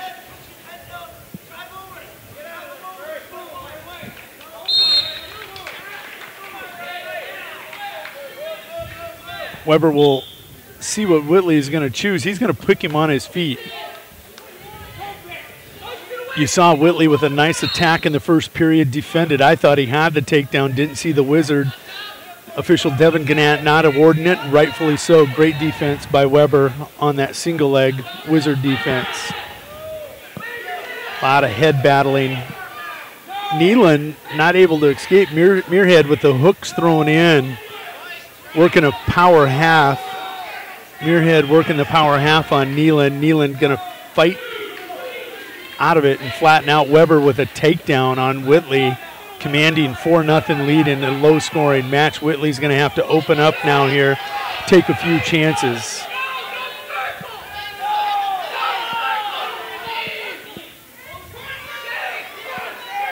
Down to the final 10 seconds in the third and fourth place matchup here. Still scoreless. And Muirhead going to get a 3 bad count. Points, yep. Muirhead with a power half 3 count for a 2-0 victory over his opponent, Nealon. Good match in that consolation final. Trey Nealon will drop to 11-15 on the season. Muirhead will go 38-10. We are going to go to championship match. Minute 3 to go in this one. Riley Weber leading 4-0, and there's blood time. And Jody, how tough is that on a kid to work, that hard, that long for almost a full 3 periods, and then, unfortunately give it up in the last 10 seconds there? And I don't think that hurts him mentally. I think that helps him going down the road to know that he was that close to taking out the number 7 wrestler in 11B, who's got 38 wins on the season. Nealon doesn't have a winning record right now, but my goodness, you saw it in the 132-pound, was it the 120-pound wrestle-back match, consolation semifinals. Dominic Santiago of Chamberlain, 12-12 on the season, taking on a ranked wrestler, got those late points and pulled the upset. Nealon's going to benefit from this going forward in his career. Whistle here, Whitley to his feet. Now he's in business. He's got some opportunities if he can not be returned. Weber doing a nice job returning to the mat. Whitley settling in, hits a switch. Can he finish the switch, or will it be one? He's going to keep screwing Weber into the match. 40 seconds to go. Not only is Weber going to give up the reversal, he's going to try. Well, now he's got that arm back. Whitley trying to keep separation, has separation, will get the 1 point.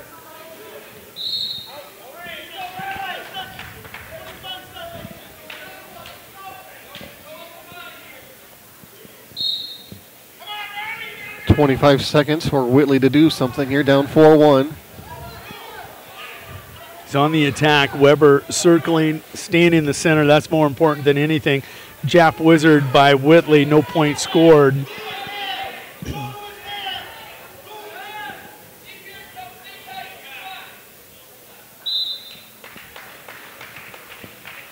They're going to stop it with 3 seconds to go. There's blood everywhere.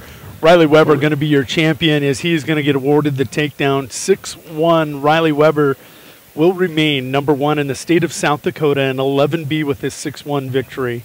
Parkston going to pick up first place points as they will, I think they're in 5th or 6th right now. Around that area, yeah, they are.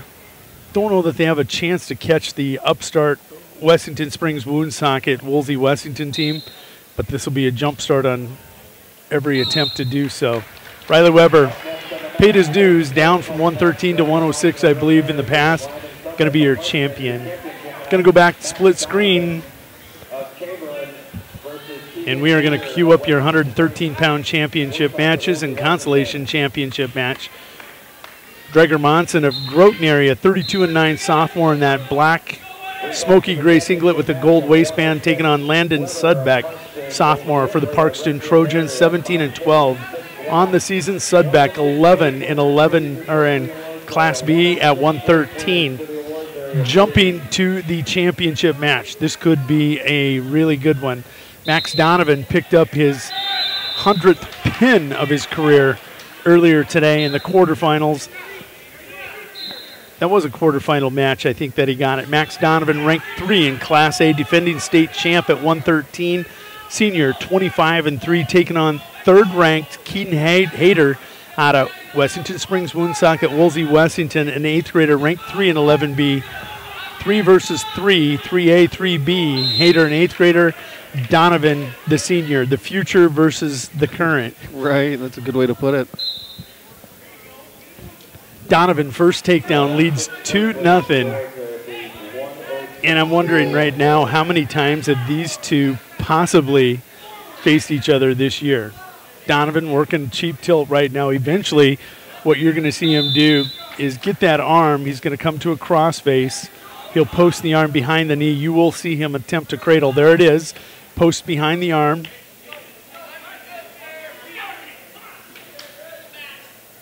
As soon as Hayter comes up, if he does, you'll see him go to lock up that cradle. Now he comes to a crossface cradle. Hayter going to tie up the hand. Best way to defend this cradle is that hand defense. You got to win it before he tries hooking it up. Once you have the hand, he's taken it to the far side of his head. Max Donovan's counter, he's thrown both legs in an underhook and broken Hayter flat. Now working a double boot ride. Would look for a power half out of this. Under 10 seconds to go. It'll be 2-0 going period 2. Monson and Sudbeck, 5-11 in the state. They're still scoreless in the second period, 1:26 and ticking.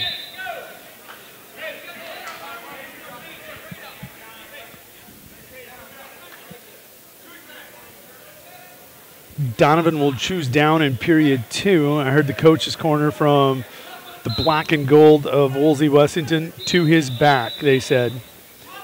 They're going to get Hayter for jumping the whistle. I don't know if he jumped the whistle or if he throttled the arm. Cooper and I had a lot of discussion today.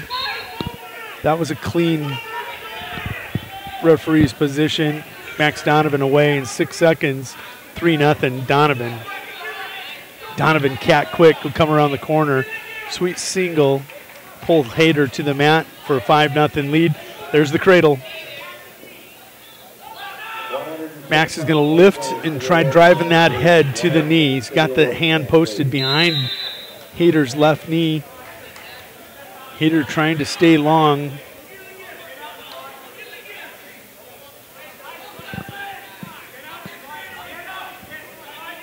Scoreless with 42 seconds to go in that consolation championship match.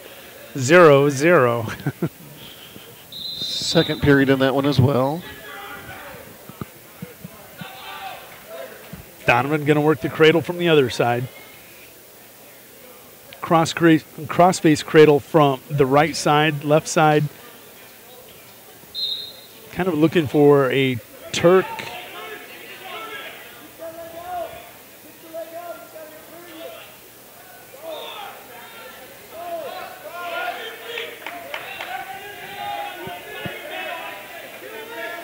Max with a chicken wing on that left arm, dominating right now the number 3B wrestler, Keegan Hayter.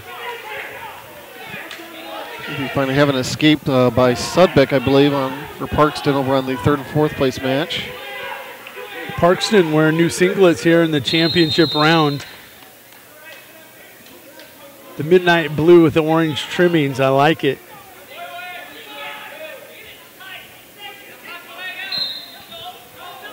Power half by Donovan. Hayter almost losing his left arm.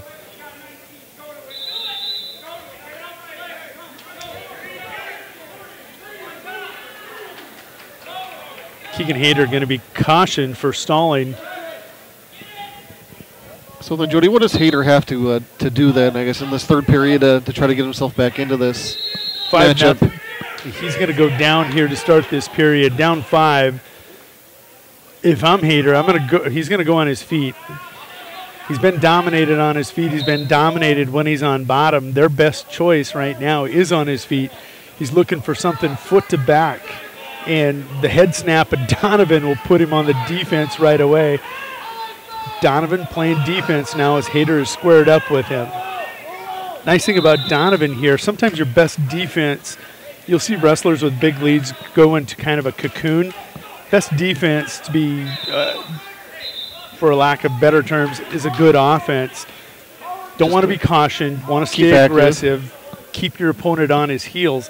If he's reacting to everything you do, in all likelihood, he's not going to be able to launch a big 5-point move to your back unless you make a mistake. Max comfortable being the state champ that he is, senior that he is, that he won't make that subtle mistake and he can stay on the offense against the young Hayter.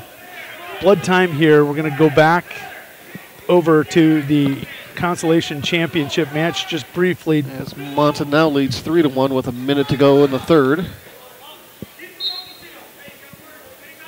Back to live action in the championship match. 1:30 to go. Championship championship round, that third period. It's still only 5-0, but Max Donovan has dominated this match right now for 4 minutes and 40 seconds.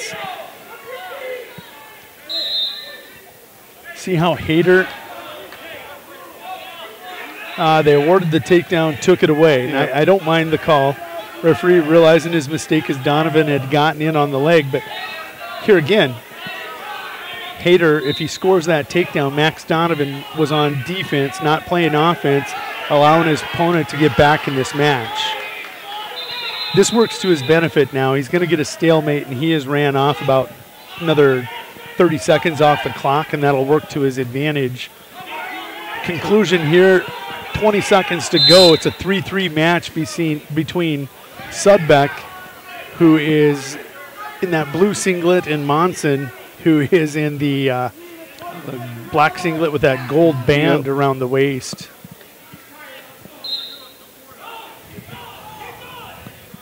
Time ticking, 15 seconds to go. Sudbeck looking to score or ride out here. This one looks destined for overtime as we're under 5 seconds to go. Number 5 and 11 in the state wrestling for third and fourth here. Difference between the 5 ranking and the 11 ranking basically is the ratings board has said the individual Monson will win 2 matches in the state tournament and even a third.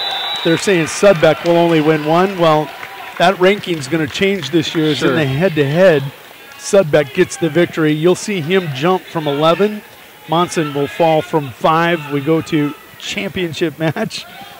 We've got 35 seconds to go. Hayter trailing 5-0. Results of the third place match at 113 pounds. Sudbeck of Parkview over Monson of Groton area in overtime, 5-3. Max Donovan, defending state champ in the white singlet for the Chamberlain Cubs. Pinstriped as the Yankees do, but representing River City's red.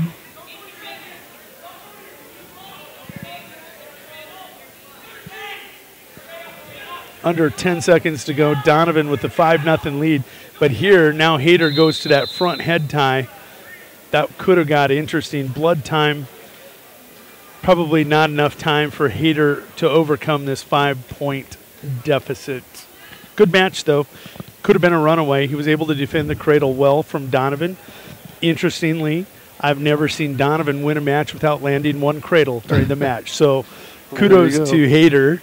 Kudos to Donovan. So it all worked out.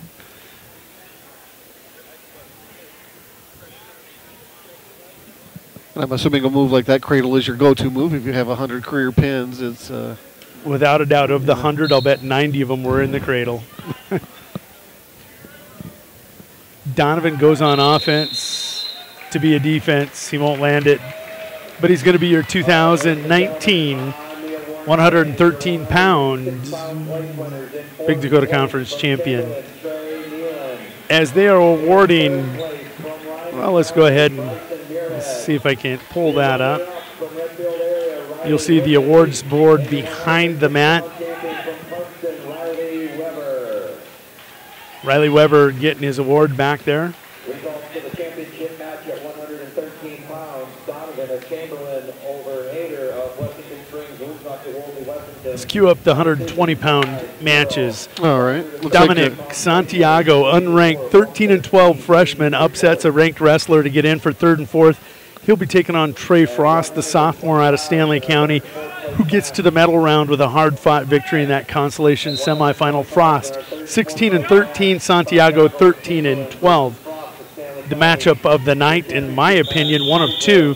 Caden Keyser, 33-1, ranked number 1 in Class 11B, taking on Braden Robbins, 18-1 sophomore out of Redfield area, ranked number 2. 1 versus 2 in the state. Great.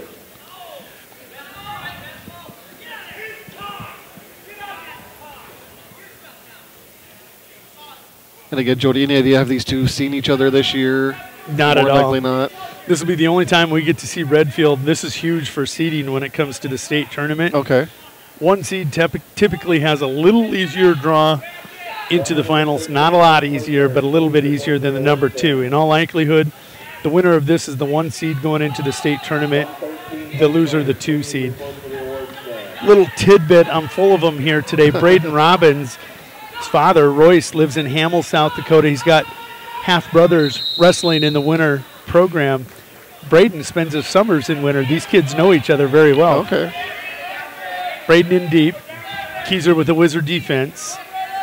Santiago and Frost go to period 2 scoreless.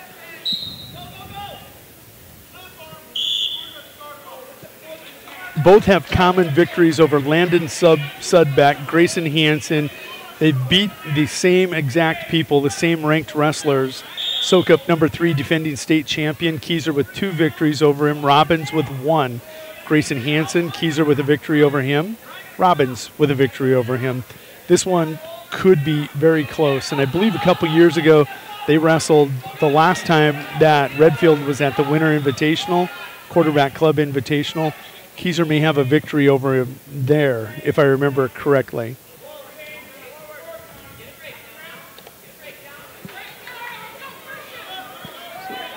Shot by Keyser, nicely defended by Robbins.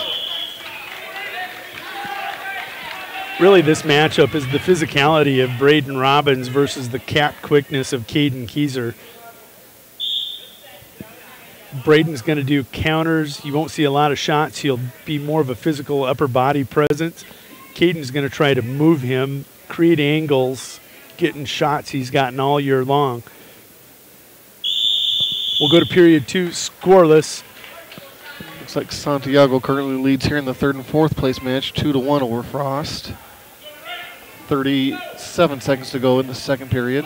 Interesting, similar wrestlers in that consolation championship match.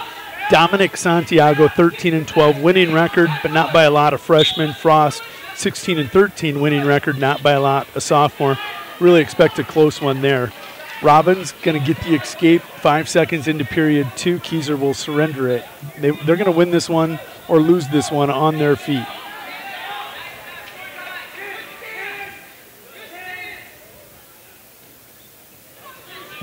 Braden Robbins going to crawl in on a single, defended by Keyser with that wizard again. Wizard defense.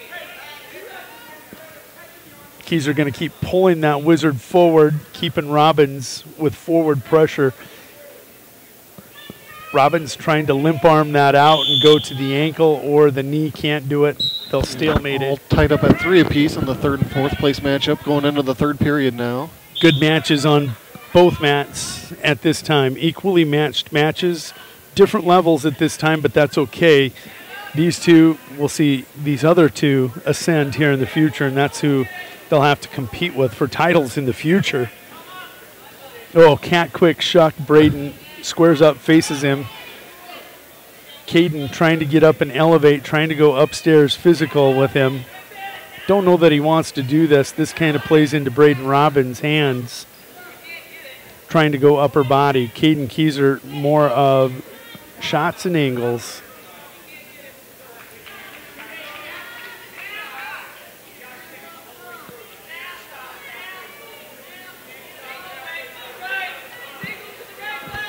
(4-3) now. Santiago, I believe, with the lead. Actually, it's Frost who's up by 1. 4-3 Frost, my mistake. Green is home on the scoreboard. Keyser goes sweep single, defended by Robbins.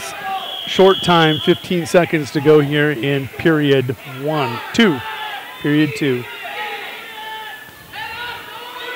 Great scramble here in the 3rd and 4th place matchup.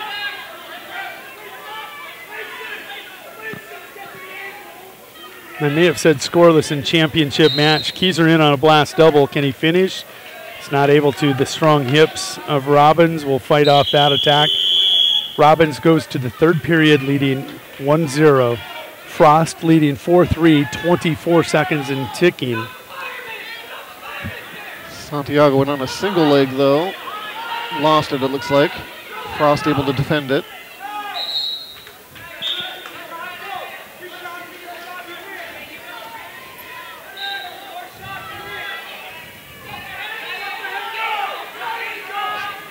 So Keyser starts on bottom looking for an escape to tie things up. Santiago in on a single, going to switch to a double, but he's got his head pinned. Run out of time though. with the Frost victory, we will get ready to jump to championship match for 1:30 of the third period. 1:30 and ticking here. Keyser trailing Robbins 1-0. Robbins looking to run a Gregory roll.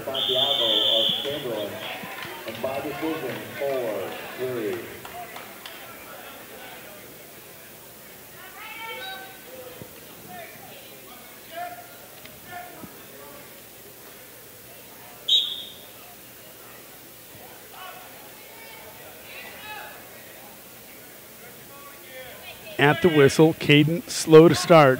Robbins, forward pressure, now looking to work a head lever. Has taken away that left arm of Keyser. Keyser trying to square and face him. Again, the forward pressure of Robbins. Tough. Caden, got to keep moving. You could hear it in the corner. You got to keep moving, keep moving, keep moving.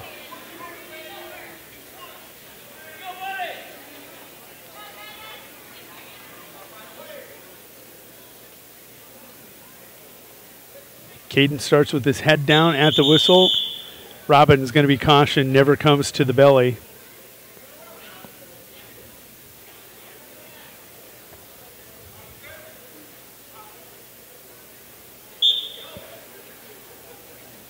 Great forward pressured by Robbins at the whistle again. Is going to work a claw, working inside position. Caden backing into him, trying to come to his feet. Keyser with an escape. Any way possible, you get to your feet and you go to your best weapon, and that would be you on your feet. Final 30 seconds now. Yeah, slight advantage to Keyser on their feet here, in my opinion. Just a little better technician on his feet. Advantages mean nothing when it comes to execution. 10 seconds to go. Robbins, great defense, getting the feet back, hips back, staying square. Keyser, another attack. This one going to overtime, 2-1. Only appropriate. Number 1 and 2 in the state go overtime, 1-1.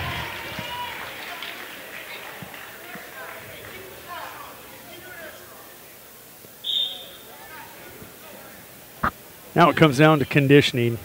Oftentimes when you're 1 and 2 in the state, you don't have many matches that push you. That go this long. That's right.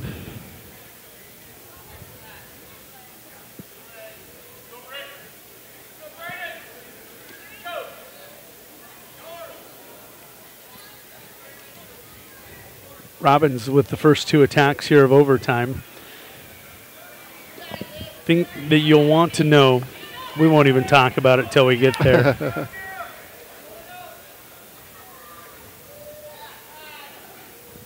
$20 to go here in overtime. Keyser with an attack. Shuck. And again, Robbins just defending so well.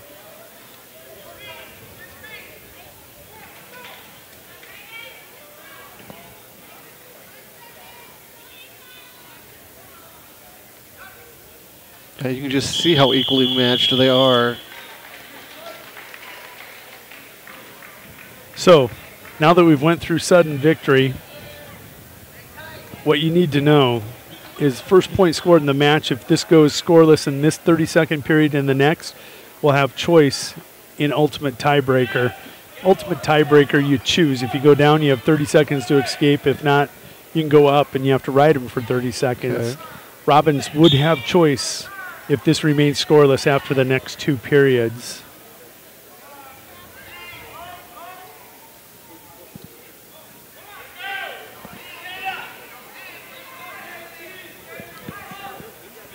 So, Jody, would it be over then if Robbins were to escape here? No. No, okay. There's guaranteed this period and another one. period. Okay, got it. So this 30-second period, Keyser is rode for 20 seconds.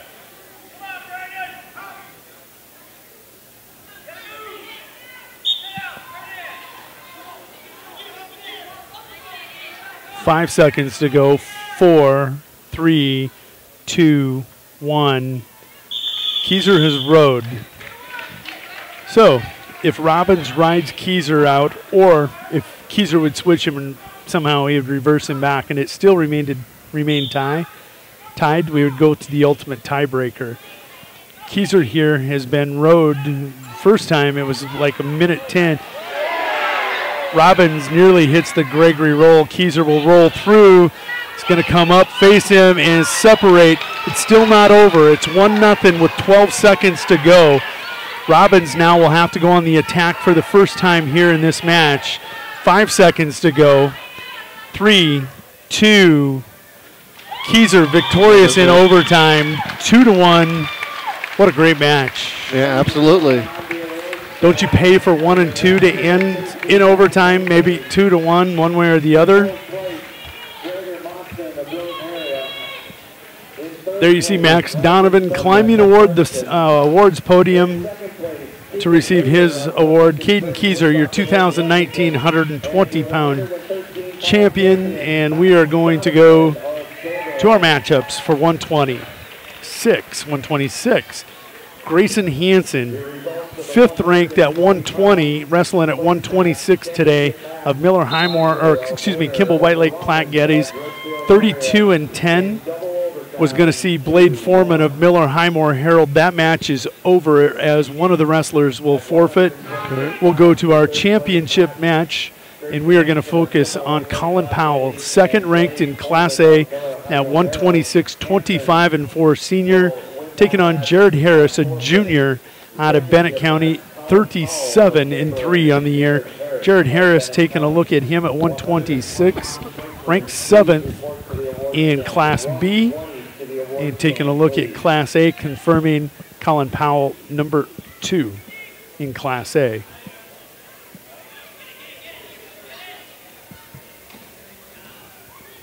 Combined record of these two wrestlers, 62-7.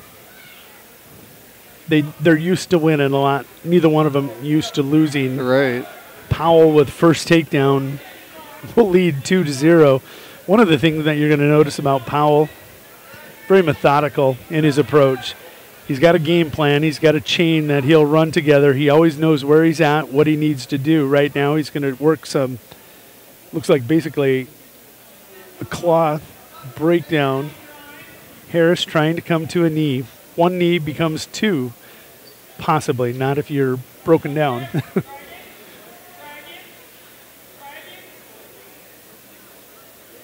See that forward pressure by Powell, keeping Harris moving forward. If you can keep your opponent trying from going flat on his face by working defense, it doesn't allow him to go on the offense against you.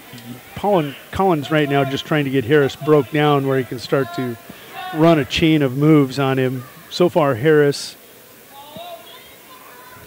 not budging, able to stay up on his, basically in his referee's position. We'll go to period 2, 2-0. Colin Powell from that Chamberlain wrestling room. You're going to see a lot of cradles out of him, a lot of tilts if he's able to get on offense. Harris here with a challenge. Look at Colin Powell here, looking at the referee. He's trying to anticipate the whistle. Right. He sees the referee's cheeks. He wants that split-second advantage. Great job by the Chamberlain Cub. Being aware, bottom wrestling, trying to get that advantage on Harris. It's gotten him to his feet. Harris is going to return here.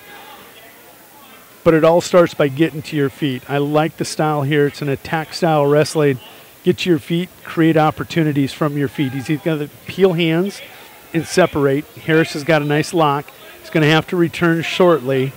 Harris doesn't want to pull him down. He's got to lift and power return. To our scoreboard. Powell with the escape leads 3-0. Scoreboard is down. Clock is up. I think now the official just now recognized it. There, it's back.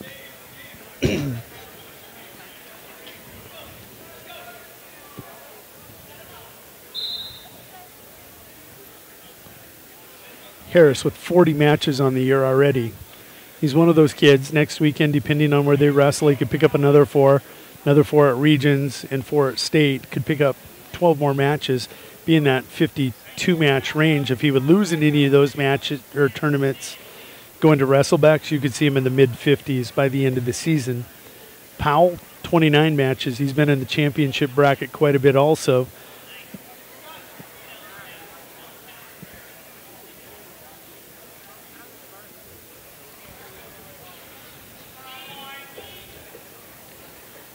So, Jody, going back to something we touched on a little bit earlier, back to the state wrestling tournament, I guess how does the seeding get determined for that? Is it based on your region result? Is it based on overall record? Is there a combination of multiple things, I'm assuming, that you watch the play into Buffaloes. They've traveled all over the state trying to see as many opponents as they can, because you don't know which opponents are going to come out of each region.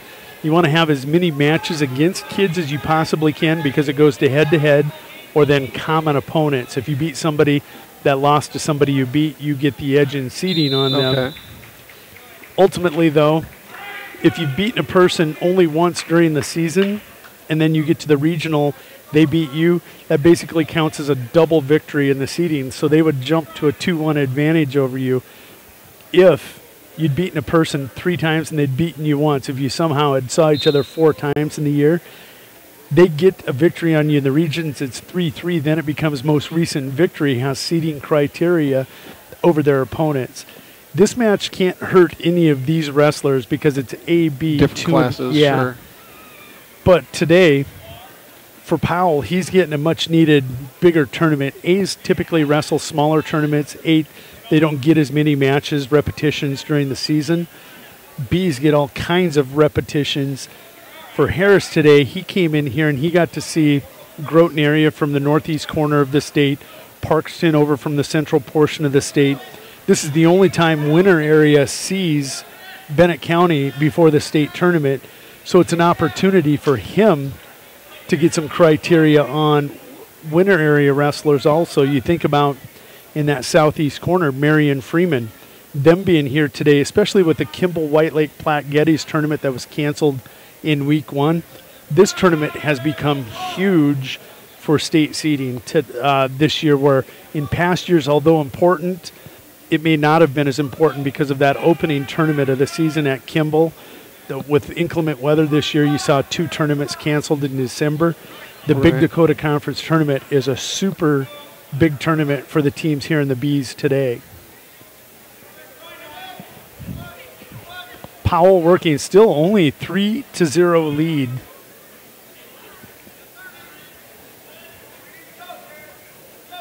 Just was informed Braden Robbins actually had a win streak against Keyser. He defeated him the last time they had wrestled. So Keyser now on even terms, if you would, with Braden. Sure. But great match.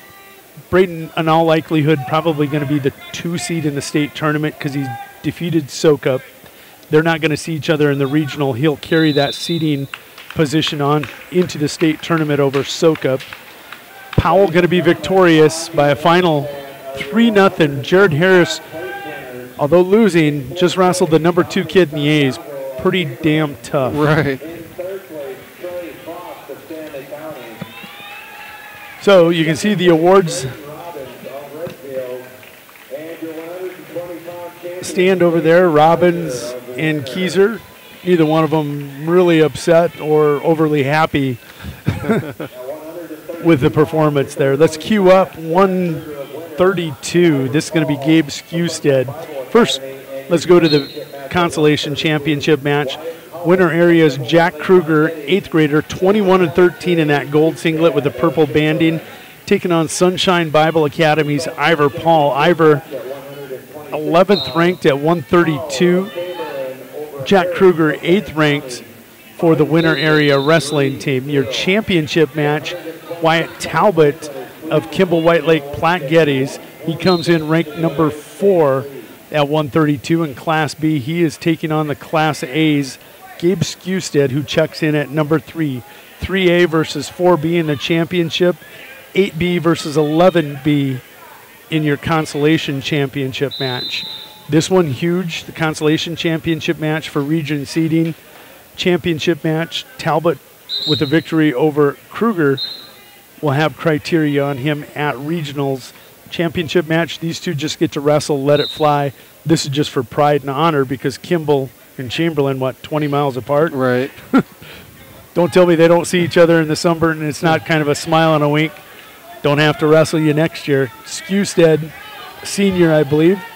Well, let's take a look. I could be wrong. Actually, sophomore it says here. Sophomore, Talbot the junior. So the wink, the shove, the kind of the smile, I'll see you next year until next year. Skewstead with the takedown, and this is big time bragging rights.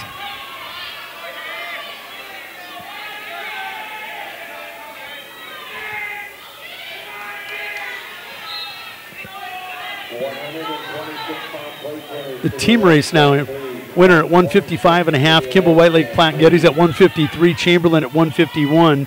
This would propel Chamberlain into first place after the 132-pound weight class with a victory by Skewstead. Kruger going to take a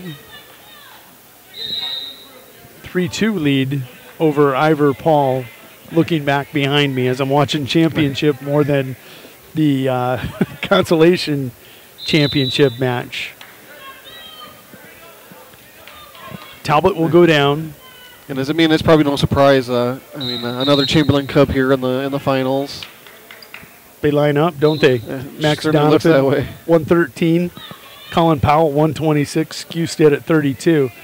Normally in a wrestling room, they'll put you in groups of 3 and have you work takedowns, live mat wrestling. I guarantee you. And then you have Santiago in there too. Right. That's paying dividends for him at 120 today as he's able to get 4th place in this tournament. Maybe groups of 4. Santiago, they may think is the breather when he comes up in the rotation in the wrestling room, and then he goes out there. He's developing his technique and skill, pushing these guys even more. Absolutely. No break in the Chamberlain wrestling room between 113 and 132.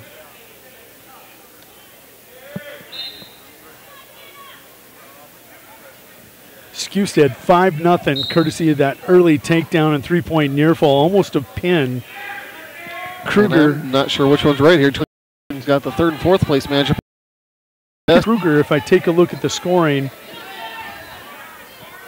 escaped. He chose down. He was on bottom, got the escape, and then he got the takedown. He's riding on top. Scoreboard's wrong. Should be 5-0 Kruger. Scoreboard says here in-house 3-2. Scorekeepers, you have one job. You had one job. 142 to go championship match. There's going to be a caution, I believe, on Skewstead. I have seen Talbot in the finals of the Mid-Dakota Monster. Wrestled the Pierre wrestler. Got 2nd. Always in the finals. Taking a look, his 6 losses.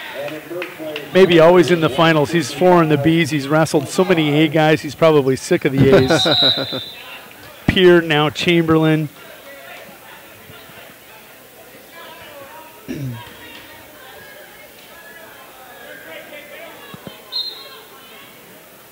They've got Ivor Paul ahead 3-2 now. Okay, now track wrestling is just now updated, it looks like. Yes, to Kruger had takedown.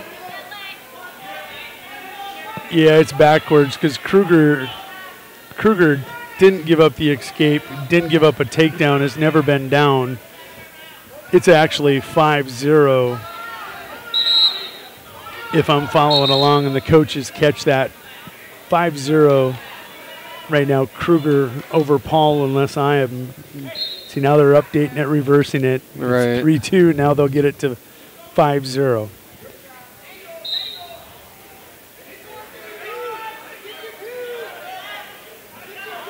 Skewstead on top, 55 seconds to go, period 2, still leading 5-0, courtesy of that big opening.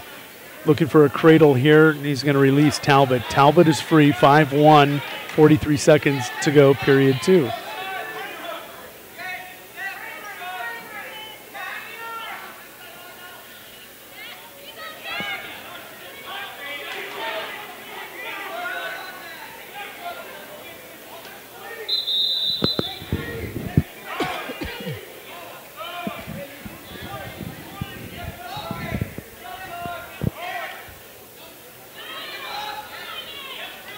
They're going to get Kruger for fleeing the mat. They're going to give a point.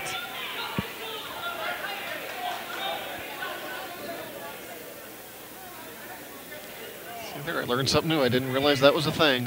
Yes, you cannot flee the mat this year.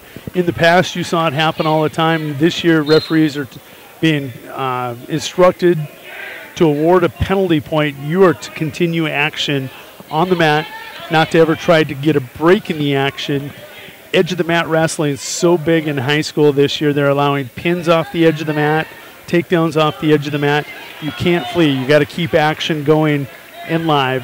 Kruger with a takedown now takes a 7-1 lead in my scorebook. We'll see if they get it corrected. No. Kruger knows actually should be 5-3. They just haven't. Once again, fans, team scores are strolling on the main board. Those are results. Skewstead now with a takedown, leads 7-1 on Wyatt Talbot. Again, the forward pressure should be 7-1. They still have it 5-3, but somehow they'll get that figured out. Talbot with another escape. 7-2. He's got to go on the attack now. He's in the third period. Kruger will be victorious. 7-1. Irregardless, he'll get those points. Championship match. Let's take a look at Skewstead. Skewstead 7-2. Wyatt Talbot trailing, looking for something foot to back here.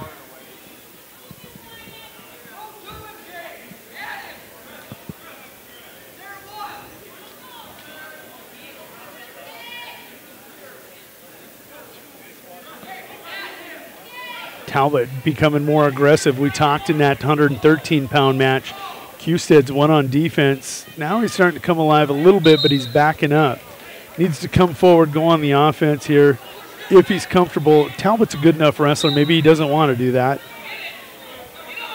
Want to hit some reshots, allow Talbot to initiate reaction and counter off it. 40 seconds to go. Championship match.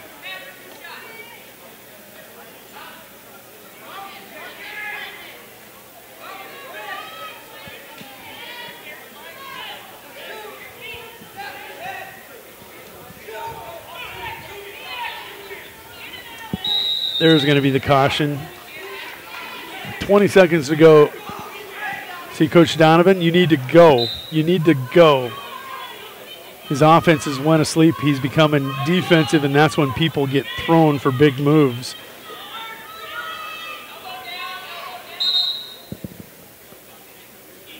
Ten seconds remaining. Championship match here at 138.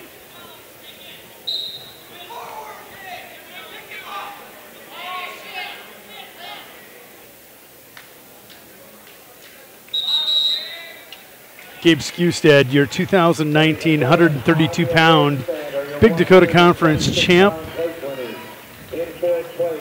7-2 over Wyatt Talbot of Kimball White Lake Platte Geddes. There you see Colin Powell on the award stand, and while he's getting his award, we're going to get ready to queue up championship match and consolation championship match. At 138.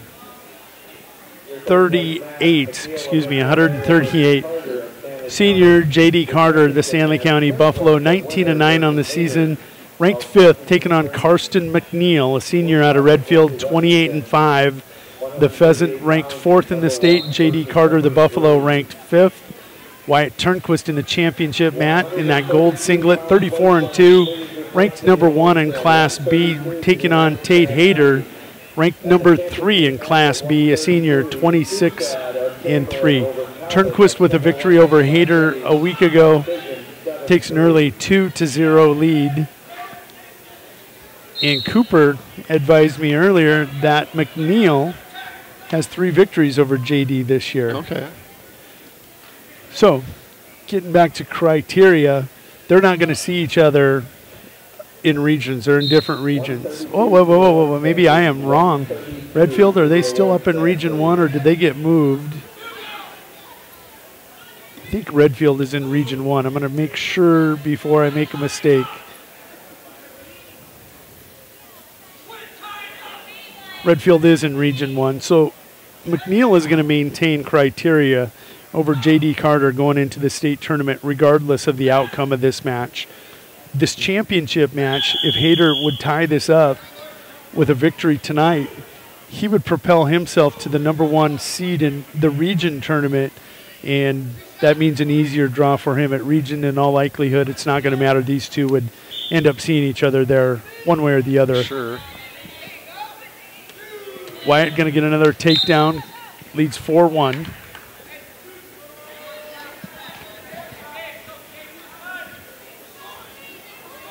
McNeil with an escape, I believe, leads 1-0. That is correct. That is correct, yep.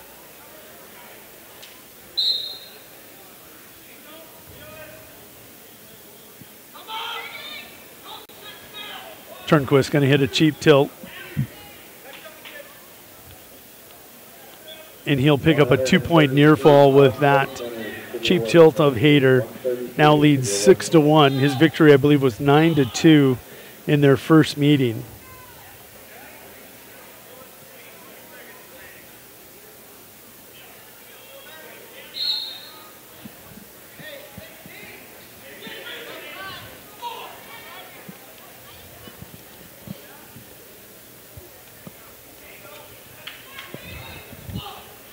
Consolation championship match, 52 seconds and ticking.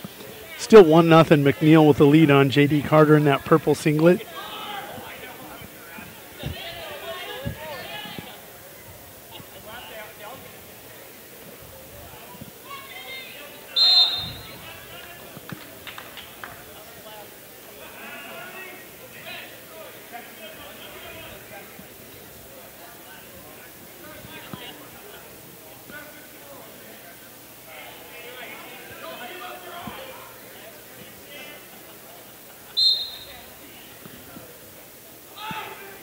Turnquist looking to return.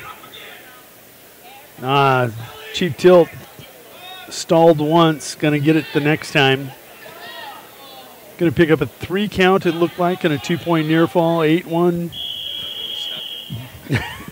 Coach Donovan commenting it looked like he was stuck, in his opinion. Wasn't a cradle, so he went no. There you go. Coach Donovan is state runner-up for the Chamberlain Cubs back in '87. Carter and McNeil starting the third period now. Carter trailing 1-0.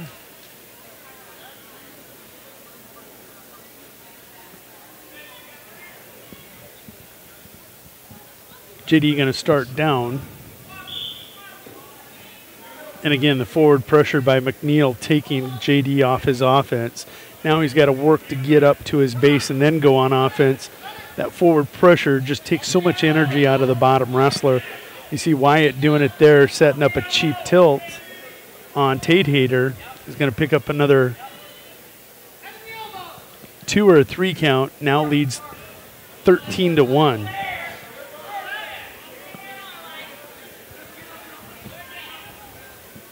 Wyatt Turnquist for winter area started the season at 132. Goes to McCook Central Montrose, runs into the number 1 kid, is pinned in 17 seconds. Kellen March jumps to 38. Ranked number 2 takes on McCoy Peterson, beats him thoroughly. Even the match score, I think, was 7-2. Wasn't even that close. McCoy now hurt. Hunter Peterson back for Phillip. His brother's hurt. He drops from 45 to 38. So all kinds of drama between 32 and 45 this year. Gotcha. But here's a case. So many kids think they have to cut weight to be competitive. Wyatt Turnquist actually is light. Been eating normal now since the early season cut. Not sucking hard, eating good strength, good nutrition, energy levels. He's rolling 13-1 over the number 3 kid in the state. J.D. Carter, 1-1 with McNeil in that 4-5 battle as he gets his escape. That came with about 40 seconds to go. Carter with looking for a double leg now. Problem with that is he's got his head in between and he's got the full weight of McNeil on him. He needs to get to his side, get back to his feet, and then move McNeil around. This is taking so much energy out of JD to just sit underneath. Wyatt Turnquist going to be victorious 16-1. We get to go to the conclusion of a consolation championship match. This one destined for overtime, 1-1, 4-5 in the state. Meeting for the 4th time this year. McNeil with 3 victories over J.D. Carter. Him looking to get a home tournament victory. Yeah, there you go.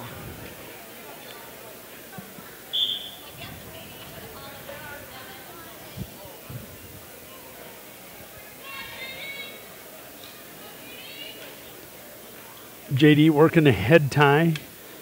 McNeil now working a Russian tie. What he'll try to do is get to, well, he's going to release it. JD with that tie is going to try pushing in, taking a shot back and getting underneath. There you saw JD scrambling to get square, if you will, lined up with McNeil, and then use his hands as defense. Does a nice job on the edge of the mat, recognizing he was on his hip, needed to get hips down and square up with him. Good shot here by JD.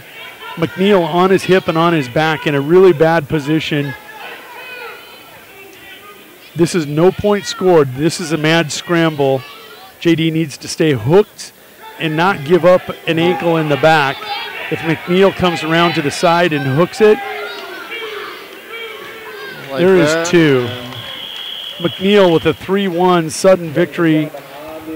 Takedown will win 3-1. McNeil, 3-1 sudden victory.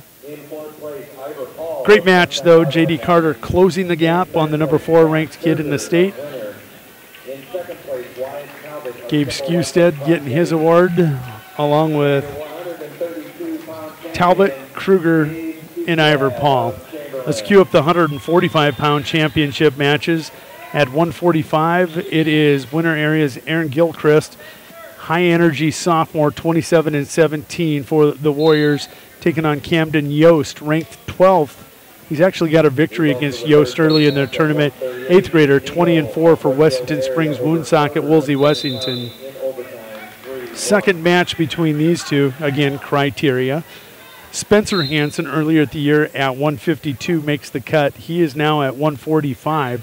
Spencer Hansen, a 28-12 sophomore from Kimball White Lake Platte Geddes, taking on Redfield area's Mason Fay, 27-4. Mason Fay, 4th ranked at 145 for the Redfield area Pheasants. Hansen, I can't believe this, he's fallen out of the ranking. No, he's at 9. Okay, 4 versus 9. Earlier today, I thought Hansen had fallen out of the rankings. He had not. Neither one of these two, Yost's 12, Gilchrist unranked. 12 versus unranked, 4 versus 9 in your championship match. I still have to drive home. What are you going to do after this? Go out for dinner? Or go take your meds and just get drowsy and go to sleep? That sounds like a plan, too. I guess here's another question, Jody. As far as these kids who fluctuate in weight, do they have to wrestle so many matches at a certain weight to qualify?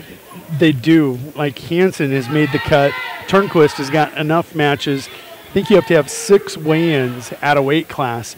So any late season cuts are not possible.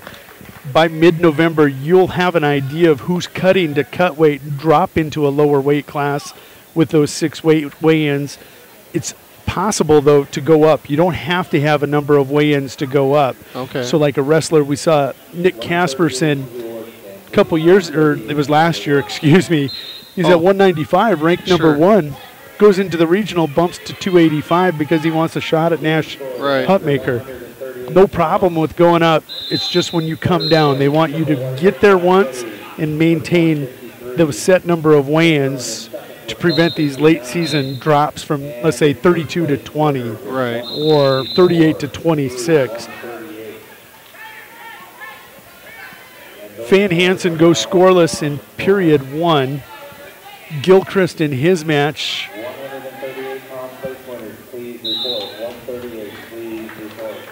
I believe leads 4-1. Gilchrist is up 4-1, I believe, yes. Gilchrist going to go on his feet with Yost. In period 2, Mason Fay is going to choose to go down.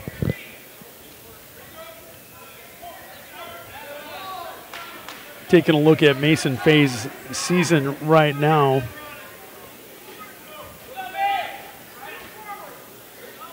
He's got 4 losses on the season. He's got 1 to Trevor Peters at the Burt Gregory Invitational. That was at 145 when Peters was down at 45.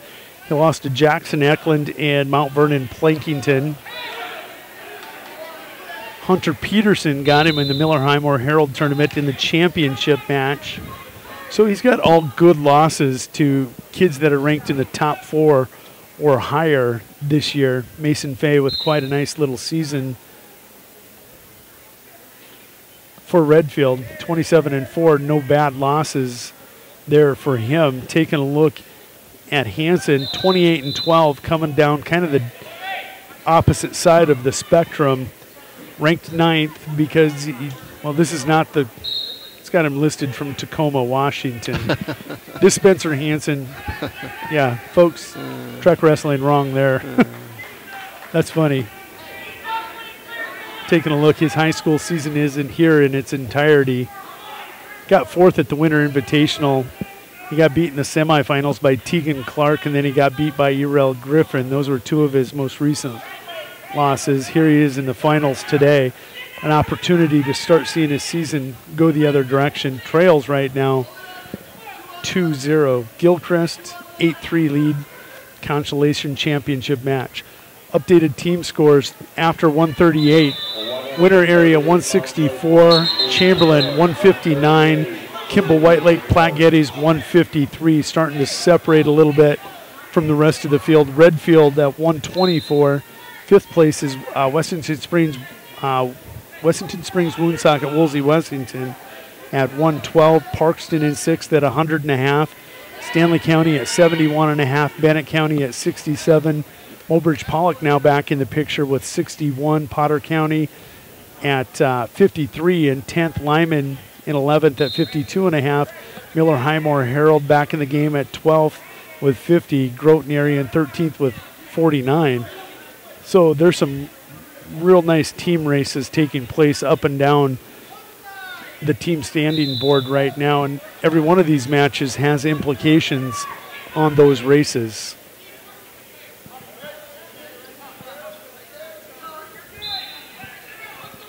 Gilchrist, 3rd period, 1:10 to go.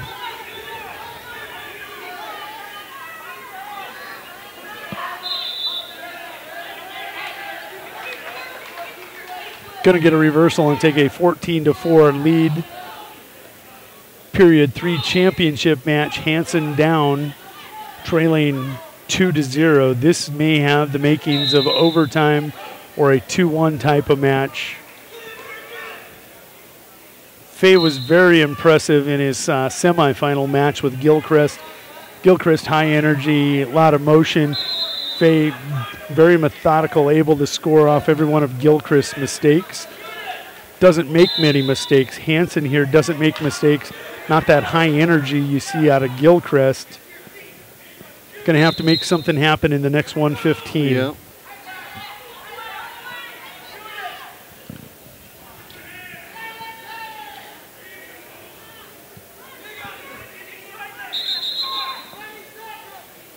Fay is going to be cautioned for riding the hip. So this is going to change the dynamic here.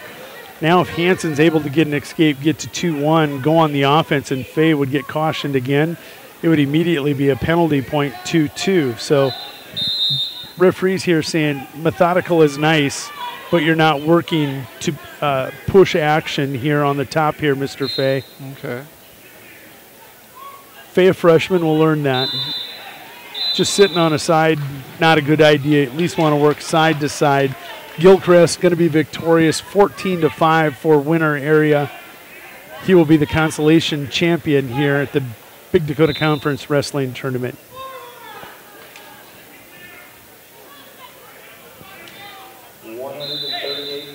.42 seconds to go. Referees are talking.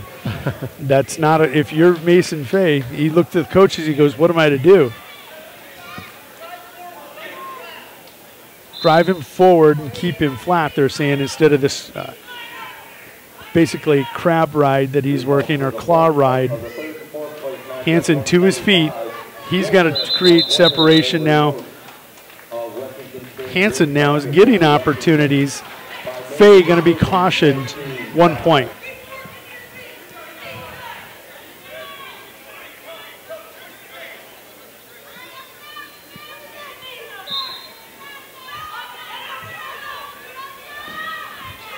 Fay with a nice return, pulled him backwards, dangerous, but that seemed to have been effective with 20 seconds to go. Now he's got the half on, looking to spiral ride Hanson into the mat. Hanson to his feet. Hansen has been to his feet and has not been able to create separation.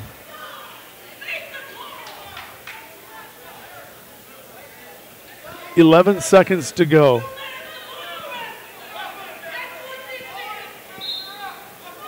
Hansen, when he gets to his feet, has got to create an opportunity. He can get to his feet, but he's got no weapon once he gets to his feet. There's a tie match, 2-2. Oh, my.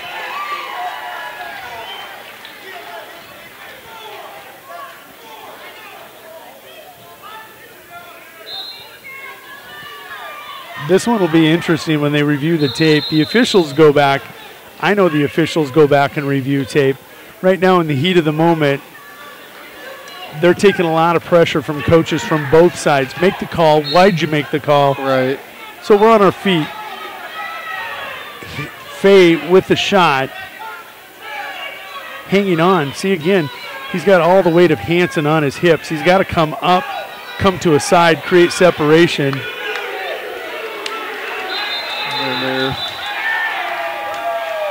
And Faye will get the victory, 4-2 in sudden victory.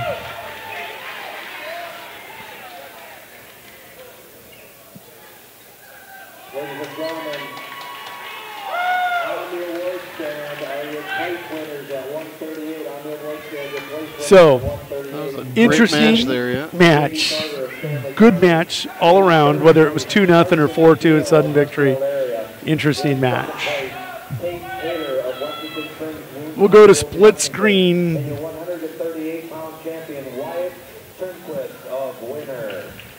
Let's go ahead and cue up the 152-pound matches. Corbin Schwartz of Redfield area, the freshman, 31-8 in that blue singlet, taking on Isaac Olson of Mobridge Pollock. Isaac Olson, 8th ranked at 152. Schwartz, 10th ranked. Championship match really should be a good one. It is going to be at 152, Trevor Peters, 32-5, ranked 5, I believe. Let's double check that. 4, taking on number 3, Ty Namany, 23-6. So let's go back to your criteria question from earlier. Peters defeats in Tri-Valley Namany in the finals, beats him, hangs on for a victory. In winter, Namany dominates 8-1. So they're 1-1. Okay. This match will give one the edge going into regions, but whoever wins regions will have the higher seed. This match really means nothing except for seeding at regions. Regionals, whoever wins is going to get that double win. It will be the point that will separate them when it comes to state seedings. Good match here to kind of determine where you're going to sit for regionals, but not for the state level. Peters and Namany, great scramble. Peters going to drop into a cradle. Now Namany to a cradle. Peters in trouble. Namany going to, well, not going to hook it up, and he's going to be reversed. Wow, what a run by these two wrestlers. Peters with a fall at a minute 6. Mad scramble between Namany and Peters. And just like I said, means nothing because when they wrestle at regions, Namany, you can see he's not upset. He knows whoever wins out of these two at the regionals will have criteria at state.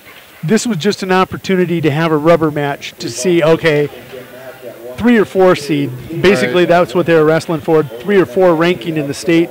When it comes to state seeding, this match had no bearing on it whatsoever, none. So we get to go to Isaac Olson and Schwartz, number 8 versus number 10. That lasted a minute 6. We're going to get a video clip of that and post it to Live Ticket, post it around. That's how fun a minute 6 of good wrestling can be.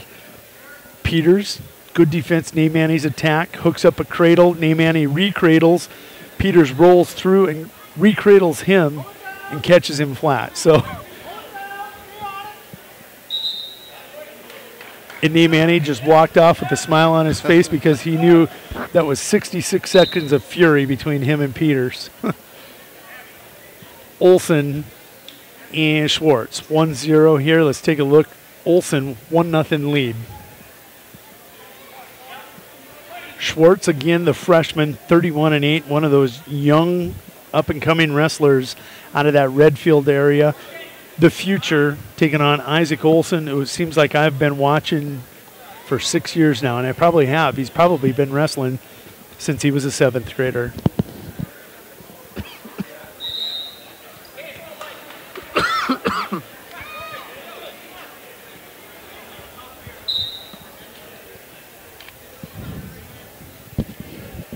They are in period 2, 10 seconds to go. Olson with the lead. Let me take a look at the scoring here. Olson had choice, chose bottom. Schwartz will choose down here in period 3. He's going to try tying it up 1-1. Then they'll come back to their feet and see if a takedown can settle this.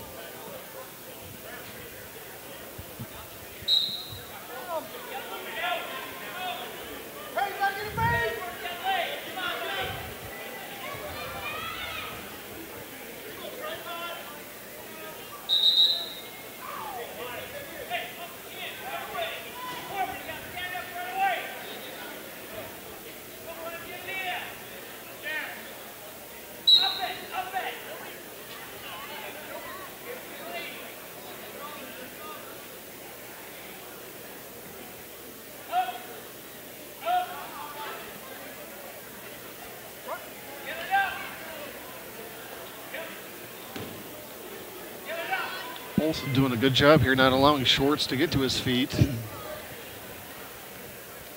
If you get a chance to go back and listen to Cooper and I, there Schwartz going to just swim and get the escape. The really good wrestlers, I mean, they're exceptional wrestlers. They're able to ride an opponent out for an entire period. So difficult to do. You rarely saw that today. The few times you do see that, you have to recognize those kids and say, wow, what a ride out.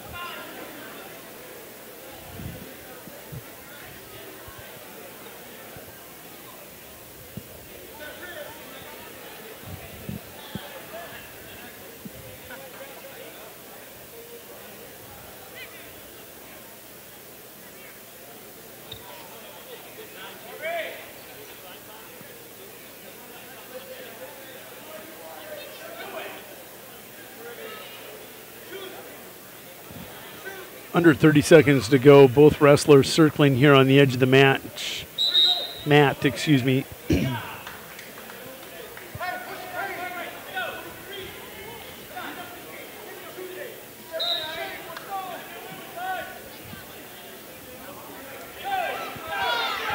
Good setup by Schwartz. Good counter here by Olson, trying that cow catcher. Schwartz needs to circle around. Olson defending well, and there's 2 into the period, edge of the mat scoring. Schwartz will be victorious 3-1. Number 10 over number 8. Isaac Olson ranked as high as 1 or 2 earlier this year. Seeing stiff competition in that 152-pound weight class this year. That's going to be a hell of a tournament, hell of a weight class. We get to go back, split screen, and cue it up. It's going to be fun here at 160. Probably the weight class of the tournament today. 5th ranked Tucson Freeman of Mobridge Pollock, 29 and 16 senior, facing Remington Rosso, number 6 ranked Class A 160-pounder junior, 28 and 11. Top ranked Parkston Trojan Luke Beats, senior, 30 and 1, taking on Sam Kruger, who had been top ranked, fell off after a loss at the McCook Central tournament, taking on Sam Kruger, 30 and 2 sophomore. I will be watching both of these closely. Rosso, huge throw. But our second matchup of 1 versus 2 in the state. Right now, Beats working head snaps. Kruger want to keep separation. He tries to do an arm drag, get inside. Beats is okay with that. His probably line of thinking coming into this match was, Kruger, because of that height and length, how am I going to defend those long shots? Sam wants to get off first, stay out of the head ties, if possible.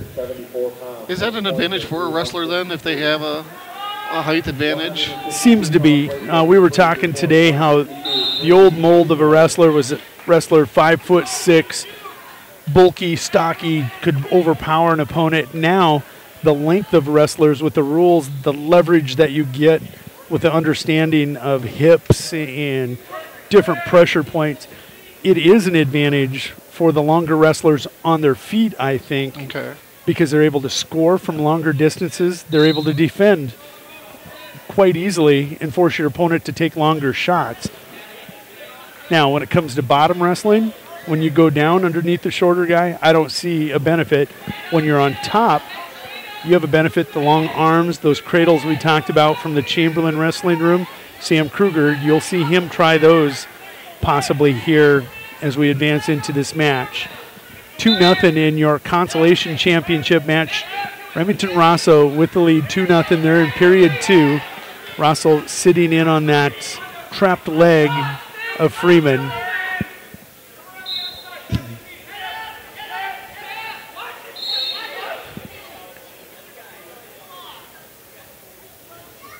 Kruger now going to a Russian tie. Short time, 10 seconds to go. Beats defending. Beats going to be a lot like Braden Robbins was in the previous 1-2 matchup. He's not going to be the aggressor on his feet. He's going to counter. He's going to defend first, not allowing Kruger with that length to score. Now here on bottom, Luke, a very explosive bottom wrestler. Watch him. He'll watch the referee. He'll try to pick up that advantage off the whistle. He's not even looking at the ref, but he is focused. He is listening. He sits still. He's going to take Kruger's breakdown, which surprises me. Going to go to a sit out. Tough to defend. Beats escapes. 1-0 Beats. Freeman trailing Rosso 4-1. He's on his feet.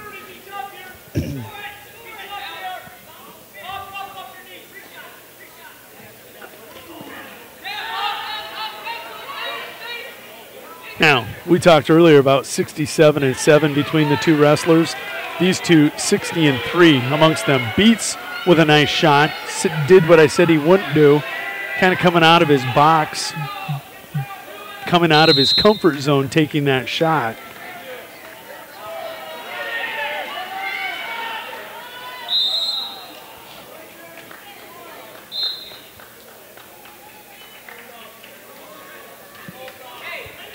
Rosso's going to go on his feet, leading 9-1 over Tucson Freeman. Championship match, minute 5 to go. Beautiful arm drag by Beats, and he's going to get the takedown. 3-0. So now this becomes, can Sam get out from underneath Beats? That's going to be the decider. Going to go back to that match with Naimani and Peters. First time these guys meet. They'll see in the regional here in a couple weeks. Whoever wins this one, it doesn't matter. It's going to come down to the region tournament. Who wins that match, who's going to have the higher seed at the state tournament. That's where it's going to be decided. This one, they're going to get to know each other, kind of get some film on their opponent, get some kind of understanding of what their opponent's going to try to do to them in that future matchup in the region. 3-1 as Beats is going to release Kruger. Blake Beats in the corner calling for Luke to snap. He wants Luke to be snapping on the head. Here's Sam's doing what I think he needs to be doing, working from a distance. There he's snapping the arms now, not able to get to the head, working some arm snaps. 3 seconds to go.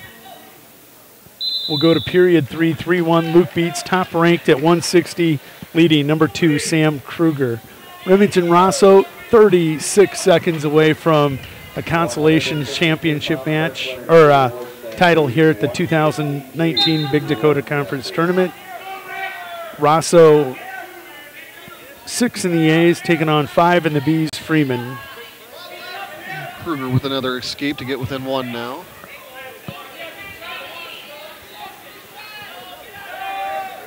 Kruger's now going to recognize Beats is defending well. He's almost got a head tie off that shot.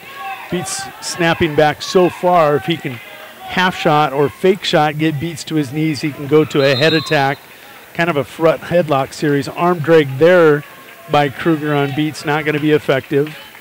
Rosso, going to be your consolation champ And we will go championship match for the final minute 15 between Luke Beets and Sam Kruger.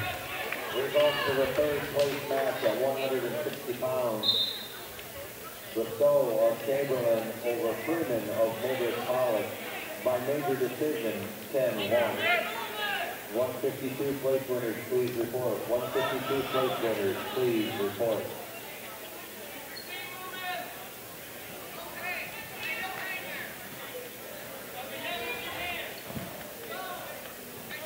.50 seconds to go in this 160-pound match. Beets leading 3-2, courtesy of an arm drag, a beautiful arm drag for a takedown. Oh, just stuck in his tracks is Kruger on Beets' defense. Great hand defense there, just stones him. One good defensive rebuttal, but still 25 seconds to go. Kruger with opportunities.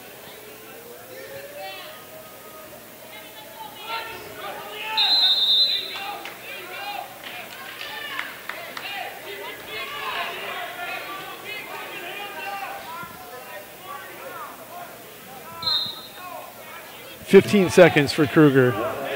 3-2.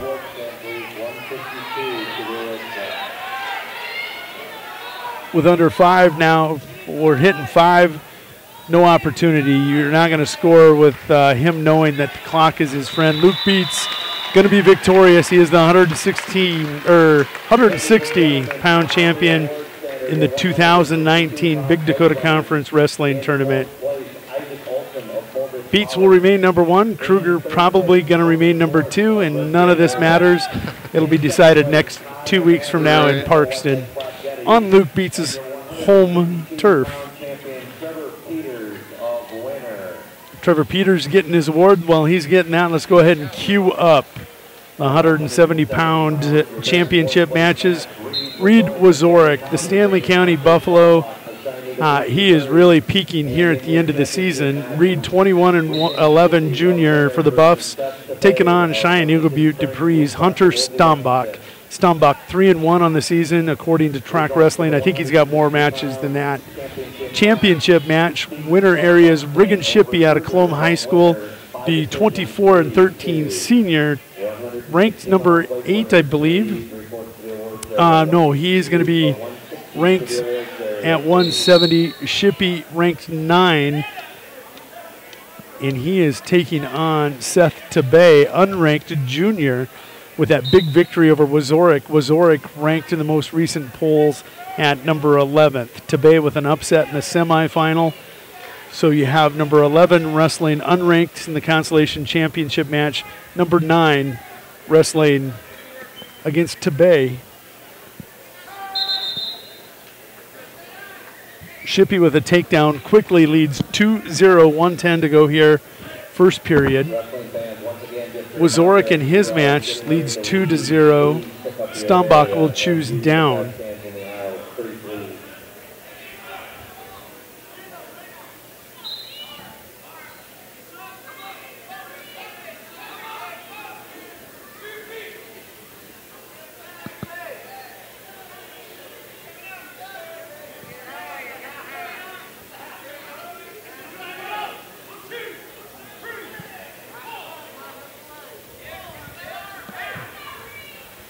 Reed going to pick up a 2-point near fall, takes a 4-0 lead.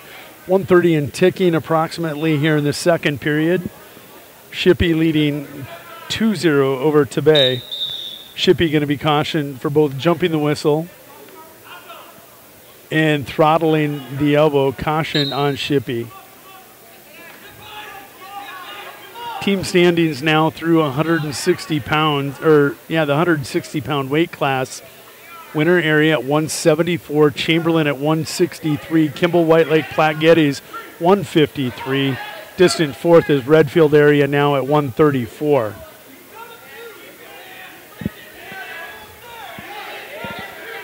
Wazorek picking up more back points. Needs to tee off here. There he goes. And there's the pinfall. Wazorek going to go to 22-11. He's going to raise his win percentage to 67% on the year. Stanley County Buffs with the consolation champion in Reed Wazorek at 170, ranked 11th in Class 11B. Going to the championship match, Riggin Shippey, ranked 9th, taking on unranked Tabay. They go to period 2. It's Shippey leading Tabay 2-0.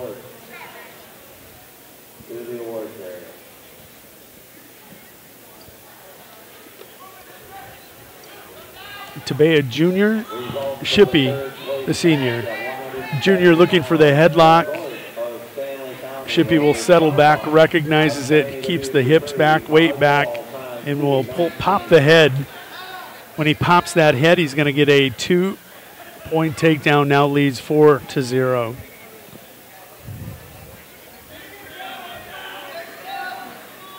Edge of the mat wrestling here, Shippey. Looking for a fall. He's got Tabay with 1 foot in. He can get the fall off the edge of the mat because that knee and foot are in. Nope. 1 foot goes off. Maybe you got to have them both in. Winner, Lady Warriors victorious 74-42.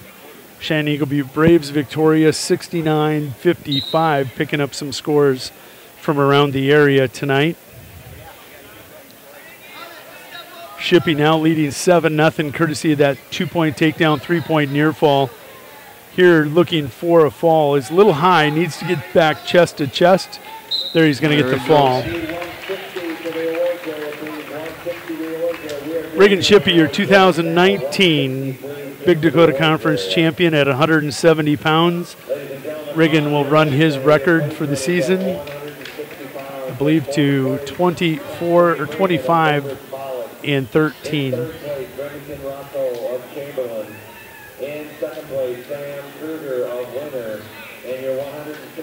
We'll go ahead, split view again, get ready for the 182-pounders.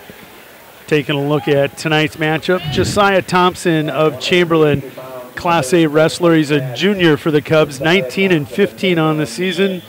He will be taking on his opponent, and his opponent's going to be Jonathan Wheeler, freshman out of Potter County, a battler, 28-12 for the Battlers. Jonathan Wheeler, neither wrestler ranks at this time. Reagan Boltwig of Miller Highmore Herald in that white and smoky gray singlet. Out of Miller Highmore Herald, a 29-10 sophomore, taking on Cody Westendorf of Kimball White Lake Platte Geddes. Senior in that purple and green singlet with the black sleeves on his left shoulder, left leg. Senior for the Wildcats. Taking a look at the most recent rankings at 182. Bolweg checks in at number 8 for the Miller Highmore Herald Bandits. Westendorf unranked at 182. That quite possibly could change. You got Jeremiah Beck, Thomas Baker. You got Wheeler, who didn't, well, Jonathan Wheeler is ranked 10th actually at 182. I've missed that all day. Jonathan Wheeler ranked 10th. Westendorf with the victory, I think, over him in the semis. There's somebody logging on. Oh, okay. Taking the data away right now. Back to full strength here on our Wi-Fi signal. We're good. Josiah Thompson scoreless in his match with number 10 ranked Jonathan Wheeler. Bolwig 8 in the States in Class 11B at 182. Taking on Westendorf, and he leads 4-1, does Reagan Bolwig.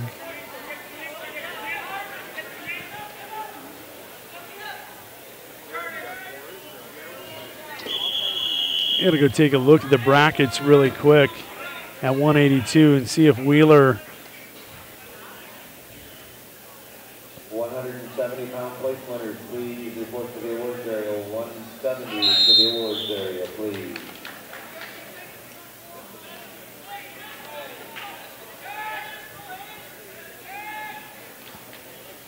Josiah Thompson with a return of Wheeler.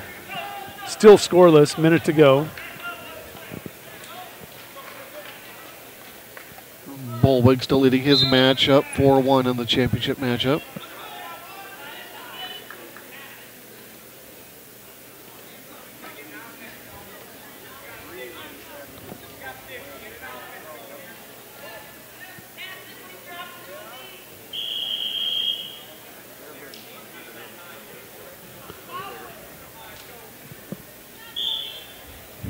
I guess I'm going to have to check it later. It's not allowing me to jump over. Track being tricky at the end of the night. High traffic across the nation. Bullweg working a head series here on Wessendorf. Wheeler and Thompson going to be a low-scoring affair. I knew it coming in. They're proving me right. It's 1-0 with 22 seconds to go in period 2. Bullweg with a 5-1 lead on Wessendorf. Bullweg only a sophomore for the Highmore Herald Bandits.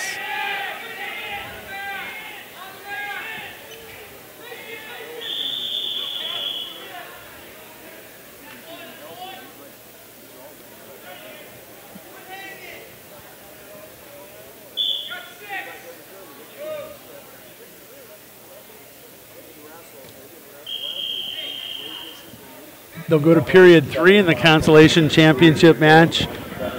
Thompson's going to go down trailing Wheeler 1-0.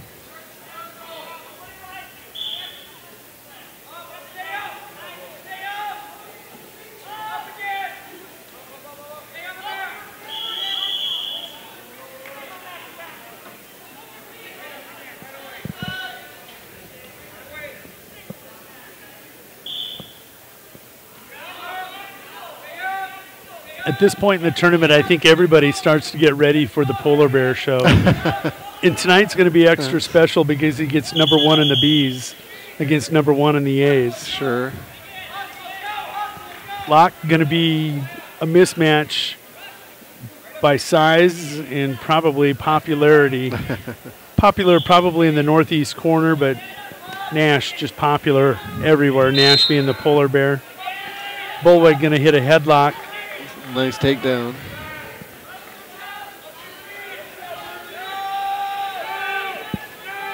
Bullweg will take a 7-1 lead right at the end of the period. 7-1, we go to period 3. Wessendorf's going to have to choose down and go on offense here.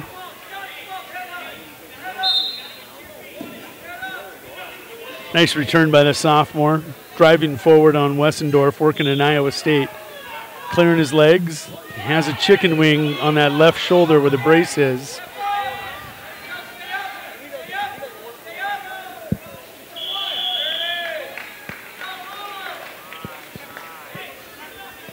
Thompson and Wheeler still battling it out here. 1-1. Just over a minute to go here in the third. I'll guarantee you Thompson's been in more matches that went 1-1 at some point in the third period than any other wrestler in this state. He's just that style of wrestler.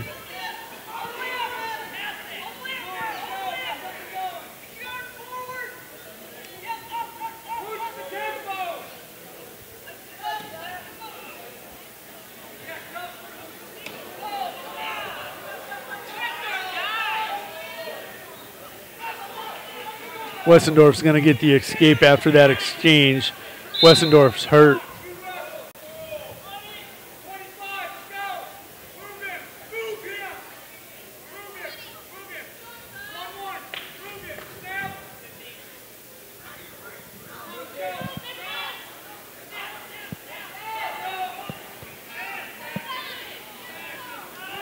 Looks like we're heading to overtime here in the consolation championship match. Fourth place, yeah.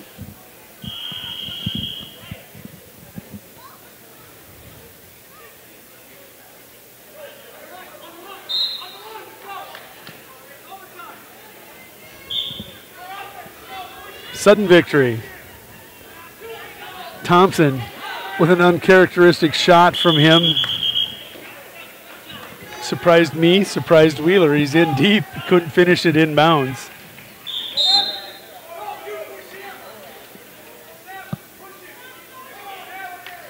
Bullweg and Wessendorf go flying out of bounds. 37 seconds to go in that match. Third period. Bullweg leading Wessendorf 7-2. Wheeler's got a leg now.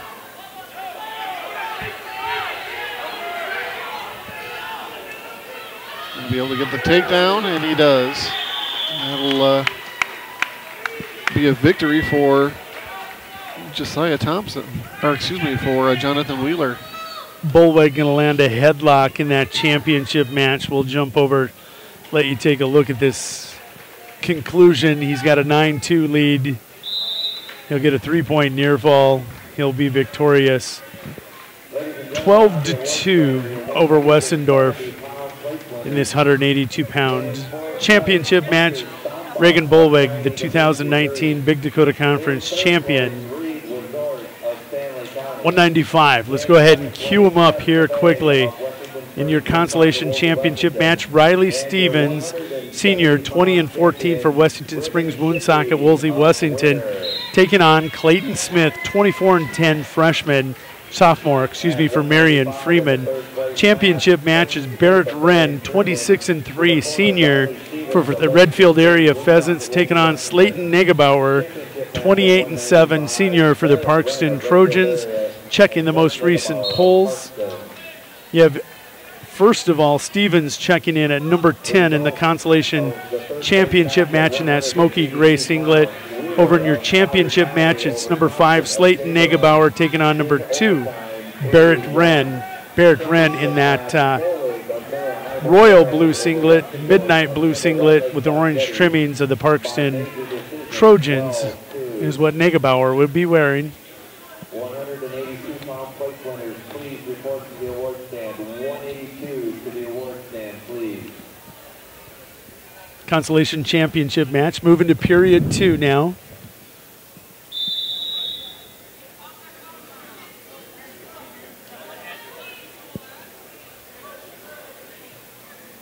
Championship match, 1:10 to go here in the first period.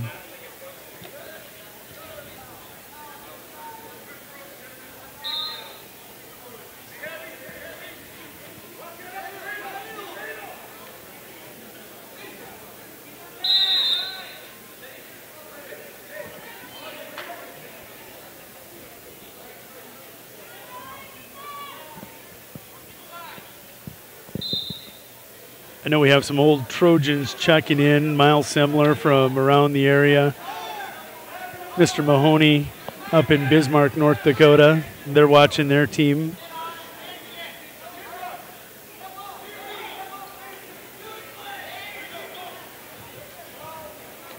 Shout out to you guys for hanging out on the live ticket tonight.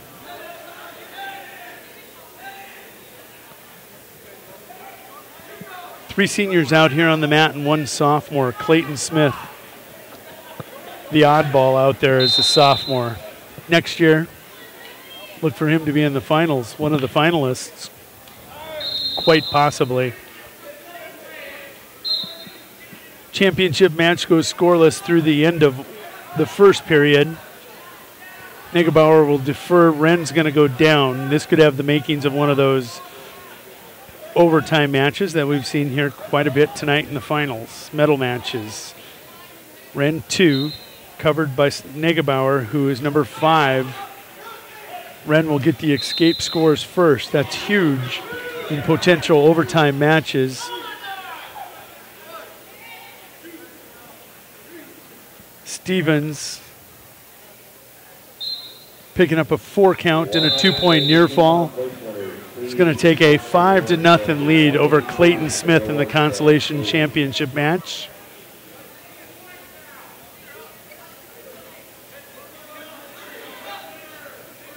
Wren just going to be right in front of you. Not going to be anything flashy. Negebauer a little bit more capable of opening up in this match if he chooses to. There he's going to counter. Wren, so tough to score on. That's why he hasn't opened up. Look, he doesn't give up a takedown there. Even though he's got him behind him, him being Negebauer, Wren stays busy, keeps fighting till the whistle at the edge of the mat, gets square, gets an ankle, avoids giving up a takedown. 1-0, Wren with the lead. Stevens going to be victorious in that consolation championship match. That was a pin that I missed. So we'll go ahead and queue up championship match here at 195 and let you guys take in the final minute of period 2 and whatever may happen in period 3 or overtime. over Smith of Marion Freeman. 5 ball, time 2:47. This is one of those matches where they definitely see a size advantage with Negebauer being the taller wrestler. I would agree. In as far as his feet, not that his footwork is a lot better, but I think he's able to have, if he would open up, I think he could create some angles, some different opportunities with tempo to score on Ren. But he's going to have to open up at some point. Ren going to be just in your face, squared up, and he's going to defend hard.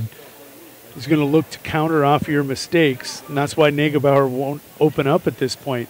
Snap there is about the biggest offensive move you're going to see out of him, not wanting to make any mistakes. Rather, you make the mistake and he counter it.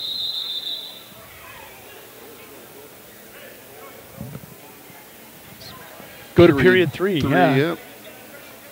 It's time.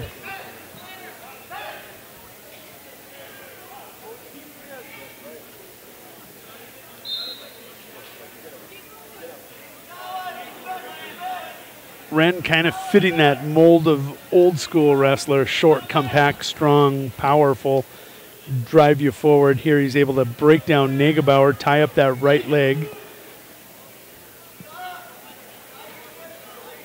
Looking to get to a power half. He's got it.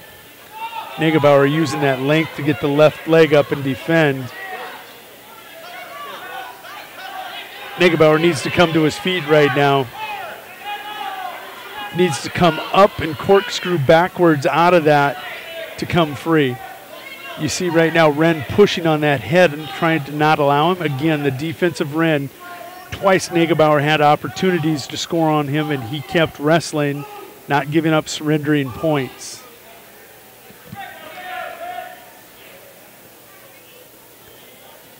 Without his defensive abilities, could be a 3-1 match right now in Negebauer's favor.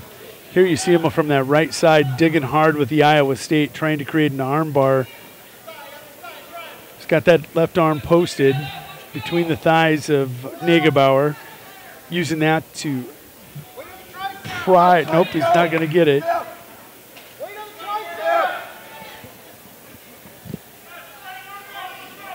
Make him get out. Can't shut the top. Use your head. 30 seconds to go now. Short time. Get out there. Get over there. They're going to caution Negebauer for the stalling. Ren's going to sink that half to elbow deep, and now he's picking up near fall. Ren's going to sit in on the head and smother the head, cut off the oxygen supply.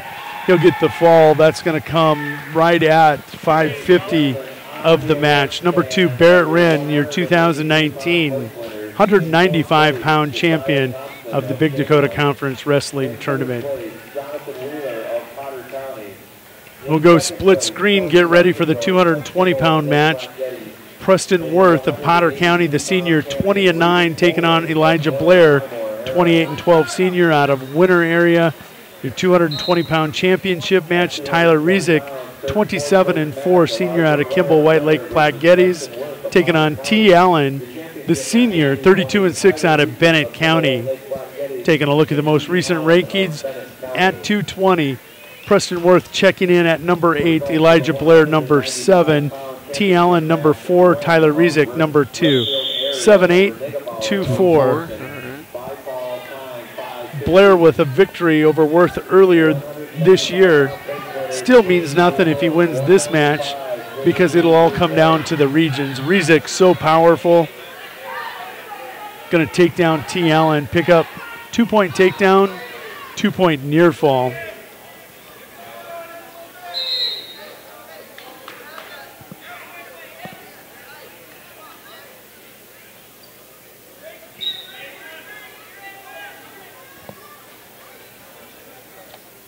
Worth and Blair scoreless as they tick down. Final few seconds here in period 1.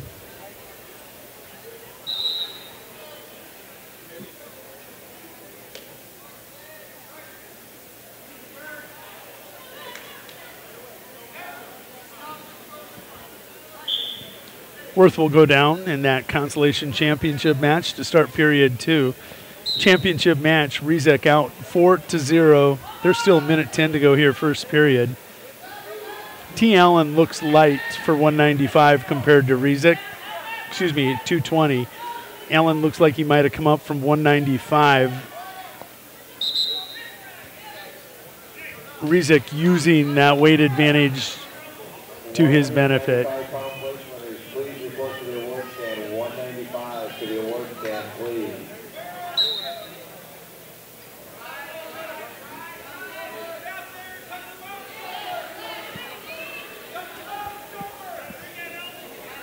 Rizek with an arm or a chicken wing now.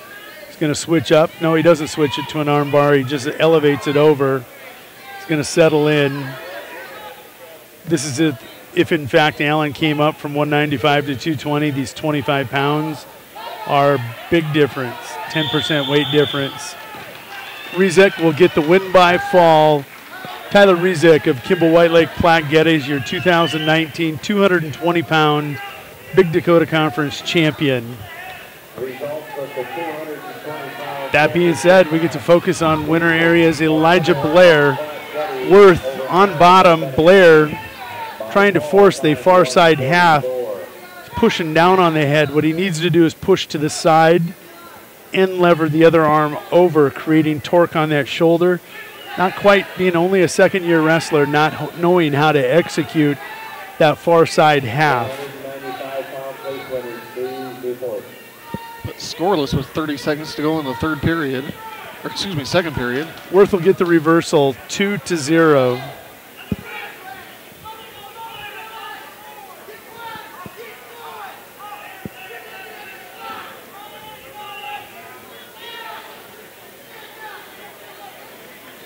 That's a huge point. Blair's going to get a point with 11 seconds left. Doesn't want to give up a takedown here. He does. He does, though, yeah. That's a worst case scenario. Worth now on top, 4-1.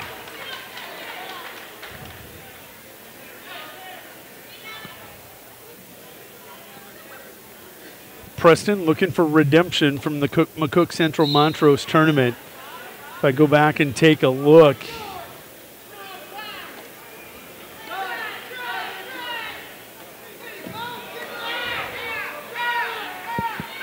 and Blair with a nice takedown. And back got points. Worth on his back, yep. Elijah Blair won by fall in 3:22. And I believe he's going to win by fall again.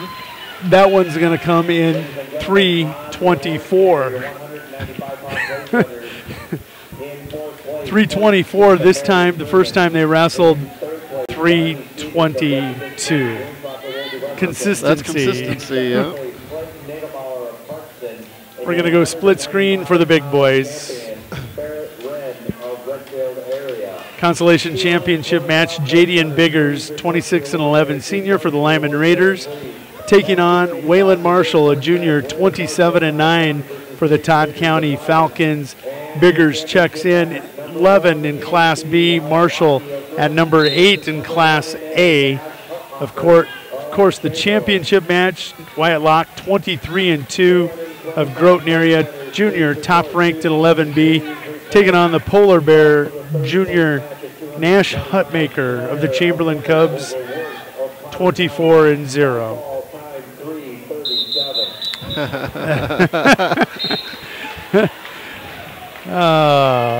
Polar Bear just tosses his meal aside. Yeah. He's going to use that front headlock, snap him forward. He'll collect a takedown. Now remember, only one wrestler has made the second period against Nash Hutmaker this year. He has got a consecutive pin streak of at least 2 years going on here. Except in the championship match, I don't think he pinned Casperson. Maybe he did. Yeah, I don't recall. I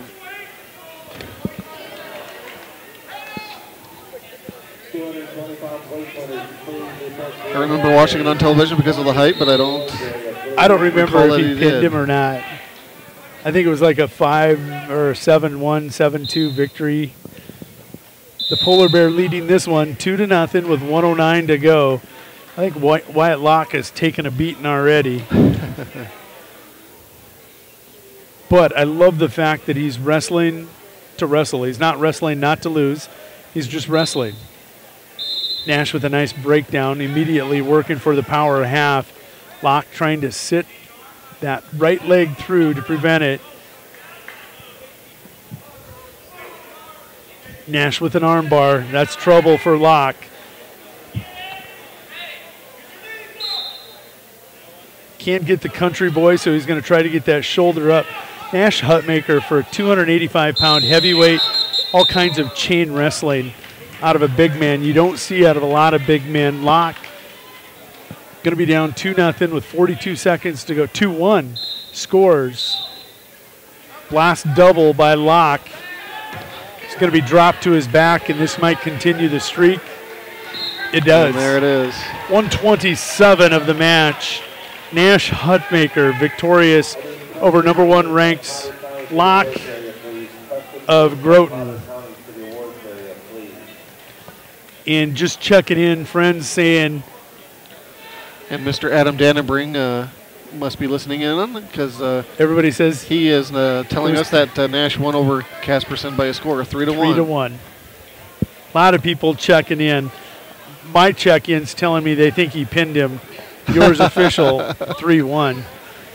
Consolation championship match. Biggers in this match taking on Marshall. This is Waylon Marshall, ranked number 8 in Class A, taking on number 11 in Class B. Marshall leads 1-0. Marshall, you know, Nash is exceptional. Marshall, not your typical heavyweight either. Very fleet of foot, fluid on his feet. Doesn't work the chain moves that you see out of Nash Hutmaker, but very smooth on his feet.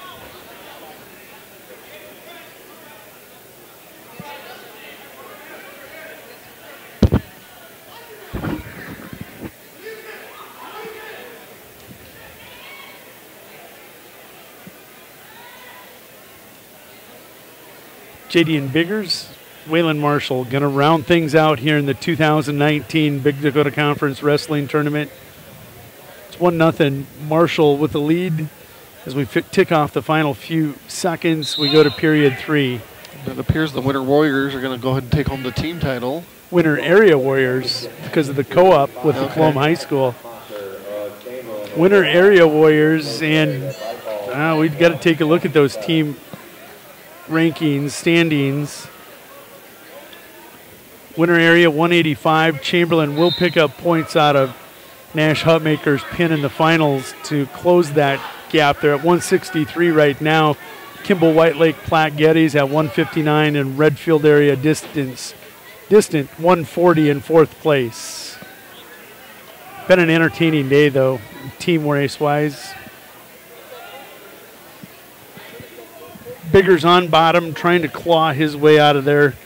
It's going to be tough to do when you're flat, and Marshall running that power half with the Iowa State. Marshall smothering the head, smothering Biggers' opportunities.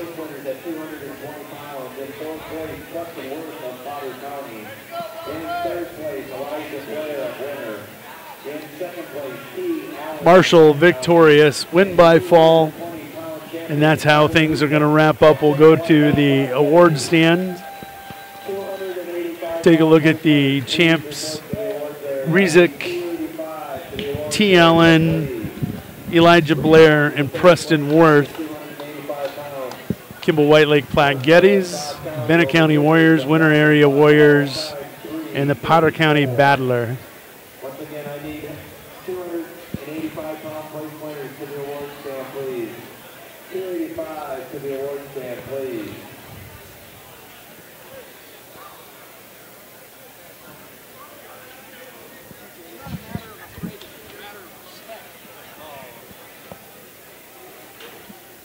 If I can get Blocky of Groton and Biggers of Lyman to the awards area, please. Blocky of Groton and Biggers of Lyman to the awards area, please.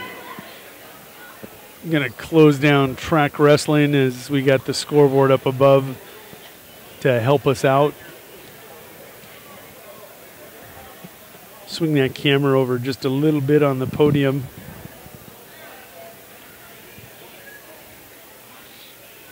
Take a look at the polar bear. Ladies and gentlemen, on the award center, place winners at 285 pounds. In fourth place, Jason Biggers of Lyman. In third place, Waylon Marshall of Cobb County. In second place, Wyatt Rocky of Dronten. And your 285-pound champ. It only took us 11 hours, but we got it concluded. Right. It's always a long tournament, big tournament, but always an exciting one as that as well. We get to do it again in a couple weeks. I get to do it one more time next weekend from the Huron Arena.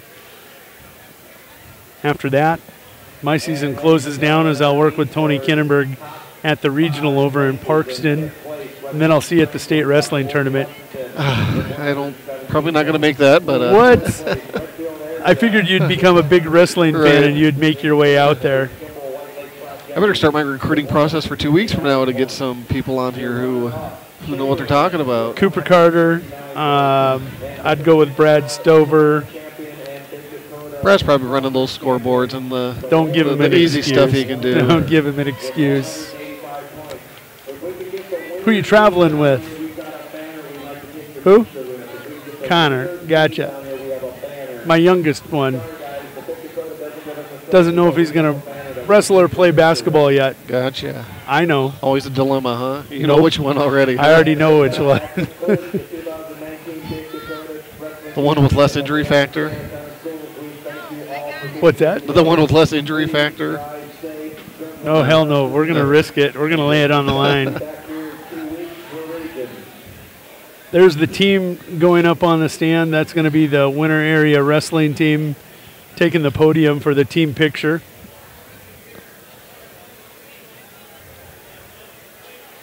Final 185, Chamberlain 169, Kimball White Lake Platte Geddes 159, Redfield area 140.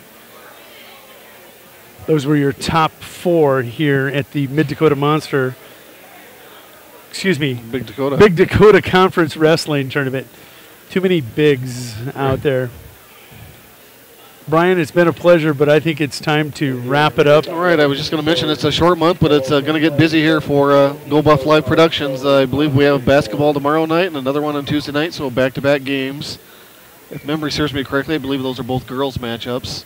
Do we see the Buffs this year in basketball? I think we do in one of them. One of them I do believe. I can't remember if it's the boys or the girls. And is it here or that? I can't remember off the top of my head either. We have that. We're going to get to do a joint production because if it's in winter, I'm going to make you come down and call it with me. Let's take a look at the boys' schedule here in Class A.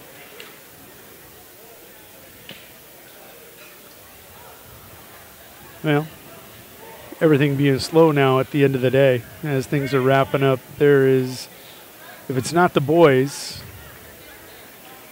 pull up winter schedule.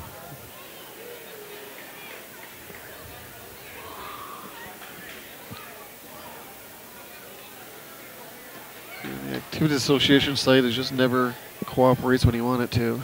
No, it doesn't. Like to help them do some coding of their wrestling bracket. Offer my services. Safe travels tomorrow. Enjoy the Super Bowl. Hey, you've already been volunteered for the regional tournament to take the lead. You've got enough practice. You get to call the entire tournament. I'll bring in special guests. That'll work. That works for me. February 21st, I'll be back here. Okay. Warriors in town to take on the Buffaloes in boys basketball. So we'll be back, and I'll help call the game. I'll put a couple, I don't know if it's going to be Betsy or I. Betsy likes to call the basketball games, and I like to watch. Not a problem. You just got to cut her off once in a while. I've worked with Betsy during volleyball, so we got along there, so I think we can do it again.